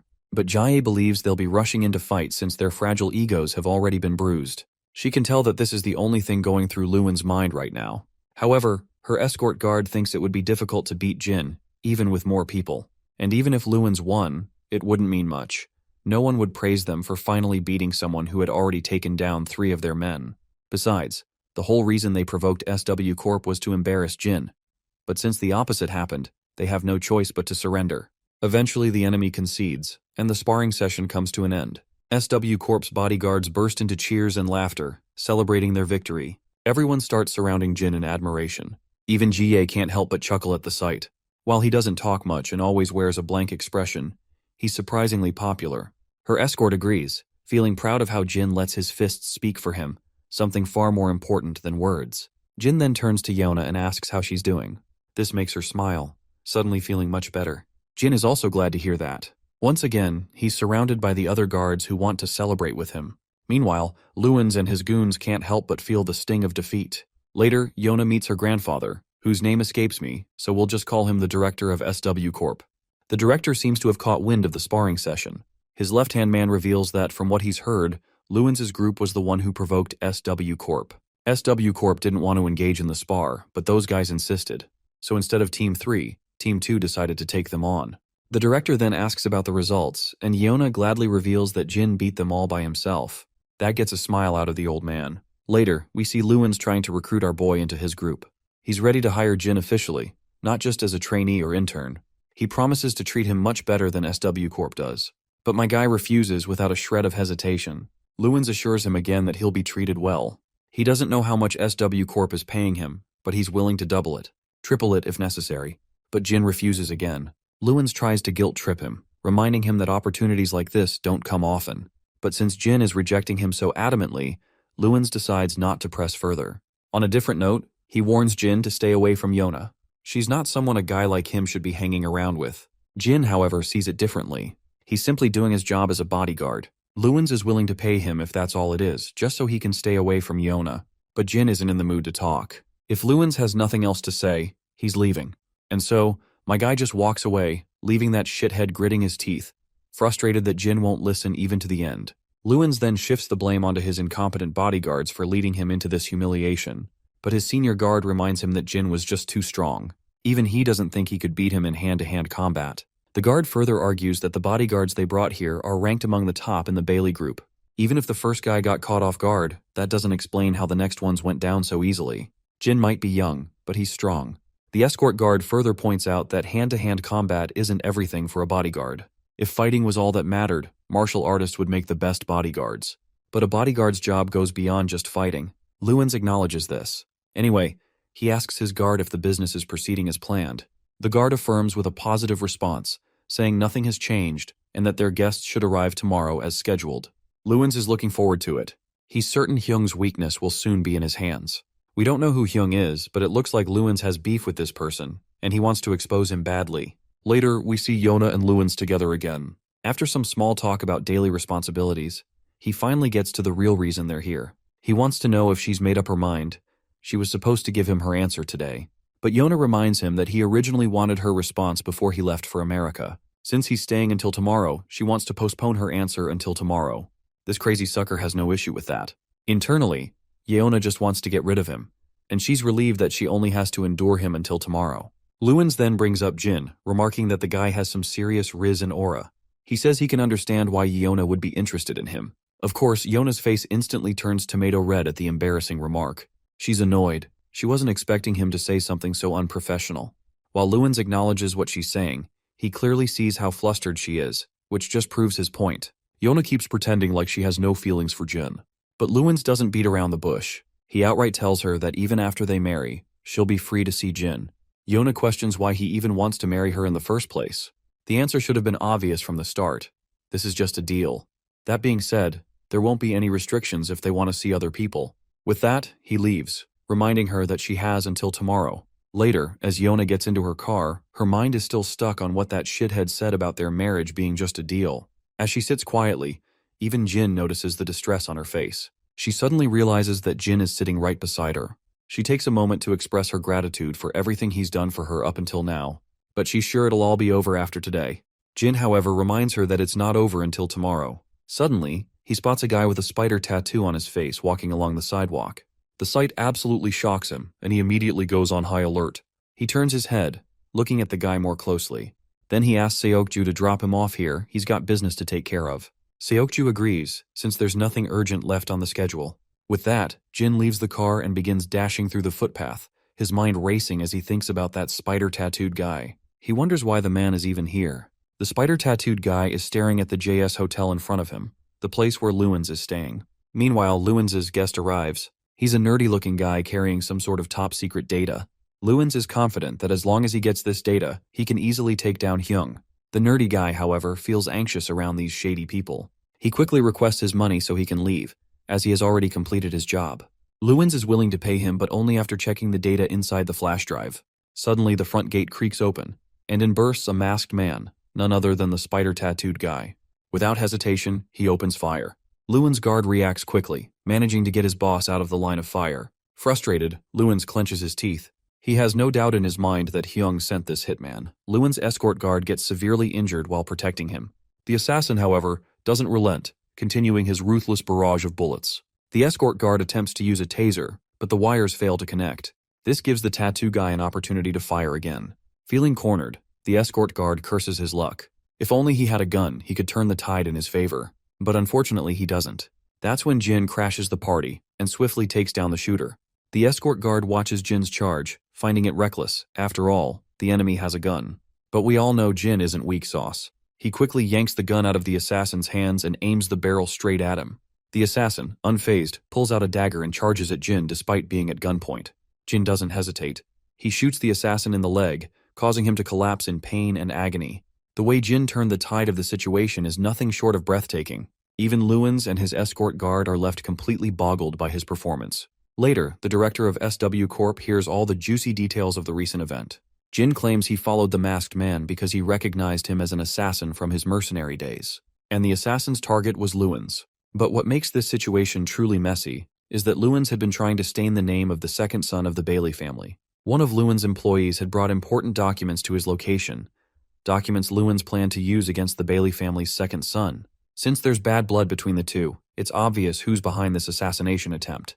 However, the director's escort points out that there's no concrete evidence to support this claim, though it makes the most sense. The director reveals that he has heard rumors about inner turmoil within the Bailey family due to succession disputes. That alone makes it highly possible that this situation arose from those tensions. In any case, the director is glad it's all over. Both the Bailey family and Lewins himself have expressed their deepest gratitude. So basically, Lewins wants his brother dead, while his brother wants the same. The next day arrives, and we find ourselves at the airport. Yona is here to give her response to Lewins' marriage proposal, and as expected, she rejects him. Her reasoning is simple. She doesn't want a marriage without love. Lewins doesn't try to persuade her. Instead, he reminds her that while she may have rejected him now, a political marriage is inevitable. Sooner or later, she'll have to make a decision. Another reason he doesn't push further is that her boyfriend was the one who saved her. Of course, Yona immediately turns red with embarrassment, insisting that Jin is not her boyfriend. But let's be real. While she clearly has feelings for Jin, our guy is a true Sigma with zero love hormones. It doesn't take long for Lewins to recognize that Yona is living through a one-sided crush. Regardless, as promised, he won't bother her again. Before leaving, he questions Jin one last time. Does he want to work for him? Jin's response remains unchanged. Lewins, being the asshole he is, doesn't bother to thank Jin for saving him. After all, Jin was simply doing his job as a bodyguard. That being said, the offer to work for him remains open, should Jin ever change his mind. As they part ways, Lewins' escort tells Jin that they are in his debt. And with that, this arc comes to an end. Later, we see Daeon spotting Seokju in the distance. But before she can call out to him, Seokju quickly silences her. He doesn't want her to interrupt the alone time Jin and Yona are having together. Yona is here to express her gratitude to Jin for everything he has done for her so far. She was shocked when she heard what happened yesterday, and thanks to him, SW Corp is in a much better position for negotiations with Lewins now. But Jin just shrugs it off, saying he was just doing his job. It wasn't just him. Everyone in the Team 3 worked hard. Yona doesn't deny that, and she's happy about it. While she seems in a fine mood, one thing keeps haunting her over and over. She recalls how Lewin said she would eventually have to agree to a marriage deal in the future. She then asks Jin about his aspirations for the future. But as expected, our boy doesn't think too much about these things, so he doesn't have anything particular in mind. She then asks him how he wishes to live in the future. This question makes Jin remember his mercenary days, where every day was a brutal battle for survival, far away from his family. So he responds simply, he just wants to be with his family. What matters to him is the present, so he doesn't want to think too much about the future. This response gives Yeona something to think about. Later we see Jie and Yeona pays her a visit. Jie is still working hard despite the late hour, so she tells Yeona to get to the point of what she wants to say. And so, Yeona finally admits that she doesn't want to take on the responsibilities of the company. She has no plans to lead it. As Jie mentioned before, Yeona believes she doesn't have the ability to govern the company, nor does she think she ever will. And if she's being honest, she has no interest in it either. That's why if she ever inherits the company from her father or grandfather, she wants Jie to take care of it. She can't erase herself from the family position, especially since it was given to her by her father, but she still wants Jie to lead the company in her place. Jie finds this ridiculous because what Yeona is asking isn't that simple. But Yeona admits she's just a naive teenager. She doesn't know if things will turn out the way she wants. She even admits she doesn't fully understand what she's saying, but she just wanted to express what was on her mind. And to make this happen, she needs Jie's help. But Jie has no motivation to help her. In response, Yeona reminds her that it's not a bad deal for Jie if things go as she wants. It would even be advantageous for Jie when she goes up against her older brother. Now that she's said everything she wanted, Yeona leaves. Afterwards, she calls Jin and asks him for his company. In the Radiant City, we transition to Cha's turf. Inside the club, we find Cha, deep in thought about our boy. He's considering calling Jin to hang out, eat, and just chill. That's when Cha's left-hand man appears and reports that Gilsoo Hyungnim is here. This name completely shocks the hell out of Cha. And then, in steps the man himself. And judging by the look on his face, it's clear that he means business. The scene shifts to a certain fat sucker, one of the gangsters who got his ass whooped by our boy and Mr. Cha. Since his name isn't worth remembering, let's just call him Fat Sucker. He looks as pissed off as a baboon when his men report that they saw Gilsoo visiting Cha's turf. Fat Sucker's fellow gangster is also here. Let's call him Vampire. Vampire reports that Gilsoo was supposedly in Russia, so he's curious why the guy suddenly showed up. Fat Sucker has no clue either. But one thing's for sure, Gilsoo is going to be a huge pain in the ass. And him joining forces with Cha is the last thing this Fat Sucker wants. Mr. Cha used to work under Gilsoo, so there's a chance they might collaborate. But even then, Fatty is sure they're different. While Cha is skilled, he prefers to stay under the radar and doesn't want much. Meanwhile, Gilsoo is greedy as hell and he'll do whatever it takes to get what he wants. The scene transitions back to Cha and Gilsoo. Gilsoo says he's heard rumors about Cha living a quiet life, which is weird. I mean, why would someone as skilled as Cha stay under the radar? Well, Cha just admits he's lazy. Maybe he's getting old because he feels even lazier. Gilsoo doesn't like that response, especially since he's the old one here. Anyway, Gilsoo expresses his desire to join forces with Cha. He's sure that if they work together, they could take over the entire country. But Cha politely declines. He doesn't have what it takes for something like that. He believes that brute strength alone won't cut it. To pull something this big off, they need strong connections with higher-ups and solid business sense. And honestly, Cha doesn't think he's capable of either. Like he said, he's too lazy now. He's getting old. A while later, Cha and his boys see Gilsoo off, and the guy speeds away. Cha's left-hand man asks why Gilsoo came here. Cha just replies that he came here for work. Whatever that work is, his left-hand man knows one thing. They better stay the hell away from Gilsoo's mess. Meanwhile, we transition to Gilsoo. He's not happy at all about being turned down by Dusuk Cha. So he contacts someone else and strikes a deal with them. Though he has one condition in that deal. Now it's anyone's guess what that condition is. We then transition to Jin's apartment, where Yeona walks into his room with some food. Upon entering, she notices her brother working out, doing pull-ups. And for some obvious reason, she finds it fascinating. She starts wondering if all the guys do pull-ups this well. This remark causes Jin to flash back to his past, where, during his mercenary days, he used to go through rigorous strength-building exercises along with his fellow mercenaries. So he gives Yeona a positive response. Looks like bro doesn't know the difference between hardcore mercenaries and average teenagers who sit around all day in their dimly lit rooms. Suddenly his phone rings. It's Cha Dusuk inviting him for a late-night noodle spree. Later, he finally meets Cha outside, and they eventually sit down to have some food. Cha has heard that Jin is training with the SW bodyguards, to which our boy responds passively. Cha then follows up with another question, wondering why someone of Jin's skill is just a trainee and not an official employee. He wonders if they're paying him well enough. Jin responds positively without saying much. Cha then further questions if he is satisfied with his job. Once again, Jin responds positively. Cha then asks if his sister is doing well, and Jin's response remains straightforwardly positive. Seeing this, Cha just breaks into a smile. The next day arrives, and we find Grandpa doing his job diligently. And then, Cha and his left-hand man begin helping the old man clean the place. Even with Grandpa's persistence that they don't need to, both Sigma males start sorting out the scattered stuff and then go on their way. Grandpa's coworker is also surprised to see these guys. They might look like gangsters, but they sure don't act like it. Meanwhile, we meet Cha and his left-hand man again, and they seem to be looking for a kimchi soup restaurant in the area. Suddenly, the left-hand man gets a call, and what the caller tells him is quite shocking. He turns to his boss and drops the devastating news that their store has been attacked. Cha rushes back to his turf, only to see wreckage and the blood of his men. The left-hand man has received word that the security camera data is gone. Given this, the enemy had been thoroughly prepared for this fight. 6 people sustained heavy injuries, 5 are unconscious, and 1 just woke up. But all he remembers is that they were attacked by 2 people. It looks like Cha has figured out who is behind this, and it doesn't take long for his left-hand man to realize it as well. Right at that moment, Cha gets a phone call. It's Gilsoo calling. Gilsoo plays dumb, claiming to have just heard that Cha's store got attacked. Cha finds it quite suspicious that Gilsoo found out so early. While Gilsoo admits that he has been away from the country for a while, he still holds enough influence to gather intel without any trouble. Anyhow, he questions who the culprit behind this is. Cha is trying his best to figure it out. Gilsoo also hopes that his old friend takes care of it soon, and even offers to help Cha. And Cha responds to this gesture politely. Once the phone call is over, Gilsoo turns his attention toward the 2 men who wrecked Cha's turf. Gilsoo had wanted these guys to take care of Cha, but as fate would have it, Cha wasn't at the store at that time. Now that they have made their move, they know Cha will be more wary from now on, so they'll have to be even more careful next time.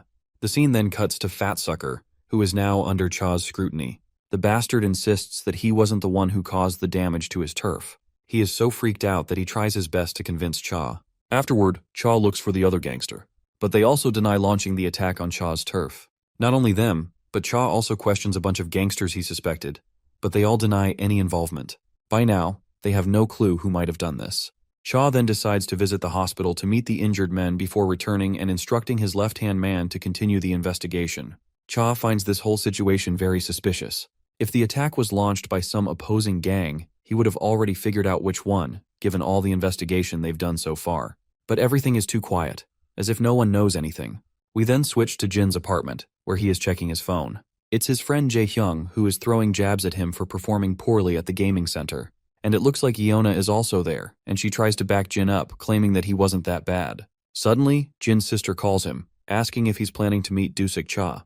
Because if he is, she wants him to deliver something to Cha. She has heard from Grandpa that Dusik helps him out a lot, along with his associate. They always show up out of nowhere to help with garbage disposal and heavy lifting.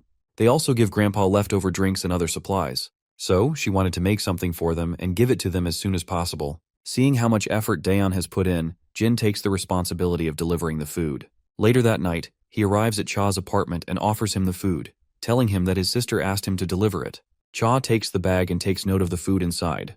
Now that the mission has been accomplished, Jin proceeds to leave. Seeing this, Cha quickly calls him out and invites him for a drink. The scene transitions to Cha's left-hand man, who is in the car along with the other members. They are still trying to figure out who did this, and this time, they are suspecting Gilsoo as well. While they did send some men to spy on Gilsoo, they still can't figure out where he is located. And if they want to do it without Gilsoo finding out, it's going to be a much harder investigation. The moment their car reaches the intersection, another vehicle slams into them with brutal force. It's clear this crash is deliberate. Cha's left-hand man, Hyung-suk, is badly wounded. Dazed and struggling to process what just happened, he barely registers the hands that grab him before he is violently thrown out of the car. Back at Cha's apartment, he looks down at the food in front of him, noting just how much has been prepared. He can't even remember the last time he received something like this. Given how appetizing it looks, he assumes Jin's mother must be an excellent cook. However, Jin clarifies that it was actually his younger sister who made it. The revelation stuns Cha. To think that a little girl prepared all this food on her own, it just doesn't sit right with him. He can't help but wonder why she would take on such a responsibility when it should clearly be the job of her parents. Jin then reveals that he and his sister have not seen their parents since they were children. Because of this, his sister had to cook for herself for years, and over time, she grew to enjoy it. Now it all makes sense to Cha. Still, he can't help but feel a pang of sympathy for the siblings. After a brief moment of awkward silence, Cha shakes off the tension by offering Jin a drink. However, when he opens his refrigerator, it's completely stocked with alcohol. Not exactly appropriate for a 19-year-old. Jin decides to take his leave, but before he can step out, Cha's phone rings. The moment he hears the news, his expression darkens with devastation. Hyung-suk has gone missing. Jin immediately notices the drastic shift in Cha's demeanor, but Cha doesn't voice his concerns. Instead, he apologizes to Jin, explaining that an emergency just came up. Later that night, Cha arrives at his turf, where his men report that 2 more of their stores were attacked the previous night. The attack on Hyung-suk's car happened around the same time, and they have been unable to locate him ever since.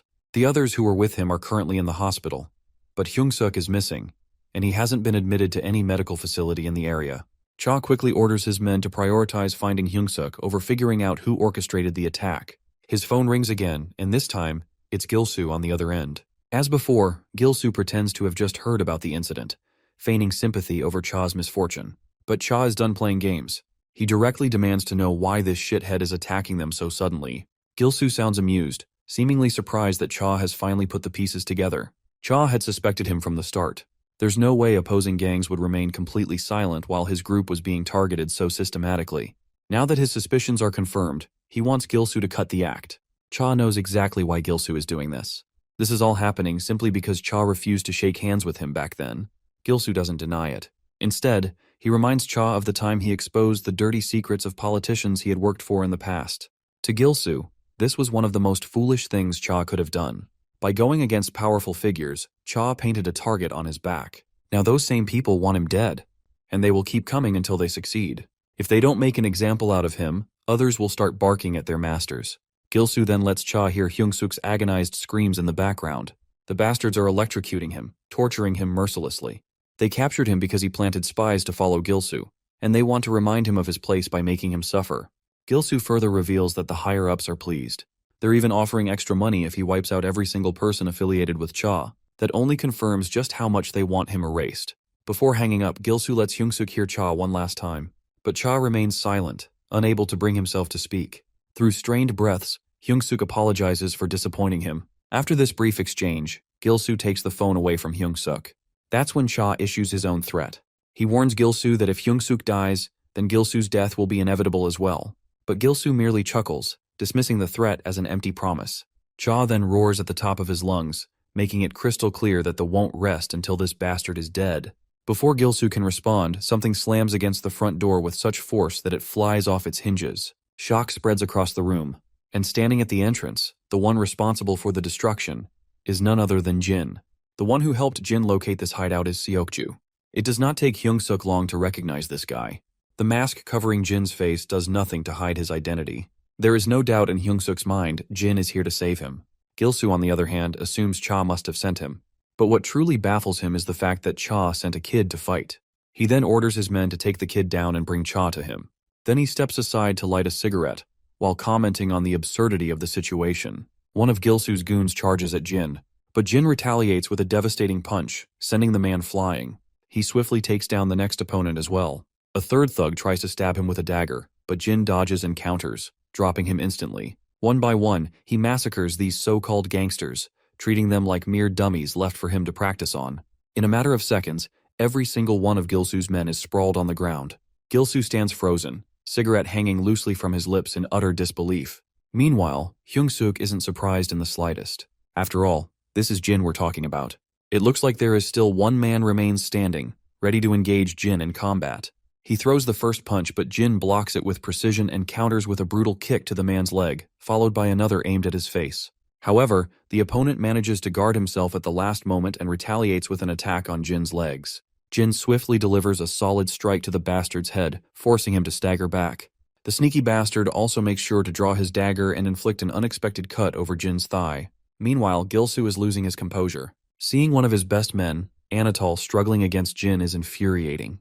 The fact that Anatol had to resort to drawing a knife says enough about Jin's overwhelming skill. Jin delivers a crushing kick to Anatol's stomach, then grabs his wrist, forcefully disarming him. With a final blow to the head, Anatol collapses, defeated. This is then another goon charges at Jin, but my guy retaliates ruthlessly. He slashes multiple times, leaving deep wounds across the bastard's arm. Gil-soo is in utter bewilderment and demands to know who he is, as no one had ever heard of someone like him working under Cha. Ignoring them, Jin strides toward Hyung-suk, who looks up at him in confusion. When asked why he saved him, Jin responds that what happened here is connected to him as well. Even without that, there were plenty of reasons to step in, and we all know that one of them being how Cha and Hyung-suk have always treated the old man with kindness. Gil-soo then makes a failed attempt to recruit Jin. He doesn't want talent like Jin's to be wasted in a country like this. If Jin joins him, he promises the freedom to go as wild as he wants. But Jin remains silent. Taking the silence as a rejection, Gilsoo pulls out a gun, intending to kill Jin on the spot. He finds it ironic that being a good person means nothing when a single bullet can end a life. He reminisces about his time in Russia, where he had struggled a lot to adapt to firearms, and assumes Jin must be just as unfamiliar. But to his shock, Jin moves with inhuman agility, weaving past every bullet. Gilsoo, overly reliant on his gun, lets his guard down. Seizing the opportunity, Jin throws a dagger straight into Gilsoo's chest. Jin follows up and drives the blade even deeper. While our boy is not a fan of throwing jabs, he takes a moment to mock Gilsoo's poor gunmanship. Anyone with true experience wouldn't attempt to shoot a moving target while holding the gun one-handed. This proves Gilsoo has never used a gun in real combat. Gilsoo is in utter disbelief. To think that a man of his stature is about to be taken down by a high schooler. He refuses to accept it. Summoning his remaining strength, he pushes Jin back and yanks the dagger from his chest. Now opting for hand-to-hand combat, he throws a punch, but Jin dodges effortlessly and counters with a devastating blow of his own. Despite his pride, Gilsoo continues to fight, though he is getting beaten mercilessly. Eventually, after a long, grueling exchange, Jin ends the battle with a final knee smash to Gilsoo's face. Throughout it all, Hyungsuk remains the sole witness to Jin's sheer dominance. He watches in awe, barely believing what he just saw. One high schooler took down Gilsoo's entire gang alone, an absolutely insane feat. Cha finally arrives with his men, only to find the battle already over. The only thing left standing is Jin, surrounded by unconscious bodies. This is then Cha realizes something crucial. The text he had gotten earlier must have come from Jin, who tipped him off about the Gilsoo's hideout location. So, he expresses his gratitude to Jin. But as always, our boy says nothing and simply walks out. Cha then turns to Gilsoo, who is barely clinging to life. Despite his injuries, the man still manages a smirk. He refuses to believe that someone like Jin would ever work under Cha's command. Cha questions why his senior had to escalate the situation unnecessarily, but Gilsoo sharply disagrees. In his mind, nothing he did was unnecessary. This is simply how delinquents handle business. His goal was to reclaim his position as top dog, and that meant taking down Cha. He scoffs at the idea of living a life like Cha's. He also hates the fact that a so-called gangster like Cha suddenly started preaching about honor and peace. The scene shifts to the past. Gilsoo once overheard his men discussing how, ever since Cha split from him, many of them wanted to follow Cha instead. His work ethic and loyalty were far superior. Now, in the present, Gilsoo hates how Cha prioritizes ethics and honor over raw power. He sneers at the idea of treating subordinates with kindness. If Cha wants to live a normal life, he should just quit the gangster world and get a job at freaking McDonald's, where he can hand over fries with a big fucking smile. But Cha has had enough. The one who doesn't know how to be a gangster is Gilsoo. No matter the situation, one should never stab a loyal brother in the back. But someone like Gilsoo could never understand that. Cha's men step forward, ready to finish the job. Seeing this, Gilsoo begins to panic, realizing Cha has no intention of fighting him one-on-one. He calls out Cha for not honoring his senior by not fighting one-on-one, but Cha simply responds that his honor is his own business. Those were the last words Gilsoo heard before a bat struck him down for good. Later, Jin sneaks quietly into the apartment to avoid drawing any attention, but his sister still notices him and immediately asks where he's been all this time. She's mad that he's been playing too many games lately and coming home late every day. She advises him not to get addicted to it, but our boy just responds with a smile. Then Daeun asks if Jin delivered the food to Mr. Cha like he was supposed to. She's sure Jin doesn't have any issues with those guys, but she still tells him to treat them well. Jin smiles again. Well, he did treat them well by defeating their enemies. The scene takes us back into distant past, where we see Hyungsuk receiving a small amount of money from his senior. This money could help pay for his grandmother's surgery, but Hyungsuk doesn't feel like he deserves it. Cha believes that everyone should prioritize their parents over everything else, so after a lot of discussion, Hyungsuk finally takes the money. Sadly, Hyungsuk's grandmother passes away, but thanks to that money, she passes peacefully. Later, Hyungsuk finds out that Cha has been living at a sauna because apparently he's broke and can't afford rent anymore. It does not take him any time to realize just how much Cha sacrificed just to help him. He goes to find Cha at the sauna, and when he sees him, tears involuntarily start to flow down his face. In the present, Hyungsuk wakes up in the hospital, and the only person there is Cha, which is to be expected. Cha apologizes, feeling like it's all his fault because Hyungsuk could have died this time. But Hyungsuk doesn't regret it at all. In fact, he was ready to die if he had to. He reminds Cha that they're not strangers, they're close, and he's sure Cha would have done the same for him. Speaking of the current situation, Hyungsuk suddenly remembers how absolutely crazy Jin is. Not only is he good with his fists, but he's also amazing with a knife. At that moment, we see the secretary of the director of SW Corp, who's here to meet Cha. We learn that Jin had talked to the director, and the director promised to help Jin and Cha by offering them legal jobs under SW Group. Jin expresses his thanks, but the old man insists that no thanks are necessary, as SW Corp owes Jin many favors. After the call, we realize that Jin is sitting in his classroom. His friends join him and invite him for a gaming session, but Jin declines because he has something else to do. He then walks up to Seokju, straightforwardly asking if he can borrow some of his time. Poor Seokju is rattled, thinking Jin wants him to track gangsters again. But to his surprise, Jin just takes him out for ramen. Seokju is even more confused and asks if Jin really brought him here just to buy him food. Jin responds with a simple yes, explaining it's just his way of thanking Seokju for helping him recently. Seokju still can't wrap his head around it. Jin bought him food just for this? But Jin confirms once again. Seokju isn't sure why it had to be instant ramen and triangle gimbap. Jin points out that not only is it cheap, but it's also packed with nutrients. Reluctantly, Seokju starts eating. He got worked up when Jin asked for his time so seriously, but I guess it's nothing worrisome. Later, two girls show up and immediately ask for their phone numbers. Seokju isn't happy about it, but Jin casually asks if they're asking for their smartphone numbers. The girls get a little creeped out by how specific Jin is. They confirm they want his phone number, and Jin asks why they want it. His bluntness makes the girls even more uncomfortable, and even Seokju is a little freaked out. He quickly steps in to apologize on Jin's behalf, explaining that Jin's been living abroad and isn't used to this sort of thing. The creeped out girls back off and run away. Seokju sits back down, clearly disappointed. He tells Jin that if he didn't like the girls, he could have politely refused instead of acting the way he did. But Jin doesn't understand. Someone he doesn't know wanted his contact information, and he doesn't take that lightly. Then, Jin's friends and Yona show up and they end up overhearing the conversation. They want clarification about who asked for Jin's contact info. Seokju explains that it was some girls from Jinny Girls High. Jae-hyung is completely shocked and asks if they're talking about the same girls who just passed by. One of them was Chae Isul, a famous idol trainee. He's freaking out that she asked for Jin's contact info. They then inquire with Seokju if he gave her the number. Seokju says no. Yona then turns to Jin, wondering if Jin gave her his number, but Jin says he didn't. His friends are angry with him, but Yona seems relieved. The three disappointed boys leave, and Yona stays with Jin and Seokju. She asks if he's free after school tomorrow. Jin tells her he's planning to talk to the teacher and take time off for training with Team 2. Seokju quickly clarifies that there are no training sessions in the afternoon, meaning Jin is free. In this case, Jin agrees to give her some of his time. Later, Daeun joins Jaehyung and the others, and they talk about the girls from Jinny Girls High. Daeun is equally confused when she learns that both Seokju and Jin refuse to give them their phone numbers. Cut to the girls from Jinny Girls High. Chae Isul, still clearly disappointed after being rejected, is embarrassed in front of her friends. Her friends suggest that maybe Jin was flustered because it was his first time in that situation. But Chae Isul takes it personally and isn't willing to accept how easily she was turned down. The next day, Jaehyung and his friends walk together. Jaehyung feels jealous of Jin's looks and wishes he could be as popular with girls. Their wish comes true when Chae Isul calls them out. The three boys are confused and look around to see if she's calling someone else. When they realize she's talking to them, they cautiously asks if she is indeed addressing them. Chae Isul admits she is.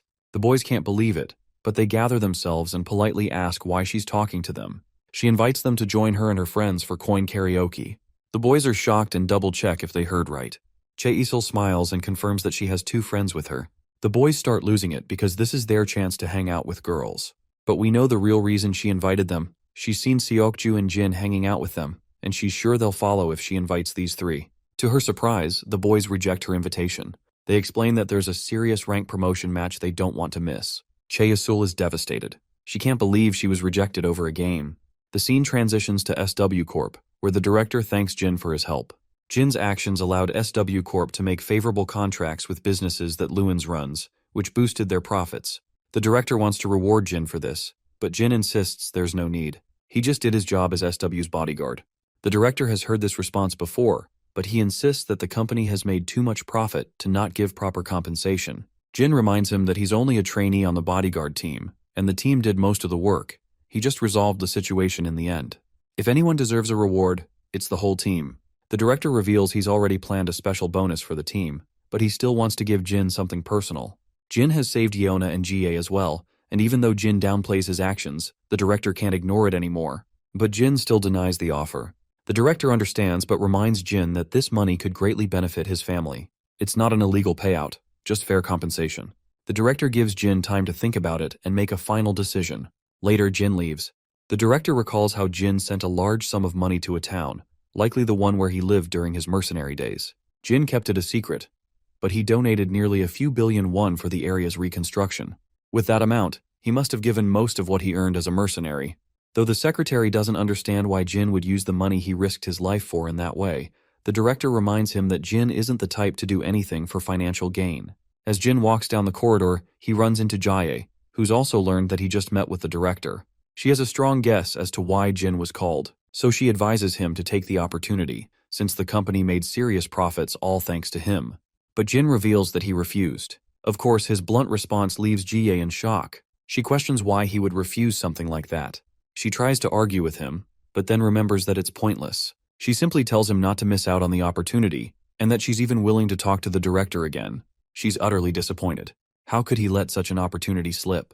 While she considers him skillful and mature, it seems like he's still a kid after all. Later we see Jin and Seokju in the training grounds, doing their usual drills. Just as they're wrapping up, their senior calls them over, saying they're heading out for dinner tonight.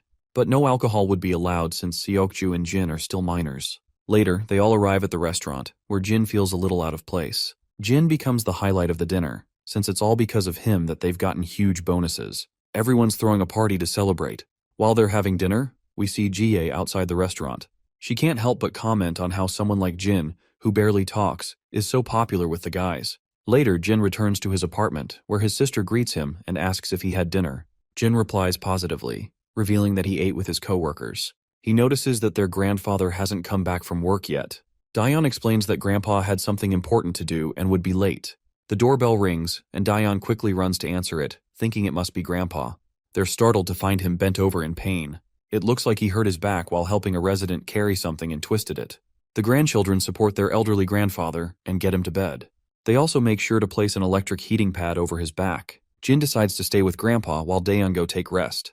Grandpa apologizes for causing them unnecessary worry. Seeing his grandfather in such pain, Jin remembers the director's words about how the money could greatly benefit his family. He starts to see how it could help them. He asks Grandpa if it's getting difficult to keep working.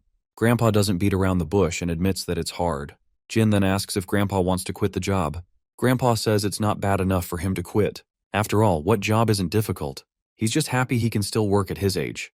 Grandpa is curious about why Jin is asking. He wonders if Jin is worried that if Grandpa quits, they'll have money problems. He assures Jin not to worry about money. Grandpa has worked hard and saved enough to send Jin and Daeon to college and to give Daeon money when she gets married.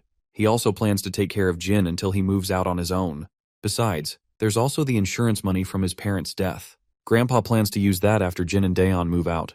Grandpa wants to raise them with the money he earned himself, so Jin doesn't need to worry about anything.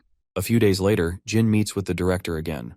And once again, Jin refuses to take the money. Seeing how stubborn Jin is, the director lets out a tired sigh. He points out that his gratitude could mean great financial help for Jin's family, so there's no need to refuse it like that. The director knows how hard their grandfather is working to make ends meet. But Jin reveals that it's his grandfather's wish to take care of his grandchildren on his own. Jin wants to respect his grandfather's wishes. The director reluctantly admits that Jin has a great-grandfather. Hearing this, Jin smiles and agrees. It's the first time the director has seen Jin smile like this, and it leaves him a little bewildered. As Jin walks down the hallway, he comes across a couple who stare at him. The guy is curious about why Jin just came out of the president's room. His female companion assures him she'll find out. Later, Jia gets some shocking news. Her older brother Youngho is here. Her escort reveals that he suddenly changed his plans and came here out of the blue. He's currently talking with the president. Jia is visibly upset to hear this. She begins to remember the deal Yona had offered her, where Yona wanted her to take care of her part of the business, as it would be more advantageous for Jia when she faces her older brother. Meanwhile, Youngho is meeting with the director. The director is surprised to see him since he was supposed to leave for Japan. But Youngho reveals that everything was resolved well, so he didn't feel the need to go. He figured he'd stop by since he had some time in business here. He asks the director how the new businesses are going, mentioning he's heard there were quite a few disturbances.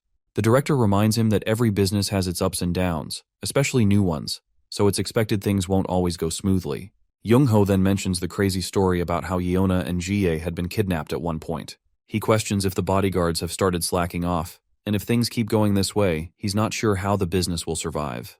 The director's secretary quickly apologizes to Youngho, as he knows the comment was aimed at him. The director, however, points out that the issue has already been resolved, so there's no need to dwell on it. Afterwards, Youngho leaves the director's office. His assistant reports that the person who had walked out of the director's office is a recent trainee studying under the bodyguards. But this doesn't sit well with Young-ho. How could someone like that be talking to the president alone? The assistant explains that Jin is in the same class as Yeona and Seokju, and that the company owes him a favor for helping rescue Yeona when she was kidnapped. Despite this, Young-ho is annoyed that the director put Jin in the same position as SW's bodyguards. In his eyes, Jin is nothing more than a high schooler. But his assistant points out that Jin is quite skilled. They even say he had a big part in rescuing Jie recently. Not to mention, he saved Lewins from the Bailey group during an assassination attempt, and thanks to that, SW was able to make a huge profit from negotiations with the Bailey group. Young-ho finally admits that the guy seems skilled. His assistant then drops another interesting tidbit. Yeona seems to have a crush on him. This catches Young-ho off guard, and he's clearly not thrilled to hear this. We then cut to the training ground, where the bodyguards have just finished their session. Jin and Seokju are also there ready to head out. Yeona rushes in to join them because she wants to tag along to the PC cafe. She decides to wait while they change into their uniforms.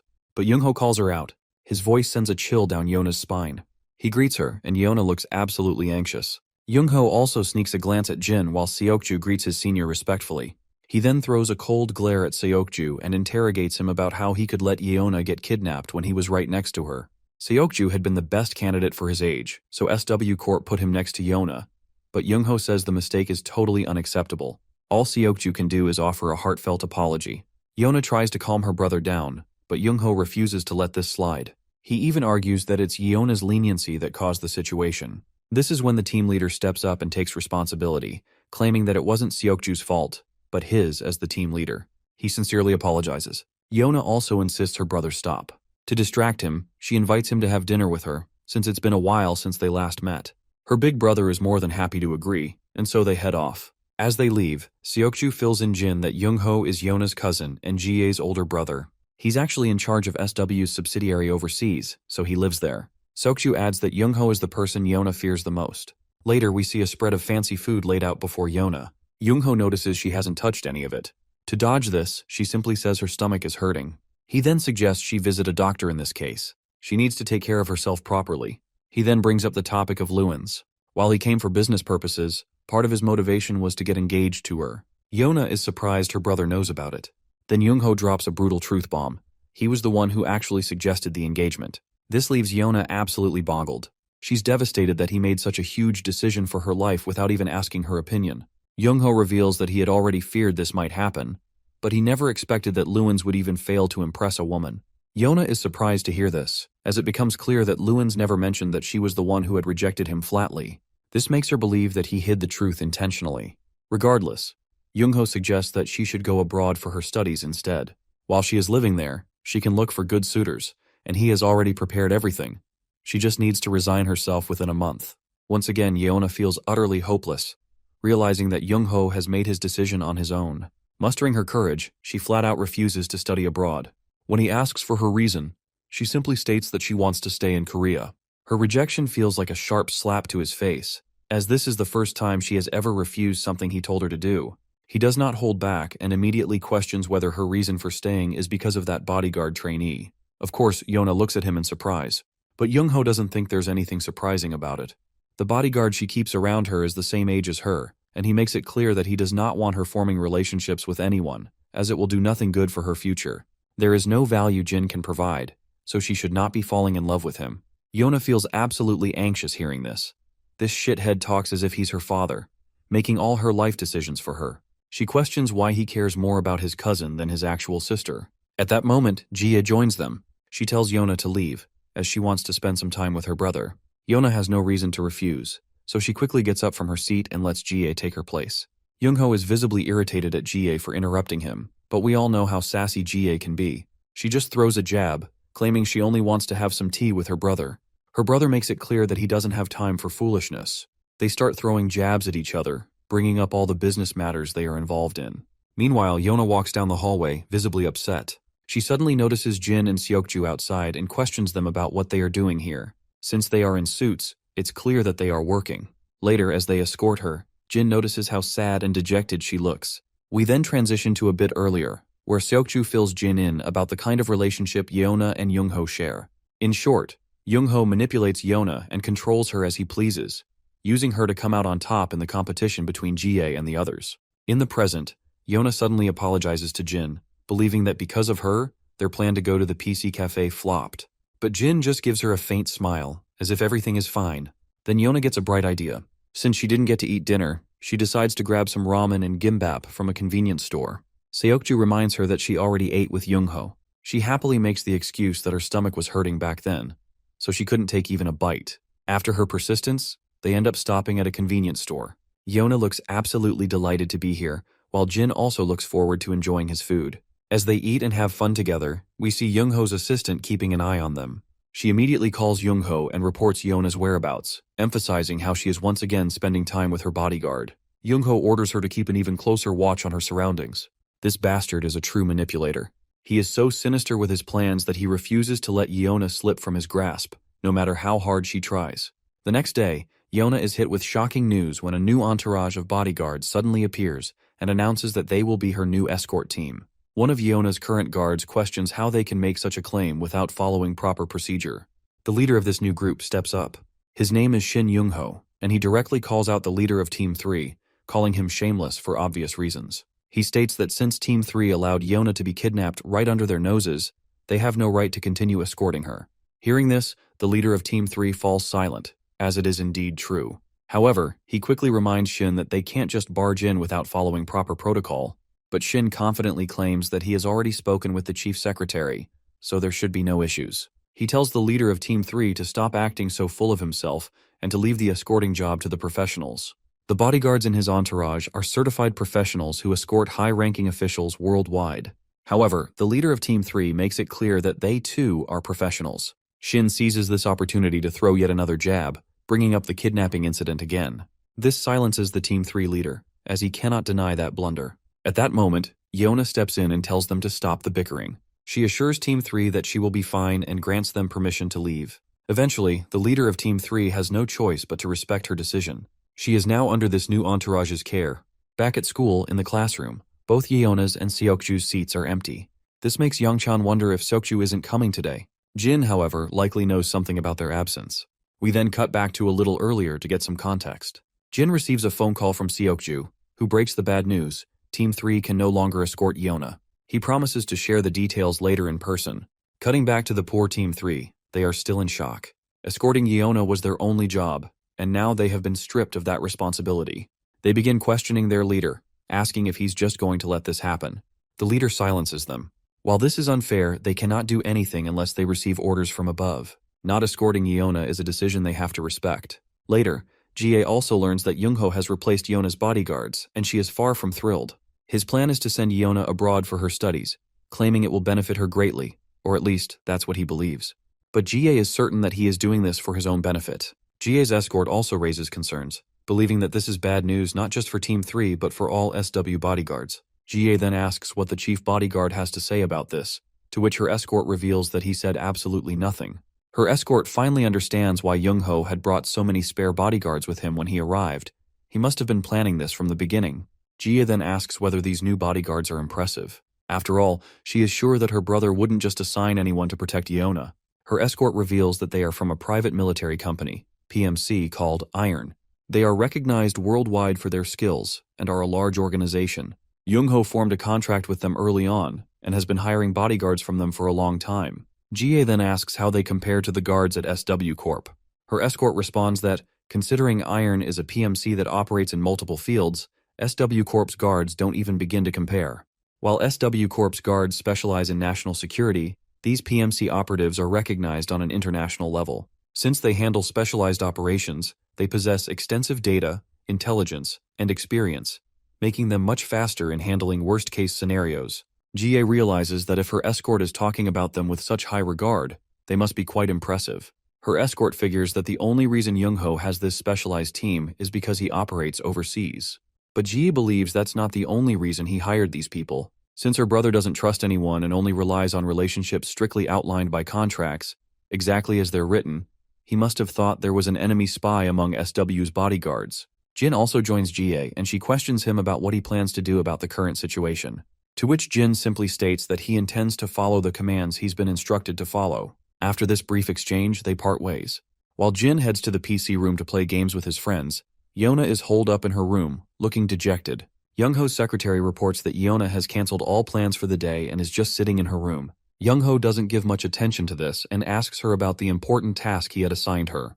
The lady claims she's completed everything. In that case, he gives her permission to leave. He then pulls out his phone and calls his business partner, informing him that Iron and SW will soon be working together. The man is glad to hear the news and says he's willing to provide any help necessary, especially since Young-ho is his important client. It seems like Young-ho is planning to expand his business to compete against Jae, and he's absolutely looking forward to crushing her. We cut to Jin, who's doing his usual pull-ups. Then his phone rings, and it's Yona. Later that night, they meet again. While Jin is inside the convenience store fetching a drink, Yona's mind flashes back to a conversation she had with Young-ho. He had given her short notice that she'd be leaving for abroad in 2 days. Even though he's supplying the basics for her, she needs to prepare. She has a lot of people to greet, so if she wants to keep up with the schedule, even a week from now would be too late. So he simply tells her to settle whatever business she has in 2 days. The poor girl can do nothing but sulk even deeper. Seeing her face, Young-ho reminds her that she now has a responsibility to carry out.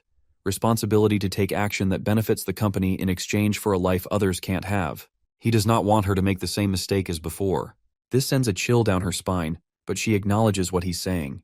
Jin arrives back with milkshakes. She apologizes for calling him so late, but he assures her that he was awake and exercising. Yona is surprised to learn that he also exercises on his own, which explains why he performs so well during training. She then remembers how they were all supposed to visit the PC cafe today. She wonders if the others are upset because she didn't show up. Jin claims that while they weren't upset, they were curious as to why she didn't come. Even Yona feels sad for missing out, as she was looking forward to showing how much better she had gotten. She confides in him, revealing her secret. Ever since Jae-hyung started berating her for being bad at the game, she started practicing at home. Since he is the only one she has told this secret to, he decides to keep it to himself. Anyhow, they spend time together, laughing and smiling. Eventually, Young-ho's secretary interrupts to remind her how late it's gotten. So Yona decides to leave. But before she goes, she reveals to Jin that she's going abroad soon, which is the only reason she called him this late at night. She doesn't have much time before leaving, so she has a lot to prepare and won't be able to go to school either. With their conversation concluded, she stands up and leaves Jin sitting there. When she arrives home, she meets Seokju, who has heard about her going abroad. But the worst part is that he won't be able to join her. Of course, this devastates Yeona. Seokju further reveals that it's Young-ho who's preventing him from going. Seokju asks her if she's okay with this. It's clear she's fed up with all this nonsense. But she can't resist, knowing how Young-ho ruins the lives of others around her if she doesn't listen to him. But Seokju is not asking for the consequences. The only thing he wants to know is if she is comfortable going abroad. Lately, she's been looking happier than ever, like laughing a lot, talking a lot, and truly seeming happy. Yona's eyes fill with tears because, in order to protect the people who've given her this happiness, she has to go. As Seokju had guessed, Yona was truly happy, and it made her wonder if she had ever been this comfortable and content with her life before. At the same time, she doesn't want Young-ho to hurt anyone because of her. Later, we see Young-ho with the director. He's reporting to the director about his plan to send Yeona abroad to study. However, it seems the director is not happy about this at all. Anyway, as Young-ho leaves the director's office, he comes across Jin in the hallway, which causes his face to twist in mild annoyance. So he throws a jab at Jin while walking by. But we all know that verbal jabs don't faze Jin at all, so he just walks past him quietly. It seems like he had been called by the director. Since Jin had met Yeona yesterday, the director questions him about how she looked. Jin responds that she looked lonely and seemed to need a family. The director then reveals that SW is responsible for a lot of people, so he can't help but be responsible for the country's political and economic status from time to time. If something happens to SW, many people will be affected. Being the director of SW, he has to put aside personal sentiments and family relationships in order to make good judgments for the company. He fears that if he unfairly takes sides with one particular person, it could potentially cause the downfall of the entire company, affecting many people connected to SW. But even then, Jin reminds him that he is her grandfather after all. Jin recalls how when he came to this country after living in a war zone, his grandfather had cried and hugged him. Even someone like Jin, who had no memories of his parents or family, could understand the importance of having a family.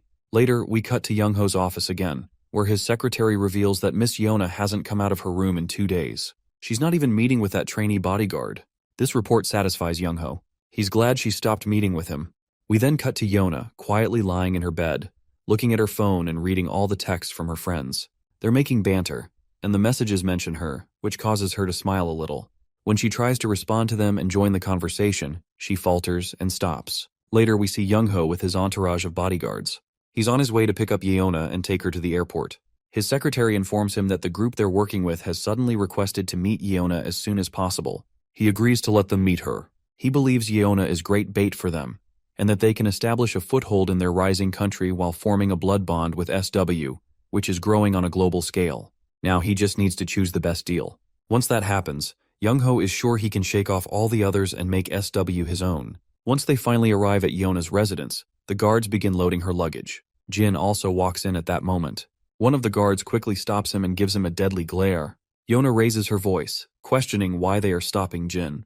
But the guards don't bother to answer and just tell her to get into the car. Considering the traffic on the way there, they have to leave now to avoid being late for the flight. The bastard Young-ho is waiting inside the car for her to get in and gives her a menacing glare that scares the hell out of her. That's when Jin raises his voice, questioning her about what she wants. He just wants a simple answer. His response leaves her thinking, and she begins questioning herself about what she truly wants. This is when Young-ho confronts him, asking why Jin is barging in like this and wasting their time when they're already on the clock. But Jin doesn't respond. Young-ho questions him again. Meanwhile, Jin addresses Yeona once more, suggesting she shouldn't mind what others think of her. He just wants her to respond with what she wants. Pleasant memories of the time she spent with Jin flash in her mind, and she remembers the friendly chats with her other friends. Her heart swells with these memories, and since she wants to make more of them, she expresses her desire to stay. Jin acknowledges her decision. While Young-ho continues to grow agitated and orders her to get in the car immediately, he further instructs her secretary to get rid of this troublemaker. The secretary snaps her fingers, and soon, the guards move in on Jin. But Jin quickly grabs the filthy hand of the gorilla who attacked him and makes him trip over. More of the bastards charge at him, but Jin takes them down one by one. The other guards are in utter disbelief at the skills Jin is displaying. Even Young-ho's face has started to pale. Yeona is also panicking at this unexpected turn of events and questions Jin about what he's trying to do. Jin assures her he's just fulfilling his duty and protecting her. But Yeona doesn't want to get into trouble, because there's no way Young-ho will let it slide. Deep down, she knows how much Jin cares about his family, and she understands that Young-ho wouldn't hesitate to hurt Jin's family. Jin quickly reads her inner turmoil from the worry plastered across her face, so he reassures her that he has got it all covered. Young-ho's face is paler than an eggplant, and he reprimands Jin for acting like a rabid dog. But once again, Jin politely states that he's simply carrying out his job as Yeona's bodyguard. Young-ho facepalms and orders his lackeys to take this stubborn brat out of sight. Those fools begin charging at Jin, but this is when Team 3 steps forward and stands in front of the enemy, ready to defend Jin and Yeona. Young-ho finally reaches his boiling point and sternly demands that Team 3's leader explain what the hell they're doing. The leader of Team 3 simply states that they're just doing their job, and their job is to protect Yeona at all costs. Since these bastards are trying to forcibly take Yeona, they are there to stop them. Young-ho isn't sure if going against his seniors is the best decision. So just for the record, Young-ho makes it clear that there will be severe consequences for Team 3, and they'll be responsible for their own downfall. This direct threat shakes Yeona to her core, but Team 3 remains unshaken despite the threat, ready to face whatever comes their way. This only pleases Young-ho, as he can now crush Team 3 without hesitation. But then Yeona speaks up, telling her brother to stop threatening her guards. Internally, she thinks, since everyone is willing to protect her from her tyrant of a brother, she also feels obliged to protect her bodyguards no matter what. She lets her brother know that these people are doing this to protect her, so why should they be getting threatened? She tells her brother that she won't let him harm her bodyguards. The entire Team 3 is deeply moved to see Yeona standing up for them. Young-ho eventually relents and decides not to harm her bodyguards, but he insists that she stop wasting time, or they might miss their destination. Yeona sharply responds, rebelling against his idea of going abroad. This time, however, her brother threatens her instead, triggering Yeona's trauma and making her instinctively fear him. But that's when Jin steps right in front of her, shielding her from her fears. This is when Yeona has her epiphany. She is done hiding and fearing this man who isn't even her real brother. So, she stands her ground, determined to break through her trauma and reject this bastard once again. She also makes it clear that she doesn't want her brother deciding her life however he pleases anymore. This enrages Young-ho, who arrogantly asks if she can take responsibility for her foolishness. Yeona confidently replies that she is ready to deal with everything on her own, leaving nothing for Young-ho to worry about. This only makes him even angrier, to think that a talentless child like her dares to defy him. With that, Yeona turns to leave, but the bastard keeps yelling, demanding that she comply. That's when Jia joins the scene, questioning why he's forcing Yeona when she clearly refuses to go. Young-ho sharply tells her to mind her own business. In response, Ji-ae points out that if he expects her to mind her own business, then he should do the same. He has no right to control Yeona's life. Yeona is not a child who can't make her own decisions. He has no say in whether she goes abroad or not. People don't even do that with their own children anymore. The two siblings keep throwing jabs at each other. Suddenly, Yeona's phone rings. It's her grandfather calling. Everyone perks up at this. The old man asks her the same question Jin had asked earlier. What does she want? Yeona responds without hesitation that she wants to stay. She wants to find her own path outside of management. She acknowledges that if she were to enter management without any actual experience, it would be irresponsible. That's why she wants to do something else first. Her grandfather understands her concerns and gives her permission to decide her own future. Yeona wells up with tears. Meanwhile, the snake Young-ho is left bewildered, unsure of what just happened. Then he receives a call from the director, who instructs him not to interfere in Yeona's life anymore. As her grandfather, he will take care of her future himself. The only thing Young-ho should worry about is his own life. Though furious, Young-ho has no choice but to concede. After shooting Yeona one last glare, he gestures for his bodyguards to leave. Yeona feels relieved. This is her victory against oppression. After all these years, she has finally stood up for herself and broken free from her trauma. She is ready to live the life she has always wanted. Meanwhile, we cut to the director, who looks exhausted. It seems like being a grandfather is proving to be more tiring than expected. We then switch to a disappointed Young-ho, who reports back to his business partner about the hitch in their plan, deciding to proceed more cautiously. His business partner acknowledges the situation and assures him that patience is not an issue. He is willing to cooperate however Young-ho wants. As Young-ho sits alone in his office, he reflects on how he took care of Yeona when every other relative ignored her, and she only repaid him by betraying him. But what angers him even more is his own sister, Ji-ae, who suddenly decided to butt in and ruin everything for him. Ji-ae never got involved in Yeona's affairs before. In fact, she disliked Yeona, so why did she interfere now? His secretary soon provides an answer. Yeona and Ji-ae have been on fairly good terms lately. They've even seen Yeona visit Ji-ae from time to time. This makes Young-ho absolutely enraged. The idea that Yeona has taken control over Ji-ae is unbearable. In order to deal with this mess, he makes another call to his business partner, finally requesting his help. The shady businessman is more than ready to assist in any way necessary. Young-ho then lays out the details of his problem, which is his sister. The business partner acknowledges the request and prepares to proceed. After ending the call, the business partner instructs his lackey to contact the camp. The next day at school, Yeona is practically brimming with excitement. She's looking forward to visiting a PC cafe after school. Seeing her unusually good mood, her friends begin to wonder what's gotten into her. Jae-hong bluntly reminds her how terrible she is at gaming. His remark makes her blush, but she remains adamant about going. Yeona then notices that Jin isn't around. Seokju answers her curiosity, telling her that Jin is on bodyguard duty with Team 2. The mention of Team 2 reminds Yeona of her sister, Ji-ae. The scene then cuts to a highway, where Ji-ae is cruising in her car with Jin and other escort guards. Jin's phone has been ringing for a while now, and Ji-ae suggests he check who's calling. Jin refuses, saying he's on duty. Ji-ae sighs and gives him permission to check, considering they're in a car and not in an emergency. Jin finally checks his phone. It's Daeyeon texting him. A smile spreads across his face, and Ji-ae immediately takes note of it. She is sure it must be someone from his family. She then asks if he's free after work tomorrow because she wants to invite him to dinner. But Jin informs her he already has plans with his friends. That's when Ji-ae reveals that Major Kang will also be attending the dinner. Of course, the mention of Major Kang makes Jin reconsider, and he quickly agrees. Later, we find Jin back at his apartment. He pulls out his old flip phone, inserts the battery, and dials his friend 006. 006 fills Jin in on the intel he's gathered.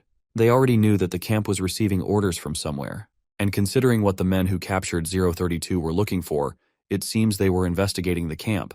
Jin wonders why they would do that. 006 further reveals that the group who captured 032 assumed he had received orders from Mad Dog. 006 suspects that Mad Dog is trying to hide Jin's survival and keep it secret from the higher-ups.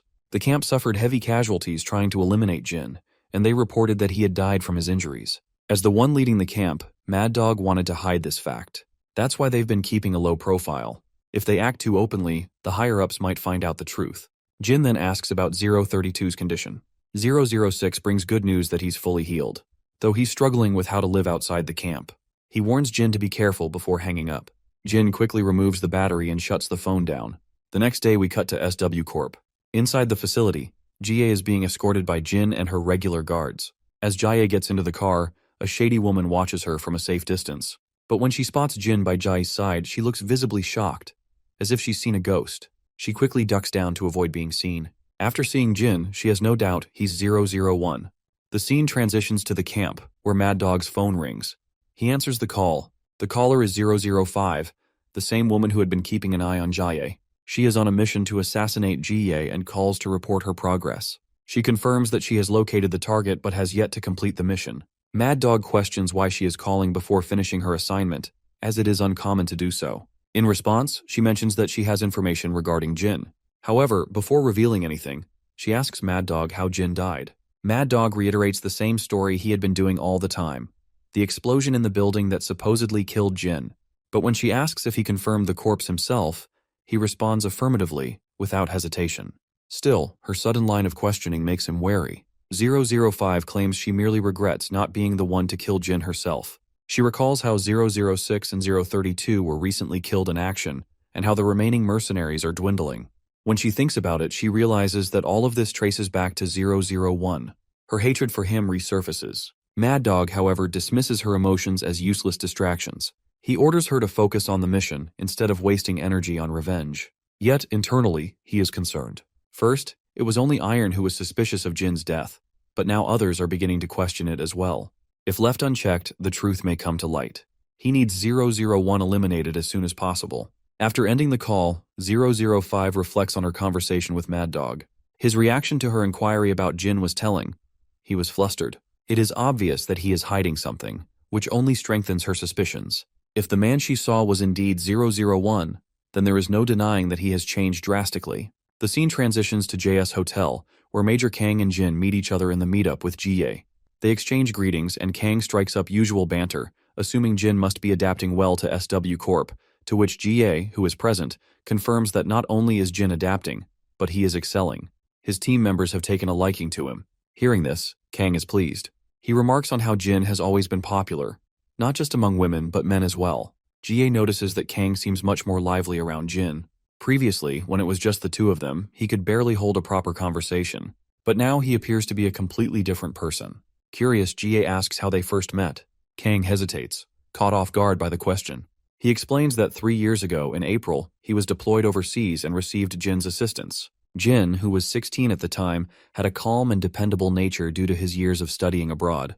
Through this, Jin became acquainted with Kang's squadron, and they spent time together playing games, eating, and engaging in sports. However, Jie senses that Kang is being vague, as though reciting a rehearsed explanation. Before she can press further, Kang's stomach rumbles, and he complains about the delayed food.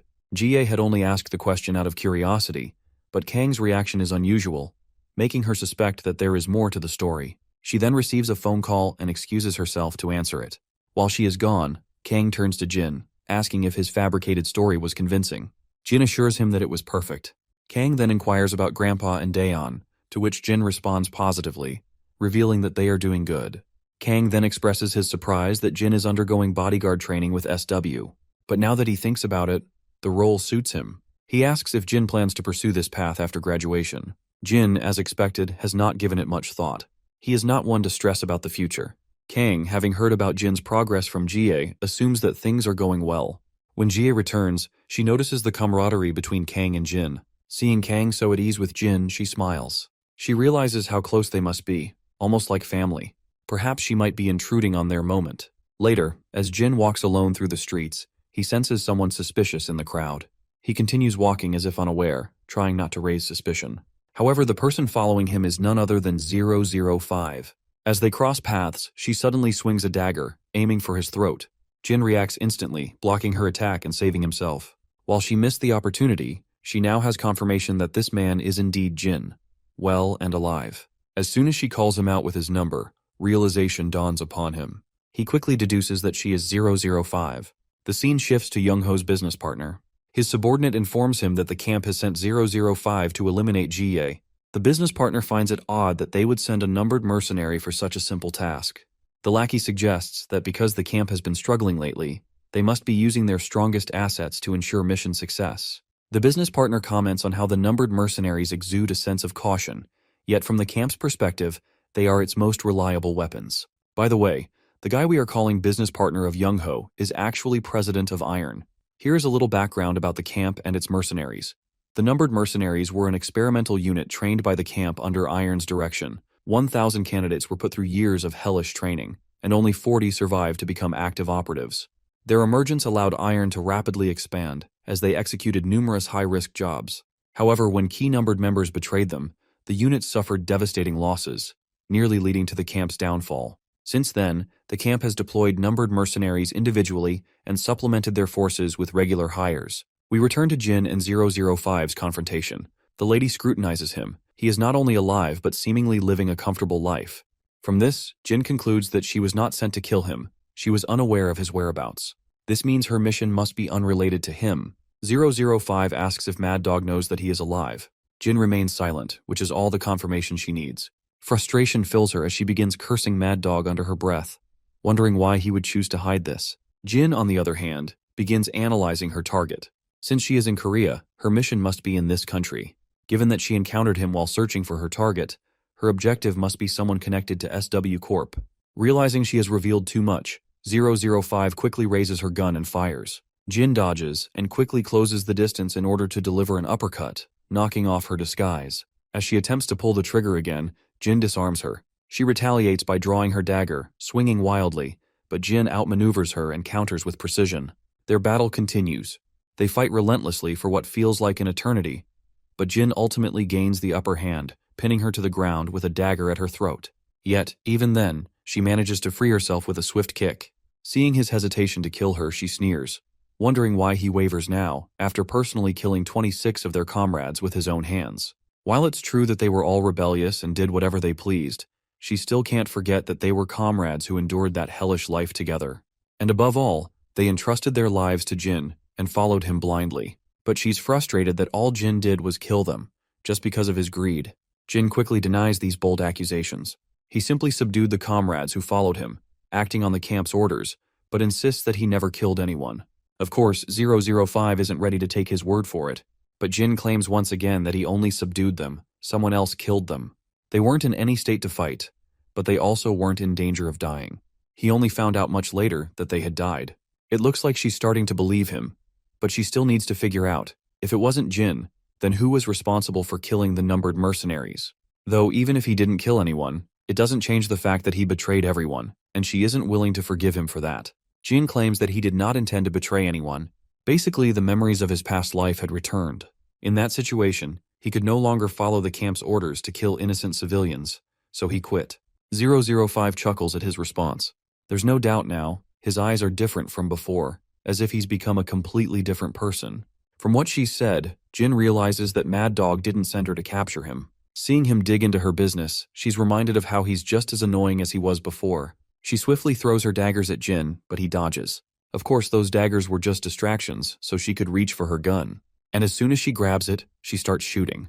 Jin quickly hides behind a wall, saving himself. 005 takes the opportunity to vanish into thin air. Jin immediately calls Team 2 to safeguard Jie, and they arrive without wasting any time.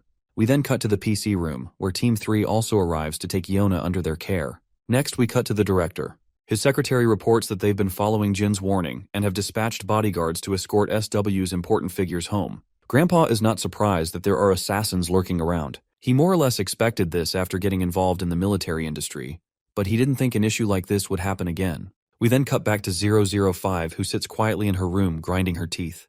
She's furious that Mad Dog lied to them about 001. She wants to scrutinize Mad Dog right now, but she can't until she figures out his reason. Then, she remembers Jin's words. He claimed he only subdued the comrades who followed her on the camp's orders and didn't kill them. If 001 is telling the truth, then who could have killed the numbered mercenaries? Not just that, there's also the possibility that all the numbered who died during missions were actually taken out by someone. No matter what, it's a dirty situation. Suddenly her apartment's doorbell rings. Outside stands a delivery guy, except he's not a delivery guy. He's some shady guy in disguise, and they are actually 3 guys in total, ready to ambush her. Since she doesn't respond to the doorbell, one of them starts breaking the lock, and they all cautiously enter the apartment. But she's already gone. As they cautiously move around, she shoots down one of them. Then, she quickly takes out the other 2 as well. With them on the ground, she asks one of the injured men who sent them, but spotting a walkie-talkie near his face, she doesn't speak further and silences him with a bullet. From what she can tell, these guys aren't from SW, Bodyguards from that country wouldn't blatantly use firearms like this. Later, as she walks through the streets, she suddenly realizes she's being ambushed. She quickly ducks into a nearby alley and shoots one of them down in response. Bullets start flying from the other side as well, leaving her stuck there with no way out. Just then, Jin arrives and takes down some of the shady attackers. While he clears one side, 005 makes sure to handle the enemies on the other. With the fight over, Jin and 005 come face to face once again. We then cut to Youngho's business partner. By the way, the guy we are calling our business partner is the director of this organization called Iron. His lackey reports that the team they sent earlier has lost contact. The president sighs, finding it unfortunate to have missed the opportunity to capture a numbered mercenary. After all, it's not every day they get intel on their movements. His lackey assures him that they've erased any connections, so nobody will be able to trace the attack on 005 back to them. We then cut back to Jin and 005. He asks about the people who were chasing her. She does not give any response to this query, especially since there are plenty of people who could be after her. Right now, she's more interested in knowing why he helped her. Jin doesn't answer immediately, so she changes the question. Has he regained his memories? He admits that most of them have returned. She then reveals that 032 died recently. And not just him, 006 has also been reported dead. She's angry that those brothers died so young. They were supposedly killed during a mission. But she suspects they were actually taken out by the same people now coming after her. Jin remains silent. Because he knows the truth, both 006 and 032 are still alive. She has no idea what's really going on. She notices how he does not seem to be fazed at all after hearing about his comrades' deaths. Jin tries to assure her that's not the case. But the suspicious look on his face only makes her even more wary. For a moment, she begins to think that perhaps he could be the one who killed them. Her sharp reaction catches Jin off guard, and he quickly denies it. While he may not have killed them, she's absolutely certain he knows something. She keeps her question simple and asks him if they're alive. Jin remains suspiciously quiet, which leads her to believe that they are indeed alive. But she's only annoyed to realize that those idiots are trying to hide, only to be captured once again. But Jin assures her that they won't be found as long as they stay hidden. 005 isn't convinced. She knows the camp isn't leaving any betrayers alive, and things have only gotten worse since Jin left. They're trying to hunt down the traitors to make an example of them. Jin reassures her once more, pointing out that the camp is in no position to waste time investigating those two. He reveals that Mad Dog sent 006 to eliminate him, but Jin and 006 staged everything to make it look like Jin killed him. And since Mad Dog can't afford to reveal Jin's existence, he would refrain from investigating 006 as well. She then questions him about 032. Jin reveals that 032 followed 006 and found him, but they're both currently together. 005 is amused, thinking how those two bastards finally got away. She then finally drops the name of her target. It's GA.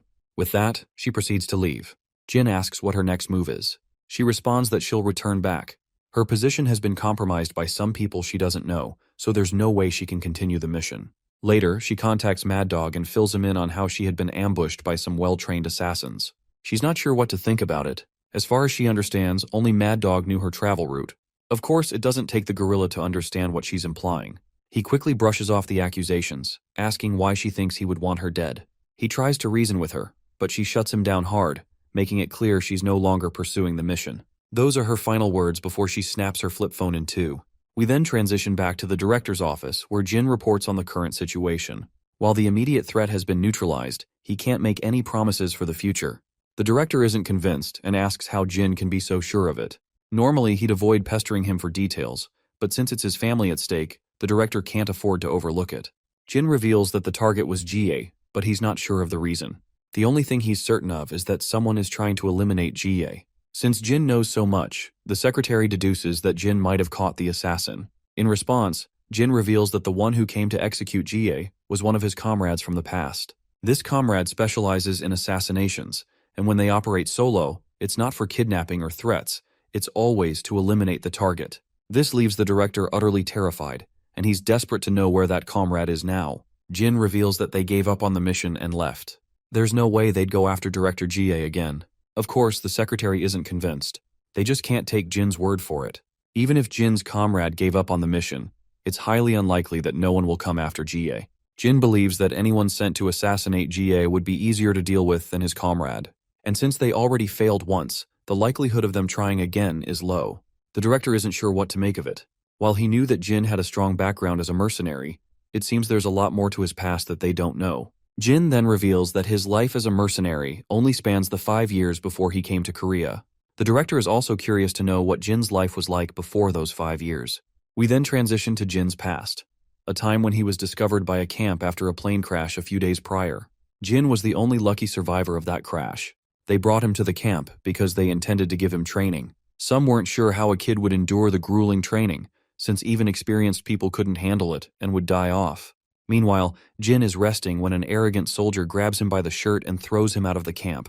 They plans to make him go through the hardest training possible, even if it kills him. After all, they were the ones who saved him. Otherwise, he was as good as dead if they hadn't rescued him. They assure Jin that if he's lucky enough, he might survive it. But it wasn't just the training he had to endure. There were also bullies who would beat him up and use him as a punching bag. It was 005 who saved him from those bullies and took care of him like a brother. In the present, Jin receives a phone call from Major Kang. He picks it up, and it seems Kang has learned about the recent situation. Jin confirms the rumors Kang had heard, and reveals that he wasn't able to catch the assassin and couldn't figure out who sent them.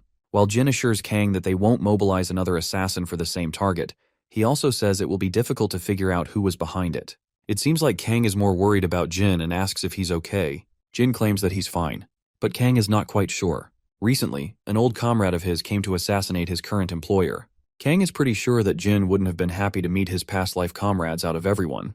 Kang is ready to help Jin with anything, so he tells him not to hesitate to seek help. Jin smiles pleasantly at hearing this and expresses his gratitude to his senior. But Kang assures him that there's no need to thank him. He just warns Jin to avoid danger and never deal with anything alone. As Jin stands on the street, his sister notices him there, zoning out. She questions why he's just standing in the middle of the street. The poor guy simply stands there, with a clueless expression on his face. His sister begins scolding him, telling him to spill the beans about what's bothering him. Jin tries to calm her down, insisting that nothing's wrong. But just like Kang, she is not convinced. For a moment, she starts thinking that perhaps the cause of his stress is Yona, to which Jin responds with no. As they walk, they continue their usual back and forth, engaged in their sibling banter. We then notice 005, who has been keeping an eye on Jin from a distance. She's shocked to see that Jin knows how to smile. The scene once again shifts to the past, back when Jin was in the camp. Training had just concluded, and everyone looked like a beaten-up piñata. It was then that Jin was granted the codename 001. He was put in charge of one of the squadrons. Mad Dog then ordered his men to drag out the weakest person from the crowd. One of the soldiers threw a boy right in front of Mad Dog's feet. The boy was already pretty banged up. Mad Dog wanted to shoot the injured boy since he had not performed well. He wanted to make an example out of him to show that there were no excuses for failure. But before Mad Dog could shoot, Jin stepped in between them. Since this guy belonged to Jin's squadron, Jin would decide what to do with the failures. This bold act pissed Mad Dog off. To prevent others from rebelling against his orders, Mad Dog decided to take this opportunity to make an example out of Jin instead. He threw a dagger for Jin to grab and invited him to a duel. If Jin won, his friend would be spared. The moment Jin bent down to grab the dagger, it meant he had accepted the terms. Mad Dog wasted no time and launched a strike at Jin, injuring his shoulder. The bastard continued his relentless barrage, giving Jin no opportunity to wield a weapon for himself. That was when Jin scooped up a pile of sand and threw it straight into Mad Dog's eyes. While the bastard was dazed, Jin lunged for the dagger lodged in the ground. Jin finally managed to arm himself. Mad Dog, as his name suggested, was furious. They engaged in a brutal back-and-forth fight. Despite all of Mad Dog's efforts, Jin managed to take the upper hand. He delivered a slew of nasty cuts all over Mad Dog's body, and the final cut was right across his face. The scene then shifts to Jin, who, after dropping off his sister, runs back to meet 005. They sit down in a nearby park. She tells him how she blamed Mad Dog for the ambush on her and temporarily cuts off contact with the camp. Since she has been ambushed, she is sure they won't target or come for Jie, at least not until they figure out the situation. While she has dropped her mission, that doesn't mean she suddenly likes Jin. She can't forget that he betrayed everyone and selfishly left. After he disappeared, everyone scattered. Some failed. Some died. Not many numbered mercenaries are left. While they all suffered miserable fates, Jin is out here enjoying life with his girlfriend, something she finds disgusting. The mention of a girlfriend catches Jin off guard, and he quickly corrects her, saying that the girl he was with earlier was his sister. Of course, this comes as a shock to her. She had seriously thought the cute girl he was talking to was his girlfriend. And speaking of the devil, Daeon spots her brother in the park. Along with her is their grandpa, carrying groceries. Later, 005 ends up visiting Jin's house. When a mouth-watering spread of food is placed in front of her, she is absolutely overwhelmed. Grandpa modestly apologizes if the food isn't much. but he hopes she will like it. Poor 005 just sits there in this awkward family situation, feeling completely out of place. She isn't sure if having dinner at the house of the very person she had just tried to kill is even okay. Grandpa then calls her out for not eating. If the food doesn't sit well with her, he is willing to make something else she might prefer. Eventually, she picks up the spoon and takes a bite. As she looks at Jin, her mind flashes back to the harsh days they had endured. Back then, all they had to eat was dry bread that was harder than concrete. In the present, before she knows it, she has already finished most of the food. Grandpa casually strikes up a conversation, mentioning how he has heard she was acquainted with Jin in the past. For a moment, 005 is bewildered to hear Grandpa refer to 001 as Jin. So, our boy clarifies that Jin is his real name. That comes as another shock to her, because she has never known his real name. Jin then reveals to his family that she doesn't know his name, because he had lost his memories when he met her. He recounts how, when he had first woken up after losing his memories, she was the first person he had met. She had helped him through tough times and had always been there for him, just like a real family. Hearing Jin call her family catches 005 off guard. A few hours later, when she is about to leave, Grandpa grabs her hand and sincerely expresses his gratitude for helping Jin navigate those hard times. Since she is family to Jin, that means she is family to Grandpa as well. So, he assures her that she shouldn't consider them strangers. She is free to visit whenever she wants. Once she leaves, Jin makes sure to escort her out of the apartment building. As soon as they are outside, she lands a hard kick on his back. She is annoyed at him for bringing her to his family's home. She reminds him that she is his enemy, yet he has just led his enemy straight to his family. But Jin never considers her an enemy, which is the only reason he has introduced her to them. Still, 005 doesn't want to hear all that family crap he had spouted in front of his family. Once again, Jin makes it clear that what he said isn't some nonsense, it is the plain truth. She then questions him if he really considers her part of his family. Jin admits that while he does not share blood-related bonds, every numbered mercenary has been like family to him. The fact that they have all been willing to have each other's backs in life and death situations is proof of their bond. He also hands her a flip phone, the one he uses to contact 006. He wants her to take it. In order to talk to 006, all she has to do is turn it on once a week at 9 p.m., and she will be able to speak with both 006 and 032. She takes the phone, but not without landing a hard punch on his face, which is totally uncalled for. The punch is meant to remind him that she hasn't forgiven him for betraying the camp and hiding the truth behind his actions. With that, she walks off, leaving Jin on his knees. As fate would have it, Cha and Hyung-suk have been watching. They are absolutely sweating at what they have just witnessed. They decide to pretend they haven't seen anything. After all, it has to be pretty embarrassing for Jin. It looks like these guys have brought some stuff for Daeon. The scene then shifts to the mansion of Young-ho's business partner, the president of Iron. The camp has reported that 005 has been attacked by unknown soldiers in the area where the target was, making it difficult to continue the mission. They said that it's difficult to send someone else without knowing who attacked 005. The president of Iron can tell that Young-ho is an impatient man. He then orders his lackey to contact Young-ho, because that idiot might send his own men out of desperation. He wants to make his move first before Young-ho does. His lackey reminds him that if this happens, their plan to take over SW Corp using Young-ho will become null and void. But the president isn't too concerned. He believes that this situation itself will still damage SW, so there's no harm in it for him. In fact, he plans to break SW from the inside, so this might actually work out better for him. We then cut to Young-ho, who orders his secretary to punish GA as soon as possible. She has ignored his warnings and crossed the line. Young-ho finds it ridiculous how the president of Iron first offered him help, but now they're lagging behind when they were supposed to complete their mission. He already knows that those guys think he'll be helpless without Iron backing him up, but Young-ho wants to prove them wrong. He has no intention of relying too much on Iron, as he refuses to let them push him around. He plans to dispose of his sister GA on his own and take over SW. Well, it seems the president of Iron is a smart guy. He already predicted that Young-ho would try to make his own move, and it's happening exactly as he expected. We then cut to Jin, who is with Kang. Kang has come to see Jin before he leaves for his squadron. He questions him about his former comrade. Jin replies that she went back. Hearing this, Kang feels relieved, as this means there's no longer any threat to GA. Jin assures him further, stating that his comrade would never go after Director Jai again. But Kang gets annoyed. He's not here to talk about that.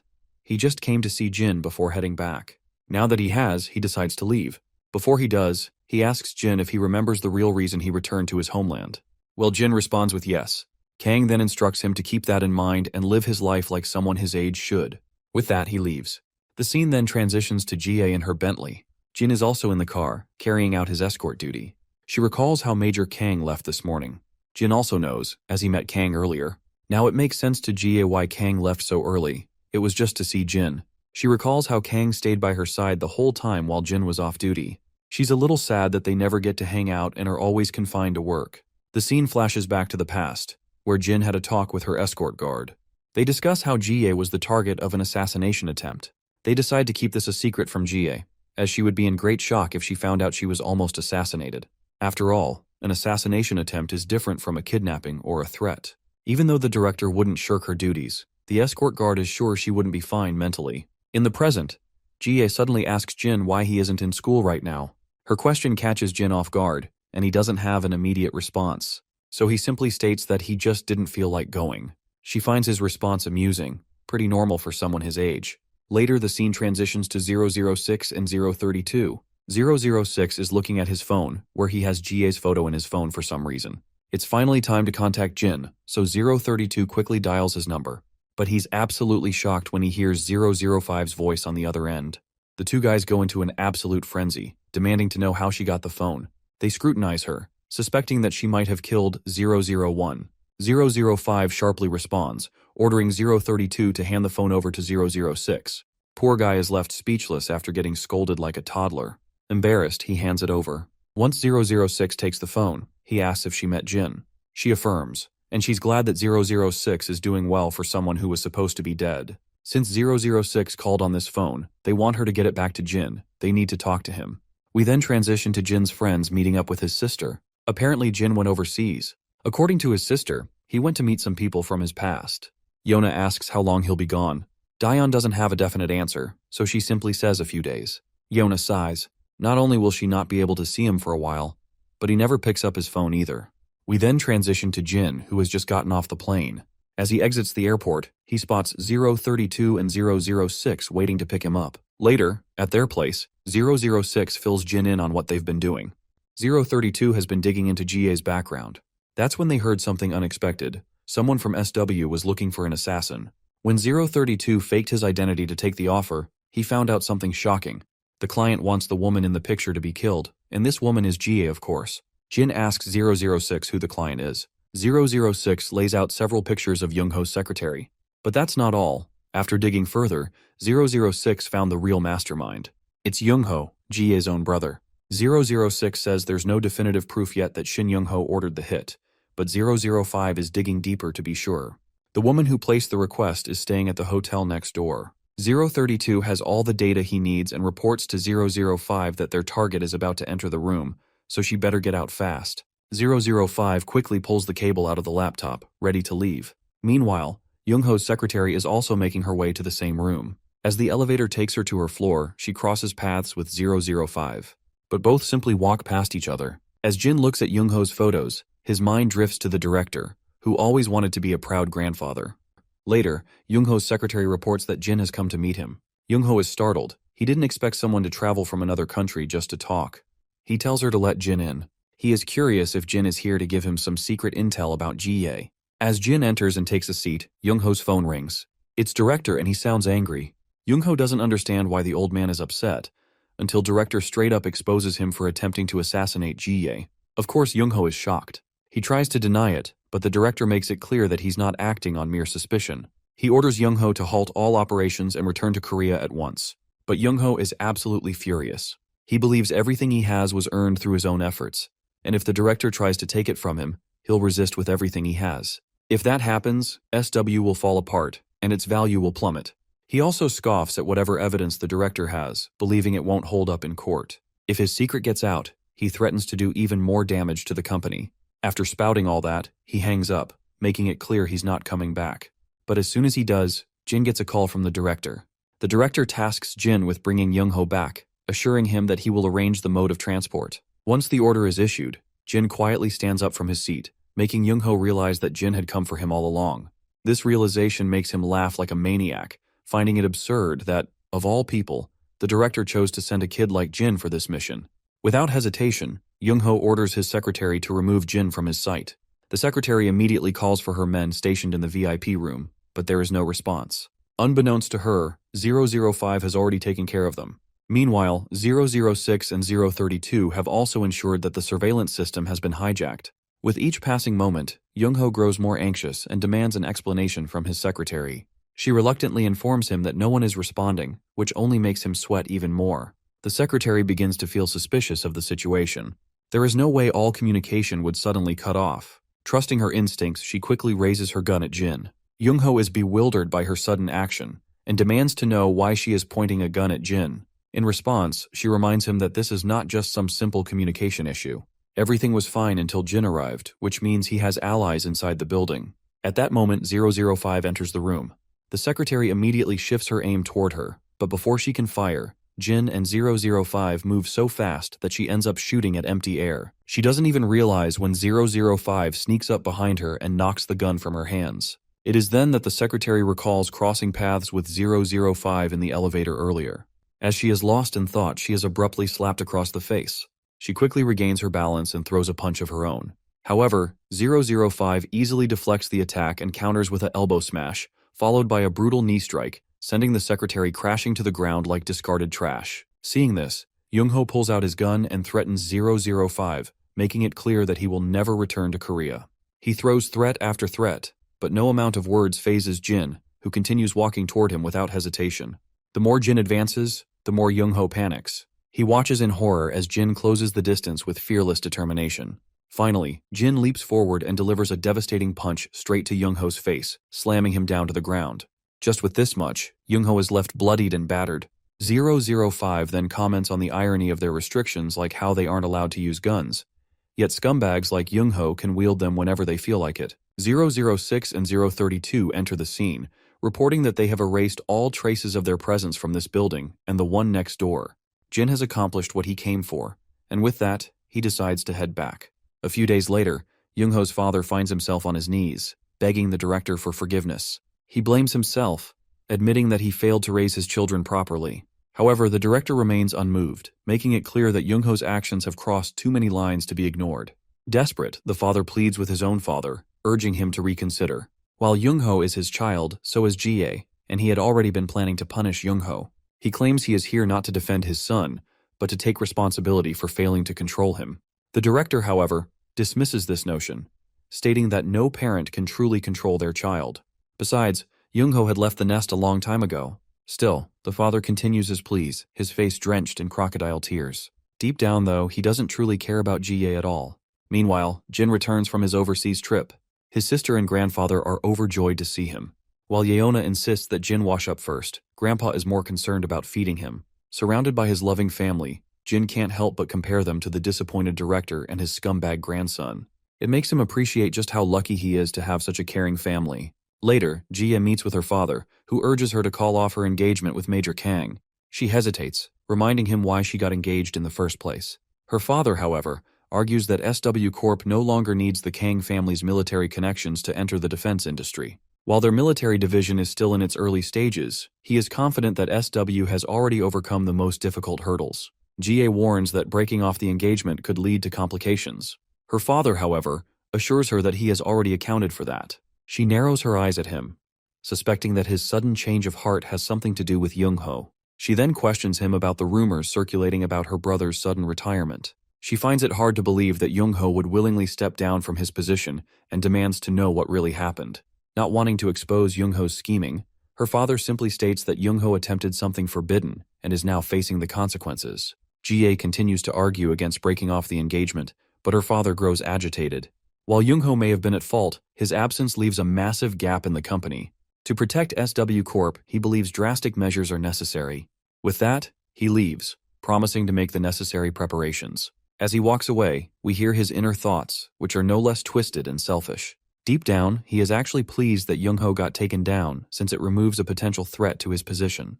Now, with Young-ho out of the picture, all he needs to do is control Ji-ae, and no one will be able to challenge him. Meanwhile, Ji-ae is still grappling with the idea of breaking off her engagement. She recalls her time with Kang and how genuinely kind and caring he has been. Her escort guard informs her that they need to leave if they want to make their next appointment on time. Instead of responding, she orders him to discreetly find out where Young-ho is and ensure that no one else learns about it. As she speeds down the road in her car, she continues to mull over her engagement. She tries to convince herself that it is merely a business arrangement between two families, but deep down, she feels uneasy about ending it.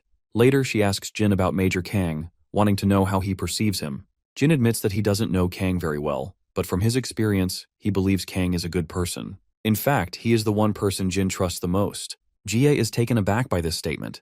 If someone as emotionally reserved as Jin says that about Kang, then he must truly be an exceptional person. Deciding to push her worries aside, Jie impulsively declares that she is going to play hooky for the day, which of course shocks her guards. The scene shifts to a military facility, where Jin's former colleagues are surprised to see him. They are even more shocked to learn that he is now guarding Kang's girlfriend, Jie. They are instantly smitten by her beauty, lamenting their own misfortunes. If even someone like Kang can land such a gorgeous girlfriend, what hope do they have? We then switch to Kang and Jie spending time alone in the cafeteria. Kang is happy to see her, but wonders if there is a particular reason for her visit. She brushes it off, saying that since he visited her at work, she figured she would do the same. Kang, slightly flustered, assures her that he is completely fine with it, just a little surprised. However, he notices that something seems off about her demeanor and asks if something is bothering her. This gets Jie thinking. She wonders if she made an odd expression. She knows Kang doesn't fully understand what's going on, but she senses his insecurity creeping in. He confesses that he doesn't have much money, nor can he freely use his family's land, but she must already be aware of that. Despite his humble background, he is a soldier, not a businessman. He may not be as skilled as her in many things, but no matter what happens, he promises to always be on her side, even if her family turns against her. Hearing this, Jie thanks him. She then takes a deep breath and finally makes her request. She asks him to break off their engagement. Well, while the poor guy was ready to do anything she could have asked of him, he was not expecting to hear this. After that little meeting with Kang, she speeds off in her car.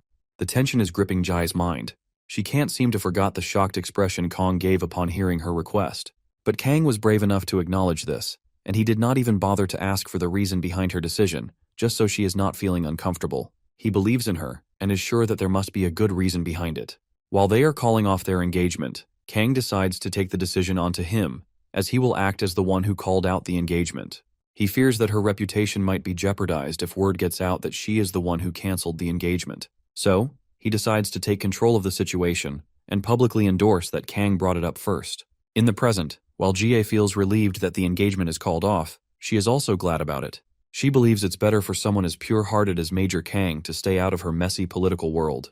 She only said it first so her father wouldn't be able to do something unnecessary to break off the engagement. Still, she doesn't want Kang to take the blame for it. She calls her father and tells him that she has officially ended the engagement. Jin is in the car with her at that moment and is shocked to hear this. Her father is annoyed that she brought it up first because he intended to frame Kang as the one who called it off so that they could force him to take responsibility.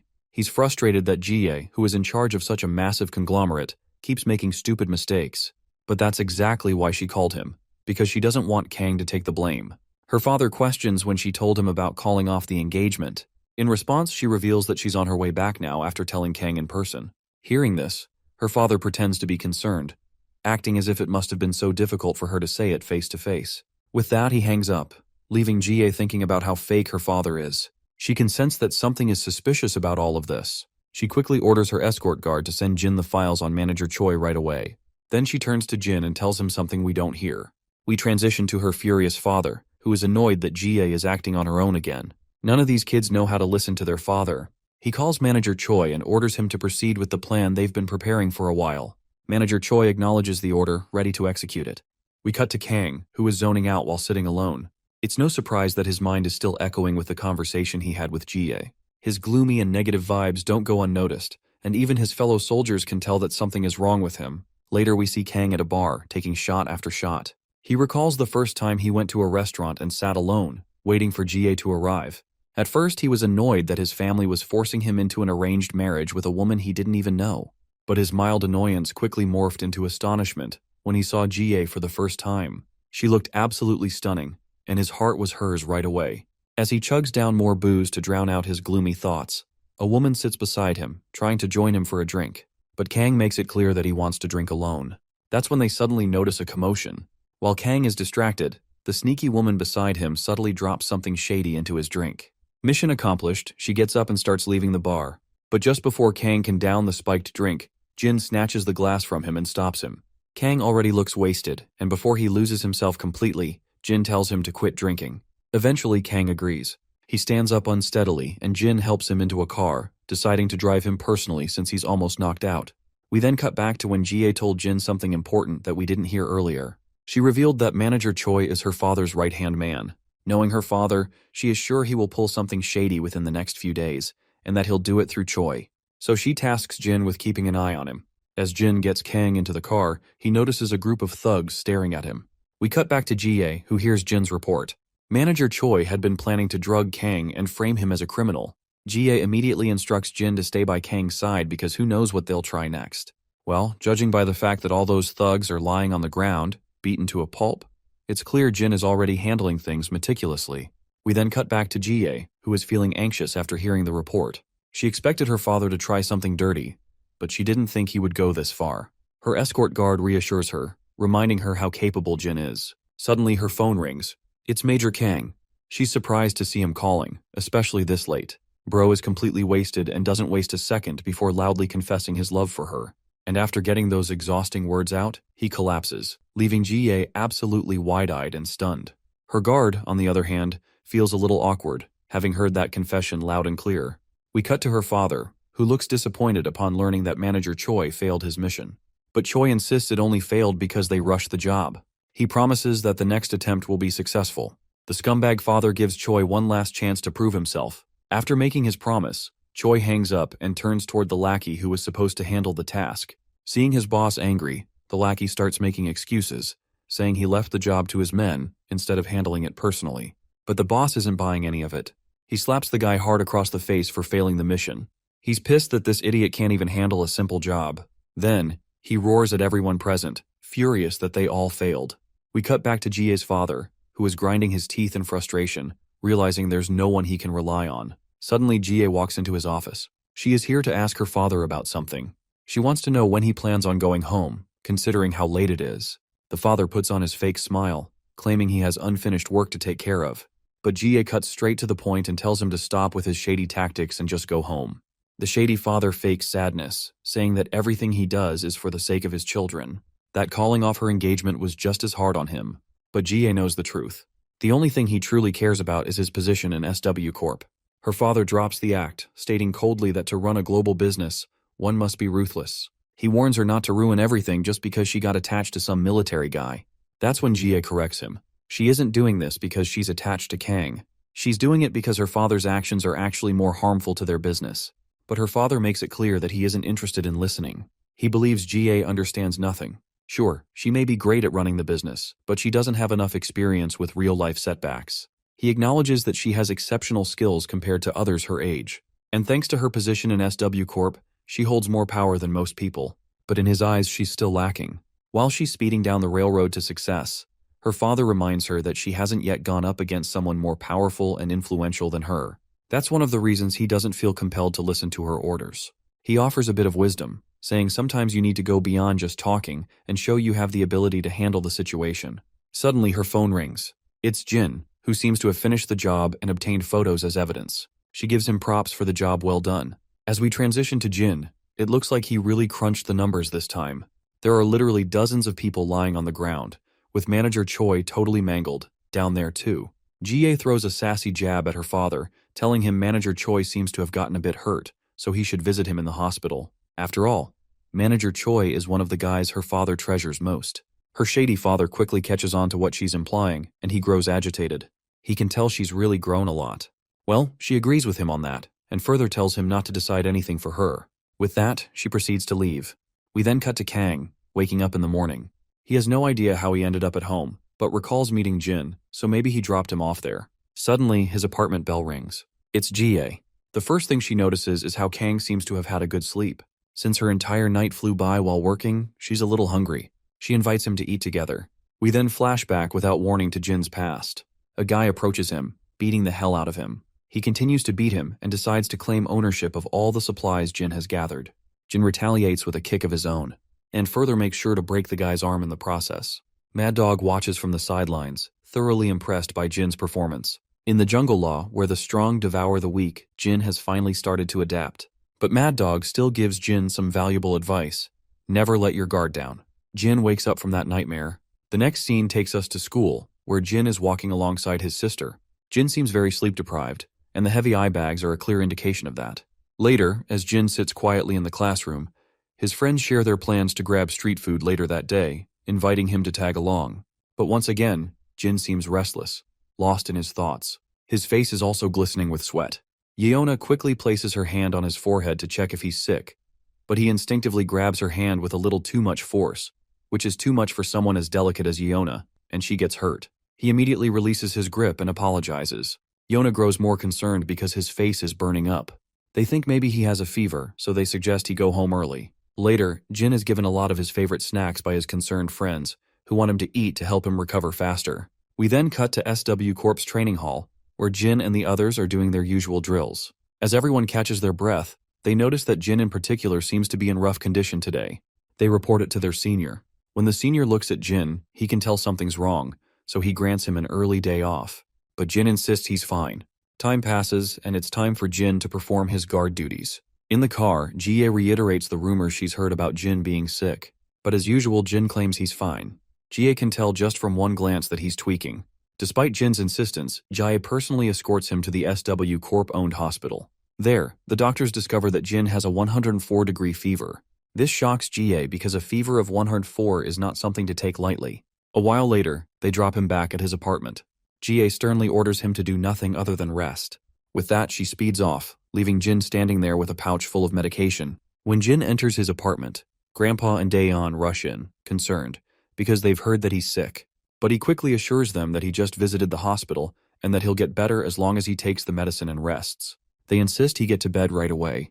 Jin then notices fruit on the dining table, and Daeon explains that Grandpa bought all that when he heard Jin was sick. His grandfather reminds him to eat a lot to recover as soon as possible. Jin eventually gets the chance to return to his room. An hour goes by, but Jin hasn't come back after changing his clothes. Worried, Daeon knocks on his door, but notices it's already unlocked.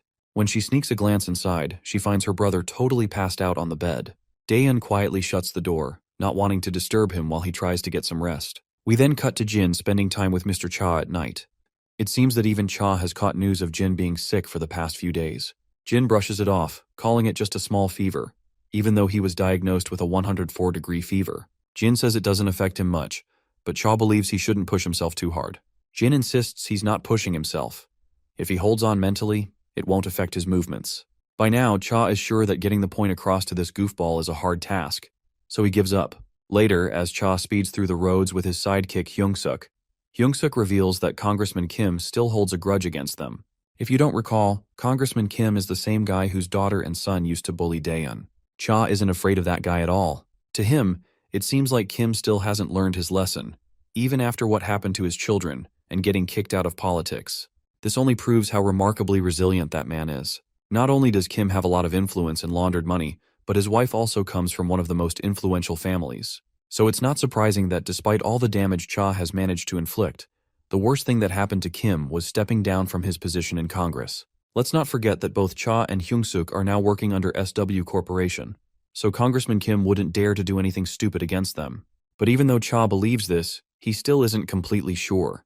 We then cut to Congressman Kim's house. It seems like the probation period for his kids has ended, and Kim wants them to move to America. He has already made all the necessary preparations, so he just tells them to focus on settling in. The two trash siblings acknowledge their father's orders, albeit reluctantly. Internally, that bitch is grinding her teeth, still holding a strong grudge against Daeon, convinced that she's the reason for their downfall. Their father reminds them that all they have to do is stay there for a few years and come back when things quiet down. Or, if they get used to life there, they can just stay permanently.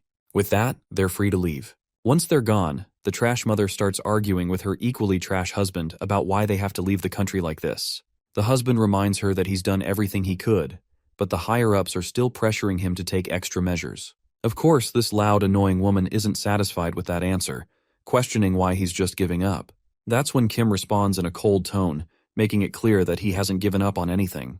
He's just biding his time, waiting for the right moment. Later, we see Jin on a phone call with his sister. Since Daeon is out shopping for groceries, she asks him if there's anything specific he wants to eat. As usual, Jin gives the same response he always does, so Daeon just decides to buy whatever. After this brief exchange, she hangs up.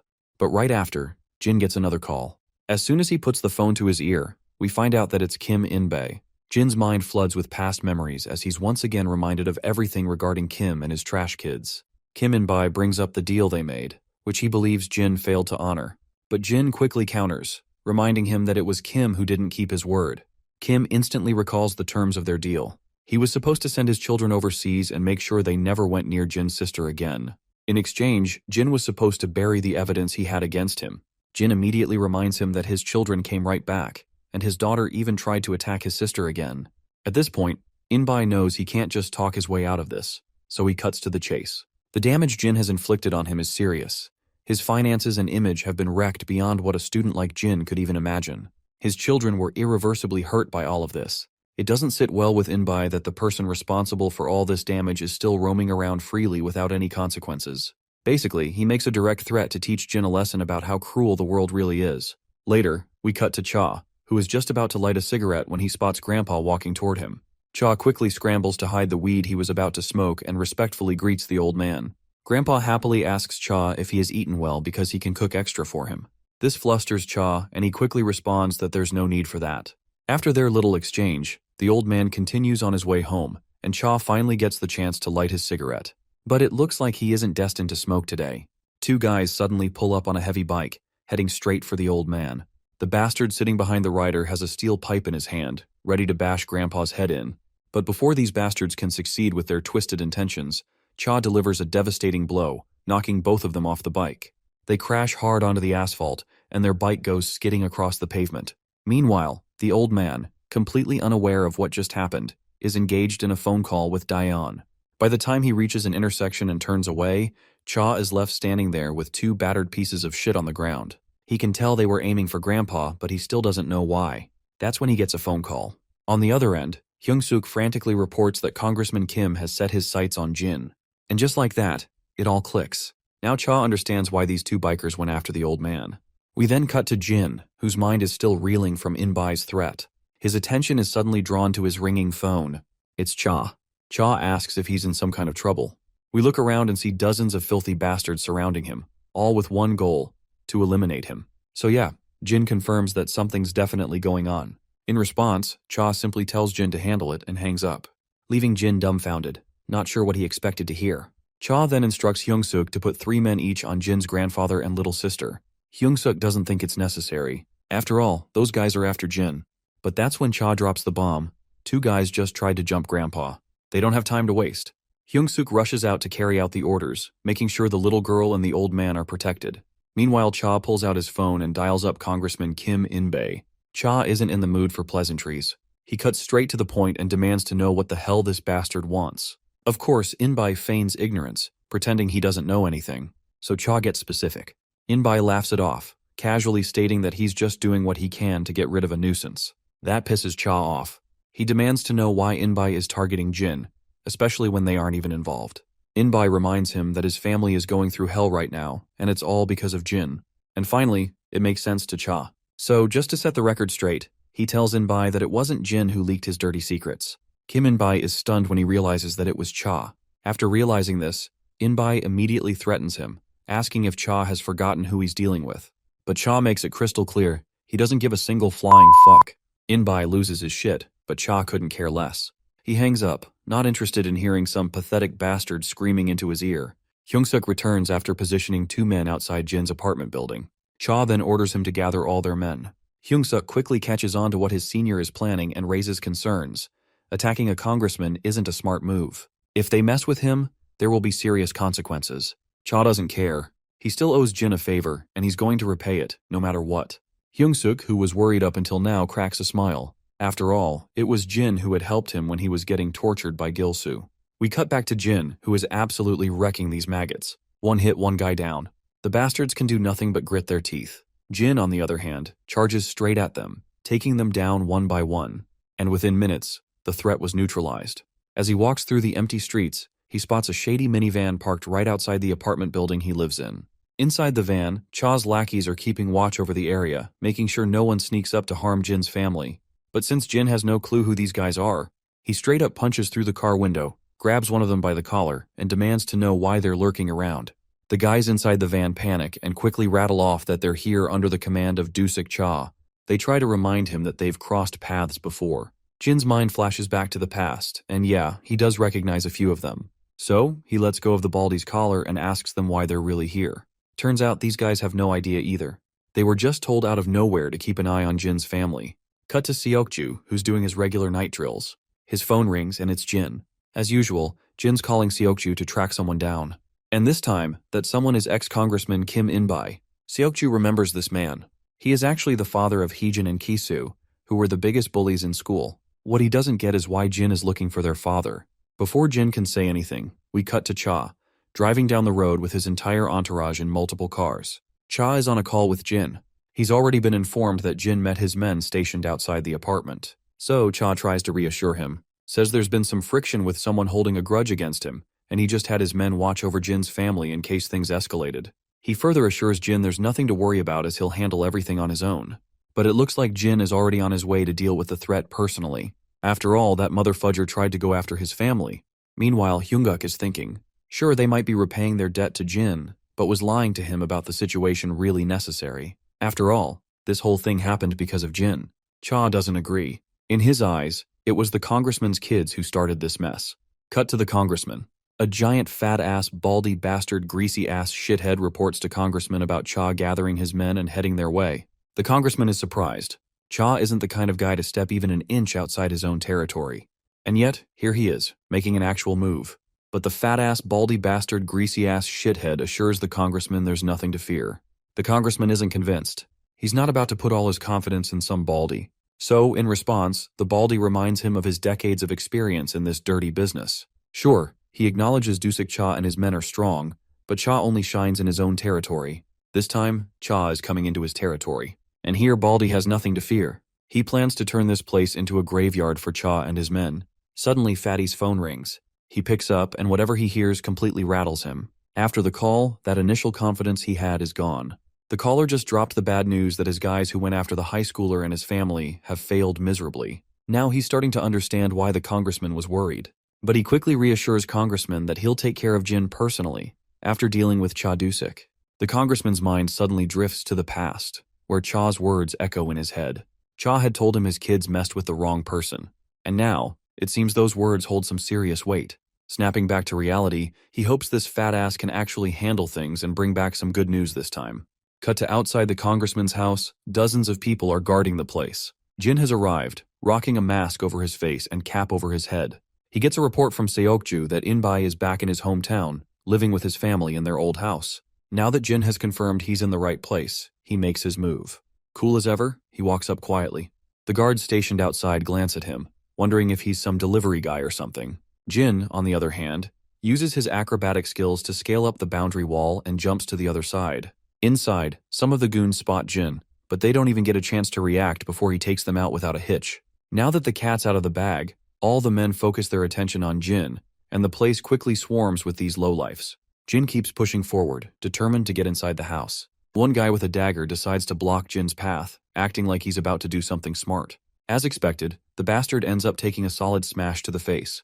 The commotion outside finally catches the attention of the congressman and his baldy bastard friend. Fatty thinks it's probably Cha outside getting his ass handed to him by his men, and it even makes the congressman crack a smile. But those unpleasant sounds don't seem to be from Cha or his lackeys. Before they know it, one of the guards outside gets thrown straight into the office, leaving the congressman's eyes wide open. Jin walks right in through the office gate like the true Sigma he is. Before we see Jin teach this arrogant bastard a lesson, the scene cuts to the congressman's family. His wife is trying to reassure the kids that their father will take revenge for the humiliation Jin has caused, so they don't need to worry. This makes Heejin happy. But little do they know, Jin isn't the one about to get taught a hard lesson. Back in the office, Fatty turns to Jin and questions his identity. The congressman quickly perks up when he notices how this intruder is familiar to Jin. It doesn't take him long to realize it's Jin, even though he's wearing a mask. Baldy suddenly turns to the congressman, wondering if this is the boy he's been afraid of. The congressman admits it's him. While the boy is hiding his face with a mask, he can clearly tell who he is. Suddenly, Jin hears more bastards about to swarm the office, so he leaps into action to finish the job he came for. Fatty quickly steps in front of the congressman to protect him. He swings his giant hand at Jin, but my guy ducks and lets that massive hand glide right over him, then promptly retaliates with a punch of his own. But that punch doesn't faze the bastard, and he throws a punch back in retaliation. After a few back-and-forth blows, they step back to catch their breath. The baldy bastard seems excited, realizing Jin is a worthy opponent. Jin, on the other hand, isn't here to impress anyone. His main target is the congressman, who's doing his best to hide behind the goon he hired. Jin leaps into action again, delivering a devastating blow to Fatty. When Fatty tries to throw another punch, it's dodged easily, and instead, he gets a crushing blow right into his ribs. The back and forth continues, and Fatty takes a lethal blow to the face, obliterating his nose. Jin then throws a kick at the bastard's hand. The congressman is starting to lose his shit. The fact that this Fatty, who once ruled over the area for over 10 years, can't land a single blow against a high schooler is insane. Fatty, on the other hand, is learning the hard way how skilled Jin really is. For someone who doesn't hesitate before throwing blows, he's definitely not your average high schooler. At that moment, all the goons who were guarding outside swarm the office. Fatty shouts at them for coming so late and orders them to take down the kid. But in reality, it's that kid who's taking down all these suckers. Blow after blow, punch after punch, and these shitheads are kissing the ground one by one. Fatty keeps shouting at the top of his lungs, telling his guys to kill the kid. But we all know how futile these verbal threats are. Jin continues to take them down, one by one. Meanwhile, outside the office, the other goons are standing around, waiting for their turn to get inside, since it's too crowded in there already. At that moment, the congressman's wife and kids finally show up, having heard the commotion. They make their way through the goons and peek inside the office. What they see leaves them horrified. Jin is obliterating these guys one by one, leaving everyone down for the count. The bloodied Fatty and his boss can do nothing but watch in terror. The only thing going around the congressman's head is the warning Cha had given about his kids messing with the wrong guy. Messing with Jin's family is same as killing John Wick's dog. The congressman is learning this the hard way. He's finally realizing how right Cha was. Seeing Jin take down everyone mercilessly, Heejin and Kisu are in absolute shock. Especially Kisu. While he knew Jin was a crazy bastard when it came to fighting, he didn't know he was this level of badass. Fatty is also having a hard time believing what he's witnessing, but in the end, everything happening is real, no matter how much they try to deny it. Fatty notes that Jin isn't just swinging punches around aimlessly. Every swing is precise, with no hesitation. He also notes that Jin didn't just barge inside on a whim. It was part of his plan. The office door is narrow, which helps Jin fight these guys one by one without getting overwhelmed. At this point, the fat pig decides to play dirty. He pulls out a dagger and tries to sneak up on Jin to stab him. But Jin isn't some idiot. He quickly sees through what this shithead is about to pull. As soon as the bastard lunges to stab, Jin turns the tables by stabbing him first, causing Fatty to recoil in pain. The congressman is at a complete loss, unsure of what to do. There is literally no one left capable of stopping Jin. Jin finally turns his attention to the congressman now that Fatty is out of commission. In a desperate attempt to salvage the situation, the congressman plays his last card. He tries to threaten Jin with legal repercussions, citing legislation and charges that could be pressed against him. But before Jin can even react, Fatty once again orders his men to attack. The remaining goons lunge at Jin in a last-ditch effort to take him down, only to be dismantled one by one with ease. Seeing all his men taken down, the congressman begins to recoil in fear, stumbling backward until he trips over an unconscious body and falls to the ground. Before he can scramble back up, Jin steps on his hand, pinning him in place. His wife watches in horror, utterly dumbfounded by the sight. Jin is here for one reason: to make this bastard take responsibility for his actions. But before things can escalate further, another group joins the fray, Cha and his men. For a moment, Cha is thrown off, seeing all the congressman's forces lying in ruin. As he scans the room, his eyes land on a familiar figure in the corner. A smirk crosses his face after spotting Jin there. The lack of personnel guarding the front gate now completely makes sense to Cha, as it's clear that Jin took them all down. Cha then proceeds to greet Congressman, who is laying on the ground like a beaten-up dog. The mere sight makes Cha chuckle mockingly. At that moment, Congressman's wife begins berating Cha for betraying his own people. Cha, however, pays no attention to what he considers meaningless noise. His focus remains on Jin, particularly on Jin's eyes. There's something different about them, something that tells him Jin is in no mood to show mercy tonight. Before Cha can say another word, Fatty lunges at him. But before he can reach, a steel rod smashes into his face, sending him crashing back to the ground with his face a bloody mess. Cha takes the steel rod from his lackey and, without hesitation, begins ruthlessly beating Fatty. The brutal sight is enough to make the congressman nearly soil himself. This level of violence is unusual for Cha. To provide context, we cut back to an earlier conversation. Hyung-suk had warned Cha that going against the congressman was different from their usual gang disputes. Taking action against someone like Kim In-bai meant there would be consequences, as the man was not one to let things slide easily. But Cha already knew this. That's exactly why he decided to end it personally.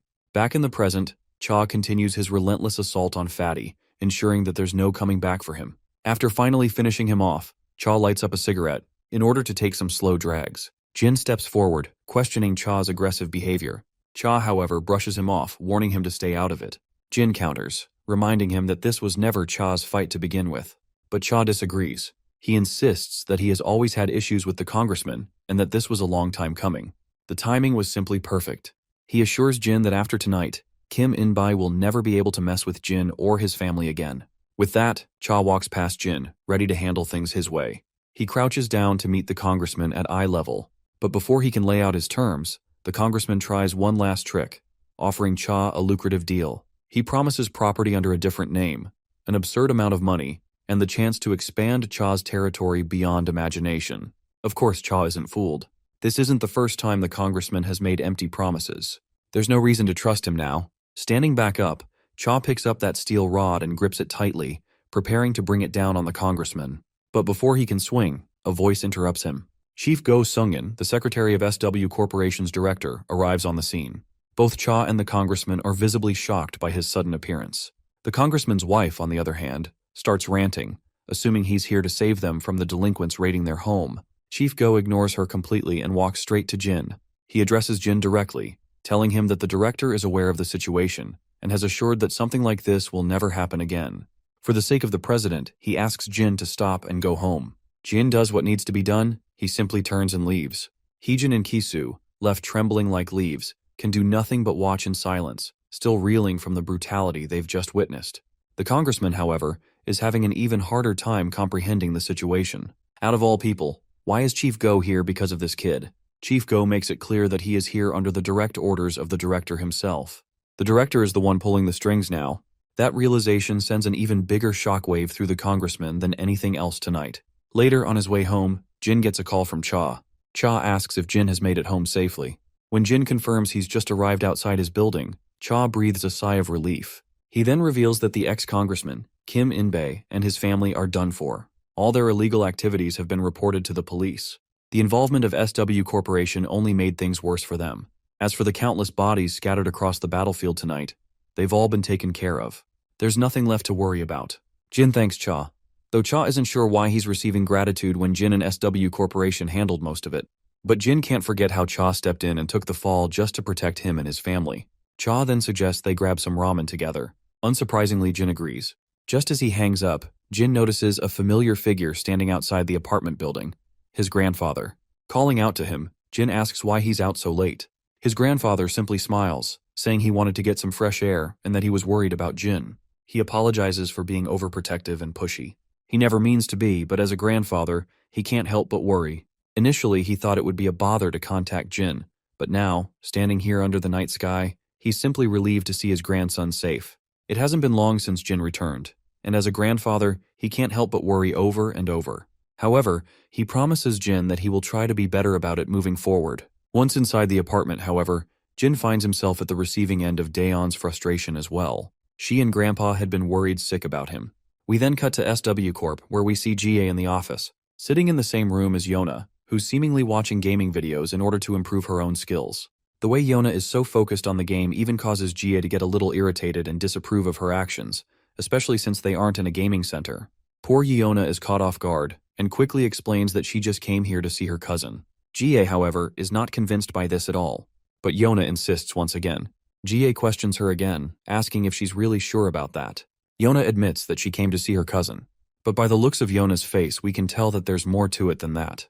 Meanwhile, outside the door, Jin and Seokju are doing their duty. Inside, while Yona tried her best to keep the real reason of her visit a secret, but GA figures it out.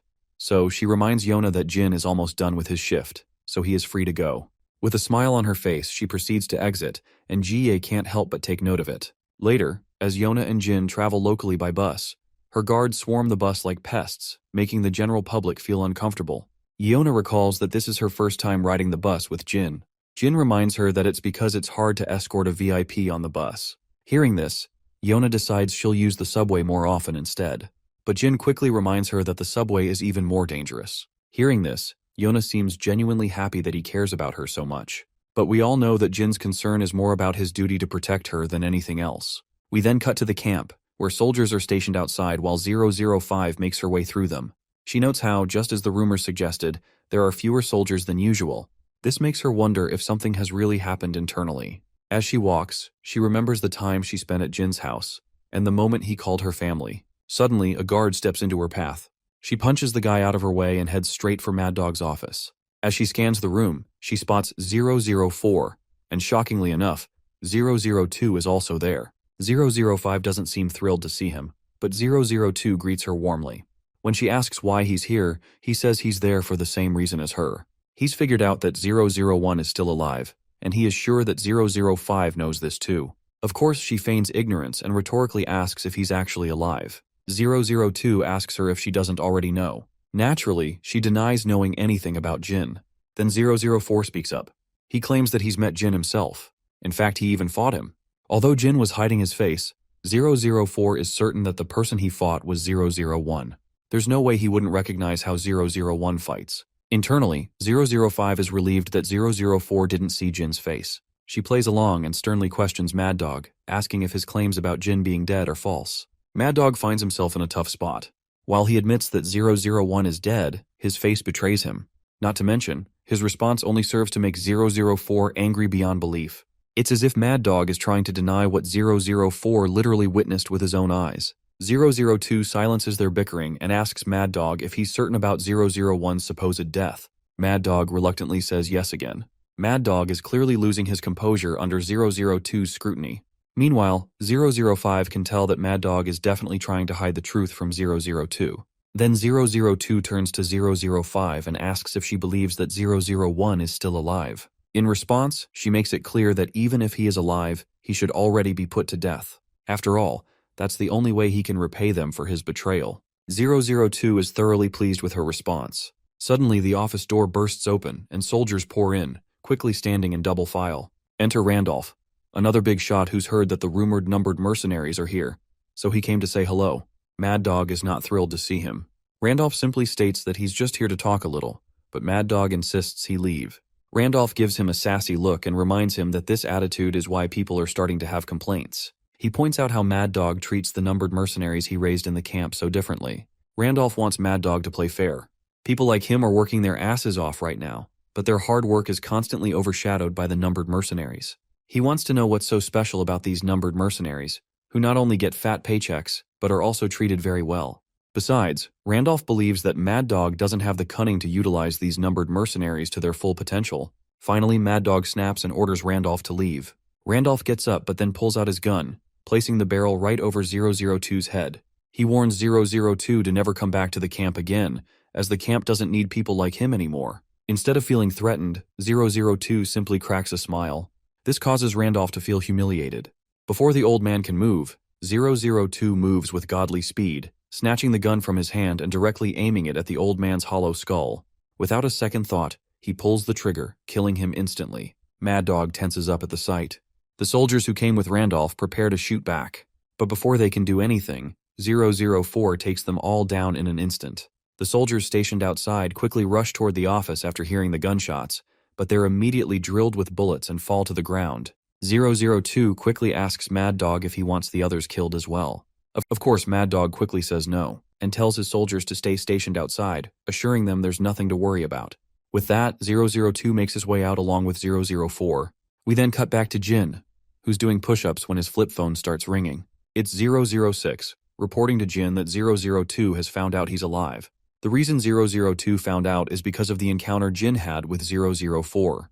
But still, they're not 100% sure if Jin is alive because they didn't see his entire face. This doesn't mean that both 002 and 004 will sit idle. 006 believes it's his fault since he was the one who invited Jin for the rescue mission where they encountered 004. But Jin thinks there's no need for apologies, as this was bound to happen. 006 then decides to end the call and contact later if something comes up. Meanwhile, poor 032 is sulking in the corner, believing that Jin is about to be in trouble because of him. There are chances that after 002 meets Jin, he might understand and come to friendly terms like 005. While there's no doubt that 002 is a crazy guy, he always adhered to Jin's orders. But 006 isn't sure it would be that easy, because 002 was the most devastated upon learning about Jin's betrayal. He went insane after finding out about the betrayal and killed camp agents out of anger. What's more concerning is that 002 is the one who taught a lot of things to Jin, and Jin's current skills are particularly derived from 002's. But in the end, the current 001 ended up taking the title of number 001 and became the leader of the numbered mercenaries.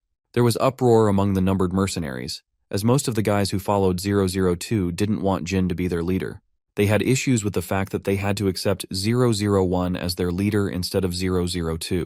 But since 002 accepted 001 as the leader without causing any big problems, the others had to concede as well. This is the only reason 002 harbors strong feelings of betrayal against 001 compared to anyone else. Hearing all this only makes 032 even more worried, as he believes it's his fault that 001 got exposed. Recently, 001 looked like he was doing really well, and it's likely because he's been living with his family, but to think that his life is about to go to hell is causing a lot of sorrow to 032. 006 tells him to snap out of it, as sulking in the quiet corner won't make things better. It was bound to happen, and even Jin was aware of this fact. We then cut to SW training grounds, where Jin just got punched by his opponent during training. Everyone is in absolute awe to see Jin getting punched. Even the guy who threw that punch is in utter disbelief that this actually happened. The team coach scolds Jin for his absent-mindedness during the entire training session. No matter how skilled Jin is, no matter how perfectly he carries out his missions, one mistake could cause him to lose sight of his objectives, which can ultimately get him killed.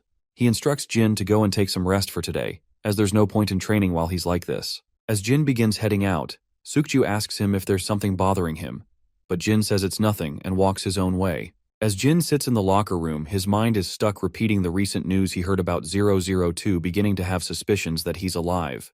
His mind flashes back to the time he used to have brutal training with 006. It was a total brutal blood mess in the name of a fight. While Jin is a good fighter, 002 was even better than him. Jin recalls how 002 actually acknowledged him as a good fighter. But this is the kind of madness the camp needs, and the only way to survive here. We then cut to 005 meeting 006. First of all, 005 makes sure to apologize to her for calling her out of the blue, and then asks her the whereabouts of 002 and 004. Before omitting any details, she questions him about why he wants to know, to which he claims that he intends to repay his debt to 001. The only thing 005 can figure out from what he said is that he wants to eliminate 002 and 004. 006 confirms this. After all, 001 is finally living the life a normal human should, and he doesn't want to disturb the tranquility he has gotten in his life. 005 then eventually decides to reveal everything she knows, though she warns him that it's going to be too dangerous for him to go alone after them. But this is precisely why 006 believes that he is the best candidate to eliminate them, because those guys think that 006 is dead. Later we see 005 in her room. She seems to be regretting helping 006 with this, because she still believes it's too dangerous, and it's not something he should risk exposing himself for. But 006 persists because he can't let the life Jin finally found be ruined. This also reminds 005 of the moment she shared with Jin and his family. Suddenly her doorbell rings, snapping her out of her thoughts. She grabs her pew-pew, cautiously walks to the front door, and peeks through the peephole. On the other side of the door stands 002, here for a little chit-chat. Later, as 002 takes a seat, 005 tells him to cut the bullshit, say whatever he came to say, and fuck off. 002 claims he heard something interesting and figured she'd want to know too. But 005 isn't sure they're close enough to be swapping interesting stories. That's when 002 drops the bomb that 006 is also alive. Of course, her eyes widen at the revelation, while 002 finds it amusing. First it was 005, and now, turns out 006's death was just another false rumor. Cut to 006, now going up against 004 and his crew. He's on the losing side. 04 has more manpower. Injured, 006 hides behind a pillar, trying to catch his breath. But then, a jacked-up dude lunges at him, wrapping him up in a crushing grip. 006 reacts fast, delivering a brutal smash to the bastard's face before finally maneuvering himself out of the hold. The gorilla turns out to be another numbered mercenary, 008 if I has to be specific. And that just doesn't make sense to 006.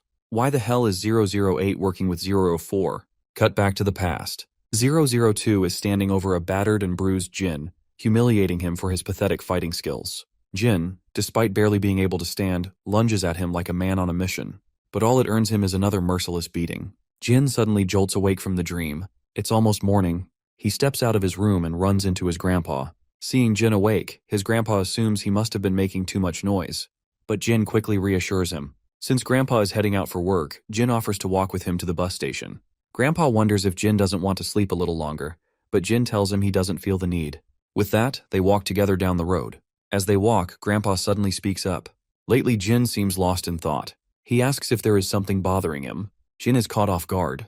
He wasn't expecting the old man to notice. He asks how Grandpa figured it out. Grandpa just chuckles upon hearing this. He's Grandpa after all. He can tell just by looking at Jin. And he's not the only one. Even Daeun seems worried, as they can all tell something's off. Jin flashes back to the past again. People always used to say Jin was unreadable, emotionless. But they also thought that was an advantage in this line of work. Some even questioned whether 005 had emotions at all. Yet his family can sense when something's wrong. Grandpa goes on to say that they haven't pushed him to talk because they know he must have his reasons hiding his worries. But if he ever needs help, Grandpa is always willing to listen.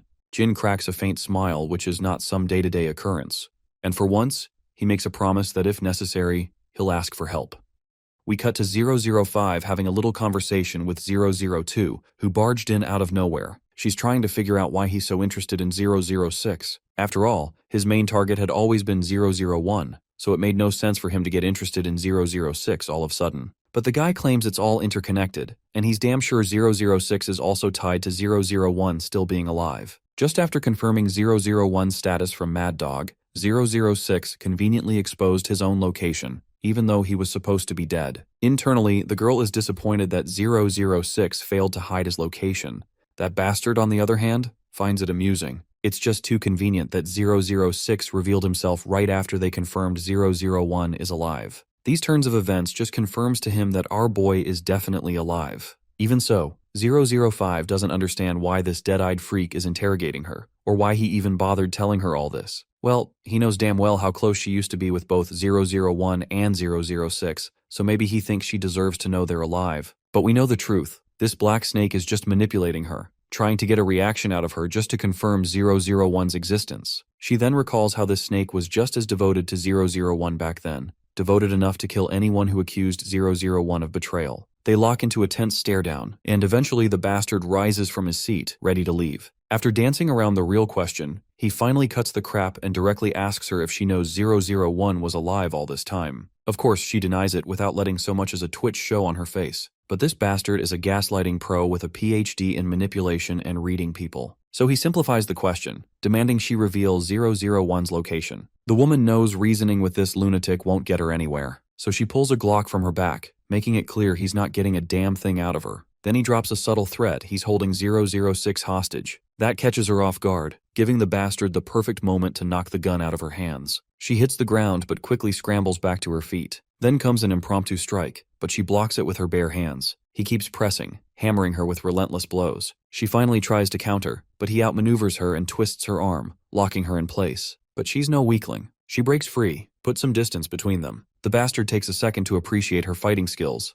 though not impressive enough to scare him, but enough to amuse him. He decides to put a pin in the fight and save it for another day. The woman is seriously annoyed by how full of himself this bastard is. Before she can spit out her next words, she realizes she's been locked onto by a sniper. And yeah, the sniper's clearly working with this psycho, helping him terrorize a woman. It's his not-so-subtle way of saying, give up 001's location, or suffer the consequences. Cut to a new scene where this musclehead goes toe-to-toe with 006. Despite his battered, bloody face, he's wearing a smug grin just to mess with his opponent. That opponent already looks like he's at his wit's end. 004 is there too, watching the fight from the sidelines, clearly impressed by 006's skills. But it's a pity he can't gain any ground against that bulky guy, whose code name is 008 by the way. 006 snaps back with some sass of his own, calling out how 004's letting his lackey fight while he avoids a real battle, probably scared of what might happen if he goes all in. That jab gets under 004's skin, and tries to threaten his opponent with his life. Of course, 006 isn't scared one bit. He pushes even further with sharper jabs, calling out the cold truth that 004 has no identity of his own, just a loyal dog for 002.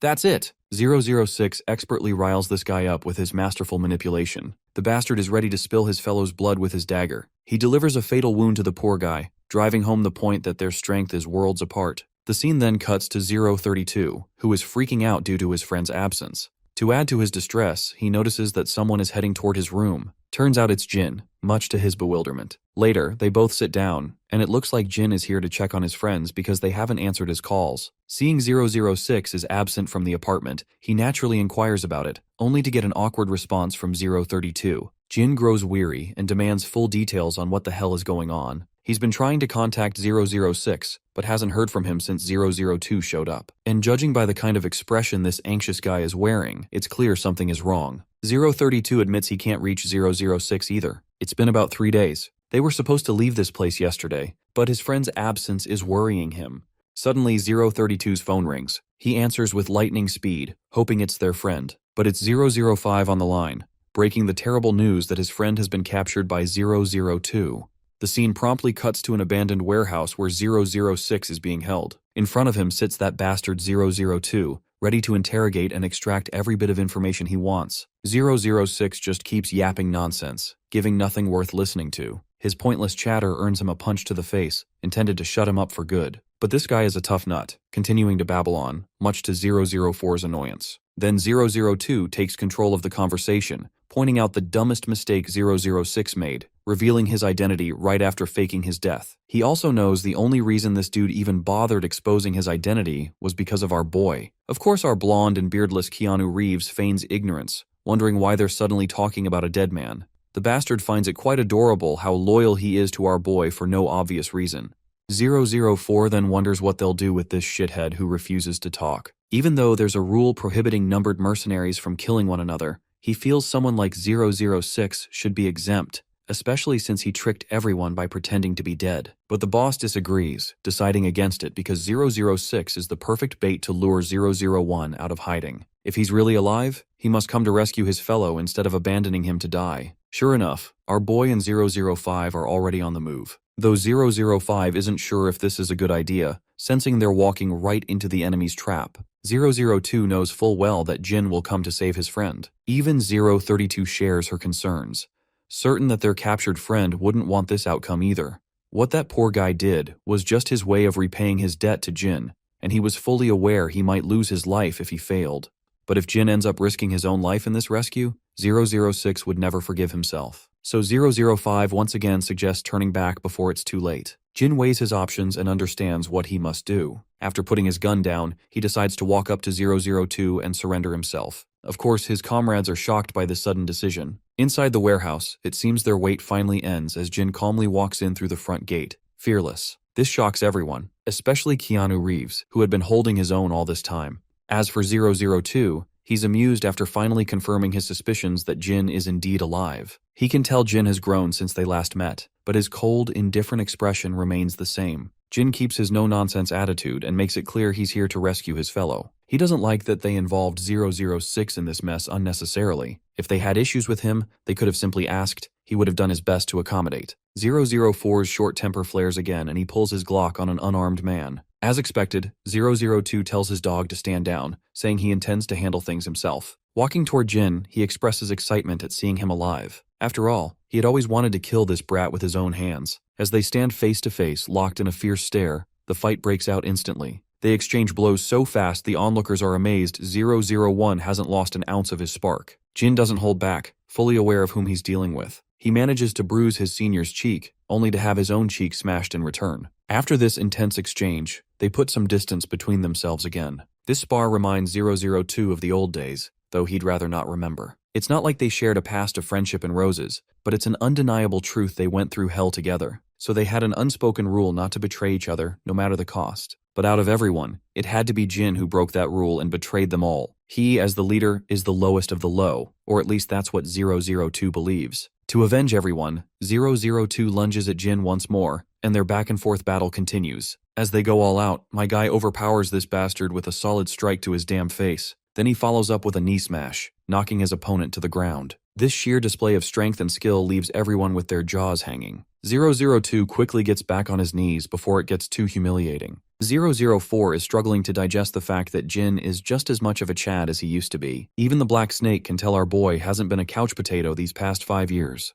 He pulls out his dagger from its sheath, ready to take this fight to a whole new level. With that, they go all out again, striking and dodging blows left and right. But once again, Jin overpowers him by giving nasty cuts to his hands, then slicing him with a bunch of nasty cuts all over his body. He continues to spill the bastard's blood while 004 can only watch helplessly as his senior gets absolutely decimated. The aura Jin is exuding is something only earned from farming countless real battles. And that's exactly what's bugging 004. The fact that Jin has gotten way stronger than before. Even the masked random NPC is blown away, suddenly remembering a mercenary named Jin who worked with the military. His fellows are shocked by the revelation, and 004 wants confirmation. He's struggling to believe that the mercenary they once saw was actually 001 in disguise. The masked guy isn't 100% sure, having only caught a brief glimpse, but the vibe that mercenary gave off is exactly how Jin is fighting now. Everything clicks for 002. By now, he's starting to think Jin became a private mercenary after betraying his comrades. Jin then reveals how his memories came flooding back, shocking everyone present. Suddenly, a guy reports via transmission that 005 and 032 are heading their way. Sure enough, they both barge in, worried sick and shouting that enemies are approaching. As usual, the low IQ, short-tempered 004 shows aggression and doesn't pick up on the hints. But soon, their lackey reports armed soldiers surrounding the place and closing in. At least 50 soldiers confirmed so far. They're only 300 meters away from infiltrating the area.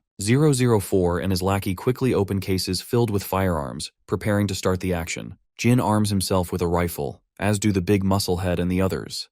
Looks like it's finally time for these numbered mercenaries to unite and fight a common enemy. Behind it all is Mad Dog, who orders his soldiers to wipe every single one of them out, as if they never existed. For once, the numbered mercenaries forget their rivalries and stand together against the shared threat. Jin even steps up as their leader, giving orders just like in the old days. Everyone moves at his gesture. 005 monitors the area, keeping an eye on enemy positions. The enemy closes in, but it's still not time to strike. So everyone stays on standby, waiting for the perfect moment. As soon as the enemies come into sight, they strategically open fire, taking down groups of soldiers like they're nothing but flies. Every one of them goes full ballistic on the trigger, overwhelming the soldiers and giving them no chance to fight back. Time ticks by as they drop soldiers left and right, piling bodies like rats being hunted. The leader of those soldiers is 016, and 032 has already located him. Now that the enemy is neutralized, 001 and his team make their way in, throwing a clear threat at Jin that they will take revenge for his betrayal. We cut to Mad Dog, who grits his teeth after hearing the battle report. He can't believe even that massive force failed to subdue these few numbered mercenaries.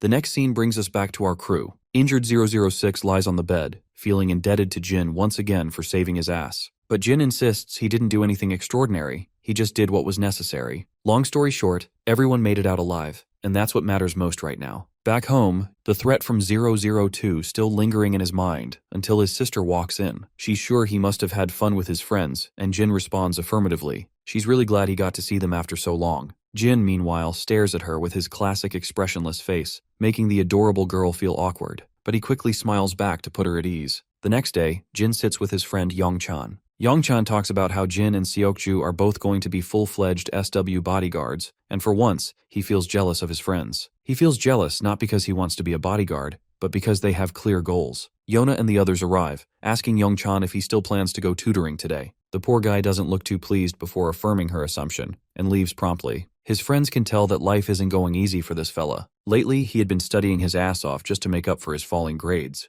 Yona particularly feels sad that he is leaving. Seokju also points out the anxiety that's always clouding Yongchan's mind. Meanwhile, Jin seems clueless about why that's the case, especially after the little talk he had with Yongchan about having a clear goal. Yona, on the other hand, is really looking forward to Jin tagging along with them. But to her disappointment, he refuses the invitation since he has plans to visit his grandfather at his workplace. A little later, Jin can be seen heading out with his sister Dayun on their way to see their grandpa. She's chatting about his friends, wondering if they're all doing okay and what they plan to do in the future. Jin tells her about his blondie friend Hyuk-jin, who's set to inherit his father's company, while Jae-young still hasn't decided what he wants to do, so he's taking his time to figure things out. Dayun isn't too surprised that Jae-young isn't too serious about his future, given his laid-back personality, but she's pretty shocked to find out that his grandpa actually owns a freaking automotive company, making Jae-young a third-generation conglomerate heir. He's the youngest son in a big conglomerate family. Of course, poor Dayun is having a hard time accepting this, especially since Jae-young always wore cheap uniforms and tracksuits. Jin then takes control of the conversation by asking what her plans are for the future. Well, she wants to get a job as soon as she graduates, but hasn't decided what field to go into yet. One thing's for sure, she wants a job that pays well. She wants Grandpa to retire since he's been working his old ass off for them ever since she can remember. She even tried talking to Grandpa about it once, but he just scolded her. He doesn't want to see her working just to earn money instead of doing what she really wants.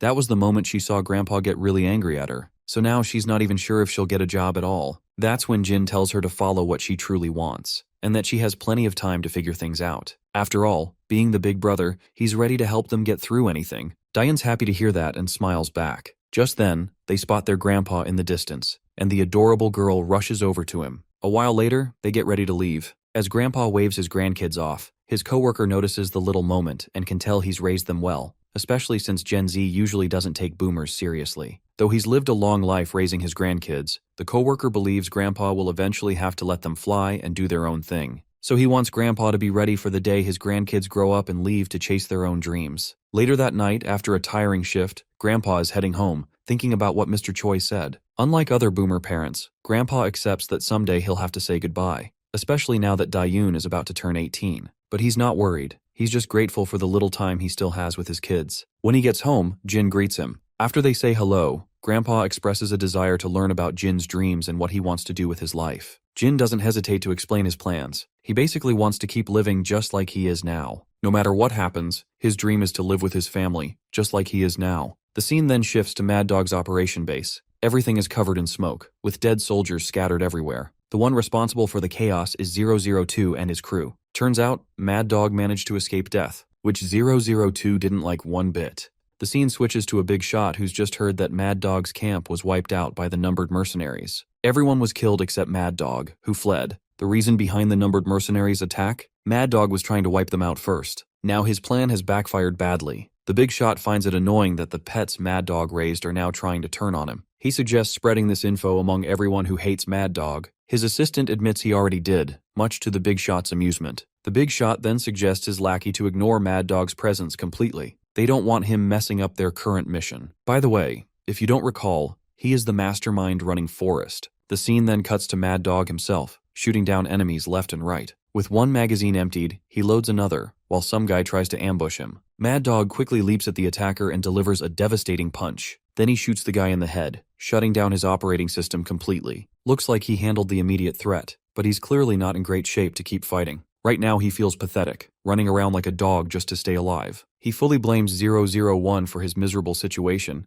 It's 001's betrayal that triggered this whole mess. A while later, we cut to Jin doing his usual push-up routine. His phone buzzes, interrupting his session. It's a message from Yeona, saying she wants to meet him at the convenience store right in front of his apartment. Well, Jin has no reason to say no, so he ends up going there that evening. As usual, Seokju and the other guards are around to make sure Yeona stays safe. When Jin gets closer, Yeona immediately starts apologizing for calling so late. She's already bought a bunch of Jin's favorite snacks. While helping himself to some treats, Jin gets curious and asks why she called. Yeona doesn't have any particular reason. She just wanted to see him a little. And, well, we all know why. She just wants to get clapped by an aura farmer like our boy. Hell, even Seokju understands that she is in heat. She brings up how everyone's been stressing about their future careers, and Yongchan especially seems lost in the mess. He even stopped going to the PC center just to focus on studying. It's a shame that he made this bold move right when he was on track to become a pro gamer. Keeping the conversation going, Yeona asks Jin about his career plans. Does he want to keep being in the SW suit? As expected, Jin's not sure. When Seokju and the senior bodyguard hear that, they're shocked and practically begging him to reconsider and make a solid decision as they want him to continue serving SW Corporation. Jin is surprised by their strong reaction.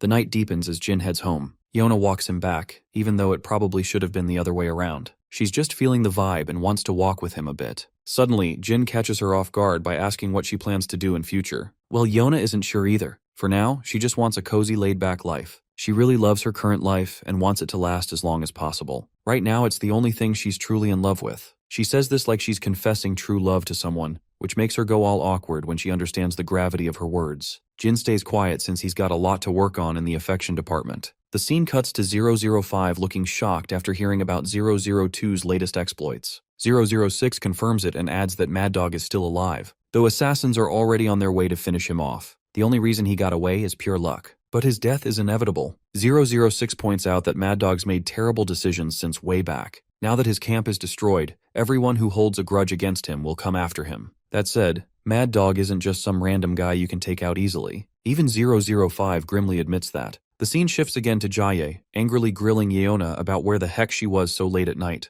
It's not smart to be wandering around wherever she pleases. Poor Yona apologizes and quickly scrambles away to avoid her cousin's wrath. Later, Jie is being escorted in her car, with Jin accompanying her. His phone rings, but he ignores it since he's on duty. Jie notices this, and she is generous enough to give him permission to check his phone. When Jin checks, it's Dayun asking him to bring some apples because Grandpa's been craving them lately. Suddenly, Jie throws a weird question at him. Does he have someone close to his heart? Jin seems clueless at first, unsure how to answer, but she gets blunt and asks if he's dating anyone, or maybe someone he wants to date. While she's asking these bold questions, Seokju and the senior bodyguard are nearby, getting chills because they're curious how Jin will respond. Jin simply says he doesn't have anyone, a blunt answer that surprises Jie. She thinks he should be out there chasing girls since he's in his prime. With his looks and how young he seems, it'd be a waste if he didn't try to pursue someone instead of just goals. But Jin doesn't think he's missing out on anything. This ordinary life is what he's always wanted, especially after grinding so hard as a kid on the battlefield. After his duty, Jin's seen walking around the grocery store with his sister, picking up some apples. With a bag full of apples, they head home. As they walk, Dayun mentions how Jaehyung is setting up a hideout to invite all his friends once it's ready. She's amazed he didn't tell anyone else but her. Suddenly, Jin freezes when he spots someone lurking in the shadows. The figure looks familiar. Turns out this suspicious guy is 002, and Jin looks absolutely freaked out of his mind. It's probably the first time we've seen him panicking this much. He quickly insists Daeon get home as fast as possible. Seeing his tense face, she senses the urgency and starts heading back. Meanwhile, Jin subtly gestures at the shady dude who starts walking toward them. As they cross the street, they come face to face. The bastard throws some shade about Jin living a pooky life given his past, which is full of blood and gore. He is even surprised that Jin got a chick for himself. But Jin doesn't really have much patience to tolerate this guy's bullshit. Before things escalate, Cha just so happens to pass by and spots Jin on the crossing, rather confused as to why the kid isn't crossing. It is then he notices a hostile glint in Jin's eyes, something he has never seen before. As he gazes ahead, he notices 002, who is carrying the exact same glint in his eyes, a glint that really makes Cha question his life choices. Jin, meanwhile, decides they should put a pause on their impromptu meeting and take it somewhere else. Once they find themselves in this abandoned construction site, 002 is eager to learn about Jin's current living situation. Jin, though, is more interested in learning how 002 managed to find him. Internally, he has a hunch that 005 or 006 might have revealed his location. But he is confident those guys wouldn't dare spill a single word without his permission. 002 already knows what he is thinking and assures him that he didn't do anything to his fellows. You see, 002 had heard Jin mumbling Korean words back when they were in camp. Now, assuming that Jin has regained his memories, it goes without saying that he would try to get back to his homeland. Taking this as a starting point, 002 began his search, which eventually led him here. And as for why he is here, it should be obvious from their last conversation. He is here to eliminate the traitor, making sure he executes him with his own hands. To make sure it's not an unfair duel, he throws a knife for Jin to equip. With that, the battle of the top two mercenaries begins. The first one to take a nasty cut is our boy, and then once again, the bastard delivers a knee smash right into Jin's belly. While it sends Jin skidding backward, it's still not enough to take him down for good. Seeing how sloppy Jin is while fighting, 002 plays the oldest trick in the book. He threatens to wipe out everyone even remotely connected to Jin, a clear threat to his family which Jin doesn't appreciate one bit. He goes ballistic with rage and charges like a bloodthirsty fiend toward his opponent, finally showing who's the boss here. He brutally beats the bastard, only to lose his grip on his dagger. Even so, he is just as dangerous with his hands, delivering a shoulder smash to his opponent and forcing him to lose his grip on his dagger as well. 002 retaliates with a headbutt, the impact sending Jin reeling and ultimately crashing down to the ground. The bastard quickly lunges at the vulnerable Jin, who somehow manages to slip out of his grip, only to get kicked. Both opponents stand at a considerable distance, catching their breath. As mid-fight dialogue, 002 roars at our boy, questioning his audacity to kill his fellow mercenaries back then. While they may have been scum, they went through that hellish place together, and Jin had been in charge of them the whole time. This prompts a flashback to the past, where Jin explained to 005 that he didn't kill anyone, though technically, the cause of their deaths still lies with him. He blames himself for the attack force getting lost in the first place, and because of that, they all died. So it's basically the same as him killing everyone. Back in the present, 002 points his gun at our boy, ready to blow his head off. Jin doesn't flinch in the face of death. Instead, he asks his fellow to fulfill one of his favors. He might be willing to get purged, but insists 002 spares the people our boy holds dear. Of course, 002 finds it ironic to hear this coming from Jin of all people, a guy who allegedly betrayed his allies. Jin, however, once again emphasizes the significance behind his words. He reminds his fellow about the girl he saw with him. She is someone he calls family, someone he met after 10 years. She is his family, just like the rest of the numbered mercenaries. This last part catches 002 off guard, and for a moment, it feels like time itself freezes. But then Gangster Cha barges into the scene and manages to subdue 002 by pinning him to the ground. But being the numbered mercenary he is, it goes without saying that he manages to overwhelm Cha with one devastating blow. Not only that, he parries Cha's oncoming strike and delivers yet another blow. With Cha down for the count, the bastard frees himself from the grip and stares at Jin one last time before dashing away like the cautious dog he is. Cha, of course, has a lot of questions, and he only gets more confused when Jin mentions that the guy he was literally having a life-or-death fight with is his colleague. The next scene takes us to Cha's turf, where the gangster sits quietly, still trying to wrap his head around the recent encounter. He can't believe Jin is calling someone a colleague who was literally holding him at gunpoint. It really makes Cha wonder what kind of fucked up life Jin has lived. In the flashback, we see him trying to get a few words out of Jin, but the only thing our boy says is, "Thank you for the much-needed help." Cha reciprocates the gesture and Jin begins to walk away, leaving Cha with so many unanswered questions. From what Cha has seen so far, Jin is just your average high schooler who enjoys his family the most. It's the dead of night, and we cut to Daeon, who realizes Jin has arrived and promptly gets up to see her brother. After all, she has been worried sick for him since he told her to go back home abruptly. Her worries only heighten when she notices his school uniform stained with blood all over. When asked the reason behind his state, her brother casually reveals that he fought with his friend. The girl can't help but wonder what kind of fucked up friend that was. Soon enough, Grandpa also realizes that Jin has arrived home, but before the old man comes out of the room, the concerned sister quickly pushes her brother back inside because she doesn't want to worry her grandpa unnecessarily. Inside his room, as Jin gathers his thoughts and envisions the disgusted face 002 carried, we shift to the man in question, who is also replaying the last few words he had with Jin. Our boy calling him family is a phrase that has been living rent-free in 002's mind ever since. He soon meets 004, who promptly reports that Mad Dog has fled the country. He has gone completely underground, since only God knows how many people are after his head. The junior asks the senior about their next course of action, whether they should go after Mad Dog or deal with 001 first. As expected, 002 chooses the latter. The next scene takes us to SW Corp, where Seokju and our boy are both getting back into their school uniforms now that their shift has ended.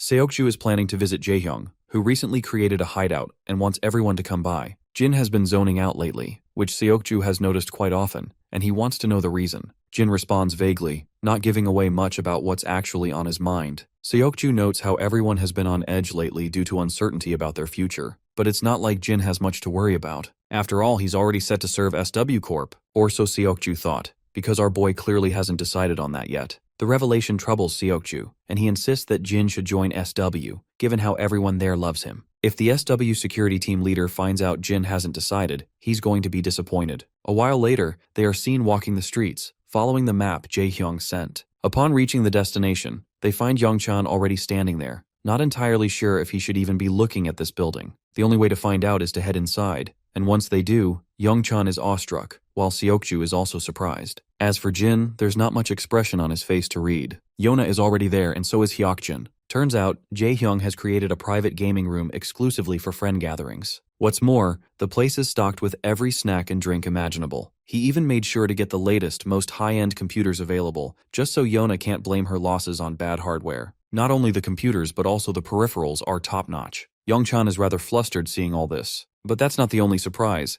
Jaehyung has also set up a dual-screen streaming setup exclusively for Youngchan. He remembers his friend once expressing the desire to become a gaming YouTuber, so this is a little workplace for him to use. Yona is surprised to hear about this unusual career choice. What's even more heartwarming is how Jaehyung did all this for his friend. He's even willing to be the first subscriber to Youngchan's channel. Of course, this makes Youngchan feel special for a moment, and he can barely hide his emotions. Yona is also ready to become a subscriber. Seokju chimes in with a request to stock some energy drinks too. Since they're talking about it, Yeona adds her own custom request for some Coke Zeros on the shelves. Naturally, Jaehyung gets annoyed with everyone throwing requests at him, while his friends continue to push his buttons. Meanwhile, it's clear something is weighing on Youngchan's mind, and he promptly decides to head back, shocking everyone. The next day at school, Yona notices that lunch break is nearly over, but Youngchan still hasn't made it to school. They have no idea what's wrong with him, other than his expression looking unusually dark lately. Being the sincere friend he is, Jaehyung is genuinely worried about that guy, but there's not much he can do. He texts him immediately, but Youngchan is busy talking with his mother. His mother is sick, so he's been taking care of her, which is why he didn't attend school. Even though her fever is mild, Youngchan fears her health could worsen, Not to mention he's never seen her close her shop just because she was a little sick, so it must be serious. The woman finally admits it, though she attributes her deteriorating health to old age. But Young-chan knows it's because of the years of hard work and effort she put in to raise him. Speaking of raising, she gets a little upset that he skipped school today, telling him he must still attend cram school. When asked if he's doing well in his studies, he answers affirmatively, though his face says otherwise. His mother wishes for him to achieve great things. She wants him to make it to university and is willing to bear the burden of the fees. The next day in the classroom, Young-chan is lost in thought. He's doubting his potential, wondering if he can achieve anything meaningful even if he goes to university. The best option is to find a job and support his mother. For once, he feels utterly left behind and even jealous of his friends because they all seem set for life, while he's stuck figuring out what's best for him. Late at night, as he's coming back from cram school, he finds his friends' texts expressing their worries. While looking at his phone, he accidentally bumps into another student walking by. That guy turns around and decides to unleash his pent-up frustration on Young-chan. As the insults keep coming, Young-chan just apologizes to avoid trouble, but the guy's friends can see he's scared, so they pile on with more nasty words. Even the onlookers begin to take note of the commotion. That's when our guys arrive on the scene, with Jae-hyung looking absolutely pissed, demanding to know what's going on. Seeing the situation, Jae-hyung has a pretty good idea and intentionally bumps into the troublemaker, accusing him of not watching where he's standing. It's like an Uno reverse card, and it works. The guy swallows his pride and walks away. Jae-hyung then turns to his friend, scolding him for getting into trouble and making them worry. They're especially upset that he didn't respond to their texts, leaving him no choice but to explain himself. They ask about his mother's health, knowing about her condition because they stopped by her shop. Young-chan is surprised to hear this, since the shop was supposed to be closed. Apparently, he has no clue that his mother went to open it despite being sick. Moving on, Jae-hyung brings up yesterday's events, how Young-chan left the gaming room without much of a word. He feels responsible, thinking he upset his friend by being too obnoxious. He sincerely apologizes if he was noisy and clingy yesterday. Young-chan quickly clarifies that's not the case. In fact, he was happy to see how much his friend cared about him. He admits the real reason behind his unsettling behavior lately. He didn't feel he deserved what Jae-hyung did for him, especially not after feeling jealous of his friends. He doesn't know why he keeps comparing his circumstances to others, or why he ran away instead of appreciating the gesture. He wants to find a job to ease his mother's burden, but if he chooses streaming as a career, he's unsure if he can make ends meet. He may be good at games, but it's not exactly a secure job for an introvert like him. His grades have also dropped recently, leaving his thoughts scattered. Even so, he's thankful to Jae-hyung for thinking about him this much. Hyuk-jin then teases our tracksuit lover about how anxious he was over Young-chan, so worried, in fact, that he kept asking everyone about him. Let's not forget about our boy, who is enjoying spending time with his friends. Back at Young-chan's home, his mother asks about the boys who visited today. 2 boys and 1 girl were so good-looking she mistook them for celebrities. She still can't believe those pretty faces were her son's friends. They told her that your son is a pro gamer, skilled enough to compete nationally. It's a shame he never told her about his passion for gaming. She assumes it's because of her condition, and Young-chan doesn't deny it. After all, she poured everything into raising him, and now he feels it's his turn to support her. The doting mother finds his mindset adorable and advises him to do whatever his heart desires instead of holding back. Young-chan turns the conversation, asking if running a snack shop was really her dream job. Of course it wasn't, but her real dream was to raise her son well, and she believes she's done that to the best of her abilities. Now her only wish is to see him doing what he truly wants. She would be proud if he gave this gaming thing a try. The next day at Jae-hyung's secret gaming place, after a great time, Daeyeon and Jin head back home, with everyone seeing them off. Once they leave, Young-chan expresses surprise upon learning Jin isn't joining SW Corp after all. The others are equally startled. Yona is a little upset for obvious reasons. She doesn't like how blunt he was about it, and the seniors are disappointed to learn this. Seokju had assumed Jin would join SW Corp for the sake of the camaraderie they've built, so hearing he never even considered it is a shock. We then cut to Jin and Daeyeon walking side by side. The doting sister is concerned about her brother's future and wants him to find something he truly wants to pursue. Predictably, we get a flashback of Jin's past life, a life filled with excruciating experiences no teenager should have gone through. His sister suddenly snaps him out of it, asking if he has another career in mind. Jin responds negatively, much to her surprise. The scene then shifts to the big shot, who is being briefed by his lackey about President Andrea's upcoming visit to Korea. Long story short, he is coming to Korea to compare Forest and SW's forces. The lackey adds that other companies are in chaos over the news. If the president secures a contract with SW, it will strengthen SW's position even further. The fact that he's personally paying attention to SW shows how highly he values the company. This is troubling for the big shot and his own company. The Beret family, who had been his client for a while now, would likely switch employers too. The big shot can't fathom President Andrea's audacity in approaching SW. To make sure they don't fall behind much, he orders his lackey to contact Forrest because he wants to witness the skills of the guys they currently have. Back in SW Corp, there's an exclusive meeting with all the SW bodyguards present. The topic of discussion today is Andrea Beret, the head of the Beret family, who's supposed to visit SW. Specifically, he's going to tour SW's defense factory. It's a big deal for SW's subsidiary defense facilities. After all, Boret's approval could lead to massive weapon exports for SW. Even though Boret is bringing his own escort team, SW still plans to deploy their own bodyguards, making sure no stone is left unturned. Andrea Boret himself isn't the problem, it's his family members. The senior wants his bodyguards to make sure their safety is guaranteed. The Boret family brats have recently shown a lot of interest in Korea, so they're paying a secret visit. That means they won't appear publicly, and ensuring their safety is SW's top priority. A few days later, we cut to the director of SW greeting his esteemed guest, Andrea Boret. The two men shake hands on a good note. Meanwhile, Jie and her escorts are making sure the Boret family members are entertained. Right now, the Boret siblings want to look around, but Jie strictly forbids it. She doesn't want them moving around freely, especially not without SW guards ensuring their security. But they keep insisting they'll be fine, promising not to stand out. They've already got a guide who can show them places worth visiting. Plus, they have their own security team making sure nothing goes wrong. Despite that, Jie isn't convinced, but she can't exactly express her disapproval right to their faces either. The Boret daughter whispers something to her brother, and he quietly approves. He then points at Jin, wanting him to tag along with them. Of course, the guards are clueless why Jin, of all people, was picked, but the reason becomes obvious when we see the Boret girl blushing. Even Jie picks up on it after noticing her flustered expression. Still, she doesn't complain. At least with Jin around, she's assured she'll get proper reports if anything happens. So, a while later, the Boret siblings are cruising down the road, with Jin accompanying them. The girl seems desperate to talk to him and finally gathers the courage to introduce herself as Sophia, asking for Jin's name in return.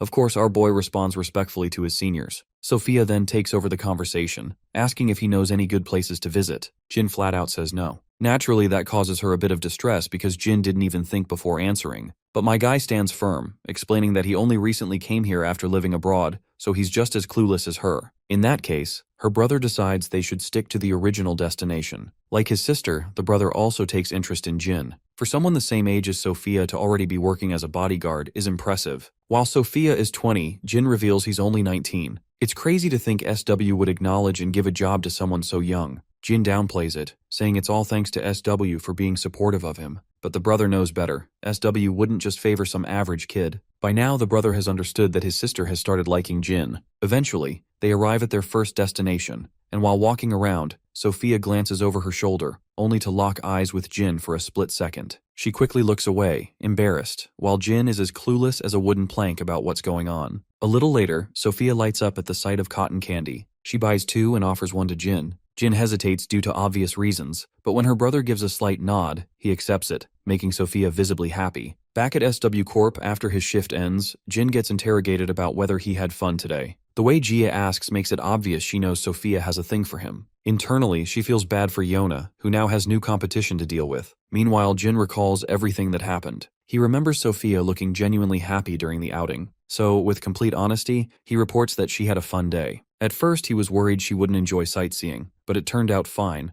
and it all thanks to Boret's security team, who were well prepared for her preferences. Of course, Jie feels frustrated, realizing Jin is still totally clueless, but she expected as much, so she brushes her worries off. She then reveals that Sophia's father personally thanked them for making his daughter's day memorable. At first, Jie was confused why he'd show gratitude over something so small, but then she learns Sophia is usually very reserved because of family trauma. She always gets anxious whenever she steps outside, even on family vacations. So, for her to move around comfortably today was something unprecedented. Naturally, Jie gives all the credit to Jin, but Jin doesn't see it that way. He thinks the careful preparations were the real reason Sophia felt comfortable. Once again, Jie feels exhausted with this guy not picking up the hints, but she doesn't bother pushing it. Instead, she tasks him with the same responsibility for tomorrow. As Jin walks through the corridors, he notices Sophia's brother watching him with a pleasant look. Turns out the brother has a favor to ask. For the next 2 days, he suggests Jin act a little more relaxed around Sophia, but Jin apologizes, saying it's against his code to let his guard down while on duty. Since Jin doesn't understand what he means, the brother explains that he wants our boy to approach Sophia more like a friend instead of duty-bound guard. Sophia doesn't usually act like she did today, which only proves she likes Jin a lot. You see, Sophia once went through a traumatizing kidnapping. As powerful as the Boret family is, They couldn't find her whereabouts for days. It was so bad they even considered abandoning the search altogether. But after a relentless 15-day pursuit, they finally rescued her. The ordeal left her deeply scarred. She's been unable to approach people outside her immediate family and refused to leave the house. Bringing her to Korea was actually a strategic move to help her heal, and it's working. All thanks to Jin, she's finally acting normal again, just like she used to. Despite hearing the entire sob story, my guy sticks to his guns and won't do anything that goes against his job ethics. The scene cuts to this fancy hotel. There, we meet Sophia once again, just waking up after an unusually long nap. Soon enough, she gets a message from her brother, telling her to hurry down since they're already running late. The brother, meanwhile, finds it fascinating that she actually slept well somewhere which isn't their home. He apologizes to Jin for the delay, and soon enough, Sophia comes running down. Catching her breath, the brother asks why she slept so long.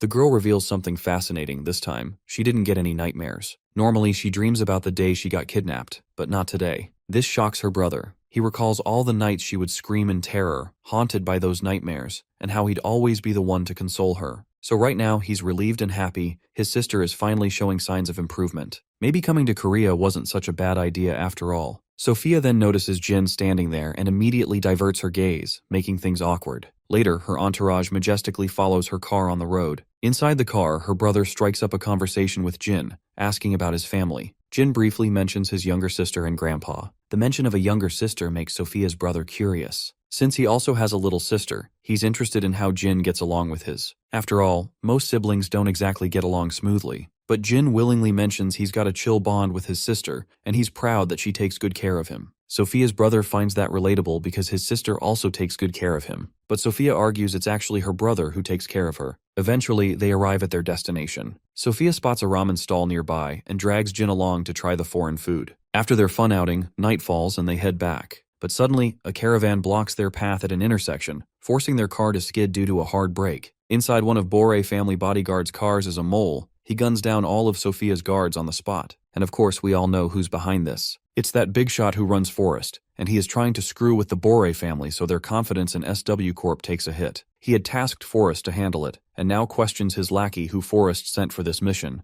From what the lackey knows, they sent someone with a pretty impressive profile. The big shot is surprised Forrest only sent one person for the job, but he's not too worried. In fact, he's curious to see if what Forrest produces is any better than Camp. If you don't recall, Camp is the group once run by Mad Dog. Back at the scene, the assassin finally steps out of the car. Turns out the assassin in question is a woman. Meanwhile, Jin quickly sizes her up. Her clothes are stained with blood, and she's holding a gun. Her lackeys pile out of the caravan as well. Sensing danger, Jin immediately tells his passengers to get moving. But the siblings don't seem too worried, especially the brother. He's confident his security team won't fail him. Jin, however, points out the critical disadvantage they are in. Only 2 bodyguards are licensed to carry guns, and one of them is in the car ahead. Meanwhile, the enemy is fully armed. The unarmed bodyguards don't stand a fucking chance against guns. After all, no one can move faster than bullets. Inevitably, the shooting begins, and the poor bodyguards are mowed down at point-blank range. Jin hops out of the car and helps the siblings escape the car. The woman leading the ambush notices her target slipping away and raises her gun. But Jin manages to pull everyone into a roadside alley just in time. She quickly follows with a handful of soldiers. Now Jin and the others are sprinting through dark streets, but he knows they'll be caught soon. So, he makes a decision, he'll stay behind. The siblings are shocked, arguing against it, but Jin stays firm. His duty comes first. His determination reminds Sophia's brother of what Jin said earlier about his job. Eventually, the siblings move on, though Sophia is clearly worried. Not long after, the enemy catches up and spots Jin. One of them radios his team, but Jin takes him down instantly. Another group shows up. Jin quickly grabs the fallen guard's gun and begins dodging a storm of bullets. The enemies keep up a relentless barrage as Jin ducks into a corner street. Taking cover, he locks onto his target and fires back, exchanging a few deadly shots of his own. One of the bastards gets injured, which causes his lady boss great distress. She tells the injured soldier to stay behind and keep Jin occupied, while she decides to go after their main targets. It doesn't take Jin long to realize what's happening, so he quickly rushes toward the other street in order to intercept that woman. The injured thug starts unloading bullets, but my guy doesn't bother fighting this injured bitch. Judging by how long he's been held up, Jin estimates the VIPs aren't too far ahead. As he rushes down, he eventually meets the woman at an intersection, coming from the other street. Both instantly go on high alert and start exchanging bullets. When they pause for a breather, the woman notices how confidently Jin is handling the gun. For someone so young to be this skilled and fearless with firearms makes her curious about his identity. But as she's busy sizing him up, Jin shifts his gaze over her shoulder. Curious, she turns around to see what he's looking at, only to realize there's no one there. It's too late by now. She messed up. In that split second, Jin takes his chance and knocks her to the ground. The first thing he does is disarm her, forcing her into barehanded combat. We all know Jin is basically the next Bruce Lee when it comes to close combat. Even so, the woman's got some tricks up her sleeve. She catches him off guard with a sharp kick to the gut. Thinking she's gained the upper hand, she smirks until Jin grabs her wrist, twists it hard, and makes her squirm in pain. She retaliates with a jab, but Jin quickly creates distance. Both their eyes land on the same thing, a gun lying on the ground. That weapon could decide the fight, so they both sprint for it. This time, she gets there first and fires at him, but Jin quickly slips into a nearby street and vanishes. Seething, she curses herself for underestimating this kid. Never in her wildest imagination did she think he wasn't just some random rookie SW hired. Her goons arrive soon after, and she decides to retreat for now. Meanwhile, Jin is sprinting through the streets when he spots Sophia's brother in the distance, calling out. Jin questions why they stopped instead of fleeing. The blondie explains they're waiting for backup. After all, his sister can only run so far on foot. One of the escorts is fascinated that Jin managed to shake the assassins off their trail. But Jin just shrugs it off as luck, an excuse the guard finds ridiculous. The enemy came way too prepared, so it makes no sense for our boy to escape without any consequences. Speaking of which, Sophia's brother realizes their tour guide was the one who sabotaged them. The guard confirms it, admitting their background checks failed badly. By the looks of it, the enemy wanted the Bore siblings alive. Otherwise, the imposter would have killed them already. Jin strongly believes the guide had multiple chances to take them out earlier, but didn't. Once again, the escort guard is stunned to think that a kid pieced together so much while engaged in a fight. Jin then inquires about the backup's ETA. The guard assures him it'll take another 20 minutes. Suddenly, Jin feels a little sus about this escort guard. To make things worse, the assassin woman shows up again with her lackeys. By now, Jin knows exactly what's happening. He moves fast, pressing a sharp projectile against the guard's throat. Of course, the siblings are clueless, while the guard plays dumb, questioning Jin's sudden aggression. My guy only responds by pushing the dagger deeper until blood starts trickling out. The siblings demand an explanation, so Jin lays it out what's in his mind. This area is basically a concrete jungle with countless streets and high-rises. Despite that, the enemy found them too quickly. The only way that's possible is if someone kept updating the enemy with their location. The guard continues to deny it, and even the siblings doubt Jin, thinking he misunderstood. After all, Gilbert has been their bodyguard for 3 years. But Jin proves his point by pulling out the hidden gun Gilbert was carrying. Guards like him don't have authorization to carry. And just like that, the cat's out of the bag. The assassin girl sneers, calling Gilbert useless. Sophia, meanwhile, is on the verge of a breakdown after getting betrayed by someone who protected them for over 3 years. Suddenly, she notices Jin making hand gestures. They look familiar, sparking some memories buried within her. She remembers a mercenary once told her the gesture meant, "I'll attack, you run." And as fate would have it, that mercenary was Jin himself. Back in the present, the arrogant woman and her lackeys think they've got the upper hand with their guns. But Jin surprises the bitch, pointing his own gun at her while using Gilbert's body as a meat shield. Realizing she's screwed, the woman leaps aside, letting her men take the bullets. Meanwhile, Sophia trusts Jin and escapes with her brother. My guy keeps laying down fire, forcing his target into cover. The woman finds this boy infuriatingly bold. Suddenly, Jin spots one of the injured lackeys aiming at him. They both shoot simultaneously. The bastard ends up taking bullets on his hand while Jin's meat shield also takes heavy damage. With his meat shield spent, Jin drops him and makes a break for it.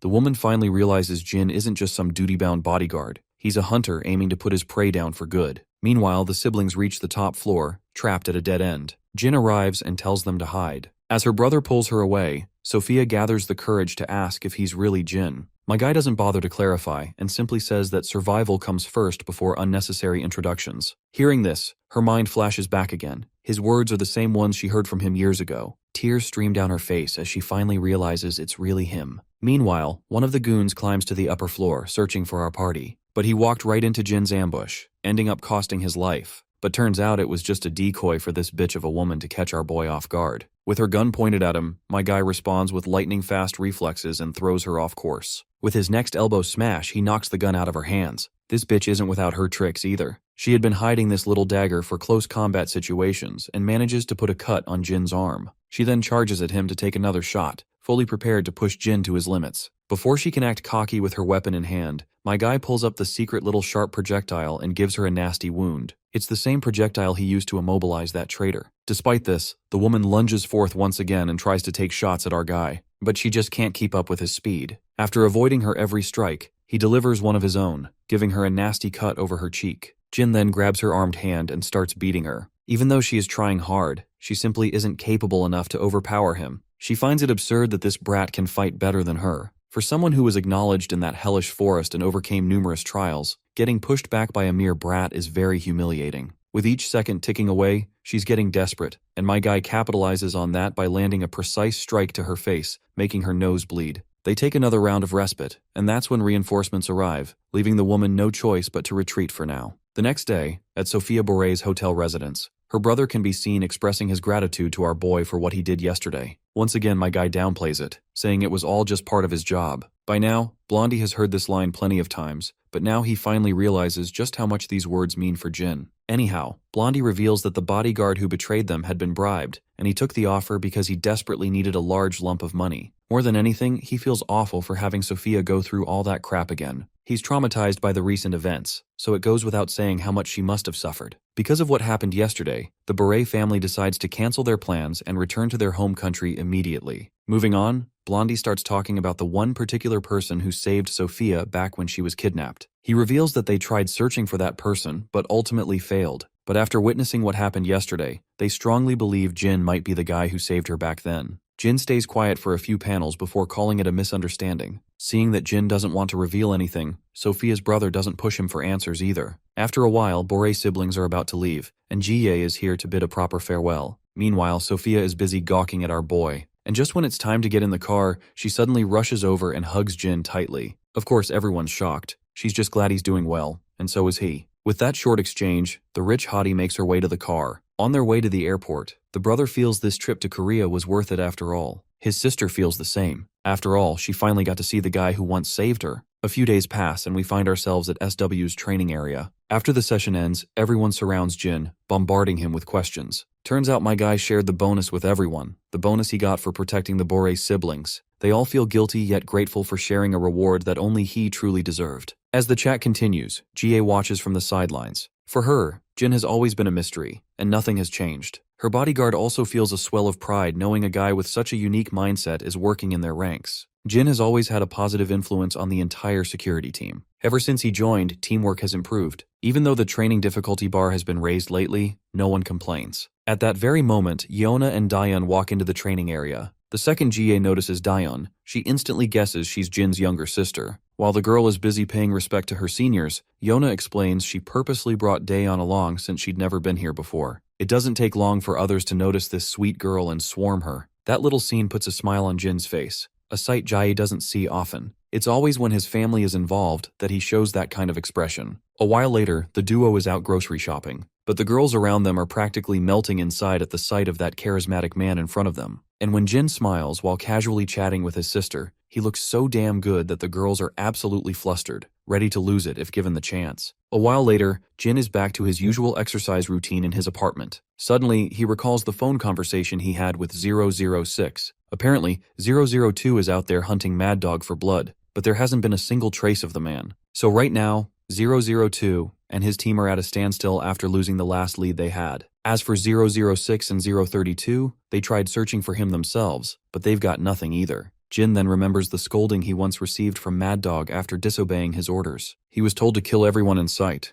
but Jin argued that the targets weren't soldiers, just civilians. So instead, he focused on retrieving the objectives rather than slaughtering innocent people unnecessarily. Despite that, Mad Dog kept hammering him about disobeying orders. Jin barely managed to survive the man's wrath, only escaping with one final warning. If it ever happened again, only death would await him. Now in the present, it's clear Jin never liked that guy's twisted mindset. Right at that moment, Yeona shows up with some fresh fruit, but she picked the wrong time. At first, she's flustered seeing him half naked, but then she's horrified, so much so that the fruit plate slips out of her hands when she sees the scars covering his body. As if that wasn't enough drama, Grandpa pops up too, and he nearly falls sick from the sight. When Jin quickly puts his shirt back on, both of them only have one question. Why does he have so many scars? Once again, their question drags Jin back into the flashbacks of his horrific war experiences. But thankfully, he doesn't have to explain to his family how he got them. Grandpa assumes they must have come from that tragic plane crash, and Jin cashes in on the excuse. Given how terrifying those scars look, his family can only imagine the pain he must have endured. Some days later, the siblings can be seen walking home from school, but someone is watching them closely, and that someone is none other than Mad Dog, who's still after 001's blood.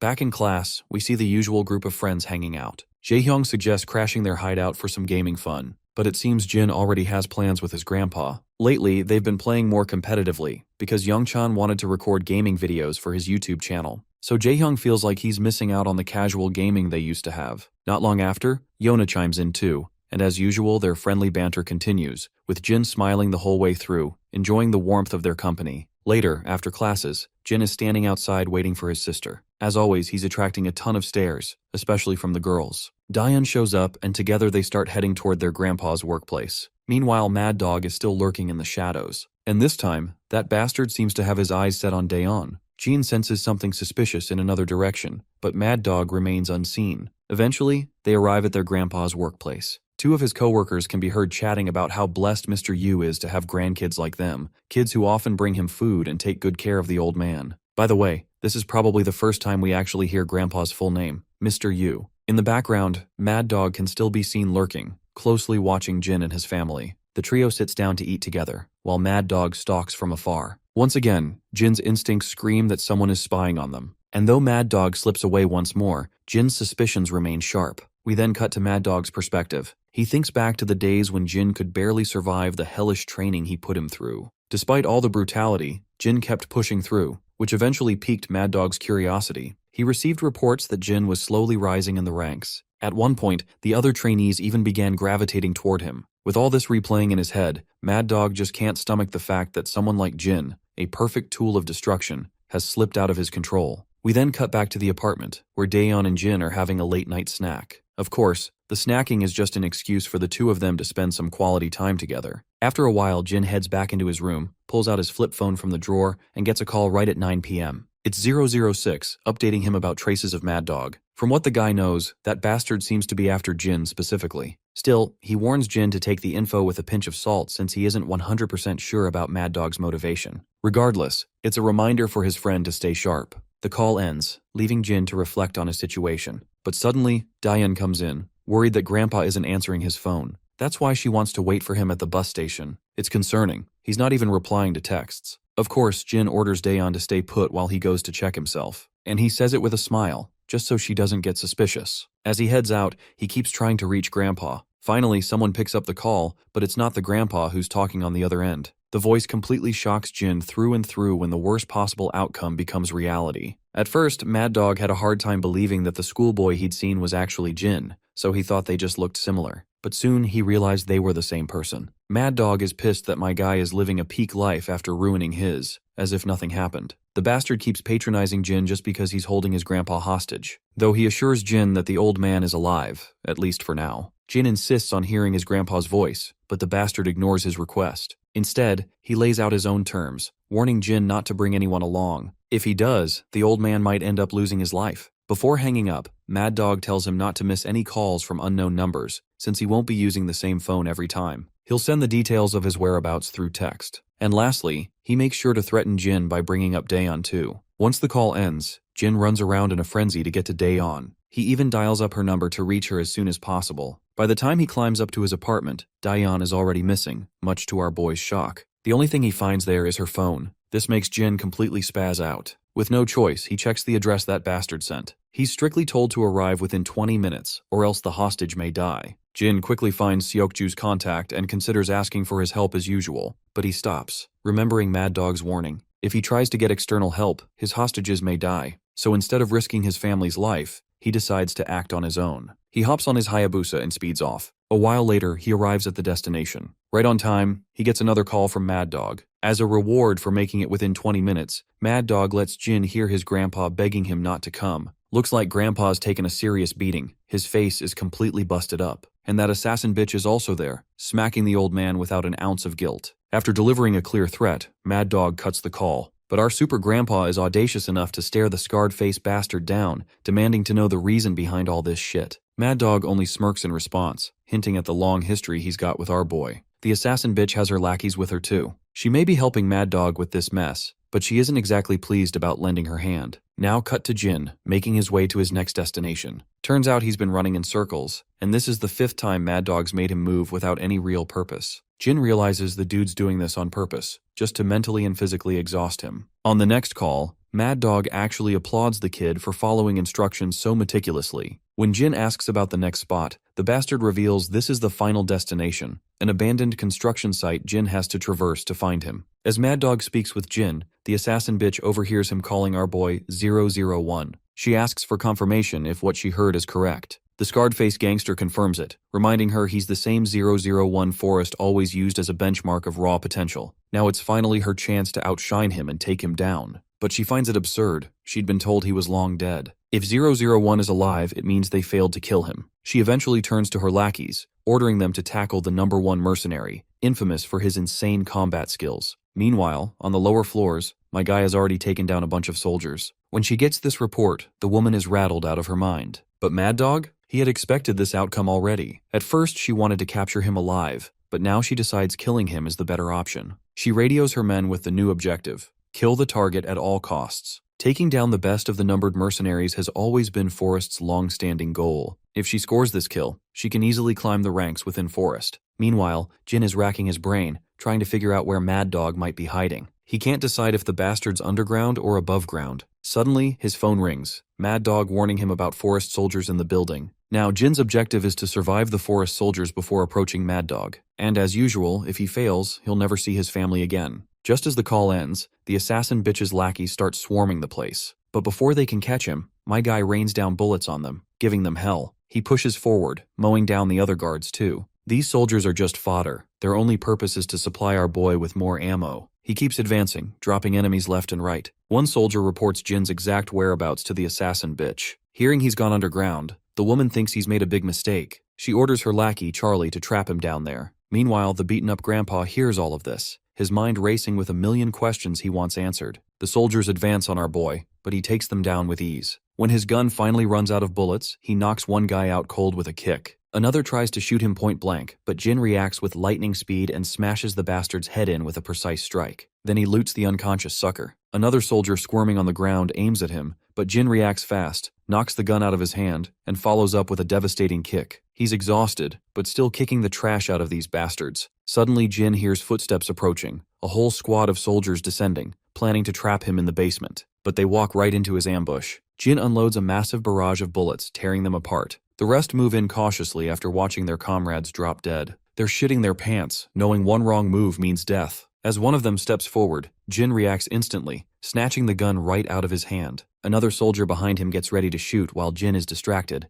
but my guy already knew what was coming. He fires off well-placed shots that whiz past the first guy and nail the bastard standing behind. Then he makes sure to put plenty of holes in the first guy too. With that, both goofballs who thought they could handle our boy are now dead. More soldiers shoot from the stairs above, but Jin doesn't hesitate and marches forward. Taking cover behind a pillar, he sizes up the threat ahead and makes his move. Sliding across the ground smooth as butter, he quickly takes aim and drops them too. Moving forward, he knocks a few guys more, wiping the floor out of them. The woman gets the report that Charlie and Team Delta have been annihilated. Most of them are brutally wounded, and the reporting soldier isn't even sure if they can survive. She's in utter dismay that 3 squads have already been wiped out, and it hasn't even been more than a few minutes. Mad Dog uses this chance to brag that Camp has always been superior to Forrest, but Forrest has long denied that fact. He feels proud, declaring that Camp soldiers are the best when it comes to assassinations and military strategy. Forrest, on the other hand, trains soldiers to handle ops missions. Mad Dog is thrilled that a single numbered mercenary is giving an entire squad of soldiers a run for their money. The woman feels looked down upon, and finds it outrageous that this bastard is glazing over bastards who are after his blood.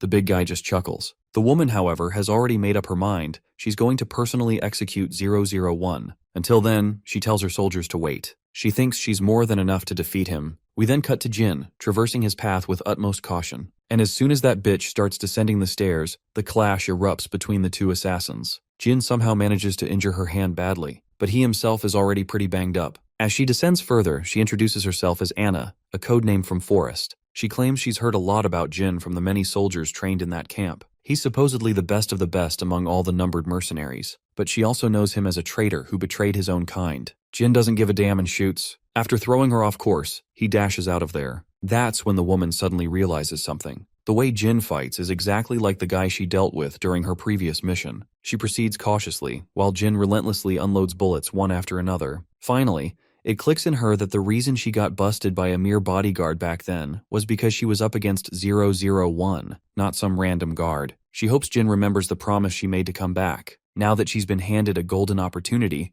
she won't let it slip. She promptly throws a stun grenade. Before it detonates, Jin runs as fast as he can, but still takes the blast's toll. The woman seizes the chance and unleashes a barrage of bullets. Jin quickly throws his jacket in her path to throw her off guard, then fires at her blind spot. The woman manages to dodge the shots. At that moment, my guy falls back to catch his breath after being overwhelmed. But this bitch doesn't let him rest. She throws another stun grenade. Once again, Jin takes the grenade's toll while she keeps firing round after round. He's brutally injured, multiple shots tearing into his hands, but he still manages to land some hits of his own. Then he rushes her, knocking her to the ground. She tries to recover, but Jin knocks the gun out of her hands, then slashes through her thigh with the dagger he's been carrying. He follows up with brutal cuts to her hands, making her scream in pain and lose strength in her knees. Finally subduing her, Jin demands she reveal the hostage's location. If she doesn't, he's dead serious about driving the dagger into her chest. To save her skin, she quickly claims the hostages will die if he kills her. With his family on the line, Jin spares her. She collapses to the ground like an injured dog. She warns him he'll lose eventually, no matter what. We cut to Mad Dog, who's been waiting for Jin. He was confident Jin wouldn't be beaten by some random assassin woman from Forest. Meanwhile, Jin notices his unconscious grandpa.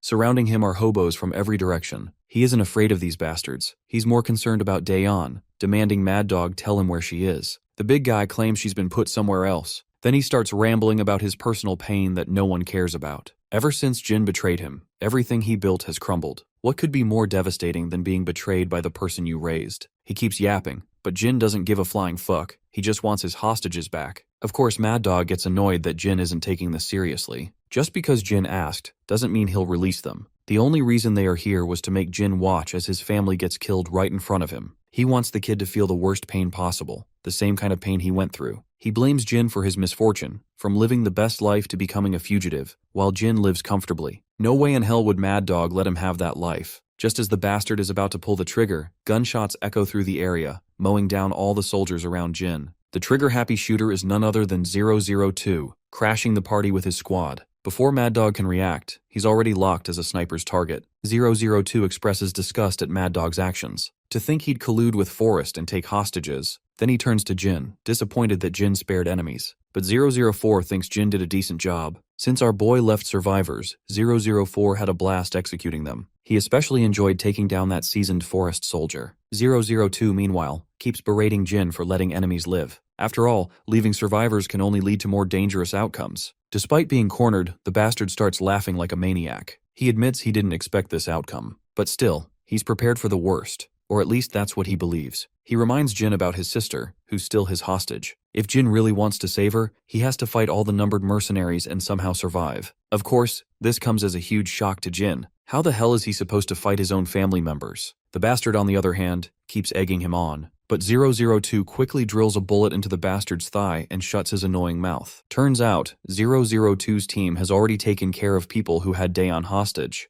Mad Dog refuses to believe it, so 004 points out that there were 3 guys he personally took down. And after fighting them, he could tell they weren't seasoned Forest soldiers. The muscle-bound teammate crushes Mad Dog under his massive leg and tells Jin that his sister is in the black van parked outside. Jin can hardly believe what the hell is going on, but this is the reality, he's got to face it. 002 further clarifies that they just happened to find Daeon where they suspected Mad Dog would be. So it was all just a coincidence that they found Jin in this situation. The other numbered mercenaries put their hands on Jin's shoulder, showing they harbor no hostility. After capturing Mad Dog, they head out, leaving Jin standing there. The next day at SW Corporation, the director gets a report about the incident with Jin and his family. By the time SW arrived, the only thing left was bloodstains. Someone had already cleaned up the bodies. As for Jin's family, his sister is fine, and aside from an internal cut in the mouth and some bruises, his grandfather is doing well too. His sister was most likely knocked unconscious, so it's unlikely she remembers anything. The grandpa had also passed out amidst the chaos. While the two are stable, Jin is in critical condition with several serious injuries. The director's assistant is sure as hell that there's more to Jin's past than just being a mercenary. He decides to dig deeper, but the director advises against it. He wants Jin to reveal the truth himself. At SW's Seoul hospital, Jin walks into the ward where Daeon and the old man are admitted. As soon as they see him, they rush to him in a frenzy, worried sick. Jin reassures them that he's fine.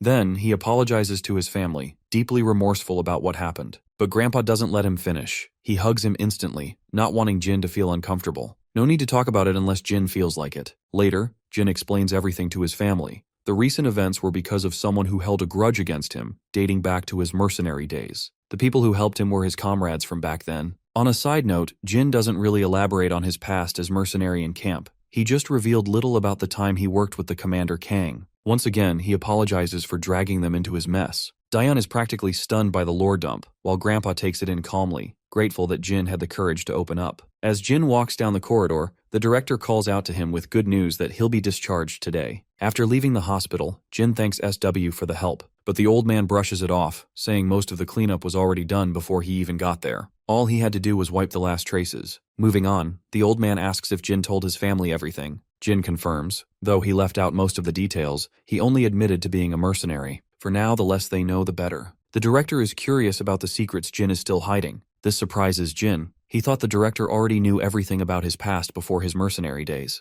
But the director says he'd love to hear it, only if Jin is comfortable. Of course, Jin politely refuses. Cut to 002 and his team. They've been torturing Mad Dog for a while, but that hardhead refuses to talk. The only way they can figure anything out is by raiding his hideout. After all, Mad Dog led camp for years, so it's not like he'll spill just because of torture. Putting Mad Dog aside, 004 asks his senior what they're supposed to do with 001. 002 doesn't respond immediately. Then one of the guys points out something crucial. When Mad Dog ordered Jin to kill them to save his family, Jin didn't move. If 001 had truly seen them as enemies, he would have attacked the moment his family was threatened. 002 decides to put Jin's case aside for now and deal with Mad Dog first. The scene then shifts to Forest HQ, where the boss gets a report that Anna and Mad Dog are missing. Even the lackeys she brought along are gone. The only explanation is that they were attacked and wiped out without a trace. The big shot orders his men to figure it out. Did Mad Dog betray them, or did someone else mess with Forest? Back with Jin's family. Before heading up to their apartment, Jin stays behind, telling his family he'll join them shortly. Once they're gone, he meets his friends 006 and 005, who showed up after hearing what happened. Jin assures them he got a little help from 002 and everything is sorted out. His friends are bewildered that out of all people, it was 002 who helped him. Sounds insane, but it's true. 006 recalls a conversation she had with 002 in her most recent encounter with him. She told him Jin had nothing to do with the deaths of other numbered mercenaries. He only incapacitated them, not killed them. But even after hearing that, 002 showed no reaction. She still has no idea what goes through his head. 006 worries about Jin's family, since their existence is now public knowledge. But Jin argues that if the mercenaries wanted to use his family as hostages, they wouldn't have helped him in the first place. He's certain they'll confront him directly instead. For now, his biggest concern is Forest. They've been popping up recently and seem obsessed with the numbered mercenaries. But that's exactly why 006 has been keeping a close eye on them. Turns out, Mad Dog has joined forces with Forest. That's the reason Forest is after the mercenaries. Now that most of the men they sent to Korea have been wiped out, they'll definitely send more. Some other day at Jin's residence, our boy is the one who prepared food for everyone. Given how appetizing the food looks, Jin's family is totally dazzled, especially since they've never seen him cook before. Jin admits he just followed some recipe videos he watched online. His sister takes the first bite and approves right away. Like literally, the food is so good she has to pause for a moment just to process this explosion of cuisine in her mouth. The food is unbelievably delicious, and even Grandpa is enjoying it too. Since Jin worked all day preparing this meal, Grandpa suggests he take a rest. But our boy insists otherwise, wanting to spend a little more time with his family. Meanwhile, Daeon is already expecting him to cook something like this very often, if not daily, because she knows she's going to miss this taste. Jin is more than happy to cook anything she wants anytime. Just then, we cut a little back in time to when Jin had a conversation with his friends. They suggested he stay on high alert and keep an eye on Forest's moves. 006 is sure they're eventually going to find out why they lost so many men, and they definitely won't be too happy about it. So in the present, Jin knows his life is about to get very difficult, especially with his family in tow. We then cut to Mad Dog tied up somewhere inside this obscure mansion. 002 is standing right in front of him, wanting this bastard to spill all the beans. But Mad Dog argues they're just wasting their time since he won't let a single detail slip out of his mouth. Similarly, 002 also believes the bastard is just prolonging his misery. He better spill the beans and die peacefully right away. Well, since Mad Dog knows he's going to die either way, whether he talks or not, he decides to make it hard for them too. 002 keeps egging him to just reveal one single detail he wants, promising his death will be as painful as it can get. Out of curiosity, Mad Dog considers learning what he exactly wants to know. The edgy guy finally spills his question, demanding to know who killed the numbered mercenary the day 001 ran away. Of course, Mad Dog spins that same old story, trying to make them believe that 001 betrayed the numbered mercenaries and killed everyone. Obviously, this isn't the answer 002 wants to hear, so he asks again. Once again, Mad Dog sticks to his guns, repeating the same line. First of all, Mad Dog expresses his amazement at how the numbered seem to have bonded so well, especially since they were never given the liberty to get close to each other, and everyone was just too broken for that kind of thing. Mad Dog had never cared about friendships. All he focused on was honing their battle skills and making them into perfect war machines. Eventually, he claims he doesn't know who's behind their deaths. This is all he knows, and no matter how meaningless this information may sound, though he's sure as hell it wasn't 001 who killed them, all he did was incapacitate the guys who radioed Mad Dog himself. 002 promptly inches the barrel of his gun closer, making sure his senior's death is as painful as possible. Before dying, the big guy really wants to know why everyone seems to believe in 001 so much. 002 tells him it's because they're broken, something Mad Dog himself had just said. Mad Dog's mind flashes through the few life moments he shared with his children, the numbered mercenaries. And with that, he's finally put to sleep. As scummy as he was, I still feel a little sad about his death. Right at that moment, 006 and his friends arrive. They question why they killed the big guy, since they could have extracted a lot more info from the bastard. 002 doesn't bother answering the original question. Instead, he argues why they even came here. Turns out they came because of Jin. With Forrest moving, 001 is under extreme pressure, worried about his family's safety. Forrest is definitely going to launch an investigation after losing so many soldiers, and if 001's identity as Jin is revealed, his family will be in great danger. Though 004 isn't sure why they should even care about this. That's when 005 snaps at him, pointing out that Jin could potentially die as a result. But once again,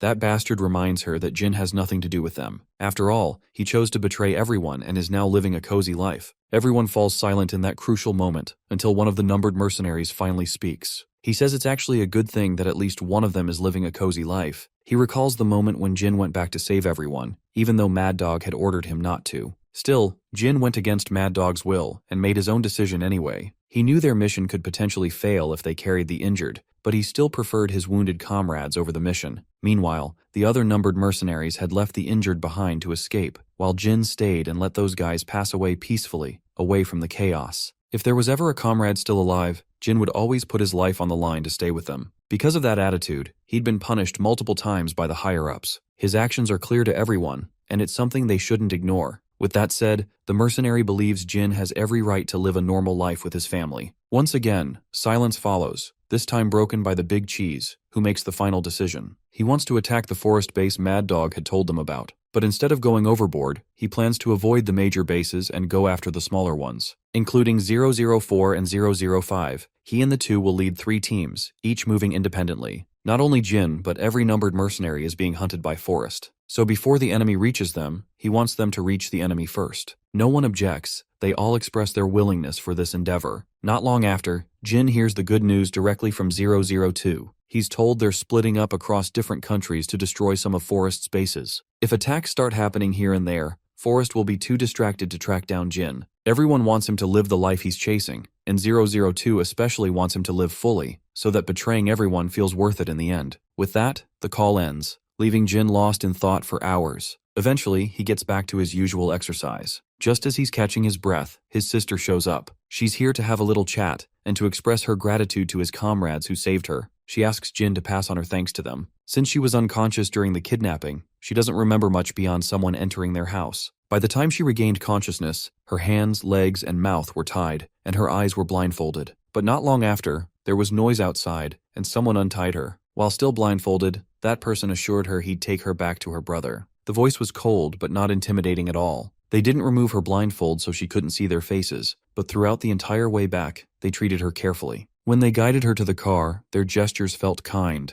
not hostile. While driving, they made sure she didn't lose her balance, even adjusting their movements to be gentle. To her, this was clear evidence they were Jin's closest friends, and she's deeply glad for it. Jin is at a loss for words after hearing this, but eventually admits with a smile that he considers them his family. At her insistence, he also promises to thank them on her behalf. We then cut to some big shot from Forrest, who gets the terrible news. 3 of Forrest's bases have been hit. Each base was attacked on the same day, at the same time. Coincidentally, they were remote bases, not the major ones. After processing the information, the big shot is certain this isn't a coincidence. When he demands to know who attacked, the lackey reports that the numbered mercenaries are under suspicion. He adds that Mad Dog was supposed to attack them, but instead he was the one who got taken down. These recent hits are clearly a warning from the numbered mercenaries about siding with Mad Dog. By now, the big shot is sure his men, along with Anna and Mad Dog, were all taken out by the numbered. For now, he advises his lackey to practice caution and not go after them just yet. In the following days, we see Jin walking to school. Some girls suddenly approach him and start asking for his number, but Jin politely declines since he doesn't feel comfortable sharing personal info with people he doesn't know. As the girls swarm him, Yeona is watching all this from a distance. His friends are also there, getting all jealous over how this guy is pulling all the bitches. Even Yeona can sense the burning jealousy coming off Jae-hyung, but the guy throws the shade back at her, asking if she doesn't feel bothered seeing Jin surrounded by girls. Of course, the girl feels embarrassed at what they're implying and feigns ignorance, questioning them back why she would even be bothered. But her friends know all too well, and they insist she drop the act. Whenever Jin isn't around in the cafe or their hideout, her mood is always a little down. With Jin around, she's energetic and upbeat. The girl feels totally spazzy, embarrassment painting her face. They keep pressing her, wondering if she's acting oblivious on purpose, or if she really never realized it herself. Eventually, the girl gets mad, twirls on her heel, and storms off. By now, one thing is for sure, the girl is just too shy for this kind of thing. In class, Yona's mind is still clouded by what just happened earlier. In her contemplative moment, she sneaks a look at Jin, and when our boy glances back, she gets flustered again and quickly turns her head away. In the following scene, we see Seokju and Jin doing drills in the SW training area. Meanwhile, Yeona is sitting in the office with her cousin Jie. She asks her senior about her relationship situation, wondering if things are going well with her fiancé. Seems like Jie isn't in the mood to talk about it, so Yeona doesn't push. Jie also knows she's just here killing time while waiting for Jin, but Yeona flat out denies it, saying she's only here to meet her cousin. But the big girl knows that's a blatant lie. Anyway, she quizzes Yeona if she's enjoying living a life without stressing about companies. Yep, you can tell our girl likes this kind of life a lot, and Jie is glad she's doing well. Speaking of normal life, the senior throws another question, asking if Yeona has confessed to Jin yet. That catches the girl off guard, leaving her not knowing how to react. Jie reminds this gullible girl that Jin is a very popular guy, so it wouldn't be surprising if girls keep approaching him. In fact, most of the female staff at SW have a crush on Jin. And let's not forget about Sophia, who came not too long ago. She's also interested in Jin. That's right, the daughter of the head of the Beret family wants to snatch Jin all for herself. And if Jie's being honest, there are probably a bunch more out there who want to be with him. It's a nightmare situation for Yeona, and she feels utterly petrified the moment she thinks about it. Jie also recalls Jin once saying he doesn't have the right to like someone else, which clearly suggests Jin might already have someone in mind. So, in a way, Jie is glad Yeona hasn't confessed yet, since rejection seems obvious. Though, she's not entirely sure if she's interpreting Jin's words right. Still, it wouldn't be surprising if it were true. He's so young, and yet, there's already so much going on with this guy. Yeona leaves the office with a devastated look. A while later, she runs into Jin and Seokju. Right now, the only thing running through her mind is why Jin hasn't told them anything about dating someone. Seokju snaps her out of her daze, while she keeps staring at Jin, leaving him confused about what's going on. Back at the hideout, the gaming session is in full swing, but Yeona is messing up so bad that Jae-hyung can't stop yelling at her. Her mind's too occupied to focus on anything. Out of curiosity, Jin asks her the reason behind her sulking mood, but she just says she's fine. Once again, Jae-hyung is losing his absolute mind. When he was yelling at her, she pretended not to hear, but when Jin spoke, she responded right away. Seokju chimes in and decides to head back since she doesn't look well. For obvious reasons, he tasks Jin with taking her home. A while later, the two are walking together. The girl apologizes for making him leave early, even though they rarely get to hang out and play. But Jin doesn't mind. Yeona, meanwhile, is still wrestling with her thoughts, wondering if she should pry into his personal life. Eventually, she musters up the courage to ask if he's seeing someone. At first, Jin doesn't understand what she means, but when she asks more directly, he answers with a simple no, he isn't seeing anyone. Of course, that little assurance is all it takes to lift her mood instantly. She's so happy she decides to treat them to some triangle kimbap and cup noodles. Meanwhile, someone is keeping an eye on Jin's every move, and it's 002, along with her friends. They learn that Yeona is the granddaughter of SW's president. And SW? It's South Korea's largest corporation, and they've recently entered the military industry too. Looks like these guys are seriously jealous of our boy. Bro's living way too good of a life for them to stomach. The scene then transitions to a place I can't read the name of since it's in Korean. Outside stands Dushik Cha's henchman, while inside, Cha is staring at a photo of an old man, most likely his grandfather, who hated his grandson for living a gangster life. Right then, his sister shows up. Seeing him, she is sure he must have also come here to commemorate their grandfather's death anniversary. The gangster agrees, but he's curious why Hyunsu hasn't shown up.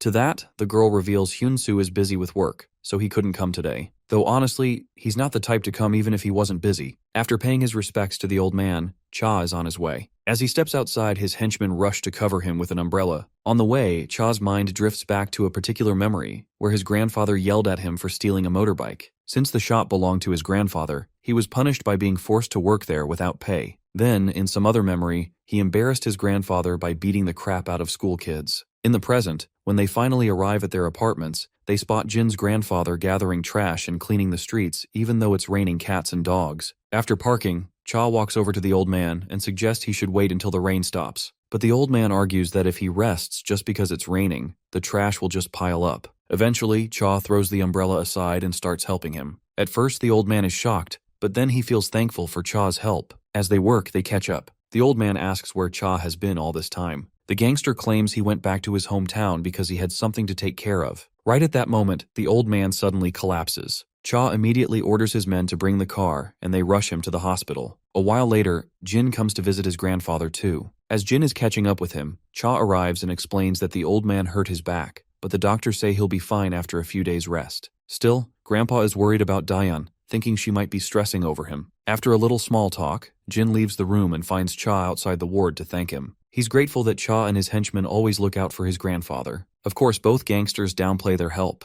As their conversation progresses, Cha suddenly reminisces about his past self again. Jin always makes him think about his younger days. Their lives feel strangely similar. Naturally, it doesn't make sense to his henchmen, or even to us, how Cha's life could be remotely close to Jin's. Cha clarifies he isn't talking about appearances. He's talking about the fact that, just like Jin, he also had a grandfather, while Jin didn't until now. After that, they decide to head downstairs and grab some food together. Jin's more than happy to tag along. He is even willing to pay this time. But Cha doesn't get how a high schooler is going to cover the bill for two grown men. Seems like the gangster forgot our boy works at SW as a bodyguard, and their salary package is pretty damn handsome. As soon as his lackey reminds him of this little fact, Cha doesn't even feel the slightest shame and makes it clear he's ordering beef rib soup. But their eating plans go straight down the drain. The henchmen just got word that Hyunsu showed up on their turf, a piece of news that seriously concerns Cha. Cutting to the guy in question, he's out here acting all high and mighty, bossing around Cha's men like they're his lapdogs. Then Cha arrives, and as soon as he sits down, Hyunsu starts complaining about the staff. But Cha isn't here for that bullshit. He wants him to cut the crap and get to the point. Turns out Hyunsu is here for cash. He claims he wants to start a new business. The funny part is that this isn't the first time he's pulled this trick to swindle money from Cha. This time, he swears he won't fail, and that he'll finally establish a successful business. Of course, Cha politely turns him down, and Hyunsu immediately tries to gaslight him. He even drags their deceased grandfather into the mix, saying the old man always bailed Cha out whenever he caused a mess. Still, Cha sticks to his guns, reminding him that's exactly why he lent him money before. Despite all that, Cha is still generous enough to offer him some pocket money, just because Hyunsu came after so long. But he makes it clear that he can't spare a single penny for some half-baked business plan. Of course, Hyunsu pushes harder, pointing out that Cha already runs successful businesses, so why is sparing some money an issue? The gangster just sighs, not thrilled to point out that his businesses aren't exactly printing cash lately, and on top of that, he's got staff to take care of. That's the breaking point. Hyunsu finally snaps, furious that Cha supports his lackeys but won't help his own brother. He points out those same lackeys already have multiple business ventures thriving, all thanks to Cha. Since the gangster doesn't want this to get ugly, he asks Hyunsu to leave at once. It's here we learn that Cha isn't actually the blood-related grandson Hyunsu is. This fact makes Cha drift back into another memory, the time his grandfather paid him his very first wage. Back then, he couldn't understand why the old man gave him the full amount, even though he still owed for the stolen bike. But the truth was, the old man wasn't the type to exploit kids. For him, not paying a boy who worked hard would have been shameful. The old man wanted him to feel the taste of hard-earned money. Back to the present, it's clear Cha is applying that same principle to his brother. Work hard, earn big, that's all there is to it. So for now, he only offers pocket money, nothing more. Enraged, Hyunsu storms out without taking a single cent. On his way out, he remembers how their grandfather took in this orphan bastard and turned him into the successful man he is today. And yet Cha dares act all high and mighty. Pushing past staff in anger, Hyunsu eventually comes across Jin. He confronts the high schooler, questioning why he's even here. When Jin doesn't respond, Hyunsu lashes out with that sharp tongue of his, then goes as far as to try and hit our boy. Lucky for him, Cha's henchman intercepts and grabs his hand. Otherwise, the consequences would have been severe. The henchman warns him to leave without causing a scene. But of course, this cocky bastard doesn't like being bossed around, even though in reality, he should be grateful someone just saved his sorry ass from getting wrecked. Right then, Cha also shows up, questioning the kid about his visit. Jin reminds him about the agreement they had to eat outside. A while later, we see Cha back at his turf, thinking about setting up a small fried chicken shop for his brother. His henchman warns him that Hyunsu will just run it into the ground. If that dude was the hardworking type, he would have achieved something in his life already. Suddenly, Cha's phone rings, and it's Hyunsu's sister, apologizing on behalf of her brother. Cha doesn't really get why she's apologizing. The girl isn't happy that Cha always supports Hyunsu with money, yet the guy keeps begging every damn time, with zero conscience whatsoever. She says he's been acting weird lately. He borrowed a lot more money from her than usual, then asked for even more, even though he still hasn't paid the last one back. Rumor has it he's been hitting up others too, which means he's neck deep in some shady shit. She feels ashamed to say this, but asks Cha to help him one last time. Cutting to the man in question, Hyunsu is desperately thinking of anyone he can ask for a loan.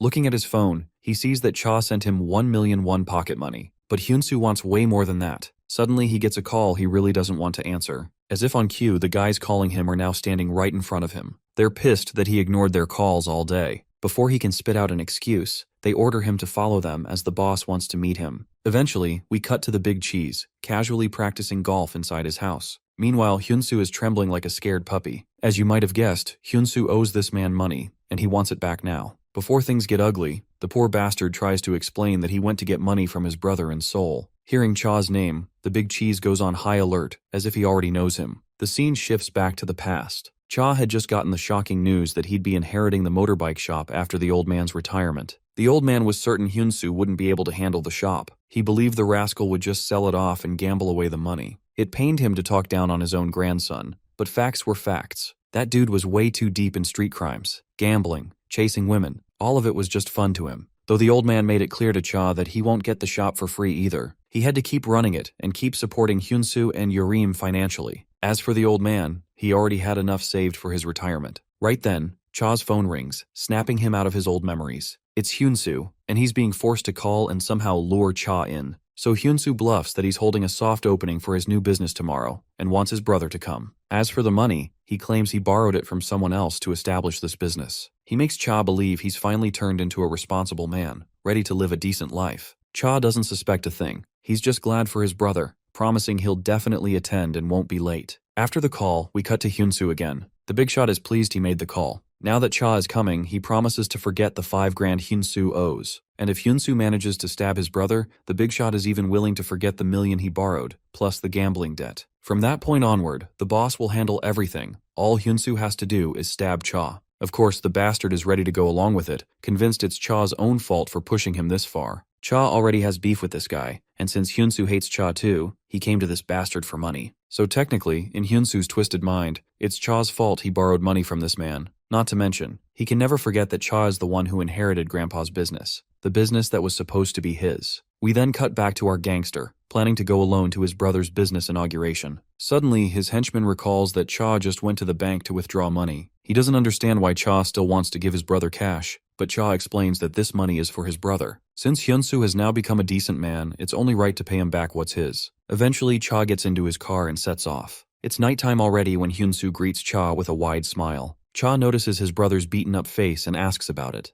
Hyunsu brushes it off, dragging him straight towards the shop. Even before stepping inside, Cha already feels proud of his brother. But when he enters, he sees the place unusually packed, and it's all men filling the tables. Naturally, Cha gets suspicious. Hyunsu assures him they're just his buddies from the joint. Still, Cha can't ignore the shady stares these guys keep throwing his way. And then, shit takes its dark turn when ultimately, Cha gets stabbed by his own brother. The worst part is that Hyunsu doesn't even feel guilty. Cha hurls the bastard away like a rag doll. Then, enter the mastermind himself, the boss behind this brotherly betrayal. Oh, by the way, his name is Seokbai, a name Cha instantly remembers as soon as he sees that filthy mug. We then cut to Cha's henchman, who calls Yurim, Hyunsu's sister. The henchman also wants to send some flowers for the shop, so he asks the girl to reveal her brother's new shop address, especially since Cha isn't answering his phone. Of course, the girl doesn't have a clue about this shop business, and when the henchman hears this, he's shocked out of his mind. It doesn't take him long to realize Cha has walked straight into his own demise. He quickly rallies all his men and decides to head out to rescue his boss. By a twist of fate, Jin just so happens to visit today with his sister's food in tow. He only came here to deliver the meal his sister prepared for them. Once again, the scene takes us into the past for better context. It was the first time Cha had seen Seokbai, and his grandpa was handing over some money to that man.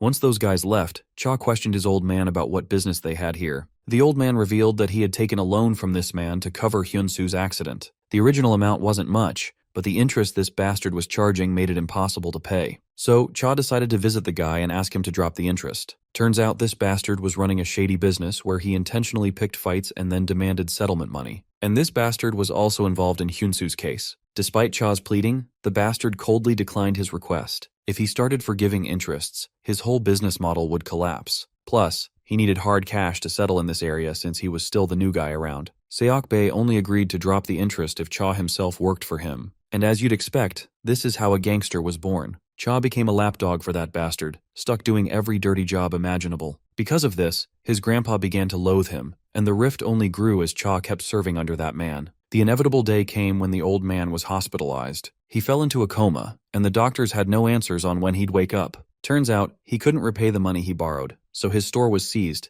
and he collapsed from the shock. Of course, this made no sense to Cha, since the only reason he'd been working for that bastard was to have his grandpa's debt pardoned. The real shocker came when he learned his grandpa hadn't borrowed any new money. It was the old debt, the one he originally took from Seok-bae, meaning that bastard never pardoned the debt at all. The money Cha sent his grandpa, the old man never used either, thinking it was Cha's hard-earned blood money. Instead, he worked in factories and did manual labor just to repay the debt himself. He wanted to clear the debt on his own, and hoped Cha would accept him back once it was done. That's precisely why the old man never had the courage to face Cha all this time. It wasn't because he hated Cha for working with that filthy man. He was ashamed that he couldn't pay back the money, and his son had to pay him. That was Cha's breaking point. He literally slaughtered all of Seok-bae's men. He was a hound thirsty for that man's blood. That day he beat the shit out of Seok-bae, but made the crucial mistake of sparing him. And now, in the present, that mistake has come back to haunt him. It's been 10 years since that incident, and that bastard finally wants to settle the score. He still hasn't forgotten that pain, and it haunts him to this day. Cha finds it ridiculous that Seok-bae used his little brother for revenge. It's laughable that this pile of filth used Hyunsu to do what he himself couldn't. This jab stings the bastard's ego, and one of his goons lunges to strike. But being the Chad he is, Cha delivers a devastating punch right to the guy. He follows up by smacking the bastard hard onto the floor. Of course, Seok-bae is fuming, while our gangster doesn't miss the chance to throw another verbal jab.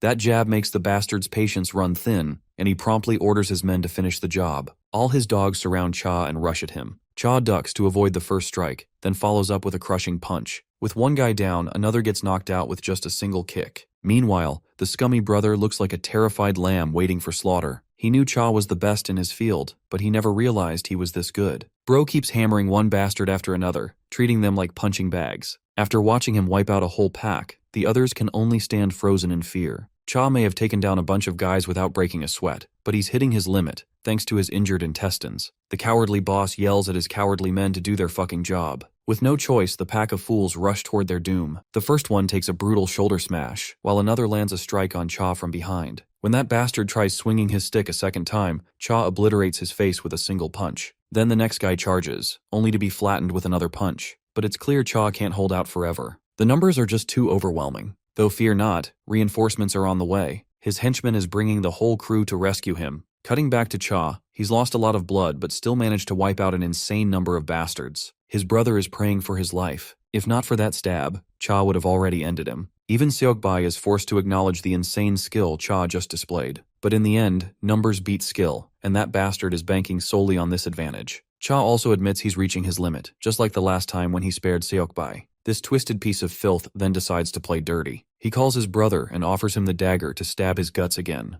Of course, this demand clearly stuns the scummy brother on the spot, insisting that stabbing once was the part of the deal. So it's not fair that he's being forced to stab again. With no choice, he decides not to back down. But before that happens, Jin arrives, carrying his sister's food. Seeing this scrawny dude walk in with a parcel in hand, the goons start questioning each other like idiots. Who the hell ordered food? Meanwhile, Cha instantly recognizes that this isn't your average delivery boy, but Jin insists he's just here to drop off some side dishes. I'm literally laughing my ass off because the boss actually wants to grill the bastard who ordered food in a messy situation like this. Meanwhile, Jin sizes up the scene. First thing he notices is that Cha is badly wounded, while the gang leader orders his lackeys to eliminate the delivery boy. The strongest of the bunch steps forward to take Jin down, but my guy activates his ultra instincts and smacks the bastard so hard across the face that no one even realizes what the fuck just happened. They're all gawking at the scene like morons. Before continuing, Jin calmly sets the food down on the counter. The bastards lose patience and lunge at him. Jin ducks back and starts throwing kicks and punches, dropping two guys at once. He follows up by striking another fool. One idiot rushes in with a dagger, only to get his eyes practically popped out of his skull. My guy keeps crushing these bastards like he's crunching numbers on an abacus. The leader can only watch in horror. Meanwhile, Cha sits back and enjoys the show, because Jin isn't some disposable delivery rider like they think. And the way Jin's crushing these clowns just proves Cha's point. Let's not forget the cowardly brother, who's best at stabbing people from behind. Even he's literally shaking in his boots, watching this badass delivery driver tear his crew apart.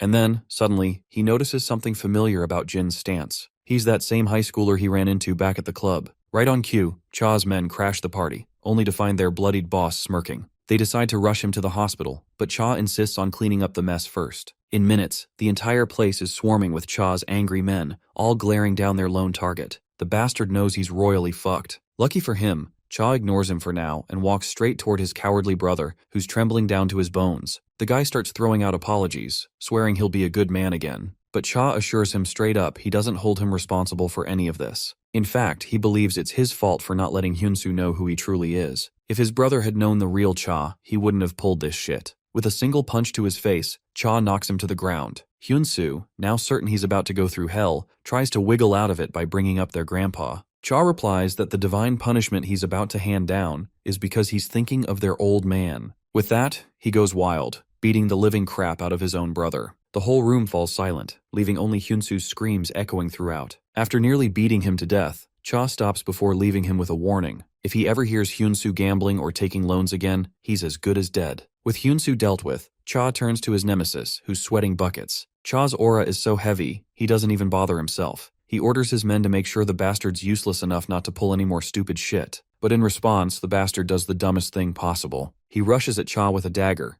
Cha's henchman slaps the fuck out of him, dropping him to the floor, and then starts pummeling him with kicks like he's some cheap piñata. As Cha leaves the cafe, he spots Jin waiting outside. In this panel, Jin literally looks like the pinnacle of tall. When Cha asks him why he's here, the boy meekly says he came to deliver the dishes. His sister told him to bring them as quickly as possible, a little gift for Cha for helping their grandpa. This cute gesture puts a smile on the gangster's bloody face. Then Cha notices the bike Jin arrived on. It's the same bike he once gave him for free, and seeing it in mint condition tells him Jin takes care of the beast. Though Jin doesn't intend to keep it forever, he plans to return it. But Cha insists he hold on to it. He's too old for flashy bikes anyway. In fact, he never even rode a bike back in his prime. This makes Jin wonder if maybe the bike is stolen. Turns out his assumption isn't completely wrong. It was stolen, but Cha didn't steal it. He bought it. It just reminded him of the old days, so he grabbed it for the hell of it. The henchmen then decide it's time to get to the hospital. Before leaving, Cha thanks Jin for saving his ass, and takes the food with him. On the drive, his henchmen argue that Hyunsu shouldn't be let off so easily. That bastard nearly got Cha killed, but Cha remembers the old man, the first person who ever truly mattered in his life. Despite being a troublemaker, his grandpa believed in him, trusted that he'd change someday. That's why the old man gave him the chance to live like a normal human. And to this day, Cha hasn't forgotten that moment. The old man's words still echo in his head. That's why he also wants to believe in Hyunsu, giving him a chance to fix his life before it's too late. In the following days, the scene shifts to where the numbered mercenaries are. Today, 018 is meeting a female client who wants his services. He's supposed to guard her until she leaves the country. Though the woman isn't sure one person is enough, 018 confidently says he can handle it. He even questions if she's doubting his abilities. She replies no, before reaching into her coat and shooting him on the spot. The scene then cuts to a forest official, someone we've seen before. Turns out the woman who just executed 018 is Alice, a member of Forest. But this isn't an official mission. She's acting on her own after learning about the recent tragic events. Harsh restrictions might work on others, but they can't restrain her so easily. Still, the big boss wants her back immediately. The lackey argues that they can't reach her, nor do they know her whereabouts. Then we cut back to 018, who's still alive but in severe pain. He collapses to the ground, gasping for air. We then cut back a little in time, where 018 had just gotten shot but still managed to hold his ground. The woman was bitch-slapping him with nothing but words while he tried to hide with his injuries. Back to the present, the boy isn't vibing with the fact that the woman already knew he was a number. Suddenly, someone shows up, but it's not the enemy this time. It's his comrade. The big guy is shocked to see his friend in this condition, and demands to know what happened. Of course, 018 tells him about his encounter, and a little about that woman. The big guy helps him up so they can get out of there. But it seems too late now. They've likely walked straight into a trap. A barrage of bullets rips through the gate, all aimed at the two boys. That bitch is going completely bonkers with her finger on the trigger. And when a storm of bullets isn't enough, she throws in a stun grenade, then charges in to finish off the blinded targets. Unfortunately for her, both boys are no longer in her line of sight. One of them surprises her, charging from behind with a damn table held up as a shield. With just one heavy strike, the woman gets knocked out like a toddler, giving the big guy a chance to take his own shot. but his vision still hasn't recovered from the stun grenade. He can't see shit. That gives the woman another chance to rain down yet another hail of bullets. The boys quickly fall back and she stops shooting too. She gets to her feet and cautiously moves through the apartment, trying to spot her targets. This time, she becomes the prey. 001 presses the barrel of his gun right against her skull, but as soon as the trigger's about to pull, she moves with lightning speed and somehow outmaneuvers him. She falls back, then scrambles up to cover again. 002 stays on guard. Before engaging, he signals his friend to retreat and get treatment first. The two of them promptly leave. The woman, meanwhile, is utterly pissed for not killing even a single numbered guy. Still, she's glad she got to meet 002, the current leader of the numbered mercenaries. The guy questions her identity, but with how proud she sounds, he realizes she's from Forest. In fact, 002 has heard of her, praised as the greatest assassin in Forest. Seeing her here only means one thing: the war between the numbered mercenaries and Forest has begun. The woman blames him for all this mess, the direct consequences of their actions, but 002 shuts her off because she's just talking shit. It was Forest who teamed up with Mad Dog and started hunting them. Forest even lent him soldiers. This piece of news shocks the woman, to think that Forest actually helped Mad Dog. On the other hand, 002 argues that what he and his team did was just a warning not to mess with them. But clearly that warning fell short. The woman refuses to believe a single word out of his mouth, while 002 is sure she'll find out the truth soon enough. With that, he walks away, wanting her to learn the truth first. A few days later, Alice finally returns to Forest HQ and reports to the big boss. The first thing she asks is if they really helped Mad Dog attack the numbered guys, which ended with Anna and others losing their lives. The old man stays silent, which is all the confirmation she needs that what 002 told her was true. She hates that Forest sacrificed their own members just to mess with the numbered mercenaries. Finally, the old man breaks the silence, tells her this matter doesn't concern her. Her only job is to follow orders, nothing else. He warns her that if she disobeys again and acts on her own, he won't overlook it next time. With that, he dismisses her, ordering her to wait for further instructions. Once he's alone, he asks his lackey if they have any missions to assign her. The guy suggests keeping her on standby as punishment, but the senior insists that keeping her idle is a waste of potential. He wants her put on a mission immediately. Days later, we cut to SW Corp. Everyone's hyped, celebrating the fact that new members are joining their ranks, which means Jin will finally lose his newbie title. Jin looks confused. He doesn't get what they're talking about. His friend explained that a new security personnel has been hired. Still, Jin doesn't get why he's the only one labeled the newbie, when Seokju himself looks pretty young. This is when Seokju takes his time to gloat about being one of the OGs here. Meanwhile, the senior guard is busy conducting intros and explaining the ropes to the new recruits. And these recruits aren't just random rookies, they're seasoned veterans. Still, they'll have to go through a few months of testing before earning the veteran title they deserve. Among the recruits is none other than that bitch from Forest who ambushed the numbered mercenaries. Of course, all the guys in the room start drooling at the sight of a pretty face, but her presence here is no coincidence. To make sense of it, we cut to the past, when she had talks with the director. He wanted her to infiltrate SW and stay on standby until further orders. He built her an airtight persona, so SW won't suspect a thing. Back in the present, GA's senior guard looks a little stressed because the rest of the crew keeps insisting on throwing a welcome party for the newcomers. Even though they were told these recruits aren't your typical newbies, the guys keep pushing for it. Under the pressure, Iona's senior guard finally agrees to hold a welcome ceremony and orders everyone to gather in the training hall. Jin, however, doesn't get the point of this welcome ceremony. Hearing that, everyone stares at him like he's Diddy asking for baby oil. They explain that it's about welcoming their juniors with open arms, showing them what SW's spirit is really like after throwing a few punches together. But in reality, these guys just want an excuse to rough up the newbies and feel superior about themselves. Turns out, Jin's into it too. He actually likes these kinds of rituals for occasions like this. Seems like our boy clearly misunderstood their intentions. Once everyone gathers in the training hall, the seniors kick things off with some drills. First up is a stamina test, but one of the senior guards objects, arguing that they should skip the basics and go straight to the main event. After all, these newbies are supposed to be veterans. Basic tests don't suit them. Meanwhile, Alice, yeah, that bitch, has her eyes locked on our duo Jin and Seokju. From what she's heard, SW is one of the best teams in the whole country, so seeing such young guards makes her doubt if the rumors are even true. A senior guard steps forward and challenges the newcomers to spar. One of them volunteers. As they step into the arena, the senior lays out the rules. No striking sensitive areas, and no going overboard. The bodyguard looks smug, but you can know that the more smug you are, the more chances that you are about to get humbled. He lunges first, throwing a barrage of punches. The newbie blocks them all with ease, then counters with a punch of his own. It doesn't do much damage, and the veteran quickly slams the rookie to the ground, going in for the finishing blow. Since the outcome's already clear, the senior orders the fight to stop.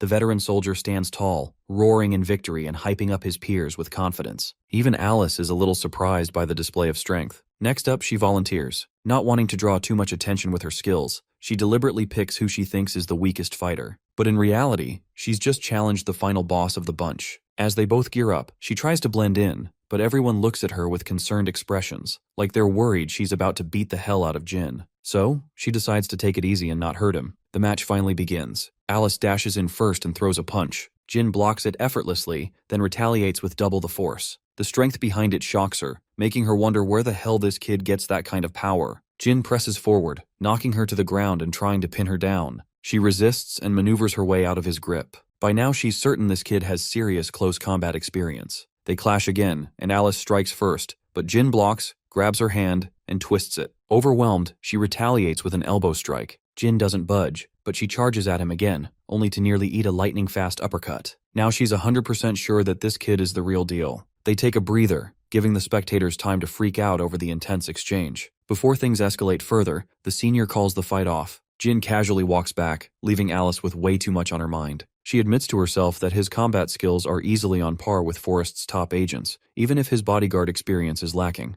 Right then, the two goddesses grace the scene with their presence, Yona and Jie. Jie immediately realizes this is just another welcome party. After watching the fight, she and her guard are impressed that someone could actually go toe-to-toe with Jin. Alice, on the other hand, sizes up the both goddesses carefully. She's already thinking about collecting more info on SW's personnel. Later, Alice formally meets Jin, introducing herself under a fake name, Rubia Cristal. She extends her hand, and Jin shakes it, introducing himself as well. She wastes no time before instantly bombarding him with intrusive questions about his skills and experience. Jin satisfies her curiosity that he has done half a year of on-field practice. Alice is bewildered to hear this. To think that this kid is already doing field work without even being officially designated a bodyguard, it's just insane. And to make things worse for her, Jin's buddies drop the bomb that he's just a high schooler. That night, Jin and Yona walk together, while Alice secretly tails them. Yona shows him the new YouTube channel Youngchan made. Our boy, on the other hand, can't shake the feeling someone's following them. Sure enough, Alice is hiding around the corner, spying on them. Not only does Jin have insane combat skills, but sharp senses too. Suddenly, Alice's phone rings, and the caller demands an update on her mission. She reports that she has successfully infiltrated SW and asks for her next orders. But instead, she's told to stay on standby, much to her annoyance. Later that day, Jin gets shocking news about an attack. 006 reports that his injuries are bad, and if they'd arrived any later, he would have been dead. The culprit's name is Alice, Forrest's best assassin, but word is, she's so skilled that she's hard to control. Apparently, Forrest keeps dirt on her just to keep her leashed. They even release an official statement saying the attack wasn't planned by them. Regardless of the situation, what really worries Jin, though, is that one of his own was attacked, and he is sure that 002 definitely won't let that slide. And Jin's hunch isn't far off. From what 006 has learned, the others are already hyped to retaliate against Forrest. But 002's stance is very firm. He believes that rushing in recklessly will only backfire. Not to mention, the numbered mercenaries have split into small groups, making them vulnerable. They need to be cautious before picking fights. With a final warning for Jin to stay vigilant, 006 wraps things up. After the phone call, Jin heads out to pick up his sister from the bus terminal. As he walks, he recalls the time when he collapsed mid-training in camp. The only one who showed up was 018, offering him an energy bar to get him back on his feet. Right then, his sister arrives and spots him across the crossing. She rushes forward to meet him, but some Gen Z idiot on a bike is too busy scrolling his phone while riding. Daeon sees the reckless driver and knows she's screwed. No way she can dodge in time.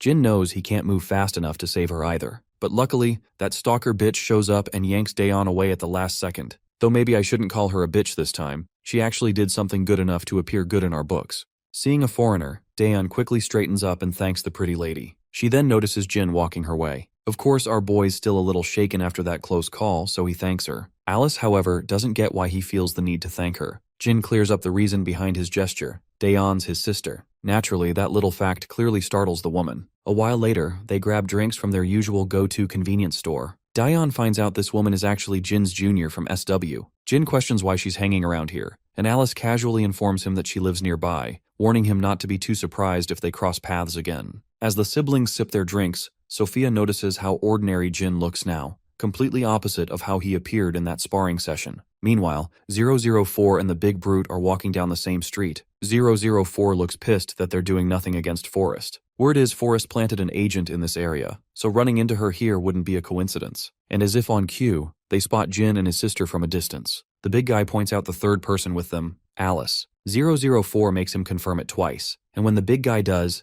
004's mind is going haywire. Why the hell is Jin sitting with this woman? Not long after, they report back, claiming Jin has betrayed them again. 001, hearing this, tells them not to do anything stupid until he arrives. He specifically forbids them from approaching Jin. But as soon as the musclehead relays this to his friend, that said friend 004 is already gone. And for the brute's absolute nightmare, he knows where exactly his friend is heading. Soon after, Jin gets a call from 004. He gets out of his house to meet him at an abandoned construction site, only for that bastard to immediately attack with a dagger. Jin barely avoids getting his throat slit, dodging wild swings left and right, until he manages to land a solid uppercut. Finally fed up, 004 pulls a Glock and aims to end him for good. He bluntly accuses Jin of betraying them again, leaving our boy confused. Jin insists he doesn't know what the hell he's talking about, but the shithead thinks he's faking ignorance. To him, there's no point talking with a liar and traitor. Before he can pull the trigger, his big friend ambushes him, knocking him down and whispering to chill, because 002 is already on his way. He will take care of the matter. Reluctantly, 004 backs off. Jin stands there clueless, demanding answers. The big guy dodges and walks away with his buddy. A while later, Jin calls 005 to explain everything that just happened. After hearing everything, she feels disappointed, but not surprised. She knows 004 is annoying and probably just venting his frustration. But Jin thinks it's deeper than that. He recalls that 004 kept accusing him of betrayal for unknown reasons. Hearing this, 005 decides to dig further into the matter. After the call, Jin's mind drifts back to the past, to the time 004 beat him up for not being manly enough. That arrogant bastard kept taunting him to fight back. Jin tried, only to get knocked out again. He didn't have the skills to match him back then. But still, Jin stood up again, and 004 clearly liked that this kid had guts. Now in the present, the same 004 can't stomach the thought of betrayal. That's when the big guy smacks sense into him. They overlooked one big detail. When they saw Alice with Jin, his sister was there too. No way in the hell he would casually introduce a forest assassin to his little sister. 004 then assumes Alice must have been hiding her identity just to approach Jin, and it's the only explanation that makes sense. Not long after, they spot Alice on CCTV, walking straight into their turf. Turns out she's visiting the abandoned building where Anna lost her life. Bullet marks are everywhere. By tracing them, she pieces together how the fight went down, how someone tore through Anna's soldiers with scary precision. After assessing the situation, she can only ask herself one question: who the hell could fight like that?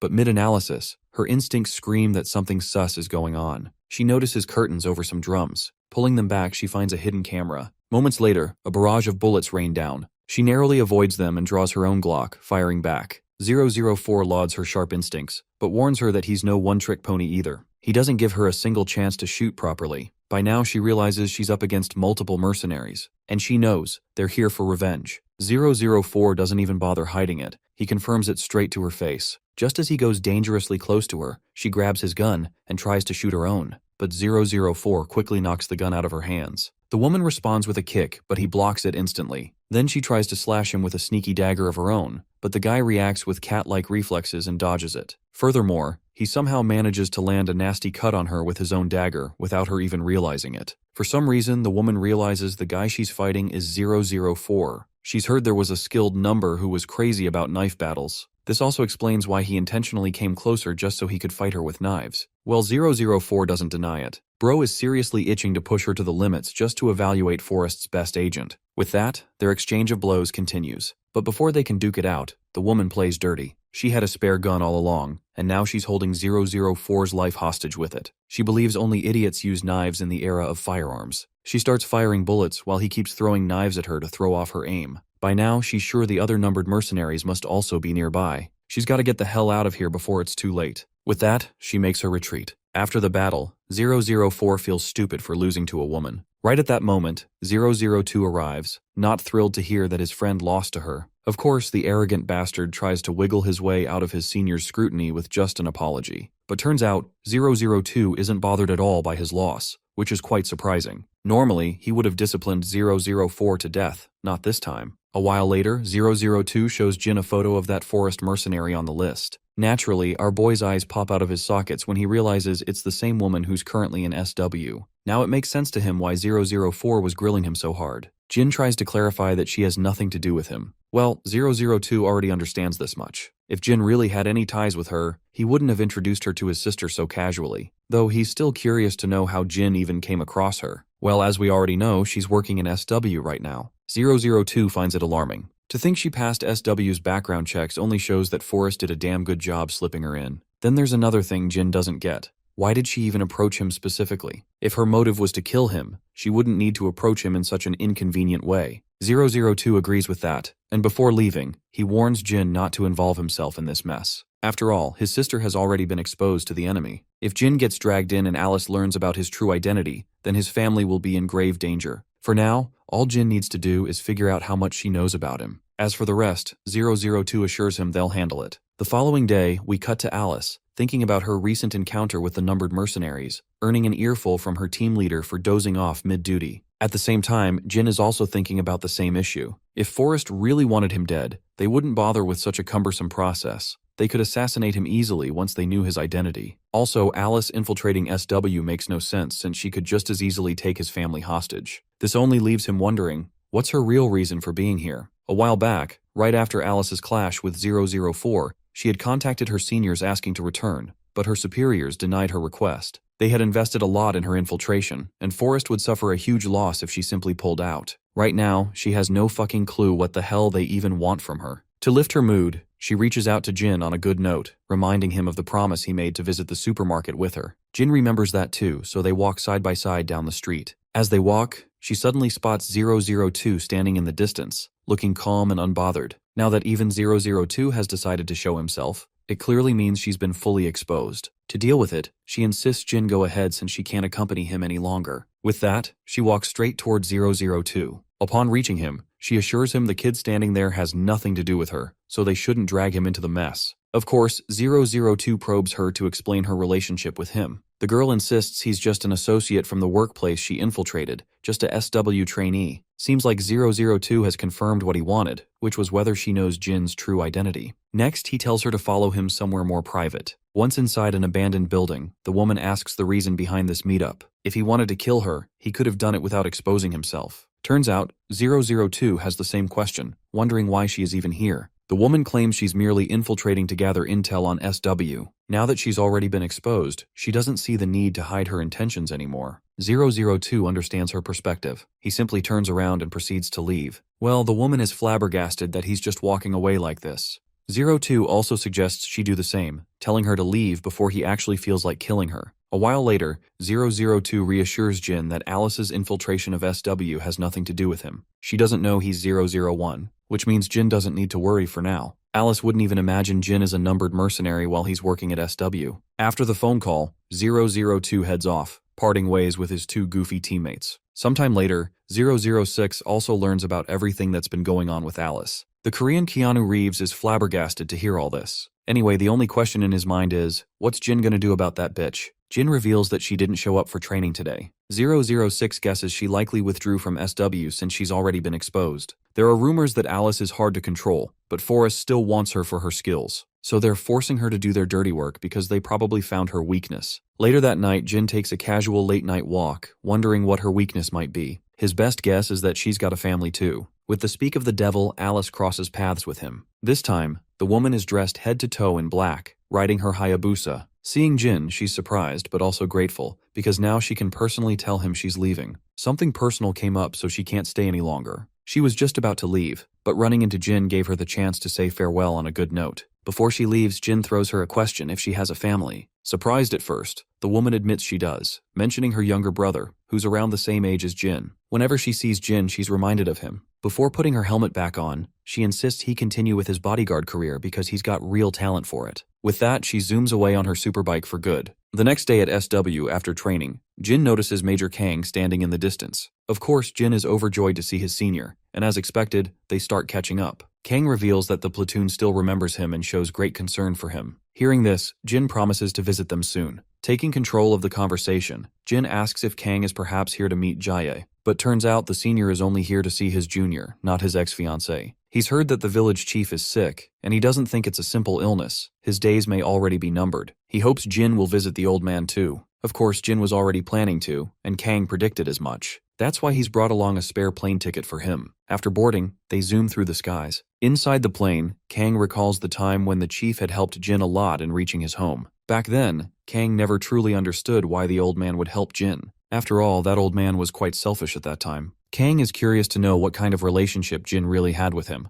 The boy simply responds that the chief saved his life back then, and doesn't say more. To have better context, we cut to the past. Jin resting in some unknown place. His entire body is aching from severe wounds. The chief's voice advises him not to move around too much, or else his injuries will reopen. The man finally shows up carrying medicine in his hands. Jin instinctively reaches for the nearby scissors and gets ready to fight. As he takes his stance, his muscles stiffen and his wounds start bleeding again. The old man doesn't feel threatened at all, acting as if he's invincible. He reminds the boy that if he had wanted to kill him, he would have already done it. When Jin had been floating in the river, badly injured, it was he who had pulled him out. So he suggests Jin stop acting dumb and just rest until his wounds are healed. After getting patched up, Jin steps outside the hut, only to notice mercenaries everywhere in the area. That's when a tan-skinned girl approaches him, happy that he's alive. After all, Jin had been on the brink of death when her grandpa brought him here. Jin doesn't bother responding, which makes the girl wonder if he's lost the ability to speak. Then two guys approach her, warning her to stay away from this kid because he's an outsider. Once he heals, they say, he'll be kicked out for good.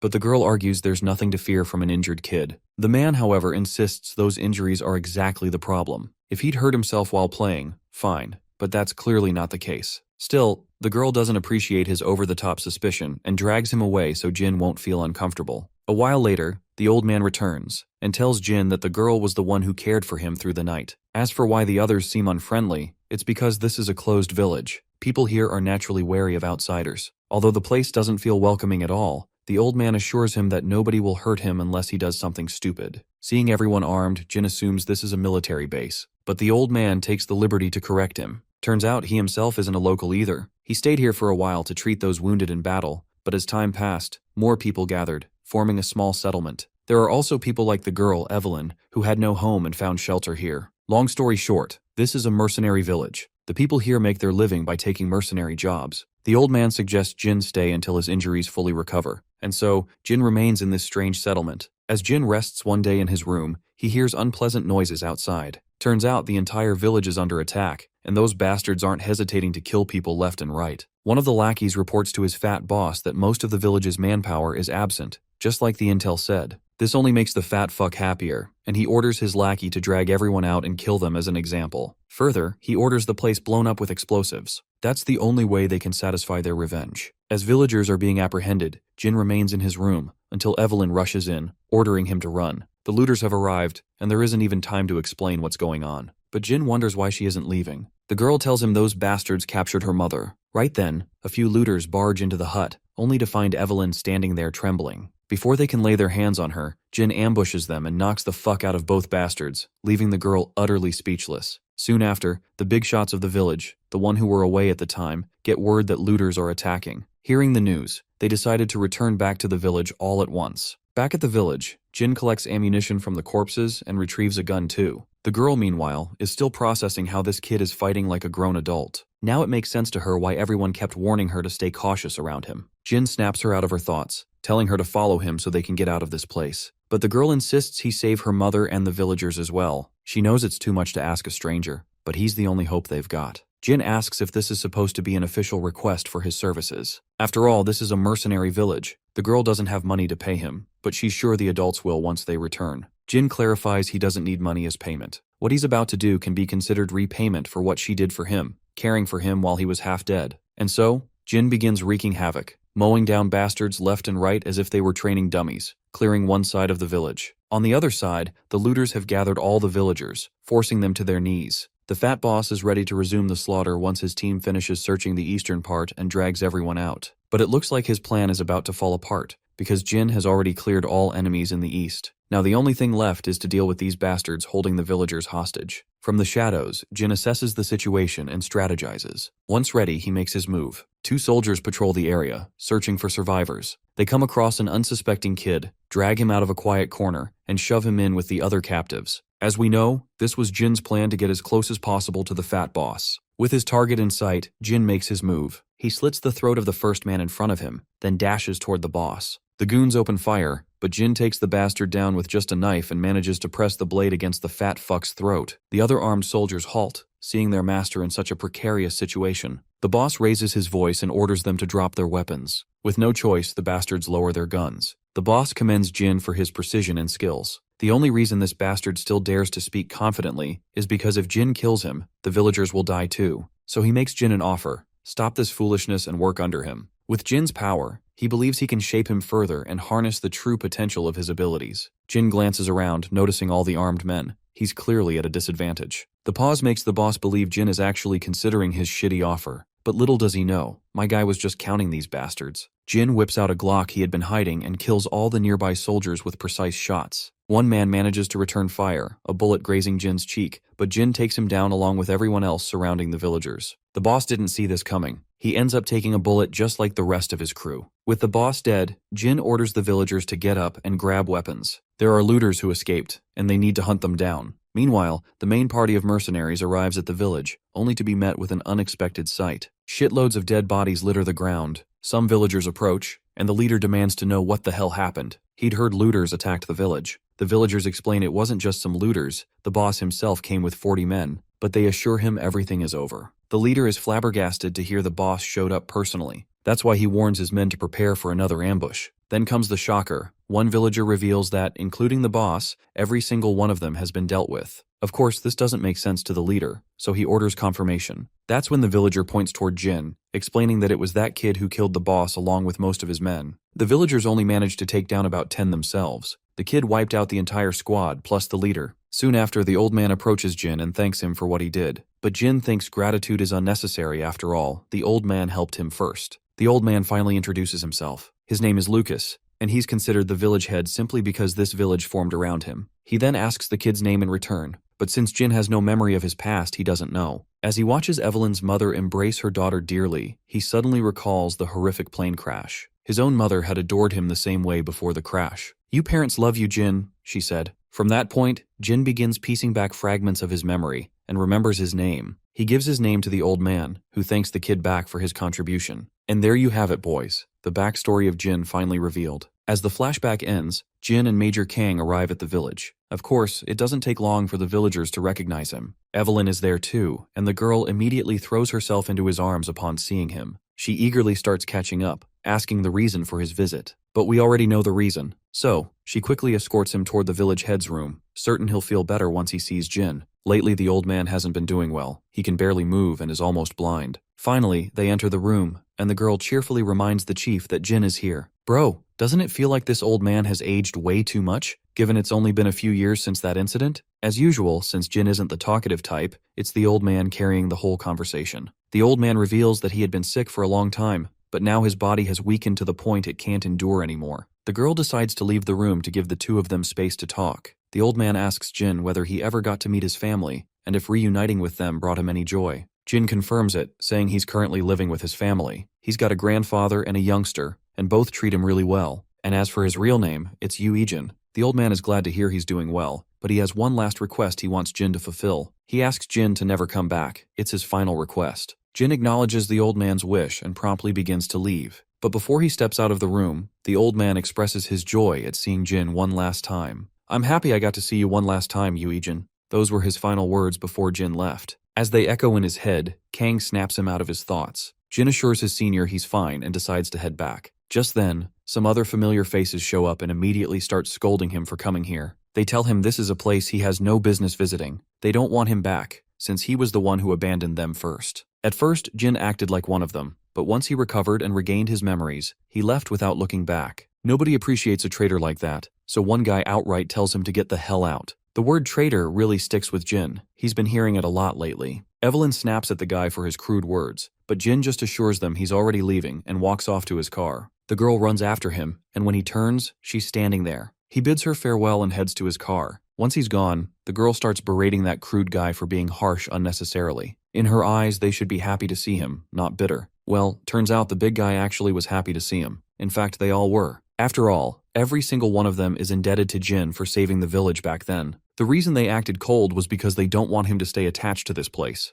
They're glad he has a family now and is living a normal life. And once again, we flash back to Jin's past. The old man had just finished unwrapping all the bandages from Jin's battered body. Now that he was healed, the old man expected him to leave. But Jin admitted he had nowhere to go. So, the old man suggested he stay here for a while, on one condition. If Jin ever found a place he could truly call home, he would have to leave immediately. A few days later, Jin expressed his desire to work as a mercenary, something the old man strongly opposed. Jin argued there was no reason to stop him since he was more skilled than most adults around. But the old man stayed persistent, though for the first time he seriously began to wonder what kind of life Jin had been living before. Back in the present, Jin wakes up in his room. He gets a call from his lieutenant, who delivers devastating news. The village head has passed away right after they left. Jin goes speechless, giving this classic expressionless face. Even Kang notices the boy's silence and can tell that he isn't all right. Suddenly, his sister arrives, inviting him to eat together now that he's awake. She notices his worried face but doesn't question it, just smiles and drags him to the table. It's packed with food, and the three of them enjoy the meal together, eventually wiping out everything. When Jin starts clearing the plates, Daeon quickly takes over, while the old man suggests Jin join him for a walk. As they stroll outside, the old man asks his grandson if he's really doing okay, because lately, he looks exhausted. He already looked worn out when he returned from his visit to that old place, and now he seems even worse. Even Daeon is worried. The old man guesses maybe the person Jin went to see has something to do with his mood. Jin reveals that person was someone who once saved his life. Before he returned home, that person took care of him, nursed him, and eventually urged him to go back to his family once he regained his memories. He went to visit because the man was ill, and now he's passed away. Hearing this, the old man actually feels relieved. In fact, he's glad because Jin's sorrow proves just how well that person must have treated him. The considerate grandfather even offers Jin his shoulder if he feels like crying.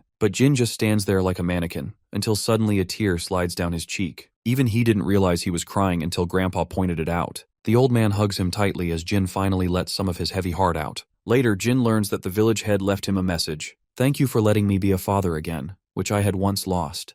Damn, that one really hits. Even I want to cry for that old man. We then fast forward a few days and cut to hungry Yona suggesting to her friends that they grab something to eat. Youngchan says he already ordered some street food. It'll arrive by the time they get back to the hideout. He's got cup noodles and snacks, but no proper food yet. As they're walking, Hyokjin suddenly notices a familiar face. It's his brother Ju Hyuk-jung, and his face is completely beaten up. The guy tries to walk past without explaining, but Hyokjin stops him. The others are confused, until Jae-hung suggests the clueless bunch to walk ahead. Hyokjin will join them later. Turns out that beaten-up guy is Hyokjin's brother, which explains why they look so alike. His brother goes to a different school, Jaesong Public High. Since Hyokjin's parents are always overseas, he's the one who takes care of his little brother the most. We then finally arrive at their destination. Inside, Seokju unpacks the snacks while Jae-hong is busy yelling as usual, grilling Jin to play properly. Suddenly, Hyokjin's phone rings, and it's a call from the university hospital. Just the mention of hospital is enough to give Hyokjin an idea of what may have happened. So he picks up his bag and heads out before his brother gets into more trouble. At the hospital, his brother lies in the ward, his limbs covered in bandages, literally looking like a mummy. Naturally, Hyokjin is visibly unsettled. The hospital staff tells him that his left ankle is broken, he has 3 fractured ribs, and bruises everywhere. He also sustained a brutal head injury, but thankfully there are no signs of internal bleeding.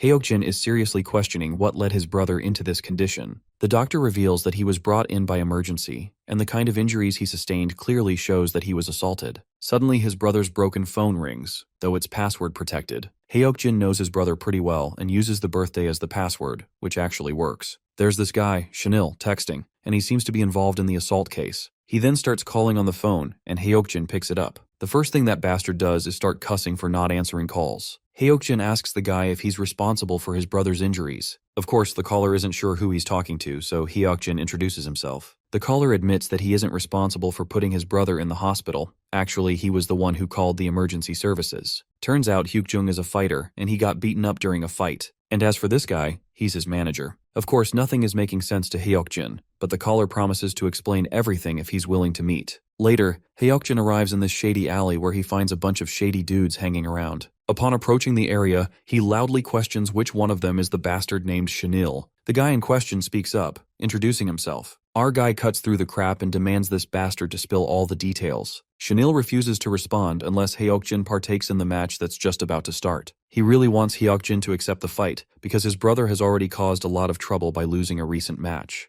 Hyokjin is done taking shit, and slams the bastard with a punch, then demands once again for him to spill the juicy details. But we all know this bastard isn't answering shit because he's standing on his turf, and promptly calls his goons to mess this blondie up. The bastard is already taking great pleasure in the fact that this blondie is about to join his brother in the hospital soon enough. Meanwhile, Hyokjin clearly knows he's at a disadvantage with so many people to deal with. But worry not, our reinforcements have arrived too. It's Jae-hong, pissed that the blondie wasn't picking up calls. And he isn't alone. Seokju and Jin are with him. Jae-hong then scoffs, assuming these bastards are likely the ones who hospitalized Hyukjung. Seeing our boys there, Chanil believes these 4 scrawny kids can't do shit against his guys. Even Jae-hong feels worried that they're about to punch way over their weight. This is when Chanil suggests broadcasting the battle that's about to unfold. As he said before, they hold their fighting matches here, while the big shots bet their money. Those rich peeps even sponsor the fighters they like. As for Hyukjin's brother, the bastard reveals that he was a decent fighter, so he placed a bet on him. It all started about a month ago, when Hyukjung beat a guy to a pulp. Chanil saw the potential in this kid and decided to recruit him as a fighter instead. If Hyukjung had won 10 matches and come out on top, Chanil had promised not to touch Hyukjung's friend ever again. Before starting the fight, he orders his goons to set up the cameras and all that shit. He also orders the fighters to get ready to crush these nobodies. Naturally, Jae-hong feels annoyed that they're intentionally looking down on them, making them look inferior. But worry not, my guy steps forward, puts a mask over his face, and starts beating the fuck out of the bastards. One after another, he's knocking them out like bitches, leaving the leader of the goons to stare in disbelief. Jin, on the other hand, continues to wipe the floor with these guys, then knocks the living daylight out of another dude with just a single punch. As if that wasn't enough, Seokju also joins this one-sided battle, not wanting to feel left out. Jin then grabs the camera they used to record, and before any of the other guys can react, he crushes it. Before the goon leader can mourn the loss of his expensive camera, Hyokjin punches the crap out of the bastard, then follows up with a punch in the gut, leaving him staggering backward and whining in pain. The bastard swears he won't let anyone leave so easily, but Hyokjin already knows who will be leaving and who won't. All of those bastards run toward Jin and Seokju to take their share of the beating, and both boys work hard to fulfill their requests. And in just the nick of time, everyone is down for the count. Poor Jae-hong is also totally bloodied and battered because he joined the fight too, as he was the only one feeling left out. Chanil over there is coughing out blood while still spewing threats. He admits that Hyokjin has some strong guys, but he makes it clear they've messed with the wrong people. He laughs maniacally through his broken teeth, confident that the organization behind the sponsorships of these fights is going to screw everyone hard. And don't laugh when you find out who that huge organization is. It's Cha and his fellow gang members. The poor gangsters are feeling very down after realizing there'll be no broadcast for them to watch today. And just as they're mourning this sudden broadcast cutoff, Cha gets a phone call from Jin. And we all know why he called this time. After their short exchange, Cha agrees to take care of the matter, so there's nothing to worry about. After the phone call, he turns to his fellow fatty gangster, questioning if those fights involve students. The fatty proudly confirms that they did use some students in the beginning, and there are still some student fighters who can fight on par with adults. This is when Cha reminds them that they seem to have messed with the wrong high schooler, which is why the broadcast went down. When the fatty insists on knowing who it is, Cha responds with a grim face that it's Jin, the same boy they perceive as a monster. Upon hearing this, the other 2 gangsters shout in utter disbelief and rush off to help their men who ran that broadcast before it's too late. We then cut back to the university hospital where Hyokjin is meeting his brother again. The big bro assures his injured junior that everything has been resolved now, so he has nothing to fear anymore. Naturally, the junior reminds his brother that Chanil isn't the main problem. But we already know that the main problem has also been dealt with, so Hyokjin assures his brother of that too. Back then, all Jin did was make a phone call, and everything was taken care of. Even Hyokjin was flabbergasted by it. In the present, the big bro questions him why he didn't tell him any of this. Well, it's kind of embarrassing to go running to your older brother just because you were in trouble. And even now, the junior feels a little embarrassed while thanking his brother. Suddenly, Hyokjin remembers that the only reason Junior got hospitalized was because he stood up for his friends against bullies, so where the hell are they now? Turns out Hyukjung never informed his friends. Not to mention, his friends aren't as courageous as his brother's friends. Speaking of which, Hyukjung's friends arrive in the ward, much to his shock. The 2 guys look timid and worried about their hospitalized friend, complaining why he didn't bother telling them anything about his condition. As the friends are catching up, Hyokjin walks out, feeling no need to be a third wheel and letting them reunite. Meanwhile, his own friends are waiting outside. Seeing them, Hyokjin isn't sure how he should thank them. Noticing his sulking mood, Jae-hong asks if his brother isn't doing well. Hyokjin finally manages the courage to thank his friends for what they did today. We then cut to the base of the numbered mercenaries, where they're all having a joint meeting. They're strategizing how to infiltrate certain forest camps, but suddenly hear a commotion outside. They quickly equip themselves and prepare for the worst. 018 checks the surveillance camera and notices a woman's figure approaching. Turns out it's 003, much to everyone's shock. She walks in, while 004 is flabbergasted to see her alive. This woman clearly has an ironic, funny personality, because the first thing she does is slap the hell out of 004 for assuming she was dead,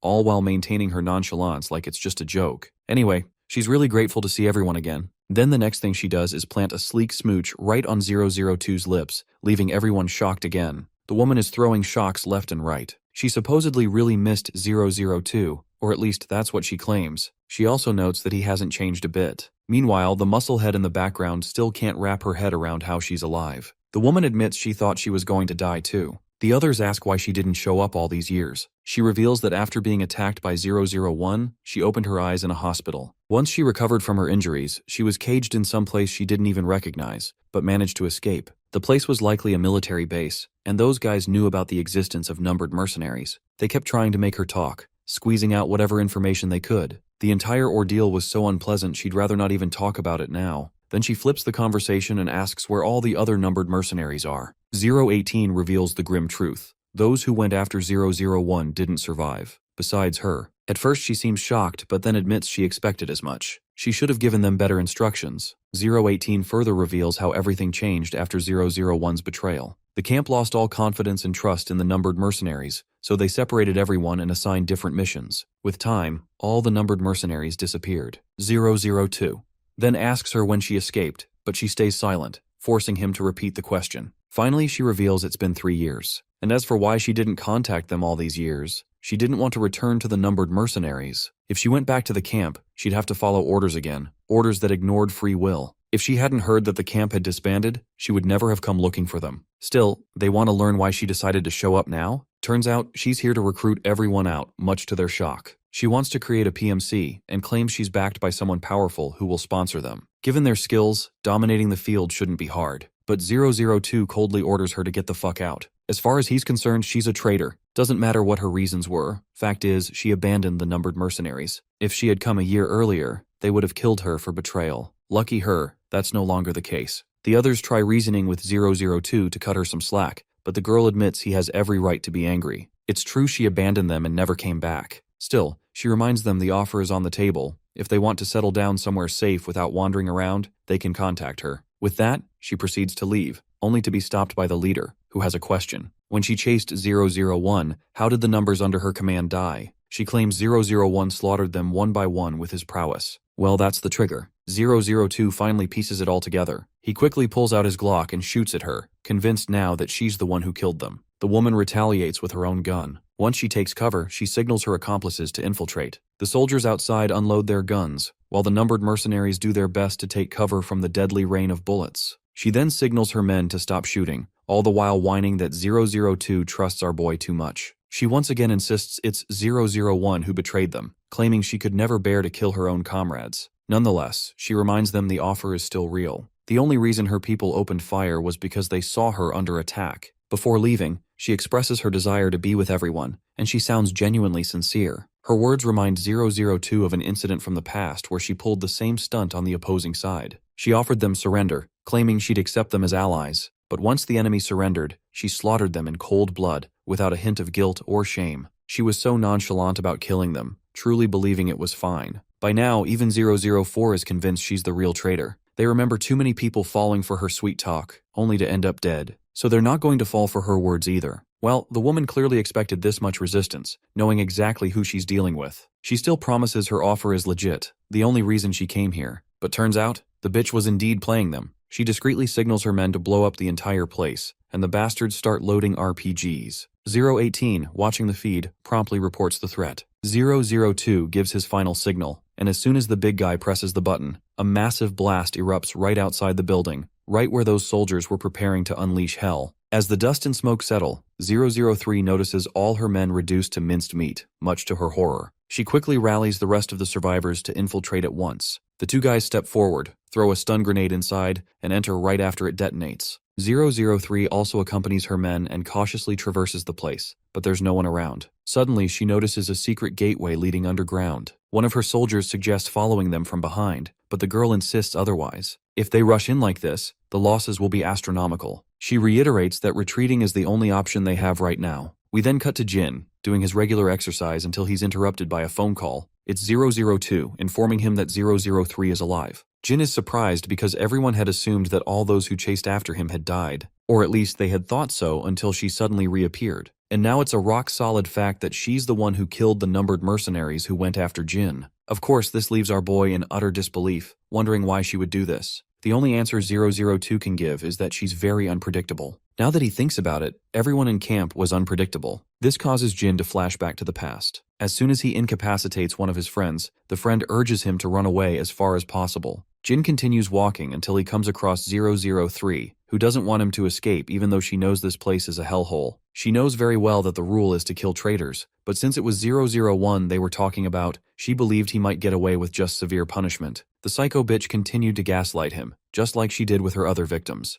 And the moment Jin peeked out of his hiding spot, she opened a barrage of bullets. Jin was severely injured and instantly took cover behind a tree, returning fire. She believed he should simply die, since he had betrayed them. Not to mention, the comrades who trusted him and followed him had all been led to their deaths, while Jin got to live. But Jin believed they hadn't died. He had only incapacitated them enough so they couldn't follow him. Hearing this shocked the girl because she realized she was screwed. She had finished them off herself. She found it quite fascinating that he made it this far without killing a single person. She reminisced a little about old times, and then gave him the green light to run away if he was so desperate to abandon them. I feel the only reason she let him go was so nobody would know she killed those guys. Now everyone's going to think Jin betrayed them and killed his comrades along the way. In the present, we find ourselves at SW's training facility. There, Jin is punching the hell out of the sandbag in front of him, his mind echoing with the fact that 003 killed all those guys. After exhausting himself, he finally stops. Seokju approaches him, asking if he's alright, since it's very unusual for him to be this aggressive. Jin suddenly looks up, seeing everyone staring at him.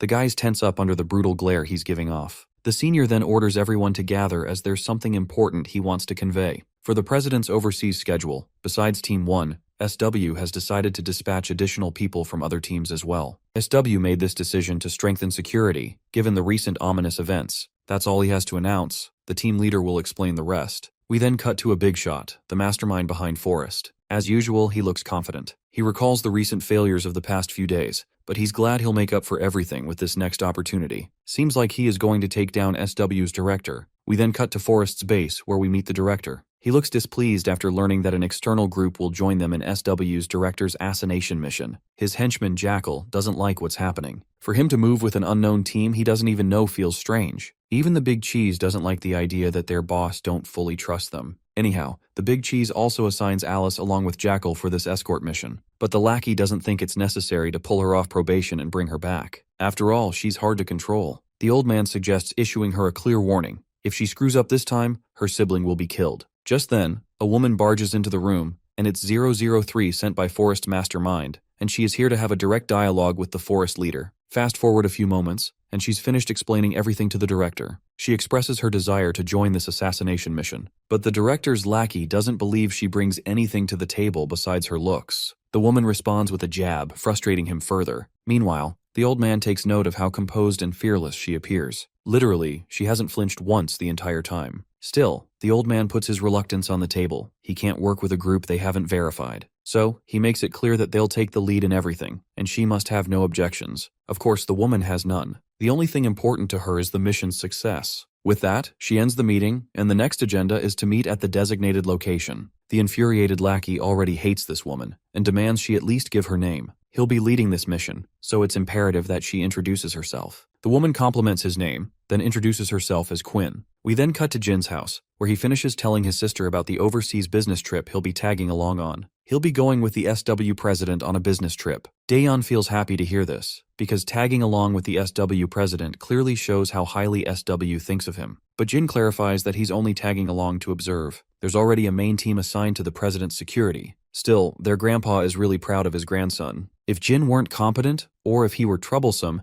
they wouldn't have bothered taking him along. Back in Jin's room, it's a sharp 9 p.m., the time he expects 006's call. On the call, Korean Keanu Reeves reveals to Jin that 003 had prepared thoroughly for that ambush. 002's group sustained quite a lot of equipment losses, but thankfully, no one was injured or killed. Right now, 002 and his group have gone completely underground, to the point that even they can't approach them. Since 003 knows a lot about the current situation, 002's team won't be returning to the old hideout. As for their new hideout, Keanu Reeves assures Jin that he's digging into it. That bitch came and disappeared again, leaving no trace of herself. 002 may act like a robot, but he is still human, and he's very uneasy right now. His dead lover, whom he thought was gone, has returned from the grave, and with the shocking realization that she was the traitor who killed the others. She also wanted to kill 002 and the rest. That's the only reason she went to them. In the background, 005 is annoyed at that crazy bitch who wouldn't hesitate to drill a hole while keeping that pooky smile on her face. Anyhow, Keanu Reeves warns Jin to be cautious on his overseas trip. Just in case, he wants him to cover his face when moving around, since his face is well known in the areas where he worked as a mercenary. The scene then cuts to Forrest's soldiers preparing for the mission, and Alice is there too, loading her guns. Jackal addresses the woman and insists she follow orders this time instead of doing as she pleases. The woman remains silent, causing the short-tempered Jackal to exert his authority and grab her by the shirt. She stays nonchalant, Glock perfectly placed under his throat.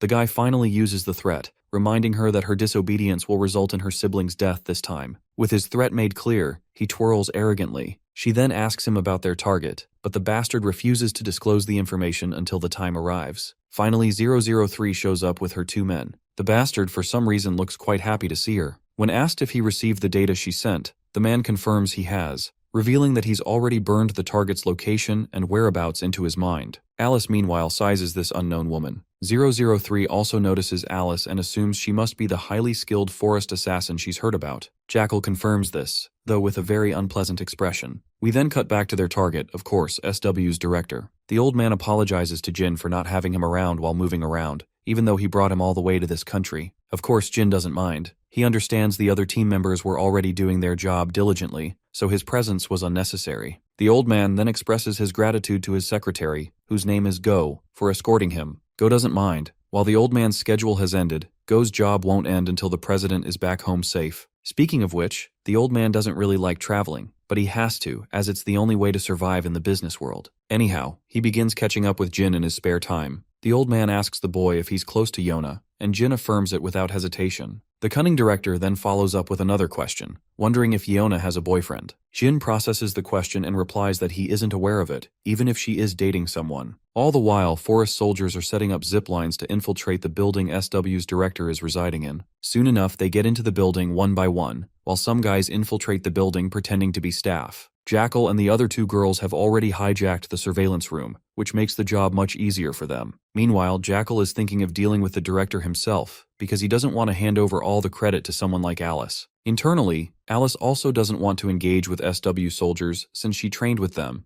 It would leave a bad taste in her mouth if she did. Meanwhile, the entire staff has been put to sleep, and masked soldiers begin taking over the hotel. As they near the director's room, Jin blocks their path and starts smashing the hell out of the attackers. After snatching the gun from the guy he knocked out, Bro goes haywire on the other soldiers with the gun in hand, putting them to sleep once and for all. The director and his manager Go are hiding behind sofas. Go is absolutely astonished at how Jin took down 2 people barehanded and then used that opportunity to shoot down the rest who were in disarray. Regardless of skill, what Jin is displaying is beyond comprehension. Not to mention, moments earlier Jin quickly realized the gas coming through the vents. If they had waited even a second, they would have been knocked unconscious by the gas. After grabbing 2 masks, Jin hands them to his seniors. They put the masks on right away, and so does Jin. Go tries to contact people outside, but the landline has been cut off. This leaves them with only one option: escape on their own as soon as possible. Those guys use the vents to distribute the gas, and the hotel phones being disconnected means the place has been taken over by the enemy. Soon enough, a few guys burst through the windows, but as soon as they get in, they're taken out just as fast, all courtesy of Jin mowing down his enemies. With the attackers down, they begin to move forward. Meanwhile, Jackal is losing his mind outside, getting no response from Team Alpha and Bravo that went inside.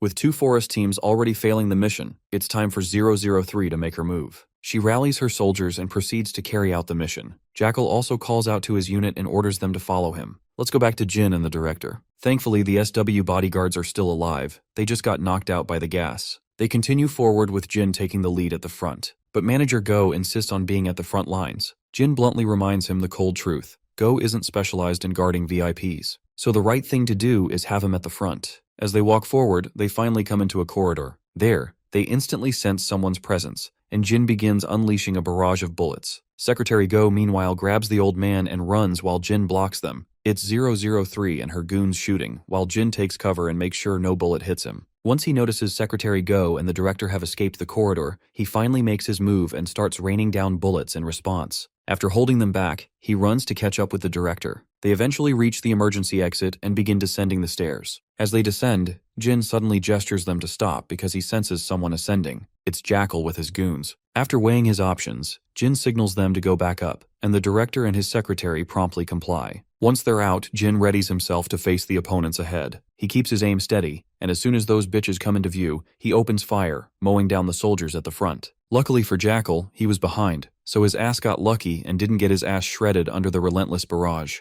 Now that Jackal's enemy have exhausted his magazines, the bastard begins firing alongside his goons. But Jin quickly moves upward and catches up to the director and the secretary. Let's not forget the old man is elderly and doesn't have much stamina. The director apologizes for slowing them down. Taking the old man's fatigue into account, Jin changes his plan. He decides to lure the enemy away. While the director ascends further, Jin will make it look like they went through another door. Before the enemy arrives, Jin insists they move upward quietly. Naturally, they refuse to abandon Jin, but the boy reminds them this isn't the first time he's been in this kind of situation. Since wasting more time could put Jin in a dangerous position, the two men eventually decide to head up. As they ascend further, Jin keeps the enemy occupied with a barrage of bullets. He's doing his absolute best to not let Jackal and his fuckers climb any higher. Once Jin exhausts his rounds, they start their own barrage of bullets. Jin quickly slams the door shut right in front of their faces, making it look like they went that way. And as expected, the guys take the bait. After running for a while, Jin ends up in a corridor where he takes a moment to breathe.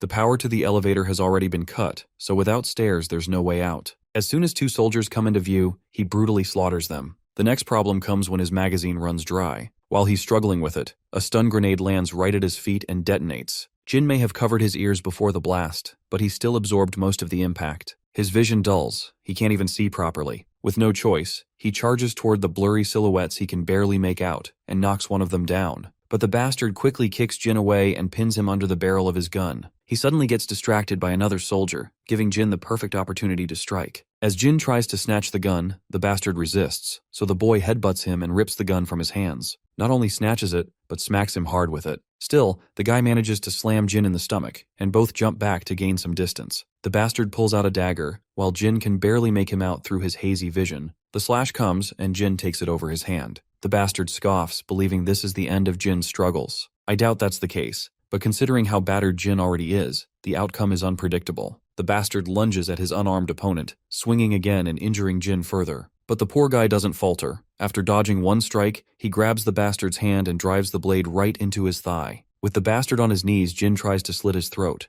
The dude reacts fast and slips away. Grabbing the gun off the ground, he opens fire. Jin dodges some shots, but a few tear into his body. Under the relentless barrage, Jin has no choice but to run, slipping into the corridor. The bastard gives chase, but his legs collapse under him. His thigh is shredded and bleeding out, and the pain is astronomical. Jin is exhausted, his hand injured, yet he pushes toward the exit to reach the stairs. As soon as he opens the gate, he spots a guard, and another one right behind him. That second one is Alice. Jin takes out the guard in front with his dagger. Now the only one left to deal with is Alice. The woman stares into his eyes, then surrenders, intentionally giving Jin the chance to escape. Damn, my respect for her just shot through the roof. She really can't bring herself to target someone she personally knows. Upstairs, the secretary is still holding his own against 003's men. The girl commends the old man for lasting this long against her forces. Meanwhile, the director is down on the ground from exhaustion. The secretary finds himself in trouble with the chairman's stamina gone, making further movement impossible. Suddenly, a stun grenade rolls his way, and he bolts toward his senior, shielding both himself and the director.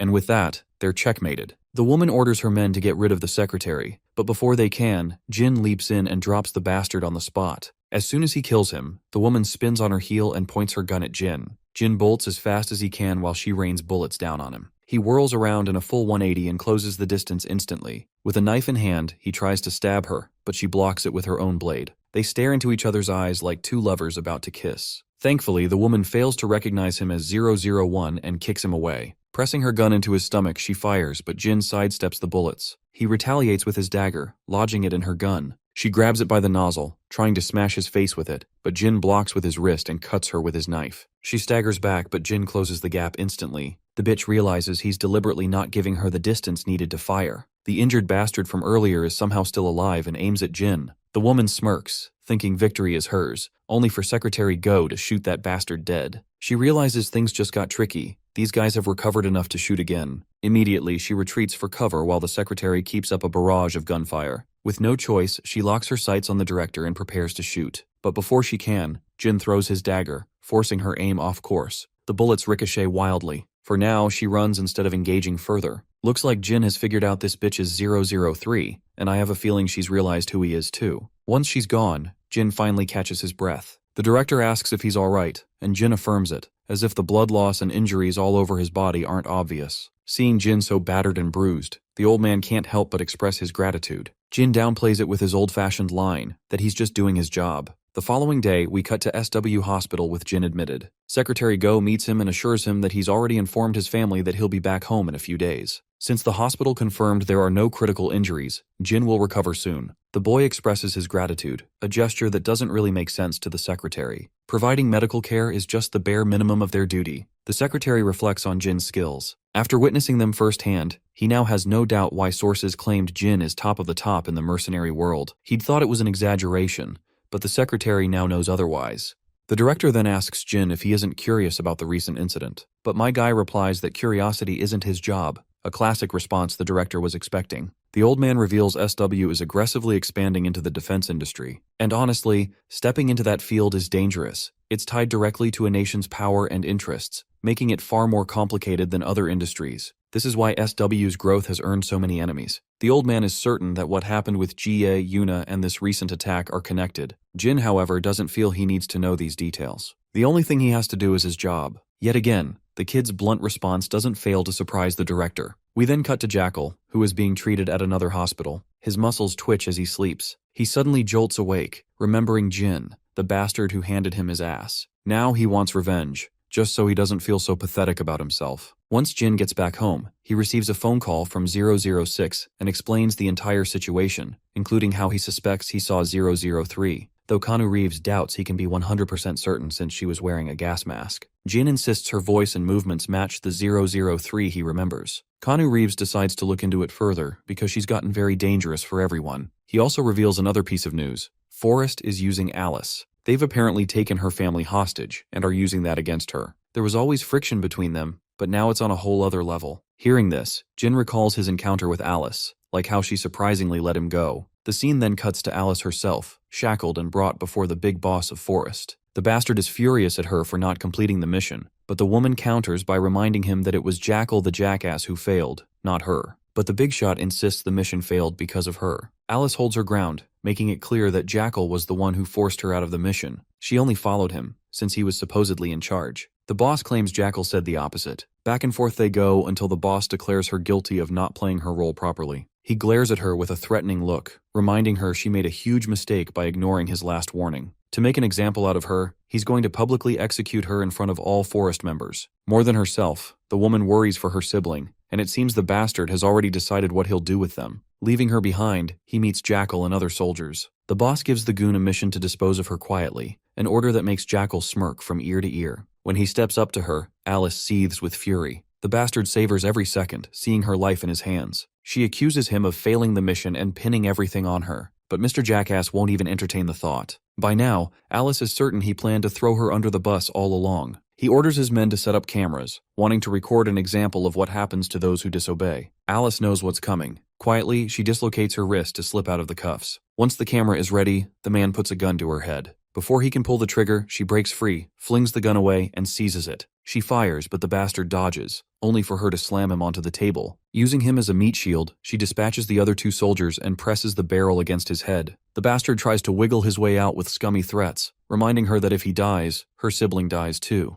The threats shake her and she falters. Within moments, more soldiers rush inside the room. The bastard regains ground after snatching the gun away. With her sibling's life at stake, Alice doesn't have the courage to act, and surrenders herself voluntarily. The bastard laughs maniacally after literally escaping a lion's jaws. With a sinister smile, he taunts that her sibling won't survive this world. Now he's going to kill her too, then move on to her sibling. Before he can finish, a barrage of bullets rips through the area, mowing down every soldier in sight, including the bastard about to kill her. Alice watches in horror as the bodies hit the floor. Turns out, the numbered mercenaries are here to save her. 002 steps forward, and without giving her any context, he demands to know 003's whereabouts, shocking her to the core. She doesn't understand what he's getting at, but the guy wants her to drop the act, since he already has intel that 003 worked with Forrest in the recent ambush against SW's chairman. Alice doesn't even know the mission was for SW's chairman. Thinking back, it dawns on her that the extra who joined them later was 003, disguised as Quinn. 004 doesn't get what this Quinn person has to do with 003. Alice clarifies she doesn't know 003 personally, nor was anyone in the mission with this name. But there was an external group working alongside Forrest, and one woman in that group went by Quinn. 002 doesn't even need to think hard. He gets what's going on. Meanwhile, Jackal is somehow still alive, disgusted at Alice for siding with these guys. Alice grabs him by the head, demanding to know where her brother really is. Of course, the bastard stays silent, earning himself a solid smack across the face. He groans but keeps his cocky attitude, refusing to talk unless she saves his life. 004 ends his life with a single bullet. Alice is at a loss for words, shaken because her brother's life was on the line. But it turns out there's nothing to worry about because Team Bravo, which includes 006 and others, has already secured their target. And that target is Alice's brother. 018 gets word of the successful mission and asks Alice if her brother is a blonde boy in his late teens, in a wheelchair. She confirms with a head nod, then turns to 002, demanding to know his agenda. She wants to know why they rescued her brother. For a moment, she even misunderstands their intentions, thinking they'll use him as a hostage just like Forrest did. 002 tosses her a flip phone, telling her she'll receive a call soon. On that call, she'll arrange an appointment to take her brother back herself. Of course, she wasn't expecting this at all, but the team doesn't bother explaining and proceeds to leave. 018 pauses to confront her, assuring her he holds no grudge for what she did to him before. As they leave, 004 is clearly unhappy about this. Earlier, he strongly opposed saving Alice, but 006 reminded him that she helped Jin. Even then, 004 refused to budge. 006 then reminded him of the core rules the numbered mercenaries live by, and they still apply, even now. The first rule is death will be granted for betrayal. The second is to always repay a debt. A comrade's revenge is their revenge, and a comrade's debt is their debt too. Still, 004 argued, insisting 001 is no longer their comrade. But when 002 revealed Alice had been with them, everyone was shocked, and they must rescue her to get a lead on that betrayer bitch. Cutting back, Alice finally reunites with her crippled brother. She hugs him tightly, breaking into tears. Keanu Reeves and 005 are also there, promptly reporting to Jin about the mission's success. Afterwards, Jin calls 002 directly and expresses his gratitude, but the leader downplays it, saying he only acted to find traces of her. The scene cuts to the director of Forest Camp receiving grim news. They've lost track of Alice's brother, and Alice herself is missing. The big boss orders all forest operations halted, including extra missions. A lackey warns they'll suffer huge losses, but the boss reminds him of the danger. The only leash they had on Alice was her brother. With that leash gone, and their failure to execute her, she'll be a noose around Forrest's neck unless she's dealt with. He wants to wait patiently for an opening, even if it takes months, for the perfect chance to strike. Suddenly, a soldier barges in with worse news. Everyone at Area 4's base has been found dead. Worse yet, Alice's signature was scrawled on the wall beside the corpses. Realizing the gravity of the situation, the old man orders the highest bounty placed on her head. After dismissing his men, he takes a phone call from his boss, who's furious about SW's mission failing. If Camp had handled it, this wouldn't have happened. After expressing disappointment, the boss cuts the call, ready to turn to his guest, and that guest is 003. She agrees with the boss that Camp was special. After all, it had numbered mercenaries. This gives the boss a chance to jab at her, reminding her she's a number 2, and she was part of that mission which they brutally failed. The woman admits her defeat, acknowledging she underestimated SW and lacked solid intel on their fighters. Still, she believes if she'd had at least one more numbered mercenary, she wouldn't have lost. Speaking of numbered mercs, the boss asks about her recruitment progress. She replies it's ongoing, hoping for the day when all the numbered mercenaries come together. The scene then cuts to Jin cruising down the highway on his Hayabusa. He's on his way to meet the other numbers. 004's patience wears thin waiting, but his buddy reminds him there are still 10 minutes left. And with the speak of the devil, Keanu Reeves, 032 and 005 arrive. Turns out it was 006 who had called everyone together here, and he was ordered by Jin to do so, meaning even he doesn't know the reason behind this sudden reunion. But one thing's for sure. If 001 is making the effort to gather everyone in one place, it likely means the mission ahead is going to be quite difficult. Right now, though, no one has a clue what that might be. Seems like the wait is finally over, because Jin has arrived, and Bro is carrying a ton of fried chicken and sodas. Of course, 004 is pissed, demanding what the hell is going on and what Jin is even carrying. Our boy bluntly says it's chicken he's holding, which only confuses 004 even more. Jin then casually adds that this country's chicken is famous for being delicious, so he thought it'd be great if they all ate it together. Silence fills the room as everyone processes the absurdity of Jin's words. They're hoping he didn't just gather them here to throw a chicken party, but Jin doesn't hesitate before confirming their worst fears, leaving them all staring in utter shock. Naturally, 004 is the first to lose his temper, and bro literally tries to attack Jin with his knife, while his big buddy struggles to hold him back. Their bickering continues, and I hope they're enjoying themselves, because we're now transitioning to SW Corporation. In Jie's office, we meet her younger sister, who is requesting her senior sister to lend her a bodyguard. Her name, by the way, is Kim Yokyong, and she runs another subsidiary of the SW Group, known as SA Security. Jie doesn't quite understand the request, since Yokyong already has the delegation she came with today, but the woman says she's lost faith in them. She recalls a recent unpleasant incident where she was pushed around in an elevator, rolled off and fell, while her guards did nothing to support or help her, standing there like statues. She could have let that slide as a minor incident, but then there was more. Not long ago, a fire broke out in the building, yet her bodyguards weren't even available to evacuate her immediately. She asked her superiors to change her personal guards, and they fulfilled her request without objection. But similar incidents kept happening despite the replacements. Jie can't understand why the bodyguards failed to assist her multiple times, especially since SA's security team ranks in Korea's top 20. This is when Yokyong drops the bombshell that her guards aren't exactly there to protect her, they're only keeping an eye on her. She's not 100% sure, but still, she requests Jie to lend her one of her own bodyguards for at least a month. Once replaced, she'll analyze her experience and figure out whether she's overreacting or if her suspicion is actually correct. Eventually, Jie decides to lend her one of her guards by tomorrow morning. The next day, a tense Yokyong stands in front of her new bodyguard. That's right, it's Jin. The reason she looks a little uneasy is because her team leader is disappointed at her for recruiting someone new without permission. The woman apologizes, insisting that Jie herself assigned this guard and allowed it. He won't get in anyone's way and will simply remain by her side. Since SW is already vouching for his identity, she believes there shouldn't be a problem. Eventually, the team leader gives up. Still, the woman isn't sure if Jin is really enough, considering how young he looks. Not long ago, she even complained to Jie for sending a young trainee instead of a veteran. But Jie reassured her that this guy is a big bang in a small pack, so she'd better stop underestimating him. Besides, SA's security team would never tolerate SW openly sending one of their own to handle her protection, as it might come across as condescending. So instead, they cover it up by presenting Jin as just a trainee here to gain experience. In the present, the girl kind of approves of Jin internally. She also can't exactly overlook how handsome he is. With that, she proceeds to leave, and Jin promptly follows like the duty-bound man he is. We then cut back a little, to when Jie briefed Jin about his next job and the situation surrounding her younger sister. Then, at SA's building, a meeting is underway in one of the VIP rooms, carried out by Yokyong.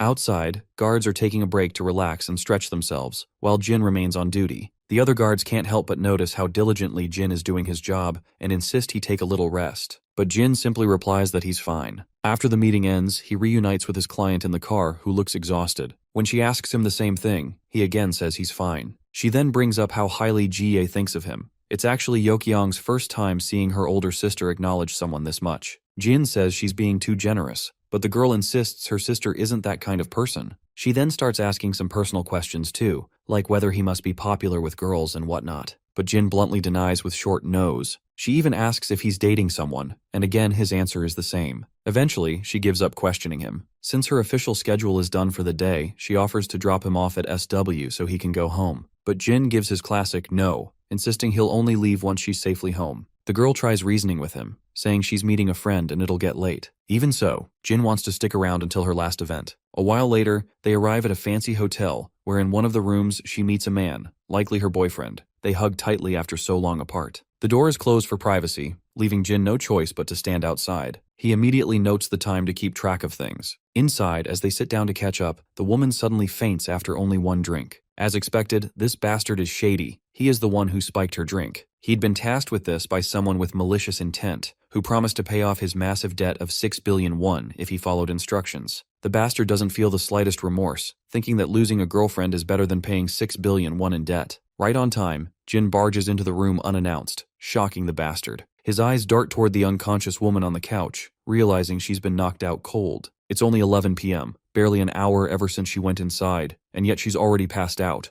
which makes no sense. Not to mention, the smell of alcohol on her breath is too faint to have that heavy effect. Jin grabs the glass of alcohol to inspect it, while her boyfriend starts berating him. Even the other escort guards insist Jin step back, saying this man is the director's boyfriend. Jin doesn't argue with these bastards. Instead, he holds out the glass of alcohol to the boyfriend, telling him to drink it.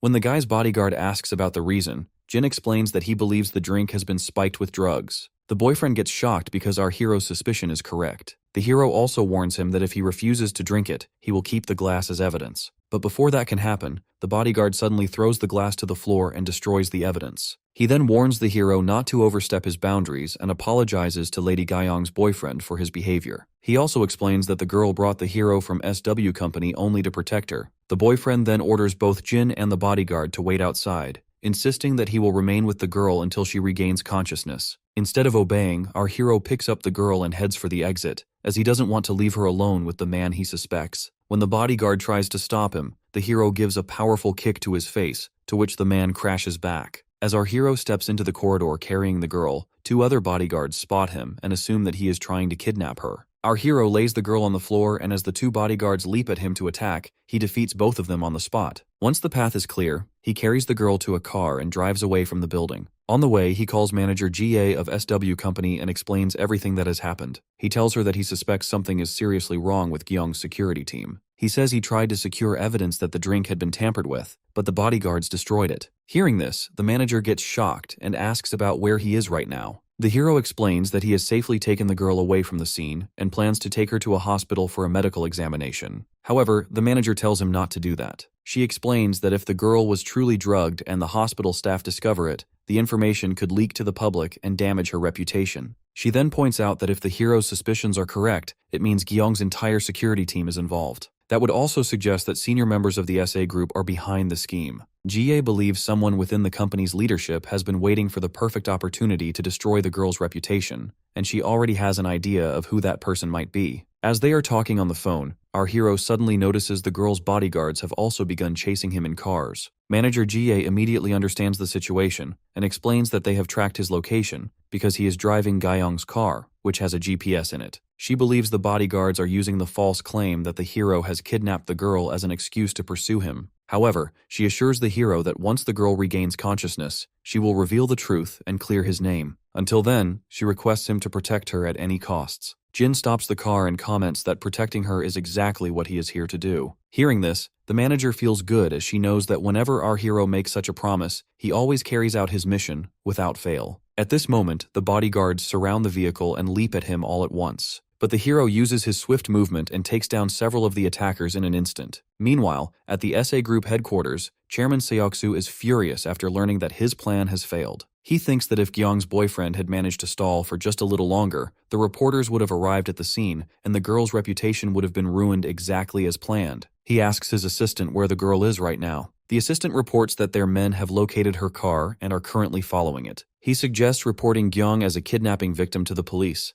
believing it would create an even better opportunity to damage her image. He explains that once they bring her back, they can arrange for her to undergo a blood test under the pretense of checking her health. If the test reveals the drugs in her system, the incident would become an even bigger scandal. However, Chairman Seoksu points out that it might have worked if the girl had been taken by an ordinary person, but the one who rescued her is an employee of SW Company, and if the public learns that someone from SW is involved, it could create serious trouble for SA Group instead. Meanwhile, more bodyguards arrive at Jin's location to retrieve the girl. Their senior bodyguard declares that the hero has kidnapped the executive director of SA Group and insists that he will be punished for his actions. The hero states that he has not kidnapped her. Instead, he was only trying to protect her. The senior bodyguard gets angry and asks whether the hero is implying that her own security team is a danger to her. As they both are talking, suddenly Gyeong regains consciousness and feels confused about what is happening here. The senior bodyguard immediately tells her that Jin has kidnapped her. However, our hero clarifies that her boyfriend secretly spiked her drink, causing her to lose consciousness. Getting shocked, the girl asks about why her boyfriend would do such a thing. The hero replies that he does not know his motive, but he explains that after realizing she had been drugged, he expected her security team to step in,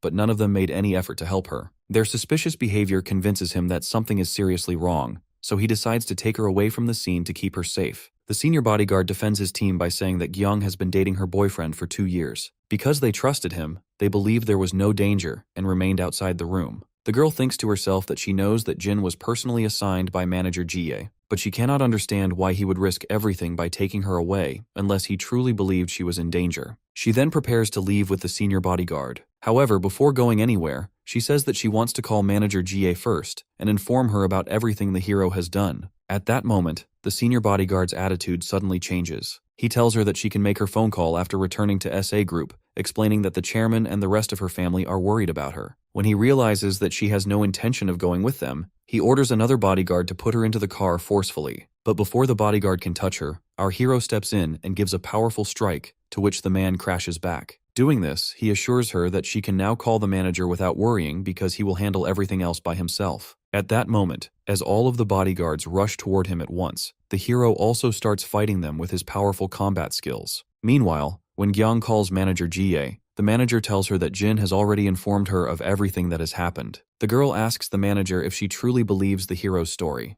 The manager reminds her that she was the one who admitted she could no longer trust her own security team. If even the people assigned to protect her are acting suspiciously, then there is no telling what her boyfriend may also be planning. She advises her to just trust Jin by following his instructions and come directly to her office. Kyung agrees with her, but she worries that they may not even be able to reach the office because the hero is surrounded by bodyguards who are attacking him. But the manager reassures her not to worry, because the hero is SW Company's ace employee and is more than capable of handling the situation. Ending the call, when the girl looks toward the fight, she gets surprised because our hero has truly defeated all of the bodyguards. After that, when both of them head toward SW Company together, the girl cannot understand how the hero has managed to defeat so many bodyguards by himself. To her, he looks no older than a high school student, yet he easily handles every opponent. She admits that she has finally come to her senses and now believes everything Jin told her. She also reveals that she has been trying to contact her boyfriend, but he refuses to answer any of her calls, making the situation even more suspicious. Thinking about the strange behavior of her own bodyguards, she has realized that something is seriously wrong. After some time, they arrive at SW Company. However, the girl gets shocked to see SA Group's chairman Seoksu already waiting outside. She asks why he is there, and the guy mentions that he came to take her home because he was worried about her. But before he can approach her, Jin steps in and stops him from taking any action.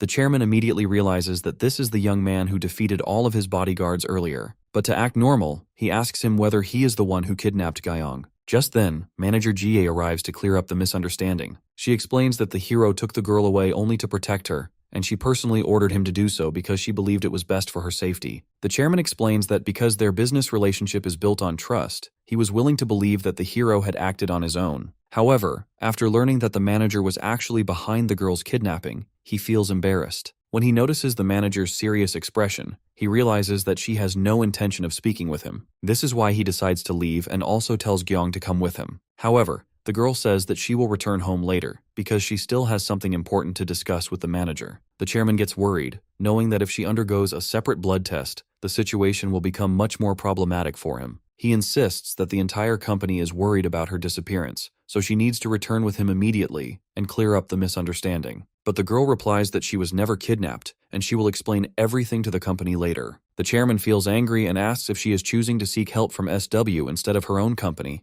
SA. Hearing this, manager Jie realizes that Gyeong is a member of SA's owner's family. Since she is unaware of what has been happening behind the scenes, she had approached her only with a personal request. As the girl prepares to leave with the chairman, she feels bad, believing that both her boyfriend and the security team have completely betrayed her. She thinks that surrounded by so many people, she can no longer tell who is a friend and who is an enemy, and she cannot understand why everyone is treating her this way. As they are going to leave, the chairman thinks that after heading back, he will hand Gyeong over to the police and the reporters to destroy her reputation. Seeing them, manager Jie feels bad for the girl and also wishes her good luck for what lies ahead. Just then, our hero Jin steps forward and starts following Gyeong. The chairman asks about why he is coming along, to which the hero replies that he is simply doing his job. Since he was hired to protect the girl, he intends to stay by her side. The girl also confirms that the hero is telling the truth and says that he will accompany her. From behind, Jie's assistant comments that he finally understands why Yeona has fallen for Jin, because he is someone who is truly dependable. After some time, they arrive at the SA company where Gyeong explains to senior bodyguard Kang that everything that happened earlier was just a misunderstanding. She says that the hero took her away only to keep her safe. The bodyguard replies that if that is true, then her actions at the time looked very suspicious. But the girl comments that, to be honest, the person acting suspiciously was not her, it was Kang himself. Before she can speak further, the chairman points out that she was unconscious when the hero carried her away, so the bodyguard was only doing his duty by chasing after them.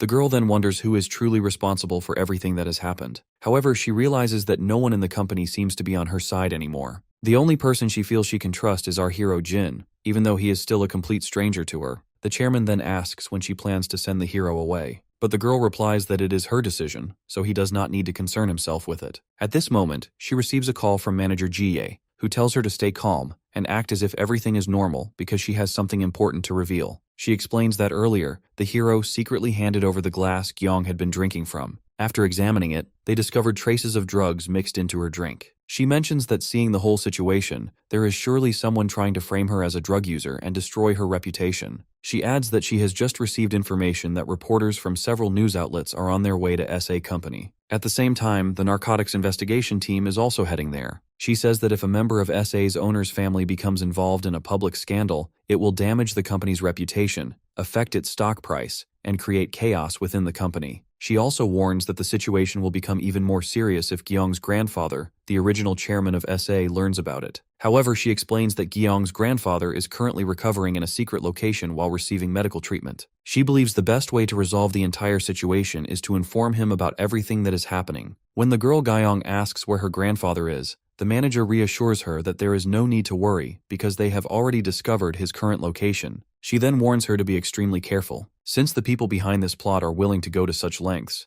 there is a strong possibility that some of her grandfather's trusted employees have also sided with Seoksu. She says that the reporters and the narcotics investigation team will arrive very soon, so Gyeong must leave the company immediately. Hearing this all, Gyeong ends the call and tells Chairman Seoksu that she is going home because she is exhausted. The chairman asks her to stay a little longer, but she replies that there is no need as she has already explained the entire situation to senior bodyguard Kang. The chairman then says that her boyfriend drugged her, so they need to find and arrest him. The girl tells him to handle that matter himself and contact her once the man is caught. She refuses to stay behind while everyone else goes looking for him. Realizing that she has no intention of staying, the chairman suddenly grabs her hand to stop her by force. But before he can do anything else, our hero frees Gyeong from his grip and twists Seoksu's arm, causing him to scream. Seeing this, one of the bodyguards rushes forward to attack the hero. However, the hero gives a powerful strike and defeats him instantly. Feeling angry, the chairman orders all of the remaining bodyguards to attack at once. But as a highly skilled fighter, our hero Jin easily knocks all of them down within moments. Doing this, when he leaves the room with Gyeong, the chairman immediately orders the senior bodyguard to contact the rest of the security team and capture them at any cost. In the hallway, Gyeong tells the hero that once they leave the building, they need to meet her grandfather to deal with everything properly. However, she admits that she cannot handle the situation alone, so she asks the hero to come with her. Our hero agrees, but suddenly more bodyguards arrive to block their path. Seeing the situation getting worse,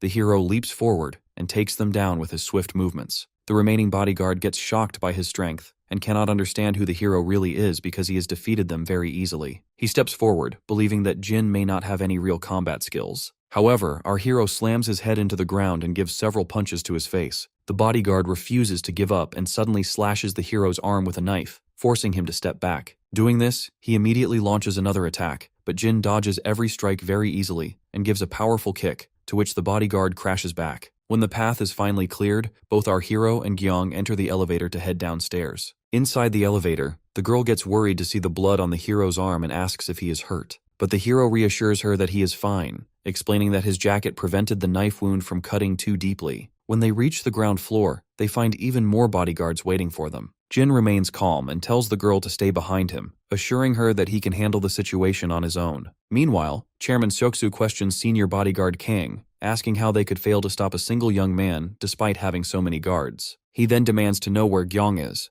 The bodyguard replies that the security team is still searching for her, but they have not found her yet. Hearing this, Seoksu feels embarrassed and explains everything that has happened to his own father on the phone. His father reminds him that he approved the plan despite the risks it could bring to the company, because Seoksu had promised to handle everything quietly. Instead, he has carelessly allowed Gyeong to slip away, making the situation even more humiliating. While they are still on the call, the father's assistant arrives with urgent news. He reports that Gyeong has reached the entrance of the vacation home and appears to be there to meet her grandfather, the original chairman of SA Company. Hearing the news, Seoksu's father feels confused about how the girl has discovered her grandfather's location. When his assistant asks what they should do, he orders everyone to keep the chairman's whereabouts a secret, claiming it is necessary for the chairman's health. Outside the mansion, two bodyguards stop Gyeong and tell her that the chairman is not here. When she insists on meeting him, they claim that she must have received false information. Their behavior convinces her that manager Jie was right, that even the grandfather's most trusted employees have sided with Seoksu. As Gyeong wonders how she can get inside with the guards blocking the entrance, our hero suddenly defeats both the bodyguards on the spot. Doing this, he tells the girl that, judging by the situation, the only way to meet her grandfather is by using force because the guards will never let her enter willingly. The girl agrees, and the two head inside the mansion. As soon as they enter, several more bodyguards rush toward Jin to stop him. However, the hero uses his exceptional fighting skills to defeat them instantly. Inside the house, Gyeong's grandfather hears the noise and asks his trusted employee, Seoksu's father, about what is happening outside. The man lies, that reporters have somehow learned the chairman is staying here and are trying to force their way into the property. The employee leaves the room, saying that he will handle the situation himself. As soon as he steps outside, a senior bodyguard reports that the young man accompanying Gyeong has already defeated many of the guards. The employee assumes that Gyeong must have hired security from another company. He asks how many people she has brought with her, but the bodyguard explains that only one young man is fighting on her side and causing all the trouble. While they are talking, Jin reaches their floor and easily defeats several more bodyguards right in front of them. Seeing this, the senior bodyguard gets completely shocked about how one person can overpower so many trained guards just by himself. The employee then asks the girl Gyeong about why she is causing such chaos. The girl explains that she only wants to meet her grandfather, but the bodyguards refuse to let her in. That is why the hero has been forced to fight them. She also says that someone is taking advantage of her grandfather's absence to harm the company. Hearing this, the employee gets furious because he himself is actually the one behind the entire scheme. He orders the girl to leave immediately, claiming that she has already caused enough trouble. When she refuses to leave, the employee orders the senior bodyguard to remove her by force. But before the bodyguard can make a move, our hero gives a powerful blow, to which the bodyguard crashes into the grandfather's room. Seeing Gyeong standing there, her grandfather feels confused and asks about why she came here. The girl finally reveals the truth that Seoksu arranged for someone to secretly drug her drink and is now trying to frame her as a drug user. She adds that his plan is to hand her over to the authorities and the media so he can destroy her reputation. The next day, her grandfather calls the chairman of SW Company to personally thank him for protecting his granddaughter. He says that if SW had not stepped in to help, Gyeong could have ended up in a very serious situation. The grandfather then praises Jin, talking about how he managed to defeat so many opponents on his own. He explains that he has many valuable assets that need protection, so he asks the chairman to permanently assign Jin to work for him and handle his security. However, the chairman refuses and tells the grandfather that once his health improves, he should take care of those matters himself. The grandfather also mentions that he personally offered the hero a position, but the hero turned it down as well. Ending the call, the grandfather remembers his conversation with Jin. At that moment, he told the hero that he appreciated everything he had done for Gyeong, but he could not understand why the hero was willing to put himself in such danger. He asks whether the hero had another motive or expected something in return, but our hero replies that he was only doing his protecting job he had been hired to do. Meanwhile, at SW Company, Gyeong thanks manager Jie for all the help she has given her. She says that her grandfather became extremely angry after learning the truth because the people he trusted the most tried to betray him and damage the company's reputation. She also feels bad that her own boyfriend betrayed her after following Seoksu's orders. She explains that Seoksu has been transferred overseas, so he will not be returning anytime soon. As for Seoksu's father, he receives a harsh reprimand for allowing his son's actions, although he ends up with nothing more than a slap despite everything that happened. She says that everything is finally peaceful again, but she wonders where the hero Jin is because he has not appeared this morning. Manager Jia explains that the hero has already completed his assignment, so he will no longer be accompanying her. Gyeong then tries to suggest that she wants the hero to stay by her side permanently. However, the manager immediately rejects the idea, knowing that the hero is one of SW Company's most valuable assets. Meanwhile, at the training area, our hero is doing his usual training with his fellow colleagues. Then suddenly, Gyeong arrives there to meet him in person and thanks him for everything he has done for her. She tells the hero that she knows he will no longer be her bodyguard. Before leaving, she hands him an envelope as a token of her appreciation and walks away. Seeing this, Jin's colleagues get amazed and joke that he has received a letter from a famous young woman. However, when the hero opens the envelope, everyone gets surprised to find a credit card inside instead of a letter. Later that evening, after school ends, Jin leaves with his friends. They talk about meeting at their usual hangout spot later that night. While they are talking, our hero suddenly notices his former mercenary teammate, 002, standing at a street corner. Realizing something is important, the hero tells his friends that he has an important matter to take care of and promises to join them later. After his friends leave, the hero walks over to 002 and asks why he has come. 002 explains that the camp has received a new mission, and the reward being offered is enormous. When the hero asks what the mission is, 002 reveals the shocking truth that they have been hired to eliminate Alice, one of their own teammates. He asks Jin what he thinks they should do about the mission. Our hero replies that his opinion should not matter when it comes to deciding which missions the numbers accept. 02 mentions that he never says Jin's opinion will influence their decision, he was simply asking for his thoughts. Before leaving, he gives the hero a warning not to interfere or try to save Alice. After some time, 002 arrives at the secret base, where the rest of the numbers are already gathered. Maya asks the group if they really need to accept a mission to eliminate Alice. 04 immediately questions her, asking why they should refuse it. Maya explains that Alice once helped their former teammate 01, Jin. Hearing this,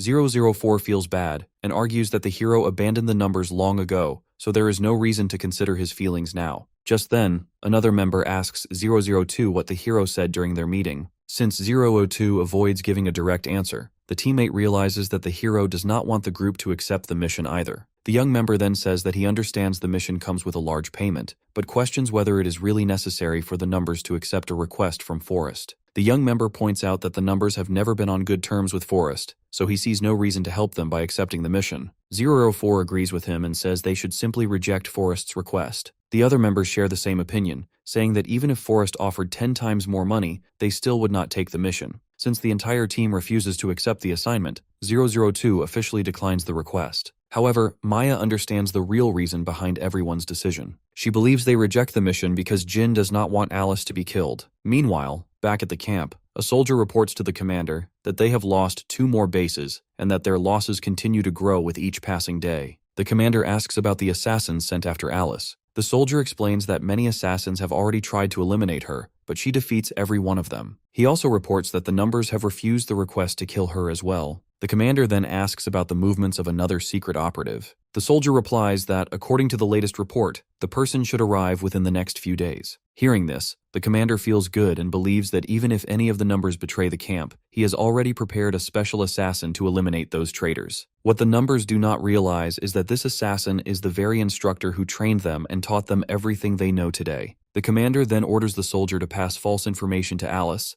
telling her that the numbers have accepted a mission to kill her. Meanwhile, some of the numbers gather kitchen ingredients and decide to cook a meal together. As they are talking, suddenly someone fires bullets from the outside. Sensing the danger just in time, they quickly scatter and take cover. They feel confused about how the shooter manages to fire accurately at their positions, especially since the windows are covered with black curtains. A voice then comes through the security camera's speaker. The shooter says the attack is only a warning and tells them that they do not need to accept Forrest's request. As the numbers hear the voice, they immediately realize that the shooter is Lady Alice herself. Number 002 asks why they should follow her orders. The lady replies that she does not want to fight them because they once saved her brother's life. 004 feels angry and tells her that they have already refused Forrest's request to kill her, yet she is still attacking them. Hearing this, the lady gets shocked because she realizes she has been given false information. Understanding her own misunderstanding, she calms down and apologizes to them for attacking them like this. Afterward, she goes to the hospital to visit her sick brother and asks how he is feeling. The boy assures her that he is doing well and asks whether she has finished the task she left for. Alice confirms that she has and then recalls meeting the numbers again to apologize in person. She explains that the whole incident was just a misunderstanding, but number 004 is still upset because of her actions. Alice says she received false information claiming that the numbers had accepted Forrest's mission. That is why she only wanted to warn them to reject it. Number 002 then tells her that the misunderstanding has been cleared up and asks her to leave now. Meanwhile, our hero receives a call from Maya. She tells him that Alice had launched a surprise attack on the numbers earlier. She adds that number 004 was furious at first, but everyone has managed to calm him down. She assures the hero that there is nothing to worry about, because all of them, including number 02, have already decided not to accept Forrest's mission. She then invites our hero to visit them someday and spend some time together. As she ends the call, our hero Jin feels happy for the decision they have made. When he walks out of his room, his younger sister Daeon notices the smile on his face. She teasingly asks if he has a girlfriend since he often comes out of his room smiling to himself. Meanwhile, at a cafe, an assassin kills several men and captures their leader alive. The injured man admits that they did sell weapons to Alice, but insists that they have no idea where she is hiding. Hearing his answer, the assassin shoots him as well and leaves the cafe. He then calls the army commander and reports that they could not find any useful information. He says they will have to rely on the latest intelligence about Alice and gradually track down her location. The commander asks if he is confident that they can find her. The assassin replies that Alice cannot stay hidden forever because of her sick brother. Since her brother needs regular medical care, they will search the areas around nearby hospitals and eventually discover her hiding place. The commander then asks whether he is certain he can kill her. considering she was once Forrest's best operative. The assassin replies that he himself is the one who once made her Forrest's top agent and taught her everything she knows now. Meanwhile, our hero Jin spends some time with his friends, and they decide to go out for dinner. However, the hero says that he is going home because his family is waiting for him. As he walks toward his house, he notices a suspicious man standing in a public area. The man is actually the same assassin who has killed several people at the cafe earlier. Looking at the SW Company building, the assassin thinks to himself that Alice recently infiltrated the company, and that Forrest failed in its mission to assassinate the chairman. He believes Alice was responsible for that incident. Although Forrest later tried to eliminate her, they failed again and were completely outmatched by her. The assassin realizes that, in a way, the SW Company is where everything began. After thinking this, he leaves the area. However, our hero senses that there is something unusual about the mysterious man. A few days later, the hero stands at a street corner wearing a face mask and keeps an eye on a suspicious man sitting inside a nearby car. At the same time, he speaks with an SW Company colleague through a Bluetooth earpiece. The colleague explains that they still cannot identify the driver because his face is never visible. However, they confirm that the car was rented only a few days ago. The colleague says that after reviewing footage of this car and several others, he notices a clear pattern. The cars stay parked in one spot for a while, then move to another location where they have a clear view of the SW Company building. Hearing this, the hero realizes that someone is conducting surveillance on the area. His colleague adds that he investigated further and found that the same car has been repeating this routine for several days. The hero then asks for an update about the suspicious person they discussed earlier. His colleague replies that the man has not appeared again. He has carefully checked all the nearby security camera footage, but it seems the suspect traveled through blind spots to avoid being recorded. Meanwhile, the driver of the suspicious car finishes his rounds around the SW Company building and returns to a secret hideout where another operative is waiting for him. The driver comments that they have been carrying out this surveillance job for many days and wonders why their captain, the assassin, assigned them such a task. The other operative replies that their target is Alice, so the captain is likely being extra cautious. Meanwhile, inside their secret hideout, the captain looks at several photos on his laptop. The first photo shows a woman who was once ordered to eliminate an important figure connected to SW,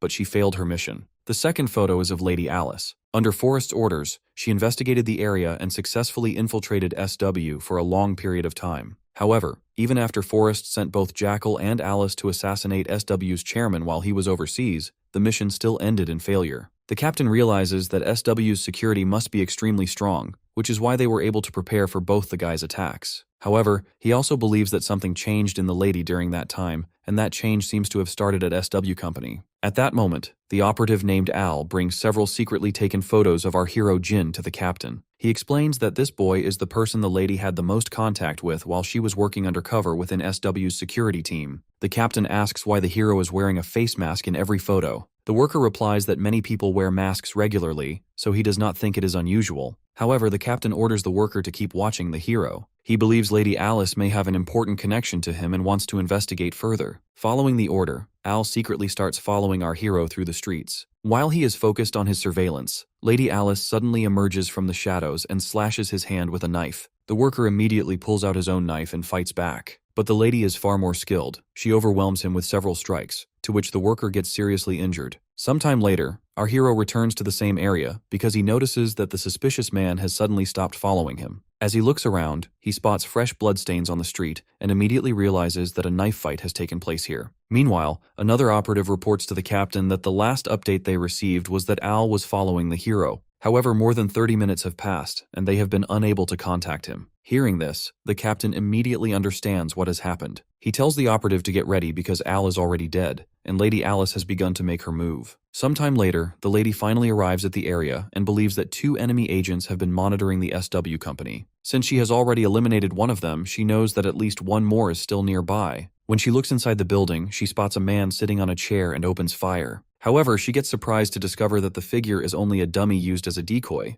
At that moment, the real operative suddenly opens fire on her from another position. The lady reacts instantly, jumps aside and takes cover behind some boxes. The operative throws a flashbang to force her out, but she quickly escapes to another position and dodges the flash.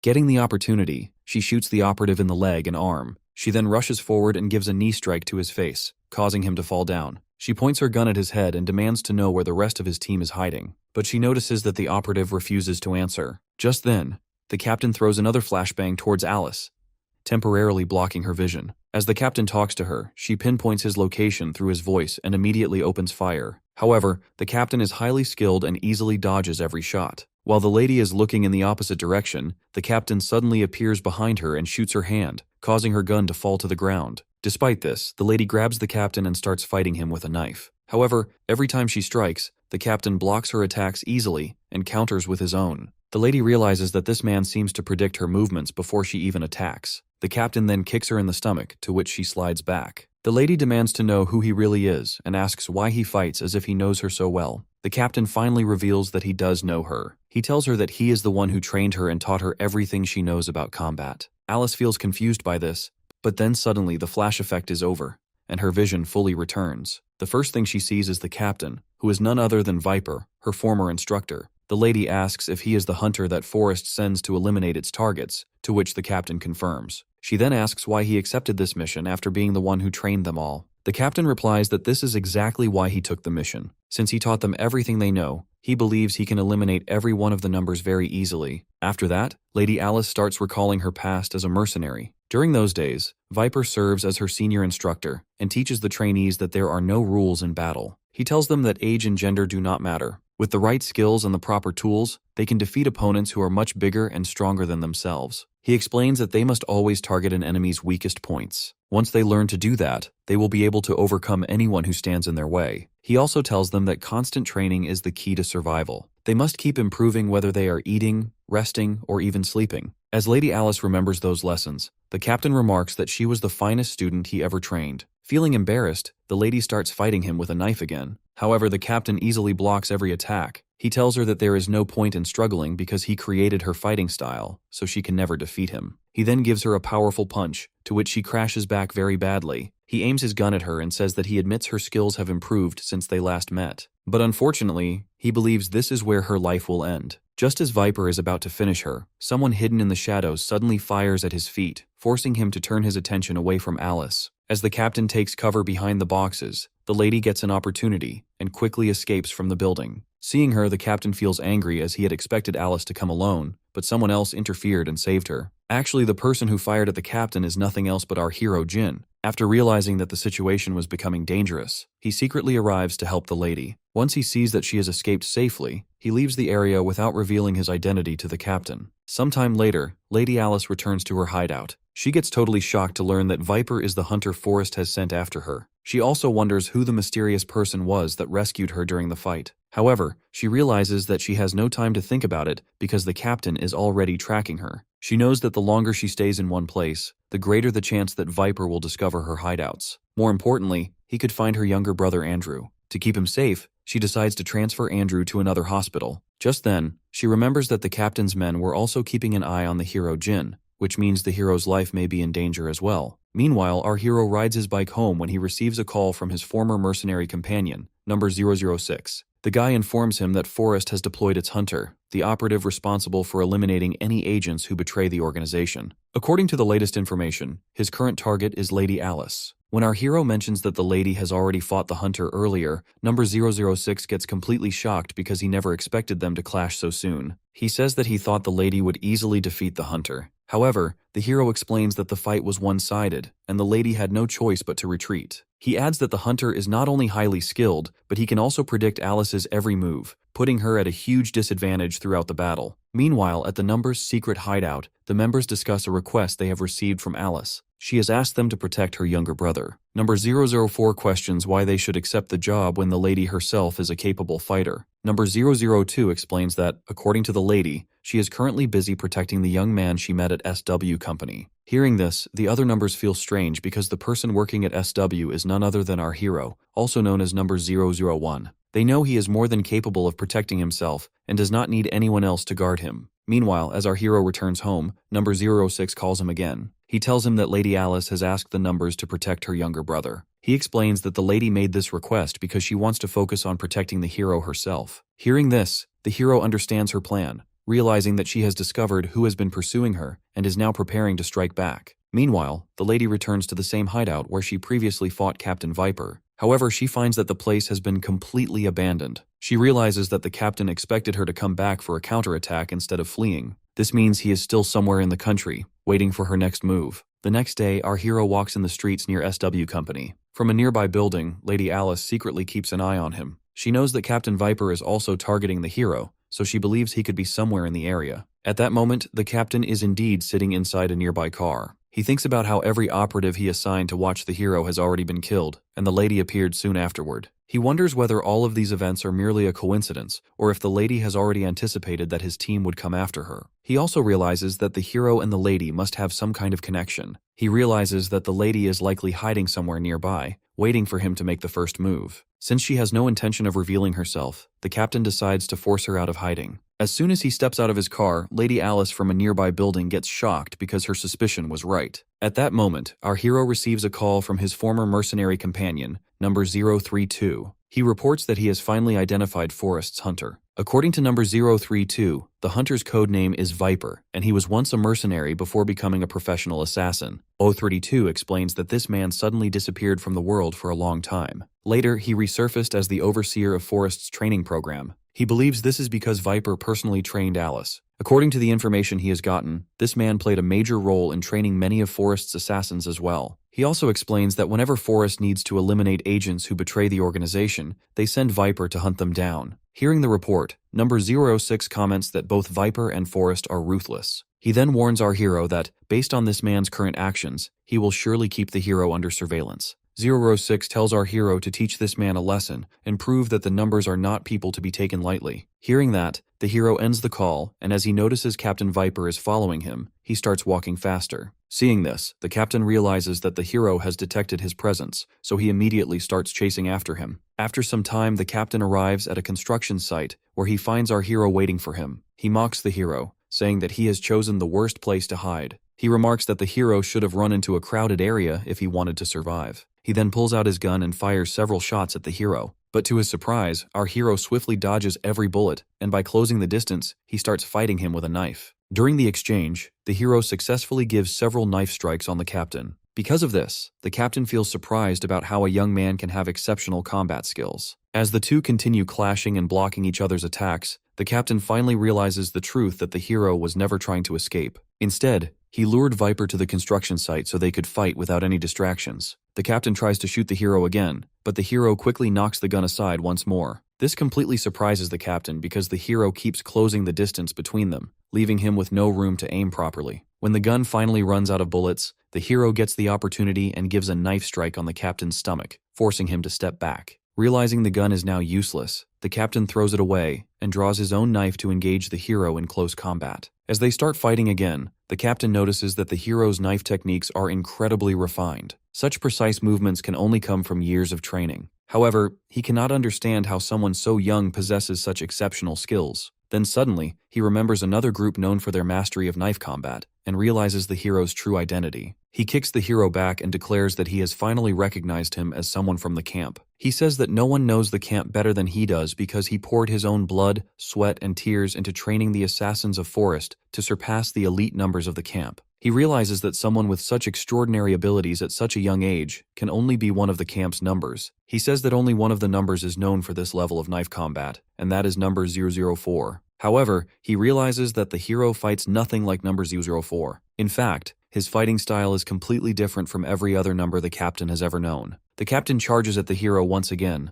but this time the hero becomes serious. He gives multiple deadly knife strikes that give several wounds on the captain's body. Realizing that the fight is turning against him, the captain quickly pulls out another handgun and fires a shot. When the hero dodges the bullet, the captain gets a chance and immediately escapes from the area, as he knows that he can't win against the hero at all. While escaping, he thinks that only one number possesses such overwhelming combat skills, their leader, number 002. However, he knows that number 02 looks completely different from the hero. Then suddenly he realizes that maybe the hero could be number 001, but he dismisses the thought because he has heard that number 01 died a long time ago. While he is thinking this, he suddenly notices that Lady Alice has also arrived at the scene to fight him once again. Seeing her, the captain realizes that she has joined forces with the numbers. The lady confirms his suspicion and says that siding with them is the right decision because Forrest also tried to use the numbers to eliminate her earlier. The captain raises his gun to shoot her, but the lady reacts first and fires a shot that hits him in the shoulder. The captain warns her that if she kills him, her brother Andrew will die as well because he has already sent assassins to the hospital to eliminate him. Just then, the lady receives a call from number 002. He informs her that his team has already taken care of the assassins targeting Andrew and is now escorting her brother to a safe location.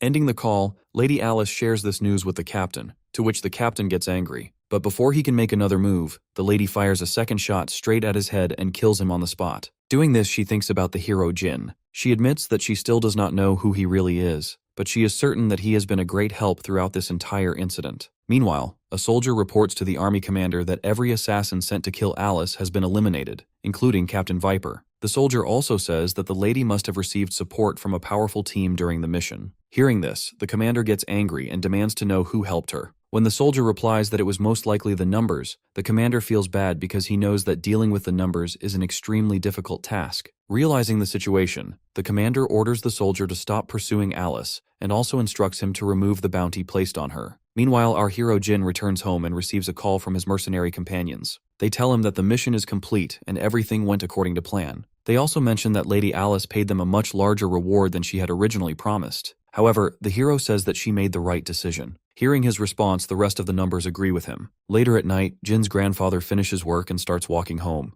Along the way, he notices the hero waiting for him. Feeling surprised, the grandfather asks why he is there. Our hero mentions that he has just finished training and wants to walk home with him. As they move together, the grandfather tells him that his younger sister, Daeun, always seemed unhappy before he returned home. But ever since the hero came back, she has become much happier. The grandfather then asks how Jin's training at SW is going. He also wonders if the hero's older teammates tease him because he is younger than them. Our hero reassures his grandfather that everyone at SW treats him kindly, so there is nothing to worry about. The grandfather thanks him and says that adjusting to a normal life has not been easy for him, yet he is doing his best. He then apologizes, saying that he wishes he could do more to help him fit into society. However, Jin tells him that having his grandfather by his side has been the greatest support he could ever ask for. Hearing these words, the grandfather becomes emotional and asks if the hero is still in touch with his old friends. He says that he would like to meet them someday and personally thank them because, according to Jin, they helped him through many difficult times in the past. Sometime later, at the Number's secret base, everyone learns that Jin's grandfather wants to meet them. Number 04 is not happy about the idea. He says they do not need to go just to meet an old man.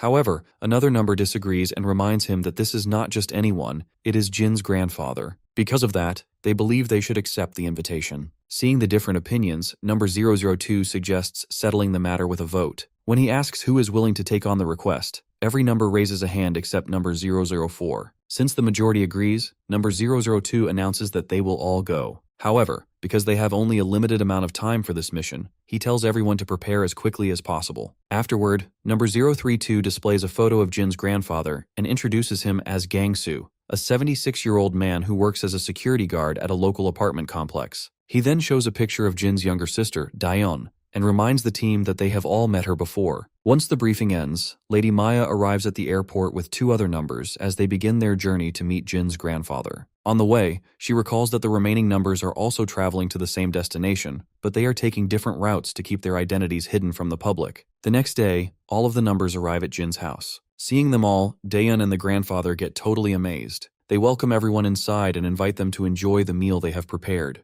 When the numbers gather to sit on the floor where Daeun has arranged the food, they realize that there is not enough space for everyone to sit comfortably. Noticing the problem, Daeun asks a few of them to move to the dining table, saying she will serve food there as well. Lady Maya and number 002 take seats at the table. The lady also thanks Daeun for preparing such a delicious meal for all of them. When number 02 also thanks her, Daeun suddenly recognizes his voice and realizes that he is the person who once saved her. Just then, our hero Jin joins everyone and explains that he invited the numbers because his grandfather wanted to meet them in person. Number 002 says that they come because they do not really have another choice. However, he also points out that gathering together like this is extremely dangerous for all of them. As everyone starts enjoying the meal, Jin's grandfather thanks them for accepting his invitation, even though it comes so suddenly. He also expresses his gratitude for saving both him and Daeun in the past. The grandfather then says that the hero has told him about the difficult life he lived before coming home. The hero has survived those harsh years because of the support of the numbers. The grandfather also explains that the hero considers every one of them to be his family. He comments that if the hero sees them as family, then the grandfather also considers them as part of his family as well. After the gathering ends, our hero walks to the seaside with the numbers to see them off. Some of the numbers praise the meal and ask the hero to thank his grandfather for his hospitality. However, number 002 gives him a serious warning, explaining that if meetings like this continue, protecting Jin's family will become much more difficult. For everyone's safety, he advises the hero to keep contact between the numbers and his family to a minimum. Saying their goodbyes, the numbers board their boat and begin their journey back to their secret base. In the way, some of them comment that Jin's grandfather and Daeon are genuinely kind people. At the same time, they point out that the hero has unintentionally revealed his greatest weakness, his family. Number 04 agrees with that opinion. He says that although the hero is an exceptional fighter, he is still too soft-hearted. He then starts recalling their early days as mercenaries, when Jin was still inexperienced.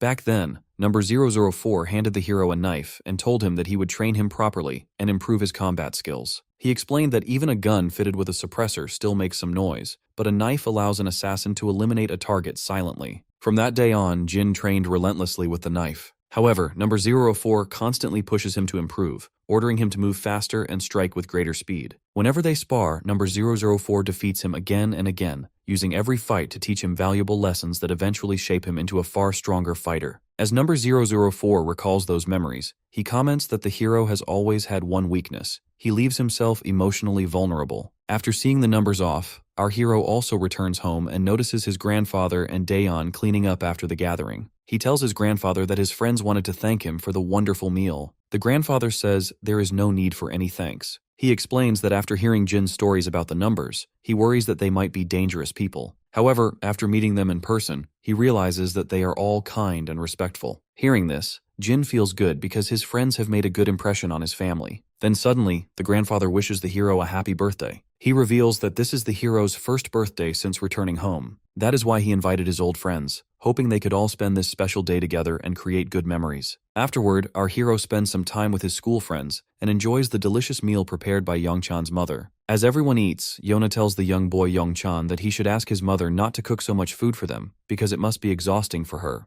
The boy remembers saying the same thing to his mother earlier. However, she tells him not to worry because she enjoys cooking for them and is happy to do it. As he is thinking about it, Yona asks him to thank his mother again when he sees her later. After some time, he arrives at his mother's restaurant and finds a group of troublesome customers arguing with her. They claim that they have found a hair in the food she served. After examining it herself, Youngchan's mother says that the hair appears to belong to one of the customers. Her response only makes them angrier, and they accuse her of blaming them. She politely offers to prepare a fresh meal for them, hoping to resolve the situation. However, the customers refuse her offer and continue causing trouble. Meanwhile, two young women leave the restaurant, commenting that those men are once again using the same trick to harass the restaurant owner. Hearing this, Youngchan finally understands what is happening. He remembers his mother once told him that her dream is to run a restaurant so she can provide a good life for her son and raise him well. Thinking about his mother's hard work, the boy gets angry and leaps at the thugs to fight them. However, the men are much older and stronger than him. They beat him very badly, to which the boy gets seriously injured, and his mother admits him to the hospital. When Jin and his school friends hear the news, they immediately go to the hospital to check on Youngchan's condition. At this moment, Jin's SW colleague, Seokju, arrives with new information. He explains that he has investigated the incident and discovered what really happened. He mentions that a group of delinquents was harassing Youngchan's mother's restaurant. After witnessing their behavior, Youngchan stepped in to protect his mother, but he was overpowered and severely beaten. Seokju also reveals that this is not the first time those thugs have caused trouble. They have been targeting other restaurants as well, planting bugs or strands of hair in their meals to avoid paying for their food. Hearing this, everyone gets angry, but Seokju points out that they currently have no evidence, making it impossible to prove the thugs' crimes in public. He also explains that the troublemakers are local students from a nearby school. It seems that Youngchan's mother lets them get away with their behavior because she does not want to create another public disturbance at her restaurant. Hearing this, one of friends points out that some of those thugs have already been taken to the police station before. However, Seokju clarifies that they are released almost immediately. One of the students' parents hires a lawyer, who then threatens legal action by claiming there have been multiple cases of bugs and hair being found in the restaurant's food. He adds that the boy Youngchan's mother truly wants to hold the thugs accountable. However, the boy himself chooses to endure the situation because he does not want his mother's restaurant to be forced to close. Learning the full story, our hero makes a decision and tells Seokju to get him a school uniform from the thug's school. Hearing his plan, the others also decide to join the hero and help him teach the troublemakers a lesson. The next day, our hero Jin and his group arrive at the thug's school to settle the matter. Seokju tells the hero that he would normally try to stop him from getting involved in something like this. However, he decides to help because he knows the thugs will continue bullying innocent people if no one puts an end to it. While they are talking, their two other friends suddenly grab their stomachs and rush toward the bathroom in pain. Seeing this, Seokju immediately realizes that the hero must have done something. The hero explains that too many people are involved in this situation, so they cannot risk exposing everyone's identities. Since Seokju has already located the thugs, he says the two of them only need to finish the job and leave quietly. The guy asks if that is why the hero secretly gave their two friends laxatives, forcing them to stay in the bathroom. The hero confirms that he did, and Seokju promises to keep this a secret. Meanwhile, the group of thugs sits in their classroom, discussing which restaurant they should target next to get another free meal. Some of the members worry that they might be punished for beating up Young-chan. However, their leader assures them not to worry. He says that Young-chan's mother will never make a big issue out of it because he has already warned her before. As they are talking, the hero and Seokju suddenly enter the classroom. The hero grabs one of the thugs by the hair and slams him hard onto the floor. When several other thugs rush toward him, he gives multiple powerful strikes and takes them down very easily. Hearing the noise, more thugs run into the classroom and join the fight. This time, Seokju moves with incredible speed and defeats every one of them in an instant. Seeing this, the senior thug gets stunned and wonders who these two men are. He then charges at the hero, but the hero easily dodges the attack and gives a powerful punch to his face, knocking him to the ground. The hero tells him that he has come only to take revenge for what these thugs did at the restaurant earlier. He warns the guy never to set foot in that restaurant again. However, when the thug still refuses to listen, the hero grabs his hand and breaks one of his fingers on the spot. The thug screams in pain and immediately promises that he will never go back to the restaurant again. Feeling satisfied, the hero and Seokju leave the classroom. They notice that it has taken them only 7 minutes to deal with all the thugs. After they leave, the senior thug thinks to himself that although he has promised not to return to the restaurant, he can still shut it down for good. He then calls his father's secretary and tells him to take action. However, the secretary says that he was about to contact him about the same matter. He asks why the thug never mentioned that the restaurant owner is connected to the family that owns SW Company. He explains that SW Company's lawyers have already stepped into the case and have gathered witnesses against the thugs. He also reveals that SW Company is now likely to end its business relationship with his father. Because of this, the thug's father has personally gone to apologize to the restaurant owner and her son. Meanwhile, at the hospital, the thug's father truly apologizes to Young-chan's mother for the trouble his son has caused. Outside the hospital room, the girl Yeona congratulates the hero and his friends for helping Young-chan.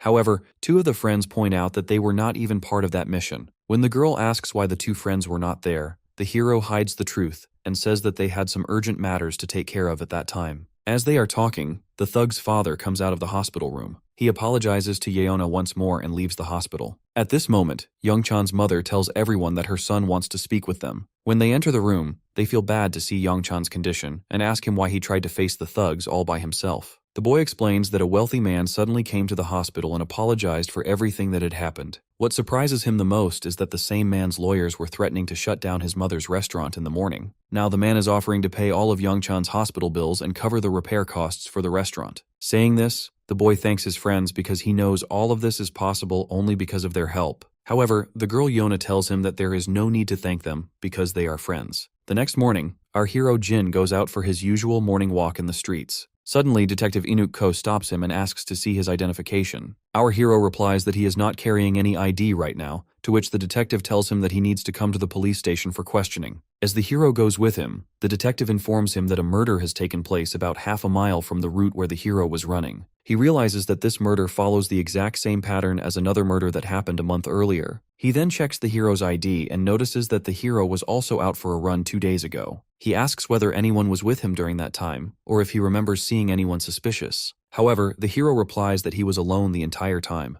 The detective then questions him about why the hero always runs through areas without security cameras, and why he frequently changes both his running route and schedule. The hero explains that he never pays attention to where security cameras are installed. He also says that he changes his routes just because he likes having a different running experience each time. Hearing this, the detective becomes even more suspicious. He feels that something about the hero is unusual, as if he is deliberately avoiding security cameras. What makes the detective even more doubtful is the hero's confident attitude. Even though the case is extremely serious, the hero does not appear nervous at all. While the detective is thinking this, Manager Jie's boyfriend, Major Ham-chan, suddenly arrives and asks the hero what he is doing at the police station. He then asks the detective if this is the same young man he mentioned earlier. When the detective confirms, the major tells him that the hero is definitely not the culprit, so there is no reason to keep questioning him at the station. After they leave the station together, the major explains that one of his officers reported seeing a man who appeared to be deliberately avoiding security cameras near the crime scene. Because of that report, he personally came to the station to find out who the suspect was. The hero comments that it seems Manager Jie does not know the major is currently in town. The major confirms that she does not, and asks the hero to keep his presence a secret for the time being.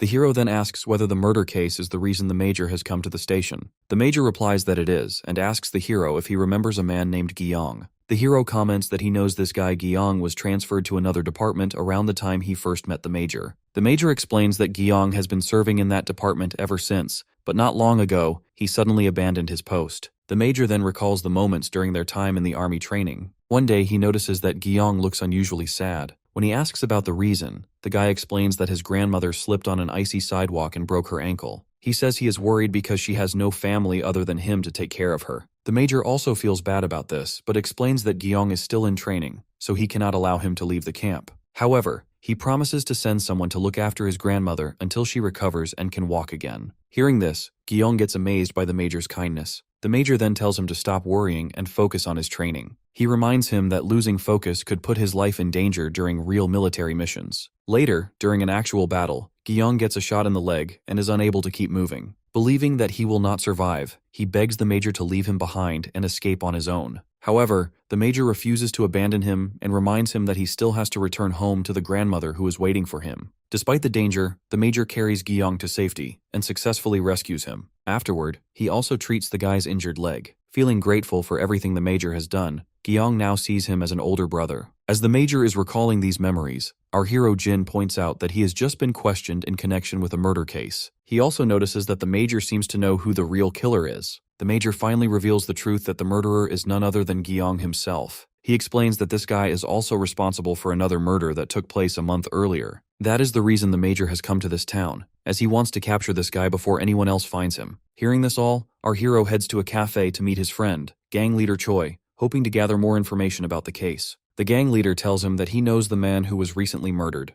According to him, the victim is well known in their world for being highly skilled. He then reveals that the man secretly handled the dirty work for Vice Chairman Gi Cheol, who is manager Jie's father. The leader says that although everyone is staying silent, rumors are spreading that the man who was murdered a few months earlier also worked for Gi Cheol. Hearing this information, the hero decides to leave. Before he goes, Leader Choi warns him not to get involved any further, saying that the case is far too dangerous. As the hero walks out of the cafe, he unexpectedly runs into Detective Ko. The detective asks about what he is doing in a place like this. Before the conversation can become suspicious, Leader Choi comes outside. The detective explains that he is here only because he wants to ask the leader a few questions. The leader starts talking with the detective and signals the hero to leave without catching any attention. Meanwhile, Vice Chairman Gi Cheol learns that Gyong is the real murderer. His assistant assures him that agents have already been sent to deal with that guy. The assistant also reports that Major Hamchan has started taking action in the case as well. Meanwhile, the major heads deep into the forest to search for Gyong. He has heard that there is an old house hidden somewhere in the area, and he believes the guy may be staying there. As he searches, he remembers a conversation they had during their time in the army. He had once asked Gyong what he planned to do after being discharged. The guy replied that he wanted to live with his grandmother in their apartment for as long as she was alive. After she passed away, he hoped to move into the mountains and live a quiet life alone. He had even told the major the exact place where he wanted to settle one day.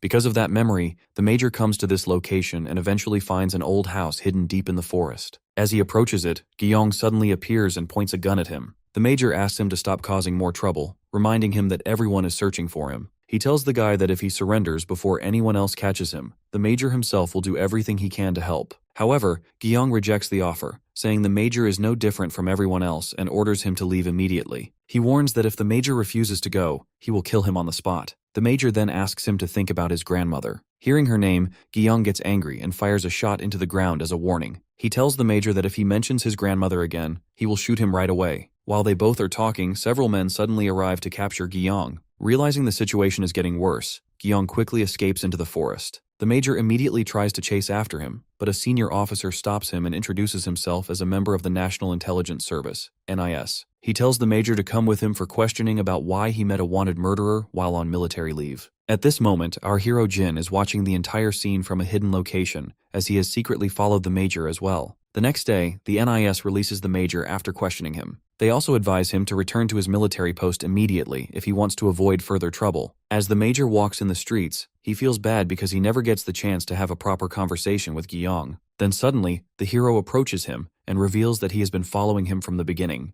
He also shares the information he has gathered, explaining that every one of Gyong's victims has connections to SW's vice chairman, Gi Cheol. Hearing this, the Major gets shocked and finally understands why the guy reacted with so much anger during their last meeting. The hero then mentions that he has heard the Major will soon return to his military post, so he asks what outcome the Major truly hopes for. The Major replies that he wants Gyeong to surrender peacefully. If that is not possible, he at least wants to hear his side of the story. Hearing this, our hero understands the Major's feelings and leaves the area to handle the mission on his own. Meanwhile, Gyeong searches a building for something important. While searching, he finds a photograph of SW's vice chairman and realizes that this man is involved in the entire conspiracy. As he is busy in this, our hero Jin suddenly arrives. The guy immediately opens fire, but the hero swiftly dodges the bullets and gives a powerful elbow strike to his face. When Gyeong tries to shoot again, the hero throws a bag at him to distract him. Taking advantage of the opening, our hero moves behind him and knocks him to the ground. He also gives several heavy punches to his face and snatches the gun from his hand. Doing this, the hero says that he will ask only 2 questions, and if the guy answers them honestly, he will let him leave. The first question is why Gyeong was involved in corruption within the military. The hero warns him not to deny it because he already has evidence proving his involvement. When the guy stays silent, the hero puts his foot on the man's leg to torture him. He then asks the second question about why he is killing the people connected to SW's vice chairman. Gyeong feels confused by these questions, as he has expected the hero should ask who he is working for instead. However, he realizes one important thing.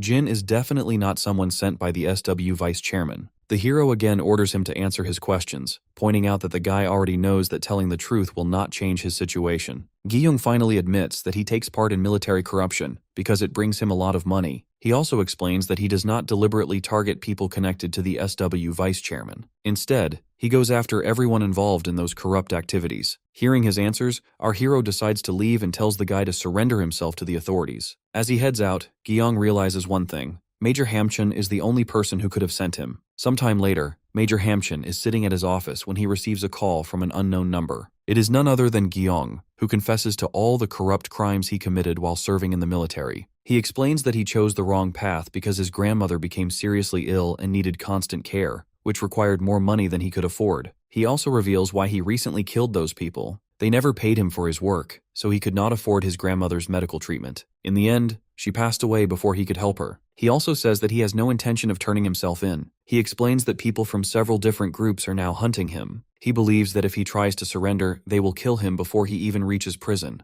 Explaining this all, as he cuts the call, Lady 003 suddenly appears behind him and shoots him in the head. Meanwhile, Major Hamchun tells the hero on the phone that Gyeong contacted him and also says that he has listened to the recording the hero sent earlier. The Major apologizes because the hero gets dragged into this dangerous situation while trying to help him. Feeling bad about Gyeong's crimes, Major Hamchun blames himself. However, the hero reassures him that Gyeong chose that path by his own decision, and no one forced him to do it. Before ending the call, the hero thanks the Major, commenting that because of the Major, the hero is able to reunite with his family. The next day, the numbers gather at their secret base to discuss their recent missions. They notice that they have been receiving many more commission requests than usual, and the rewards offered are much higher as well. Number 04 says there is nothing unusual about it. He believes word has finally spread that the numbers are a highly skilled group. However, another member points out that they have always accepted jobs only through trusted referrals. Now, even the strangers are sending them requests. Hearing this, Number 004 wonders how these unknown people have learned about their organization. At this moment, Number 016 asks when Number 008 will finish his current mission. One of the members replies that 008 should be done by today, because it is only a simple bodyguard assignment that does not appear to be dangerous. Number 002 then asks whether they have properly checked the client who requested the mission. When he hears that they have worked with this client several times before, he orders Number 016 to head out and provide backup for Number 008 as a precaution. Meanwhile, Number 008 is sitting in a car with his clients, carrying out his bodyguard duties as usual. Suddenly, a van comes on the road and blocks their path. At the same time, the driver of 008's own car points a gun at his head. Seeing this, Number 008 immediately grabs the gun and kicks the driver out of the car in an instant. Since his clients are still inside the car, he immediately steps on the accelerator and speeds away to protect them. Then suddenly he sees Number 003, the woman who previously killed Gyeong, step out of the van along with several of her subordinates. They immediately open fire on the car, to which Number 008 also gets a few injuries, but he manages to escape with some effort. Seeing him get away, Number 003 orders her men to chase him down as well. Meanwhile,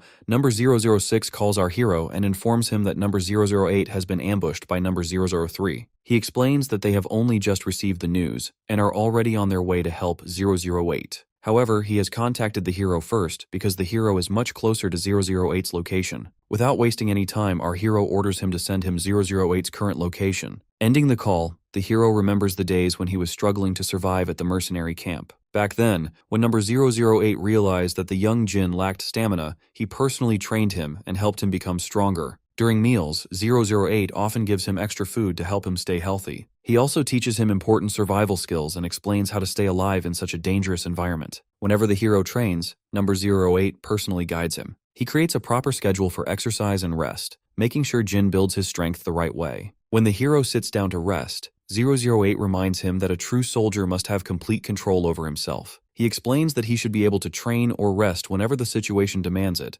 rather than relying on comfort. While the hero is recalling these memories, number 008 is already fighting against number 003's men. Using his speed and swift movements, he immediately takes down several attackers. Doing this, he tells his clients where to hide so they can stay safe during the fight. Just then, number 003 arrives at the scene and orders number 08 to hand over the clients and let her take them away. However, number 008 refuses and declares that the numbers never abandon a commission, even if it costs them their lives. He then mocks her, saying that as a traitor, she could never understand what that kind of loyalty means. Seeing that he refuses to cooperate, the lady signals her subordinates to spread out and search the area. She keeps talking to him to distract him, asking when the numbers became a group that risks everything just for money. Number 008 ignores her words, and as he spots a few of her men, he rushes toward them and takes them down with powerful strikes. When he reaches for a weapon that has fallen to the ground, more gunmen suddenly open fire on him. He quickly dives back into cover to avoid the bullets. Grabbing a metal drum, he charges at the attackers and defeats them as well. Doing this, he finally manages to get a weapon. Just then, he realizes that the lady has found the two clients hiding in a secret location. He immediately aims his gun at her, but before he can shoot, one of her subordinates points a weapon at him. Looking at him, the lady mocks him, saying he has become much weaker because he has started taking ordinary bodyguard jobs like the rest of the numbers. She orders him to drop his weapon, warning that she will kill the two clients if he refuses. Just to protect them, number 008 lowers his gun. Seeing this, the lady feels embarrassed and asks why he is willing to risk his own life for two strangers. She also mentions that she has heard the numbers no longer accept assassination missions at all. She questions what has happened to the numbers, as they were never trained to protect people. According to her, they are elite combat agents, whose purpose is to destroy enemy bases and eliminate high-value targets. Number 008 tells her to stop wasting time and get to the point. She then offers him a place in the organization she has created. However, number 008 reminds her that number 002 already rejected the same offer the last time they met. The lady explains that she is not trying to recruit the entire team this time. She wants only number 008 to join her. She argues that the numbers are wasting their talent by taking ordinary protection jobs that do not match their true abilities. Even hearing this, number 008 rejects the offer and mocks her once again, saying that she has always betrayed her own teammates. The lady admits that she has betrayed them, but insists that she sees nothing wrong with it. She says the numbers are trained to survive on their own, not to depend on anyone. According to her, even those who formed friendships at the camp had personal reasons for doing so. She mentions that they are taught to abandon the weak and take whatever they need from them in order to survive. She claims they are trained to kill whenever the opportunity arises, no matter who the target is. She then blames everything on number 01, commenting that the other numbers begin to lose their true purpose just because of him. She adds that it all starts when Mad Dog brings number 001 into their group. Hearing her explanation, number 008 comments that everything she says is wrong. He believes the numbers are finally using their skills for the right reasons and are doing good work. Realizing she cannot change his Minde, the lady aims her gun at him to kill him. But before she can pull the trigger, our hero Jin suddenly arrives and shoots down her remaining subordinate from the shadows. Seeing this unexpected attack, the lady realizes that number 008 has backup, so she starts escaping from the area. At this moment, the hero steps out of the shadows, to which number 008 feels good. As the lady tries to escape, the hero opens fire on her, but she quickly dodges the bullets and returns fire. When she realizes that only one person has come to support number 008, she feels strange. Our hero then starts searching for her between the containers. Suddenly, she emerges from a hiding spot and fires at him again. The hero gets some injuries, but he jumps on the other side to prevent himself from any serious damage. After running out of ammunition, he charges at her with bare hands and slams her to the ground. However, the lady doesn't lose herself and tries to attack him again. Reacting instantly, our hero knocks her weapon out of her hand, and the two engage in a hand-to-hand fight. They exchange several powerful blows, but no one gets any damage at all. During the fight, the lady manages to recover her weapon, but when she pulls the trigger, she realizes the magazine is empty. Seeing the opportunity, our hero rushes toward her once more in an attempt to capture her. However, every strike he throws is skillfully blocked from her side. Realizing that the situation is turning against her, she quickly pulls out a handgun and fires several shots at Jin. When the hero takes cover behind a container, the lady gets a chance and escapes from the building. Our hero rushes outside after her, but when he arrives, she is already sitting inside her car. She throws her business card toward him and tells him that he is welcome to join her organization if he ever changes his mind. Saying this, she immediately escapes from the area. At this moment, number 008 also comes there and asks the hero about his condition. However, the hero notices that the guy himself is badly injured. Number 008 thanks the hero for arriving in time and says that because of his help, they are able to protect the clients. Our hero then tells him that the lady 003 gave him her business card and tried to recruit him into her organization. After that, Jin brings number 008 back to the number's secret base. When the others see 008's injuries, they become angry over what Lady 003 has done to him. Number 002 explains that the recent flood of commission requests was all part of this lady's plan. She deliberately creates those jobs to lure the numbers into meeting her face to face. He then thanks the hero for saving number 008 from such a dangerous situation. However, our hero tells him there is no need to thank him, because he simply does what he believes is right. As the hero prepares to return home now that everything has settled down, number 002 asks him to stay and have a meal with them. Everyone feels surprised by this. Even Jin himself finds it unusual because it is the first time number 02 speaks to him like a true friend. 04 then tells number 08 to go and bring some food for everyone, but suddenly he remembers that 008 is badly injured from the fight. Realizing his mistake, 002 decides to go himself and buy the meal so they can all spend some time together. Meanwhile, Lady 03 returns to her headquarters and reports to her superior that she has failed the mission once again because the numbers interfere. The senior points out that, from what he has heard, she is actually the one who draws the numbers into these missions. He tells her that she normally completes every assignment without any problems,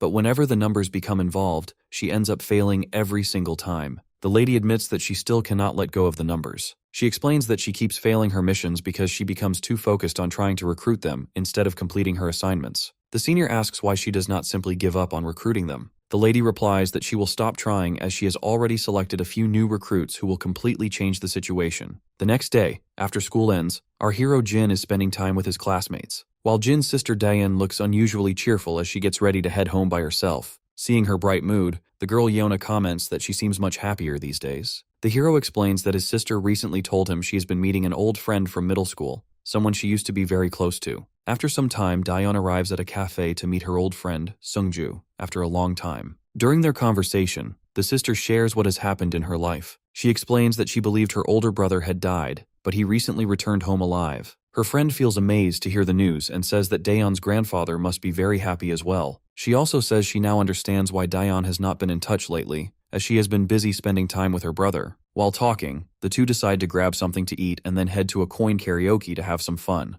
Later, as they walk through the streets, our hero's sister shows Seungju a photo of her brother. Then suddenly she accidentally bumps into a group of young guys. She immediately apologizes for the accident, but the situation has already gotten worse. The group recognizes Seungju and starts mocking her, saying they never expected someone they consider a loser to have friends. Seeing the group of bullies, Seungju gets totally scared. Watching her reaction, Daeun reminds of her own painful past, when she was bullied and beaten by troublemakers at school. She wonders if her friend is now living through the same life, unable to resist and forced to obey their orders. One of the bullies asks Seungju why she has been ignoring their messages after school. They also accuse her of avoiding them just to spend time with her friend. Seungju explains that her phone ran out of battery. However, the group refuses to believe her and demands that she hand over her phone so they can check it. But another bully girl orders Seungju to come with them, saying they have been looking for her because some upperclassmen want a few girls to entertain themselves. They also tell Daeun that she can come along as well. Wanting to protect her, Seungju lies that Daeun is not her friend and says they only happened to meet by chance. Saying that, she leaves with the group by herself. From behind, our hero's sister feels guilty and decides to report the situation to the police. However, she soon realizes that she has no evidence to prove what the boys are planning to do to her friend. She then recalls the memories of her past, remembering the happy times they spent together and how Seungju often visits her grandfather. As she feels sad because she can't do anything for her friend, suddenly our hero Jin and his classmates arrive. The girl Yona notices she is looking upset and asks about the problem since she mentioned that she already had plans for the day. Unable to hold back her emotions, the hero's sister suddenly starts crying. Seeing this, Yona leads her aside and asks her to explain everything. After hearing the story, she tells the others that the sister saw her old friend, Seungju, being bullied by a group of classmates. She explains that the two were very close during middle school, and Diane now feels guilty because she could not help her. Learning the situation, the hero walks over to his sister and asks what he can do to help. His sister comments that she only wants to save Seongju because she cannot bear to watch her friend suffer through the same kind of bullying that she once experienced herself. Hearing this, the hero reassures her that he will do everything he can to help and says their first priority is to find Seongju. The rest of the group immediately joins in and decide to split up and search the surrounding area. Meanwhile, Yona stays behind and tries to calm the sister. Feeling confused, the sister asks about why her brother and his friends are working so hard when Seongju is her friend, not theirs. Yona explains that they are doing it just because they want to see Daeyeon happy. Meanwhile, at a bar, the group of bad people is enjoying themselves. One of the girls then brings Seongju to a senior thug, who looks her over and remarks that she is attractive and could earn them a lot of money. Feeling scared, Seongju remembers what her classmates told her earlier. They had asked if she wanted to make some money. When she refused, they mocked her and said she had no choice because they planned to spend whatever money she earned. Recalling this, the girl looks around the bar and notices several other innocent girls who also have been brought here against their will. After that, she goes to the bathroom and wonders how she can escape from here. She knows she does not want to be forced into doing anything she is uncomfortable with. Just then, two of Jin's friends quietly enter to help her. They introduce themselves and explain that Jin's sister is extremely worried about her after seeing the group bring her to the bar. They say the girl that they need to leave immediately before anyone notices them. However, the girl refuses and explains that if she escapes, the classmates who bully her will make her life troublesome at school. She also fears that even if she stops attending school, they will come to her home and harass her parents instead. She explains that the classmates who brought her here are well-known troublemakers at school and have connections with dangerous people. Hearing this, the hero's friends suggest reporting them to the police. However, the girl says that an upperclassman was bullied by the same group for a long time and eventually reported them. Despite that, the delinquents only receive a few days of suspension from school. Soon after, a group of strangers attacks the upperclassman on the street, leaving him in the intensive care unit. Hearing the story, the hero's friends get worried because they realize the situation could become much more dangerous for all of them. Just then, the girl's troublesome classmates arrive there as well and question the hero's friends about who they are. The hero's friends claim that they only come to use the bathroom. However, the delinquents point out that the bar's entrance has been already blocked. Then suddenly, one of the troublemakers rushes forward to attack. But the hero's friend dodges the strike and gives a powerful punch to the attacker's face. Hearing the noise, the rest of the group inside the bar becomes alert. As the situation gets out of control, the hero's friends try to escape. However, the senior thug orders his men to capture them right away. One of the hero's friends fights back using his skills and manages to take down a few of the thugs. However, the gang greatly outnumbers them, and the attackers soon overwhelm them. During the fight, one of the hero's friends secretly sends a text message to the hero, revealing their location and asking for help. Then suddenly, our hero Jin arrives at the bar with his other companions to handle the situation. On the senior thug's command, all of his men rush toward the hero to attack. However, the hero and his companions defeat all of them very easily. The young boy Young-chan then tells the hero that rescuing Seongju is not enough. He explains that if nothing is done about the gang, they will come back and take revenge on her. He also reveals that the thugs are far more dangerous than they appear, and have forced many girls to come to the bar for illegal activities. While he is explaining this, more gang members arrive carrying steel rods. Even so, the hero charges at them and takes them down with powerful strikes. Seeing this, the hero's companions join the fight and quickly overpower the remaining thugs. As the hero fights with incredible skill, the senior thug gets completely shocked.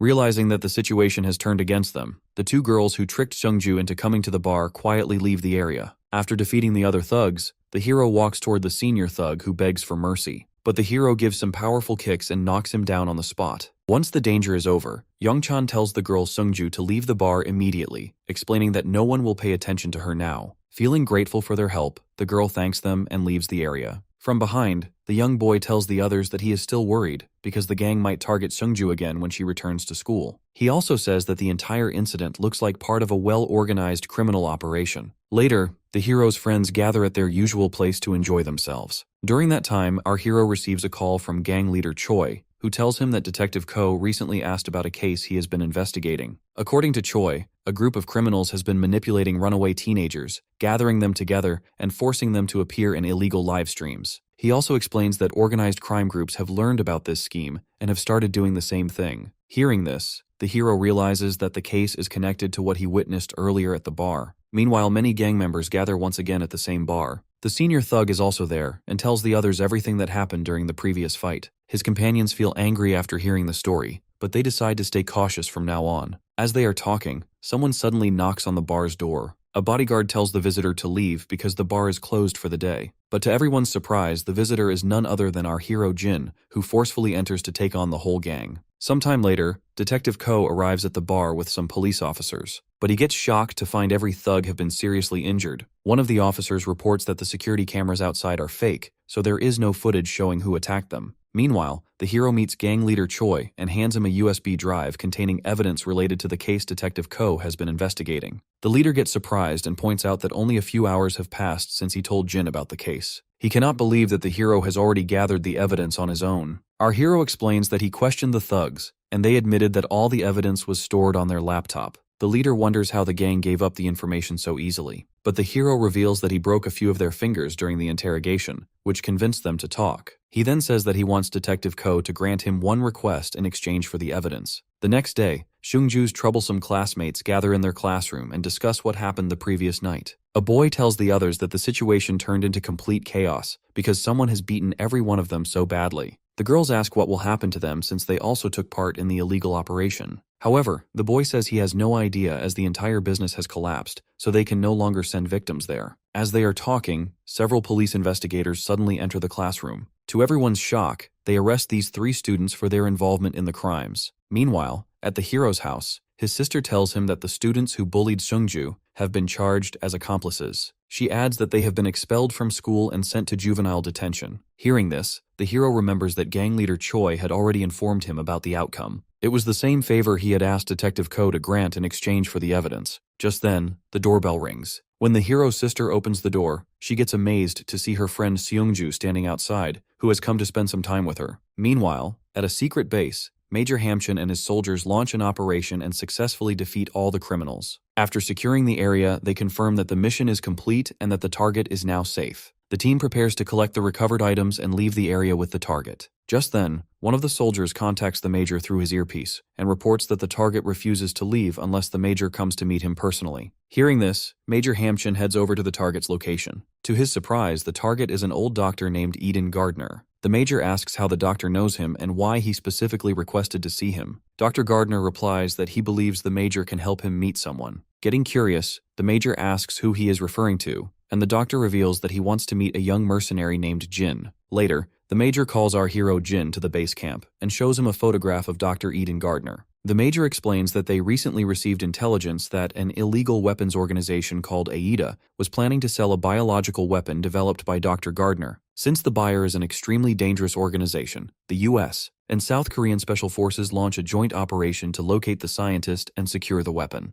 Although the operation successfully finds Dr. Gardner, the biological weapon is nowhere to be found in his research facility. Hearing the details, the hero says there is a possibility that the weapon has already been sold or moved to another location before the raid. The Major agrees and explains that unless they identify the people behind the deal, the only way to learn the weapon's location is through Dr. Gardner. However, for an unknown reason, the doctor refuses to speak to anyone except Jin. The hero then reveals that he once worked as Dr. Gardner's bodyguard during his mercenary days. His assignment was to protect the doctor's wife and family. The Major then informs him that the doctor's wife, Sarah, passed away 2 years earlier. Hearing the news, the hero feels sad and starts remembering his time with the doctor's family. He recalls the day he first entered their home and met Sarah. Noticing how young he was, the lady tells him that he looks the same as her own son, so she starts taking care of him properly. She serves the hero a meal and waits beside him until he finishes eating. When she notices that he is asking her to leave, she calls her son, Michael, and asks him to sit with the hero and eat together. As the hero remembers those moments, Major Hamchin explains that after Sarah's death, Dr. Gardner becomes a complete recluse.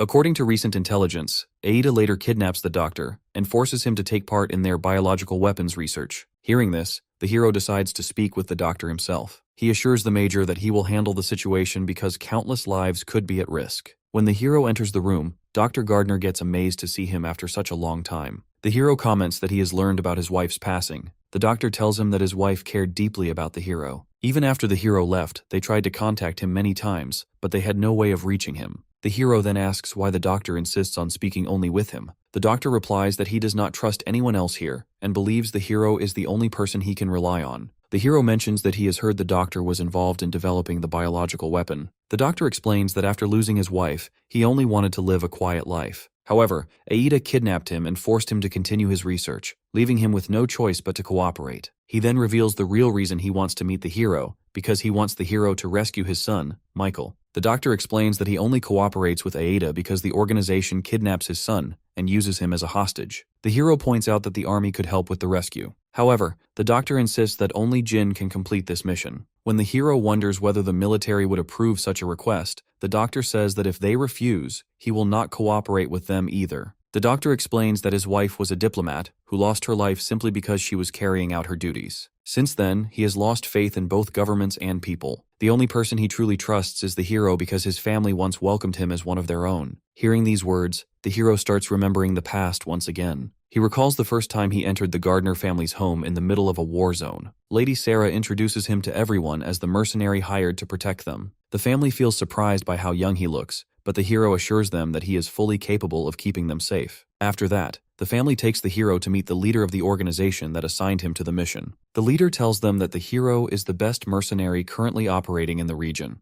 The lady feels concerned because the hero looks far too young for such a dangerous job. However, the leader reassures her and explains that they know her country is supporting the local government, which means the groups opposing that government are likely to see her family as a target. Feeling surprised, Sarah says she does not know how he learned that information. She adds that the local government has already promised to assign military personnel to protect her family, but she comes to the organization for extra security. The leader tells her that if she is not comfortable hiring the hero, they can cancel the contract immediately. However, he warns that finding another mercenary will take time. Hearing this, the lady agrees to hire the hero as her family's bodyguard. She says she trusts the leader because his organization has the best reputation in the region. She then takes the hero back to her home, where he officially begins his duty as their bodyguard. One day, the family gathers for dinner and invites the hero to join them. However, the hero rejects the offer, explaining that he does not eat with the people he is assigned to protect. When Michael asks why he cannot eat with them, the hero explains that sharing meals with the people he protects could slow down his response during an emergency. The family assures him that they are staying inside an official government building, so there is nothing to worry about. Even so, the hero sticks to his rules and leaves the room to patrol the area. Outside, he spots several of his fellow mercenaries positioned around the town. They signal to him that everything is safe for the moment. Finishing his patrol, the hero returns to the house, where Sarah tells him that if he does not want to eat with them, he can eat the food alone. As the days pass, the hero performs the protecting job perfectly. Although he spends a lot of time with them, he remains focused on his mission and avoids becoming emotionally attached. One day, several government soldiers arrive at the house to escort Sarah to an important meeting she has to attend. Before leaving, she tells the hero to stay at the house and protect her family. She also assures him that he does not need to worry about her safety. She asks her husband to prepare dinner for Michael and the hero because she expects to return home late. After giving her instructions, she leaves with the government soldiers to attend an important meeting.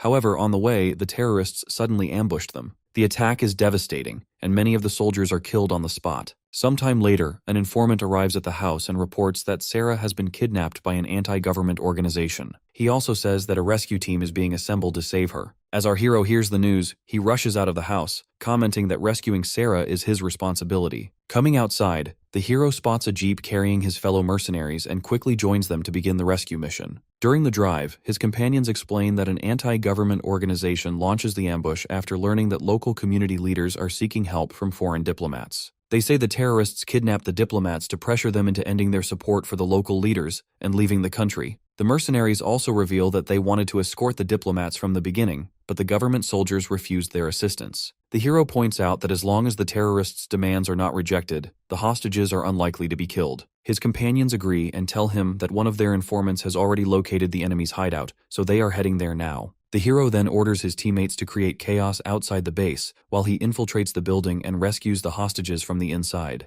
After some time, they arrive at the terrorists' secret hideout, where armed guards are stationed around the area. To create a distraction, one of the hero's companions takes position with a sniper rifle and immediately shoots several guards. The terrorists return fire, but their bullets cannot reach the sniper because of the long distance. Realizing they cannot hit the attacker from this spot, the terrorists decide to head closer to deal with the threat. Once the area is cleared, the hero gets the opportunity and quietly sneaks into the enemy base. At this moment, two terrorists approach him and mistakenly assume him one of their own. They ask why he is still standing here when everyone else has already gone to deal with the attackers. When they finally realize he is an intruder, the hero pulls out a silenced handgun and eliminates both of them before they can make any noise. He then moves toward the entrance of a nearby building where two armed guards are on duty. Pretending to be one of the terrorists, He tells them that he has been ordered to check on the hostages. When the guards become suspicious and try to stop him, the hero silently takes them down as well. Entering the building, he finds several more armed men inside. As they confront him, the hero immediately opens fire with his handgun and defeats several of them. When his bullets get over, he throws a knife at another guard and kills him instantly. Reloading his weapon, the hero heads deeper into the building and reaches the room where Sarah is being held captive. Inside, he notices that another fatty man is sitting beside her. The lady tells the terrorist that violence is not the way to achieve his goals. She insists that if he truly wants his demands to be heard, he should seek a peaceful negotiation instead. When Sarah refuses to give in to his threats, the terrorist decides to leave her alone for a while. At this moment, our hero Jin enters the room. Seeing him, the terrorist asks why he is here when the terrorist has ordered everyone to stay away from the room.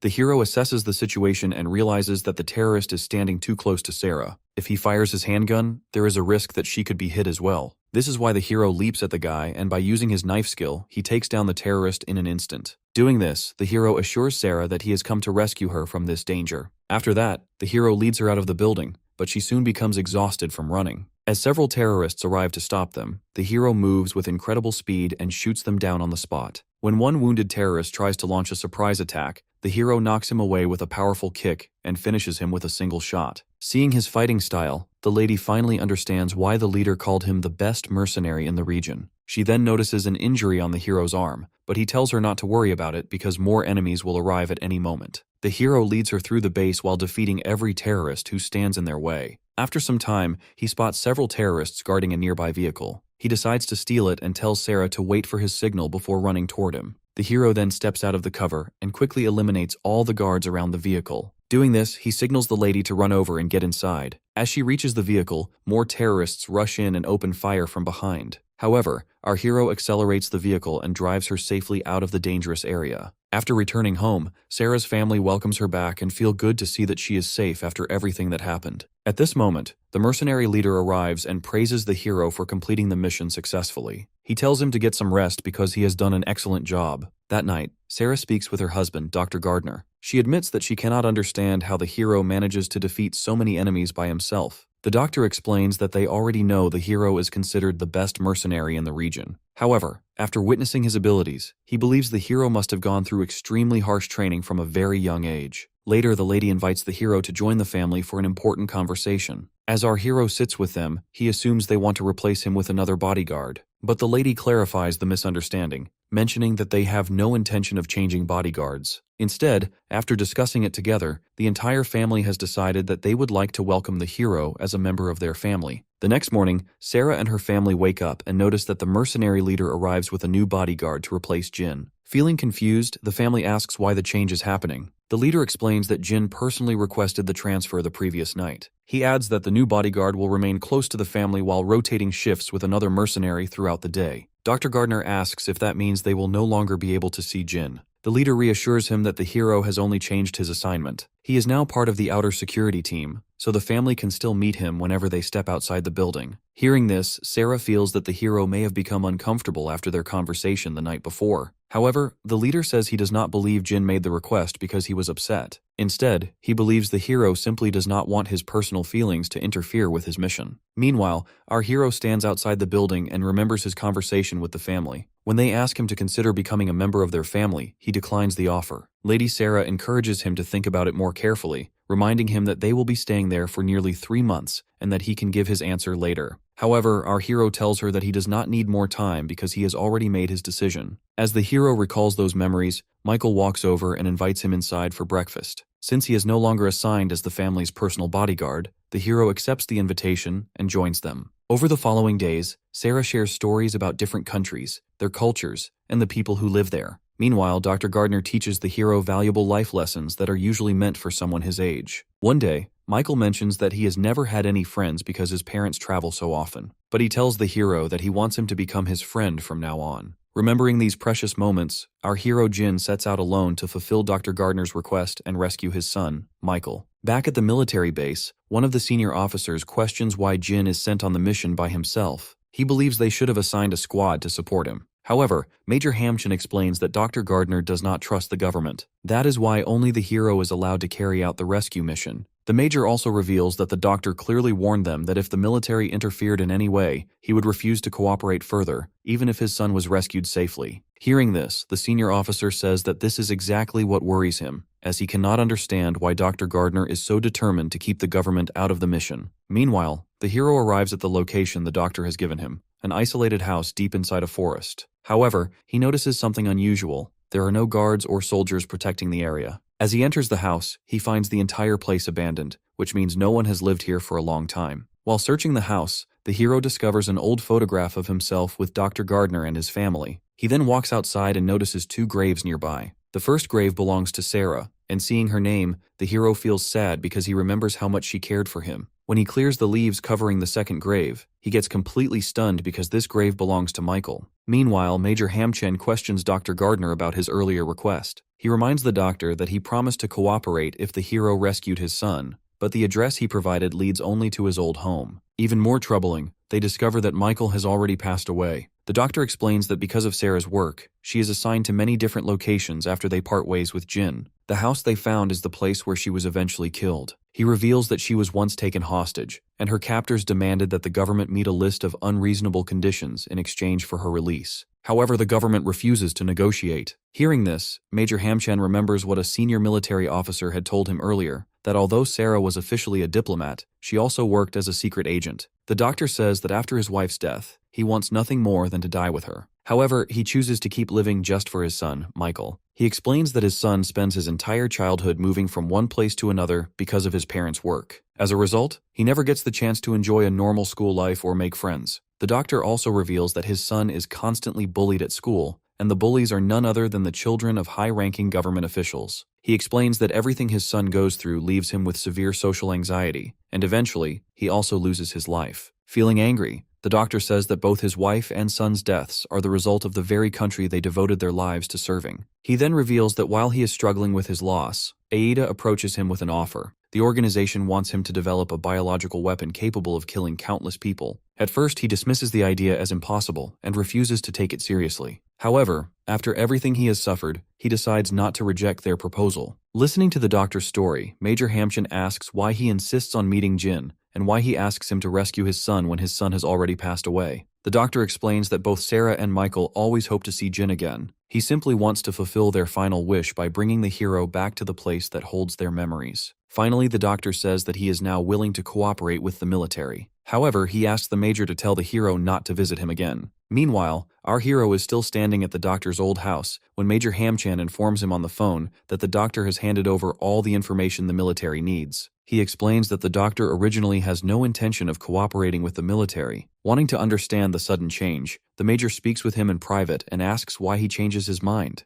The doctor tells him that seeing the hero brings back all the precious memories he shares with Sarah and Michael. Those memories make him realize that, despite everything he has lost, he still has people he considers family. Hearing this, the hero ends the call, and by looking at the photographs of Sarah and Michael, he feels sad, remembering how kindly they treated him in the past. A few days later, security personnel begin transporting Dr. Gardner to another location for his protection. Then suddenly, a heavily armored vehicle appears and crashes into the escort cars. The bodyguards immediately prepare to fight, but several armed soldiers come out of the attacking vehicle and eliminate the entire security team on the spot. At this moment, one of the attackers, a soldier named Jake, walks over to the injured doctor. He asks why the doctor betrayed their organization and tells him that their boss is furious with him. After that, the soldier takes the doctor to a hidden base, where he starts torturing him. After some time, Ada's boss arrives and expresses his anger over the doctor's actions. He asks if the doctor can understand how much damage his betrayal has caused. He explains that Aida has lost a huge amount of time and money. On top of that, several of their partners have cut ties with them,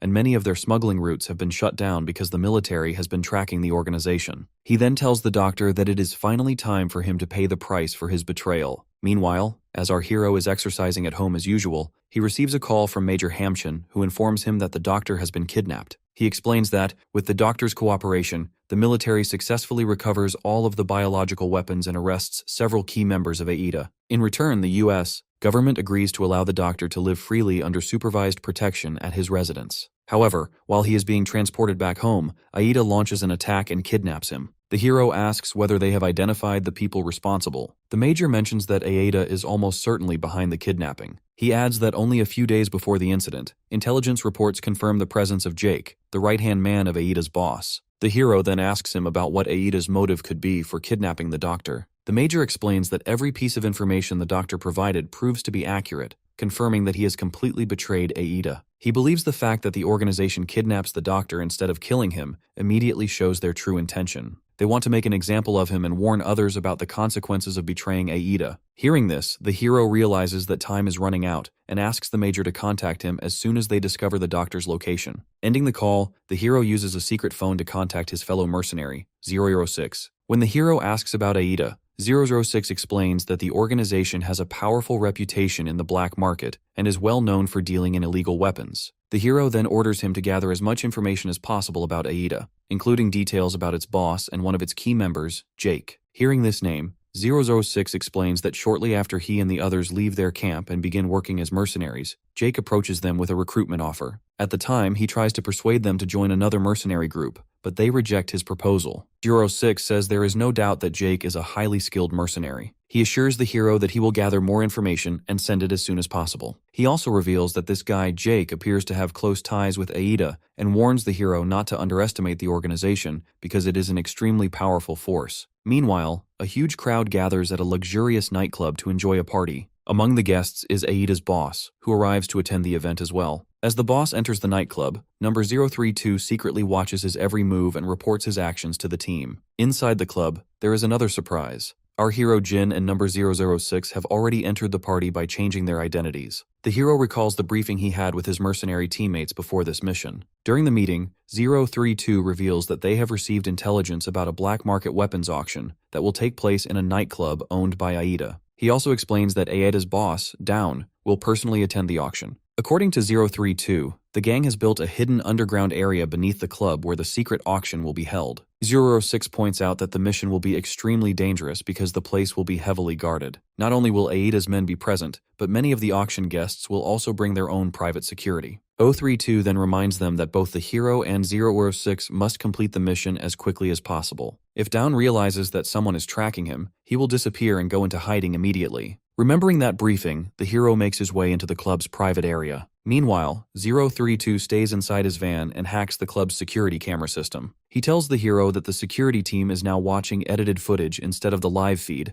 making it impossible for them to spot him moving through the building. As our hero walks through a corridor, 2 bodyguards stop him and order him to leave, saying the area is restricted. But the hero moves with incredible speed and defeats both guards with his bare hands. As he hides the bodies, several more guards suddenly arrive to attack him. Before they can do anything, 006 appears just in time and quickly shoots them down. After clearing the area, the two split up and take different corridors to search the underground facility. When Jin opens the door to another room, he finds several bodyguards waiting inside. Not wanting to alert anyone, he silently eliminates them with a suppressed handgun. Another guard suddenly attacks from behind, but the hero reacts instantly and takes him down as well. Meanwhile, Aida's boss, Down, is attending the secret auction. An informant rushes over and reports that intruders have entered the underground area. Dune's assistant tells him to stay calm, saying he will personally deal with the intruders. As our hero and 006 continue eliminating more guards, 032 contacts them and warns that the people inside have realized something is wrong. They are now arming themselves and preparing to fight back. However, the hero remains calm and continues taking down bodyguards with his fast combat skills. At the same time, Dune's assistant enters the security room and checks the surveillance cameras. But he realizes that the system has been hacked because the monitors are no longer showing the live footage. Just then, another informant arrives with the news, reporting that most of the guards they sent out have already been found dead. Meanwhile, 032 guides Jin through the cameras about where the guards are positioned. With this information, our hero easily takes them out one by one. As he reloads his handgun, several more guards suddenly rush toward him, but our hero pulls out his knife and swiftly cuts them down. Then suddenly, 032 informs him that the security team has disconnected the camera system from his network. Since he no longer has access to the surveillance feed, he cannot guide them any further. Before ending the call, he wishes them luck and tells them he will be waiting at the meetup point. Inside the auction hall, the soldier Jake receives a report that the intruders still have not been stopped. Feeling concerned for Dune's safety, he asks the boss for permission to escort him out of the building. At the same time, Down's assistant is still searching the area with some bodyguards. He feels bad because they still cannot locate the intruders. Realizing the situation is getting worse, he orders every guard to shoot the intruders on sight as soon as they find them. Meanwhile, our hero defeats several more guards in the corridor and reaches a room where he believes Dune may be hiding. However, when he opens the door, he gets surprised to find number 004 already inside. Using his exceptional knife skills, 004 has already eliminated all of the bodyguards in the room. 004 tells the hero that he is not here to help him. His real objective is to deal with the Mercenary Association members who threatened them earlier. He explains that he encountered several bodyguards while they were escaping through a hidden passage behind a bookshelf. From that, he realizes that the boss Down must have used the same secret route to escape. Inside the hidden passage, Jake escorts the boss to safety along with several bodyguards. Suddenly, they hear gunfire and footsteps coming from behind. They immediately realize that the intruders have found the secret passage. As the situation becomes more dangerous, Jake tells the boss to continue escaping with the guards while he stays behind to stop the intruders. Meanwhile, our hero and 004 fight their way through the passage, taking down every guard who stands in their way. When a group of bodyguards suddenly opens fire on them, the hero follows the plan, to which 004 gets an opportunity and quickly eliminates the remaining enemies. Just then, Soldier Jake arrives and suddenly opens fire at 004, forcing him to take cover. When 004 sees him, he feels good because he has been waiting for this opponent to finally show himself. The soldier also tries to shoot our hero, but the hero easily dodges the bullets with his swift movement. While the soldier is distracted, 004 moves behind him and attacks with a knife. But the soldier reacts just in time, blocks the strike, and immediately fires back. 004 avoids the shots and rushes toward him once again. The soldier pushes 004 back and draws his own knife, determined to test his opponent's skills in close combat. The two engage in a knife fight, but 004's superior training gives him the advantage. He gives several slashes on Jake, to which the soldier finally gives up. He also figures out that 004 is not working for the government. Hoping to save himself, he begs for mercy and assumes that 004 has come to capture Down. However, 004 clarifies that he didn't come for Boss Dune. His true target was the soldier from the start. When 004 removes his face mask, Jake gets completely shocked. He recognizes 004 as the same young man he once tried to recruit. Before the soldier can react, 004 strikes him on the head, causing him to faint down instantly. Meanwhile, the remaining bodyguards successfully escort the boss to the parking area and help him into a car. As our hero rushes forward to stop him, the bodyguards open fire on him, forcing him to take cover. As the situation becomes more dangerous, the boss orders the driver to speed up and get him out of the area as quickly as possible. The bodyguards continue firing at the hero, leaving him with no chance to fight back or chase the escaping vehicle. Just then, 006 arrives from the opposite side and immediately shoots down several bodyguards. Taking advantage of the opening, the hero quickly eliminates the remaining guards. Although the boss manages to escape, 06 tells Jin not to consider the mission a complete failure. He reminds him that 004 has captured Jake, and they can still gather valuable information from him. After obtaining information about the doctor, our hero tracks down the place where the gang is holding him captive. He defeats all the guards protecting the location and successfully rescues the doctor. However, he soon realizes that the doctor is critically injured and does not have much time left. The doctor apologizes, saying that the hero has been dragged into all this danger because of him. He asks the hero for one final favor, to bury him beside his family's graves. Jin promises to fulfill his last wish, and then suddenly the doctor passes away in front of him. Seeing this, 006, who has arrived with Jin, also feels sad by the doctor's death. Sometime later, the news reaches the other members of the numbers that the doctor who recently died was very important to Jin.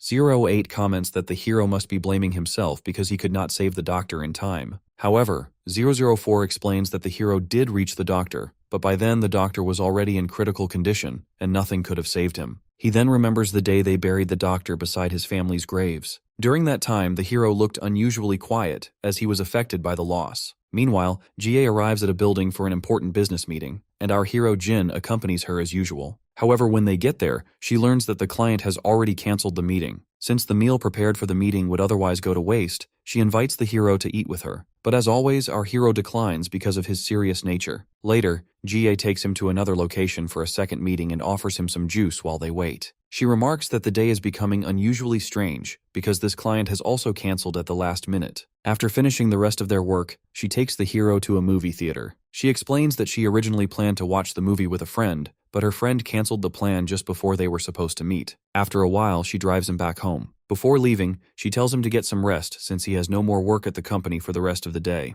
As she drives away, she thinks about why she has been paying so much attention to Jin lately. She remembers that her boyfriend, Major Hamshan, told her the hero had recently gone through several painful experiences, so she has been trying to look after him. Just then, the hero notices his grandfather standing nearby on the street. The grandfather says that he has just finished his workout and happened to see the hero getting out of the car. He also invites the hero to take a walk with him. On the way, his grandfather asks if he is feeling overwhelmed by balancing both school and his job, but the hero assures him that he is managing both without any problems. His grandfather then remarks that he seems quieter than usual and asks about what is bothering him. At that moment, Jin notices that his grandfather is wearing slippers instead of his usual sneakers. He remembers that whenever his grandfather goes out for a walk, he always wears proper walking shoes. Realizing this, the hero understands that his grandfather did not come out for exercise at all. He came only because he was worried about him. Because of this, the hero thanks him for always caring about him, but he assures him that he is doing much better now, and there is nothing to worry about. Hearing this, his grandfather feels good, and reminds the hero that they are family, and tells him that he can always come to him whenever he wants to talk or share his troubles. After some time, they arrive at the entrance of their house. The hero tells his grandfather to go inside first, saying that he needs to stop by a convenience store. After his grandfather leaves, the hero walks to a nearby street corner, where his mercenary teammate, 002, is waiting for him. The hero asks him why he has come all the way there. Number 002 tells him that he has become emotionally weaker because of the doctor's death, but he warns Jin to stay focused and not let his emotions control him. Saying these instructions, 002 leaves the area. Meanwhile, Aida's boss, Dune, returns to his villa and asks his assistant whether they have identified the people who attacked them. When the assistant admits they still have no information,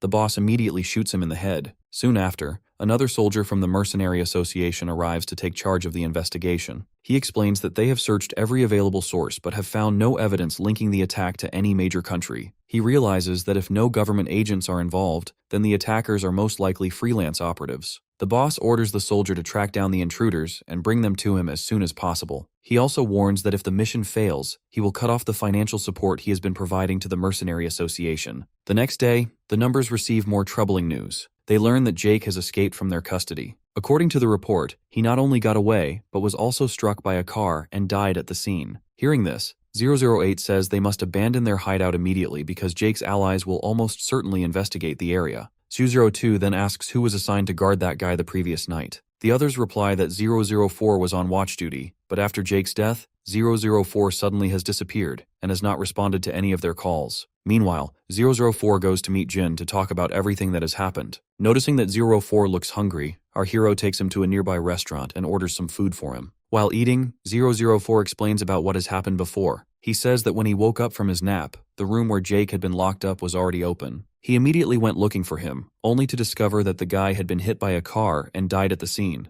004 says that if that guy had tried to escape by fighting him, he would have stopped him himself. Instead, his sudden death has only made the situation more complicated. The hero asks why 04 came to see him, to which 04 says that all of this happened just because the numbers decided to help the hero with his mission. However, our hero reminds him that 004 himself had said his real goal was to capture Jake because that guy had threatened them in the past. Even so, 004 argues that if the hero had never been involved in the case, they would have simply killed Jake instead of keeping him alive, and none of this would have happened. However, 004 then changes the subject and asks whether Jin is still keeping up with his combat training. He points out that practicing those skills openly in the outside world can be risky. After meeting with Jin, 004 returns to the numbers hideout. As he approaches the entrance, he notices a special mark left on the door. Seeing this, he realizes that his teammates have already abandoned the hideout and moved to a new location. Just then, 3 armed men suddenly surround him and order him to stay where he is. As one of them steps closer, 04 pulls out his knife and takes down the man instantly. The remaining 2 men immediately open fire, but 004 moves swiftly and eliminates both attackers before they can make any noise. Knowing that the hideout has already been exposed, 004 immediately escapes from the area. Sometime later, the Mercenary Association soldier arrives at the scene and discovers that several of his men have already been killed. After examining their wounds, he realizes that the same skilled fighter who attacked them during the auction is responsible for these deaths as well. He asks one of his subordinates for an update on the target's location. The subordinate reports that the target is heading toward Zone A while several men are chasing him. The soldier orders his team to make sure the target does not escape. He also instructs them to capture the target alive so they can interrogate him for information. Meanwhile, 004 runs through the forest, believing his teammates abandoned the hideout because they realized someone was tracking them. He remembers throwing his phone into a river after ignoring their repeated calls. However, now he regrets that decision, wishing he had spoken to them at least once. As he is thinking this, several armed men suddenly emerge from the shadows and open fire on him. But 004 immediately dodges the bullets and takes down the attackers with his knife skill. Doing this, he realizes that the enemy is operating in a well-organized manner, proving that they are hunting him according to a planned operation. Then suddenly, he notices even more enemies approaching the area, so he immediately gets into hiding. When those men arrive and discover the bodies of their fallen teammates,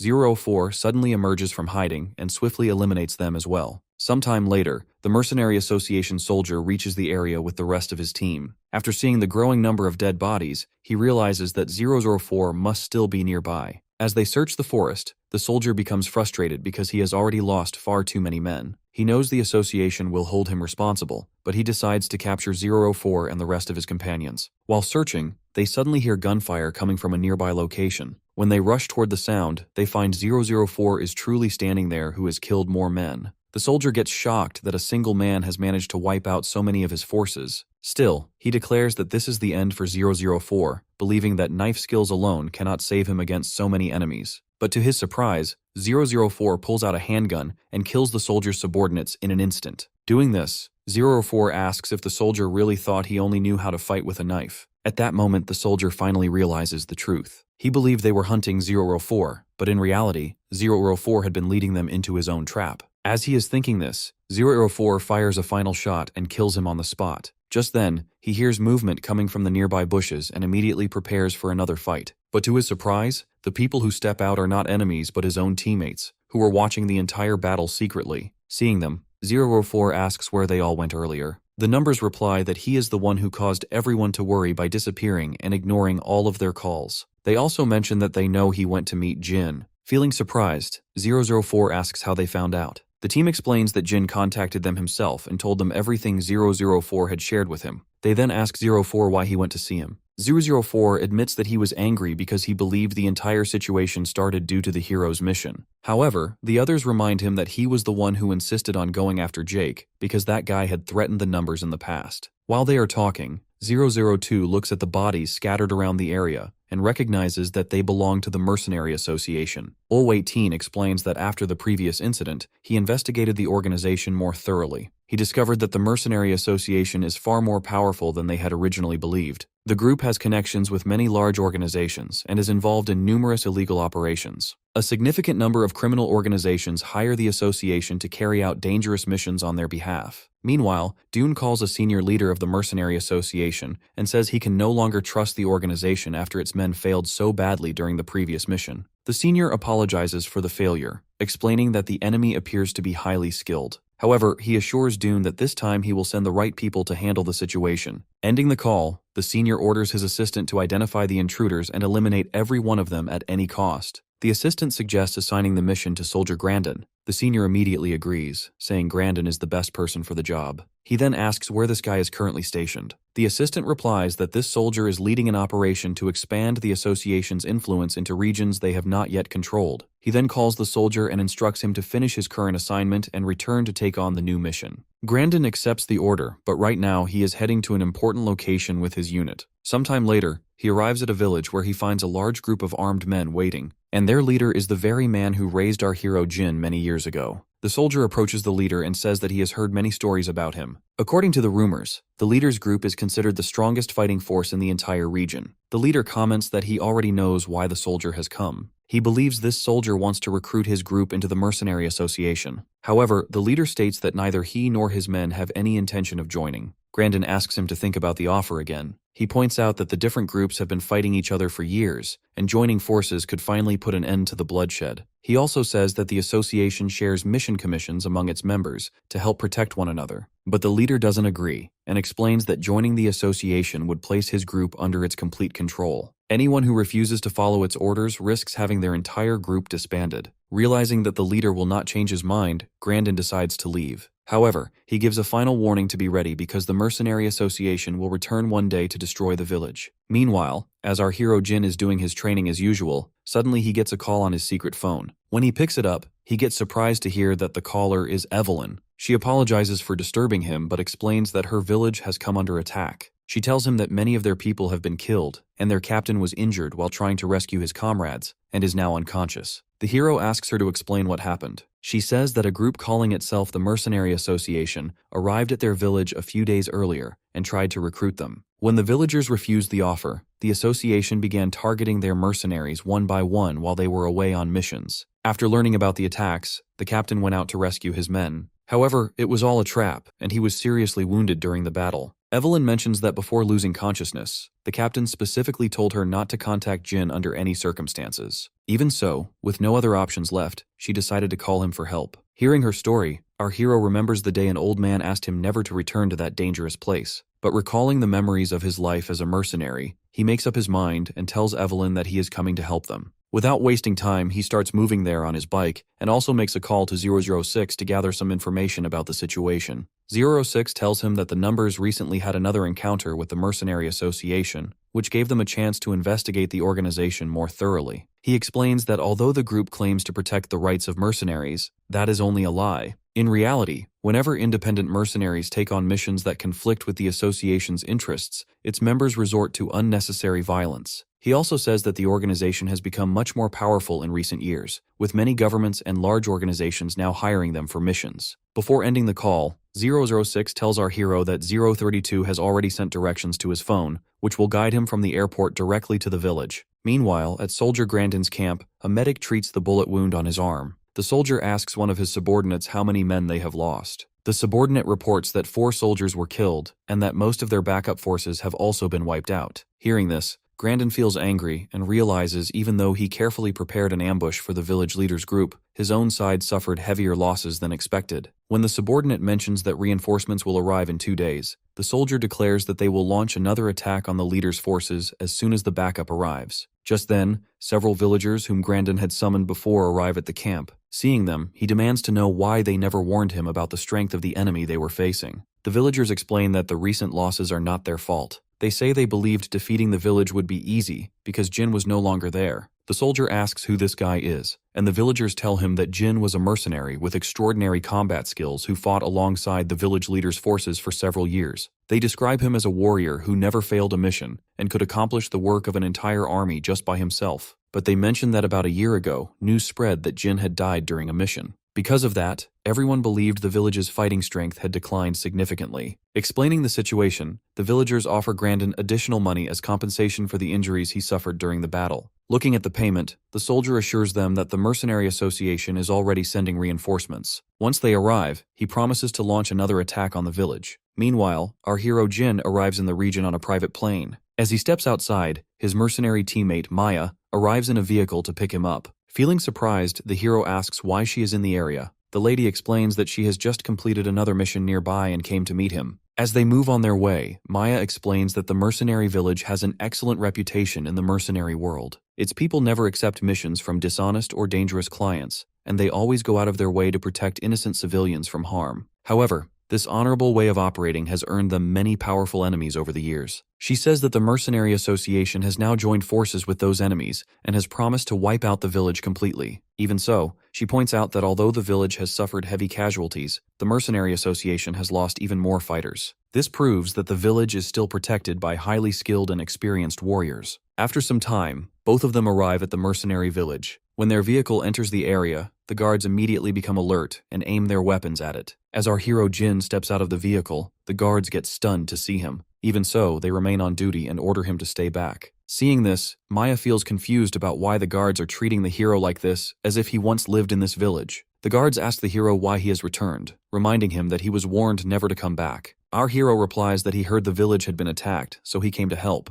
However, the guards insist that they do not need his assistance and tell him to leave immediately. Just then, Evelyn arrives and tells the guards that she was the one who called Jin here. She explains that they had no other choice as their captain is already unconscious, and if the Mercenary Association attacks again, the village cannot defend itself without an experienced fighter to lead them. The guards admit that Evelyn is right, but they still believe the hero should stay away from this mess. However, Our hero tells everyone to stop arguing and orders them to gather every piece of information they have about the enemy, because they do not have much time to prepare. The girl Evelyn then thanks the hero and leads him to the room where the unconscious leader is being treated. She explains that the attack begins on the very night the village refuses to join the Mercenary Association. When the village leader goes out to rescue his men, he is caught in a trap and suffers the serious injuries that leave him unconscious. Jin then asks for more information about the conflicts with the other organizations in the region. She reminds him that there are 3 groups that have wanted to destroy the village for a long time. Once they learn that Jin is no longer here, they become much more aggressive and launch another major attack. Hearing this, our hero realizes that those organizations have now joined forces with the Mercenary Association to wipe out the village. Seeing the situation, he asks the girl if his old weapons are still here. She assures him that they have been kept safely in his old room. After that, the hero steps outside and tells Lady Maya to get ready because they will leave in 1 hour. As he heads off to take care of another important task, Evelyn asks Lady Maya about what her relationship with the hero is.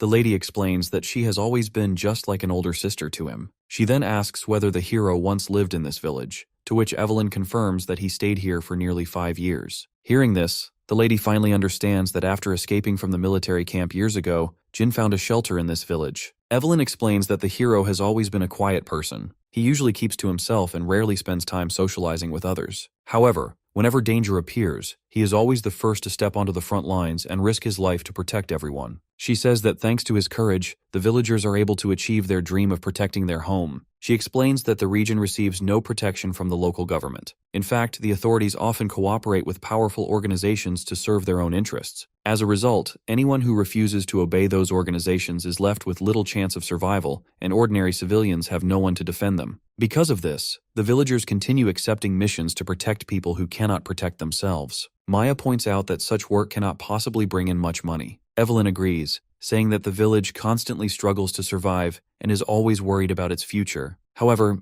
everything begins to change after Jin arrives. He trains the villagers in combat and teaches them how to use weapons effectively. As their strength grows, the powerful organizations outside the village can no longer bully them. She comments that this is why everyone in the village truly respects and loves our hero Jin.